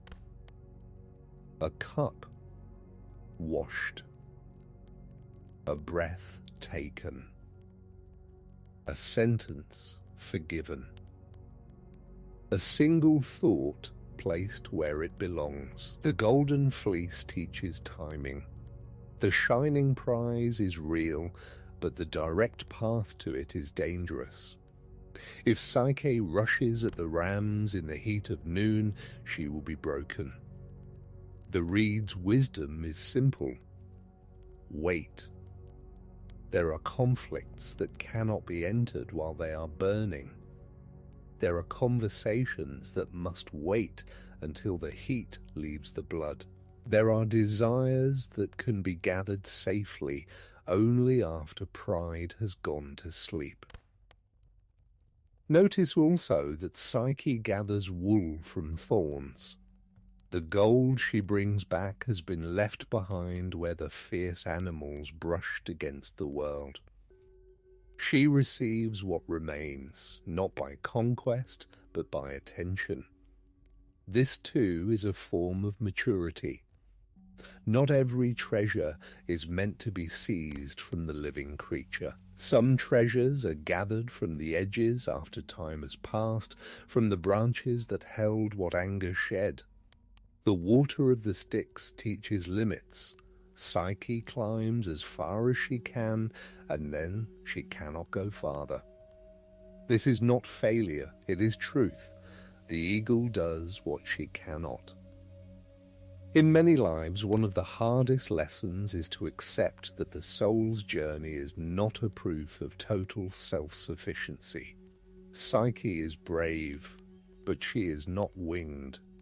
She is devoted, but she is not able to grasp every black spring by herself. The vessel is filled because help comes from above. The eagle belongs to Zeus, the high god, the one whose sky sees the whole pattern. Its descent suggests that Psyche's story has begun to matter beyond Aphrodite's anger. The heavens are watching. A mortal girl's persistence has entered divine attention. This does not make the path easy, but it means the path is no longer hidden. Then comes the descent, the deepest task. Every soul that loves must in some way learn to approach the underworld. Not necessarily the land of the dead in literal form, but the interior country where loss lives, where old grief sits in shadow, where everything unfinished waits with quiet hands. Psyche goes there not as a conqueror, but as a messenger carrying a box. The tower's instructions are severe, because the underworld is not a place for improvisation. Take the coins, take the cakes. Do not linger. Do not accept the soft seat. Do not eat the rich food. In other words, remember your purpose. Respect the powers below, but do not become their guest forever. There is a difference between visiting grief and making a home in it. Persephone is the perfect queen for Psyche to meet. She too was once taken from one life into another. She too knows the split between upper world and lower world, between flowers and pomegranates, between maidenhood and sovereignty. She does not need to speak much. Her presence is enough. She places beauty, or the appearance of beauty, into the box and gives Psyche permission to return. In that exchange, two feminine powers stand in contrast. Aphrodite's beauty is bright, exposed, sea foam, desire, the glance that begins longing. Persephone's beauty is hidden, inward, seasonal, the beauty of survival beneath snow. Psyche is sent from one to the other, from surface radiance to depth radiance. She is learning that beauty has more than one kingdom. But at the threshold of success, she opens the box. This final mistake is heartbreaking because it is so tender. Psyche does not open it to defy the gods for pleasure.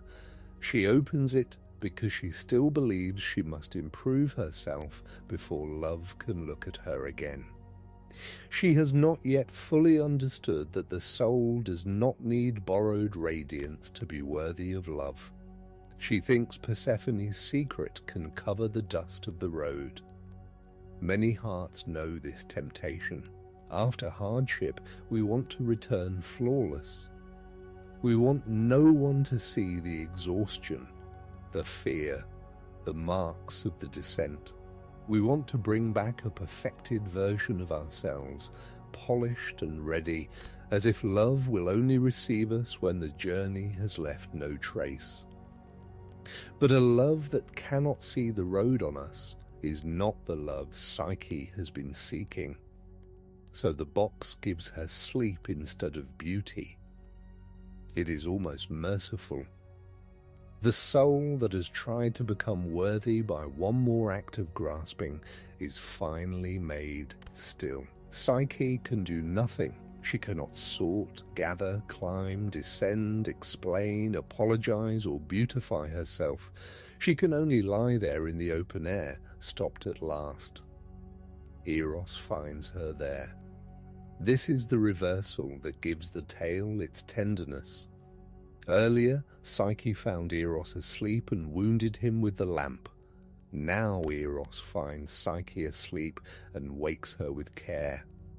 The two scenes answer one another. In the first, seeing without trust wounds love. In the second, seeing with compassion restores the soul. He does not ask why she opened the box before he helps her. He does not lecture her while she lies helpless. He removes the sleep. That is not the same as saying every wound disappears. Myths are wiser than that. Trust once broken must be transformed, not merely reset. But Psyche has been transformed by the road, and Eros has been transformed by loss. Their love can now leave secrecy. It can enter the open court of Zeus. It can be acknowledged before the gods. Zeus's decision may seem like a convenient ending, but it also marks a change of order. What began as private desire and divine jealousy becomes a public union between love and soul. Psyche cannot remain a mortal hidden in a valley. Eros cannot remain a secret night visitor.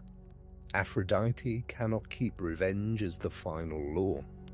The cosmos itself must make room for what has happened. Ambrosia passes Psyche's lips and mortality loosens. The soul becomes deathless. That is the old symbolic gleam of the story. Psyche, whose name already meant soul and breath, is not destroyed by beauty, fear, desire, or descent. She is deepened. The butterfly emerges not because the cocoon was easy, but because transformation required enclosure, darkness, and patience.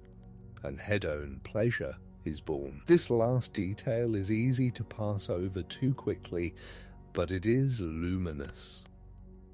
Love alone, when unjoined to soul, can be restless, piercing, and secretive. Soul alone, when untouched by love, can be lonely, admired perhaps, but cold. When love and soul are reconciled, their child is pleasure, not shallow amusement, not the glittering distraction that vanishes by morning. Pleasure is harmony. Pleasure is the body's sigh when fear leaves. Pleasure is bread after hunger, water after heat, a face seen without hiding, a lamp no longer used to betray but to bless. In the old Roman version, the child is called voluptas. The name carries sweetness, delight, the fullness of enjoyment. In Greek, hedone gives us the same tender idea. The myth does not end with duty alone. It does not say that Psyche's reward is only survival or only status among the gods. It says that after the long road, joy is born. That is worth remembering before sleep. Some roads are not meant to end in grim endurance. Some roads pass through endurance toward gentleness. Psyche does not walk through darkness so that darkness may have the last word. She walks through it until love can stand in daylight, until the soul can be received openly, until pleasure can be born without shame. Before we let the last images fade, there is one more softness hidden in the name Psyche. The word does not belong only to temples and books. It is breath. It is the small, unseen movement that proves a body is alive. It is also butterfly, the winged creature that seems made from the memory of a flower. In Greek art, Psyche is sometimes shown with butterfly wings, delicate and translucent, as though the soul itself was something that could be bruised by a careless hand and yet still rise into light. This makes her kin to Eros, who also has wings. Love and soul are both winged powers, but they do not fly in the same way at first. Eros flies quickly, striking, vanishing, crossing distances in an instant. Psyche's wings, if we imagine them, come slowly. They are earned through change. She begins earthbound, carried by Zephyrus because she cannot yet carry herself. By the end, she is made immortal, not merely transported, but transformed. The butterfly image also remembers darkness. Before the winged creature opens itself to air, it passes through a hidden enclosure. It dissolves from one form toward another. It waits in a chamber that looks from outside like stillness. Psyche's enchanted sleep beside the road is not only punishment, it is chrysalis. She has done all that effort can do. Now something in her must be remade without her command. Sleep itself becomes sacred here, not the sleep of escape, but the sleep after trial, when the soul has no more speeches to make. Night receives what daylight cannot repair. Beneath sleep, fear loosens. Beneath sleep, the body remembers that it was made not only to strive, but to be held by rhythms older than thought. Psyche sleeps, and while she sleeps, love returns. For a listener near rest, this is a gentle image to keep. You do not need to finish every task while awake. You do not need to sort every seed before morning. There are ants that work in darkness. There are reeds that keep wisdom by the water. There are winds that know the path down from the mountain. There are parts of the soul that heal when the mind stops standing guard. The myth also speaks softly about curiosity. It does not flatten curiosity into sin. Without curiosity, Psyche would remain obedient but unknowing. With curiosity, she wounds the one she loves and begins the road that makes her more than a hidden bride. This is uncomfortable but true to life. The soul grows not only by doing right, but also by discovering the cost of its mistakes. Some doors should not be opened, yet the opening teaches what no warning could teach. The task afterward is not to hate the hand that opened them, but to learn how to hold a lamp with reverence. A lamp can betray, and a lamp can bless. In Psyche's chamber, the lamp exposes what should have waited. At the end of our telling, the lamp does something different. It does not pry, it accompanies. It gives enough light to see the path of the story, then accepts that darkness also has a place. A sleep story needs this kind of lamp. It shines, then withdraws. It does not demand wakefulness forever. There is also mercy in the fact that Eros must go to Zeus. Love by itself cannot settle everything. Passion can wound, forgive, and return, but a life needs order too. The gods gathered in council represent the wider world in which private love must find a lawful place. Psyche and Eros cannot live forever in secret rooms and night visits. Their union must be brought into daylight, recognized by heaven, made stable enough for joy to be born. Aphrodite's place at the end is important as well. She is not destroyed. She is not humiliated beyond repair. The goddess of beauty remains the goddess of beauty. But her anger is bounded.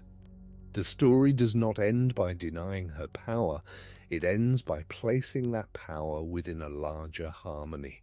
Beauty is not allowed to devour the soul. Desire is not allowed to remain secret forever. Jealousy is not allowed to be the final word. Perhaps Aphrodite, in time, could look at Psyche differently. The old tale does not linger there, but the night may imagine it gently. A goddess who has seen countless lovers begin and fail might one day recognize in Psyche not a rival, but a daughter by ordeal. The mortal girl, once mistaken for beauty itself, has learned beauty's cost. She has descended farther than worshippers ever see. She has returned with a face changed by knowledge. Such beauty no longer steals from Aphrodite. It deepens the world over which Aphrodite reigns. And Eros too is changed. At the beginning he hides, he loves, but he does not reveal. He asks trust while withholding the fullness of truth. After Psyche's journey, he must love in the open. He must advocate for her before Zeus. He must let the private tenderness of night become a marriage seen by the gods. Love matures when it can stand in daylight without losing its mystery. Psyche is changed most of all. She begins as one acted upon, admired, worshipped, promised by oracle, carried by wind, housed by magic, warned by others. She ends as one who has acted, searched, served, sorted, waited, climbed, descended, returned. Even her final failure belongs to her own hand. By the time immortality comes, she is no longer merely beautiful. She is storied. She carries within her the mountain, the palace, the lamp, the road, and the underworld. This is why the tale can be dark and still comforting. Darkness is not presented as meaningless. Each shadow has a chamber inside it, and each chamber changes the one who passes through. The mountain gives surrender, the palace gives tenderness, the lamp gives knowledge, the road gives humility, the tasks give patience, The underworld gives depth, the sleep gives surrender again deeper than before, the waking gives grace. If you imagine Psyche after all this, do not imagine her shining with a simple, untouched radiance. Imagine her calm. Imagine her with eyes that know both fear and mercy. Imagine Eros beside her, no longer only the hidden visitor, but the beloved who has learned that secrecy cannot be a home forever. Imagine their child pleasure not laughing loudly in a banquet hall, but breathing quietly in a cradle, while the gods, for once, keep their voices low. This is the final mood of the myth. Not triumph like a trumpet, not victory like a spear raised over a field. It is restoration. A door opened, a cup offered, a bride no longer abandoned on a mountain, a soul no longer mistaken for a statue, love no longer fleeing from the lamp, beauty no longer demanding that the mortal girl be crushed beneath it. So as sleep approaches, let the story become simpler. A girl was lonely. A god loved her in the dark. Fear made her lift a lamp. Loss made her walk.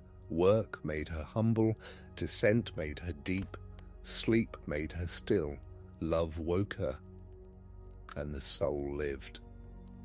Now the lamp is lower still. Its light no longer reaches the far corners of the chamber. The pillars have become shadows. The bronze bowl glows only at the rim. Beyond the curtains, the night has softened from vastness into shelter. The story has spent its sorrow and its gold. Psyche has crossed the mountain, the palace, the road, the tasks, the river, the underworld, and the sleep beside the path. You may let each image drift away in its own time. Let the city of worship fade first, with its incense and murmuring crowds. Let the mountain fade, and the bridal veil moving in the wind. Let Zephyrus fade, that kind, invisible current beneath a falling life. Let the hidden palace fade, with its music in empty rooms and its bed kept by darkness. Let the sisters fade, carrying their envy back up the mountain like a secret weight. Let the lamp in Psyche's hand fade, not with blame, but with understanding. Let Eros's wings fade into the night that first took him away. Let the roads fade, the dust, the temples, the bowed head before Aphrodite. Let the ants fade into the earth, each one still carrying its little seed of order. Let the reeds fade beside the river, whispering patience. Let the rams sleep in the shade, their golden wool caught harmlessly on thorns.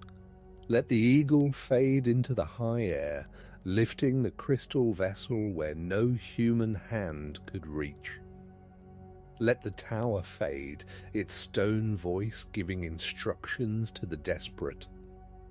Let the ferryman fade on the dark river. Let the honeyed cakes fade at the gate. Let Persephone fade on her throne. Winter beautiful and calm. Let the box close. Let the sleep return to where it belongs.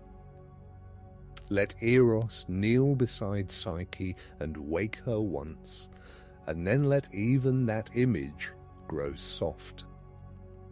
Let Zeus's hall fade, and the cup of ambrosia, and Aphrodite's anger dissolving at the edge of necessity.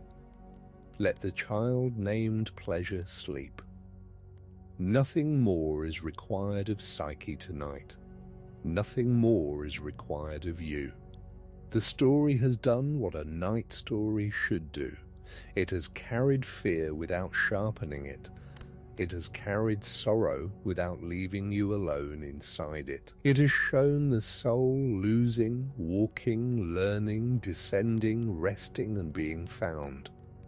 Now only the smallest flame remains. It bends once, it gathers itself.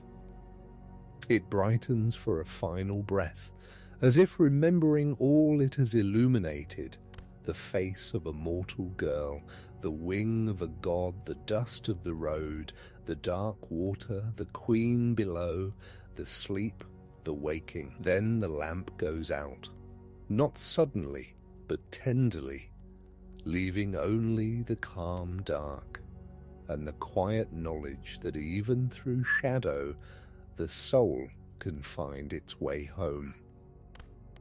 Good evening and welcome back one last time to the slow, gentle work of letting the story rest. Get cozy, settle in, and let us begin the long lowering of the lamp. The tale of Psyche and Eros has been carried by many tongues across the ages, by brides at the threshold, by mothers releasing daughters, by every soul who has ever loved something it could not yet see in full light. In the beginning, before any of these tellings, there was only a quieter rumour of the lamp and the long descent of the soul. A feeling that love asked for trust before it asked for sight, and that the soul could be sent through impossible tasks and yet not be lost. The old poets later gave it names. They gave it Psyche, Eros, Aphrodite, and the child named Pleasure, who was born at the end. They gave it the long stillness in which it now rests. But that is a story for another day. For now, remember this: tonight, the work of the tale is done. It simply was, like all old stories, the carrying of the soul's long apprenticeship to love through the long inheritance of nights. Let the names settle. Let the room settle. Let the night gather you up. Imagine the dark palace and the small bronze lamp far behind you, the trials of the soul and the long descent no longer pressing on your thoughts. In your mind, reach back and close an invisible door to the soul's journey, feeling it move on silent hinges, sealing the lamp, the seed and the gathered tasks in calm and order. Then see a single candle, its flames steady in the darkness,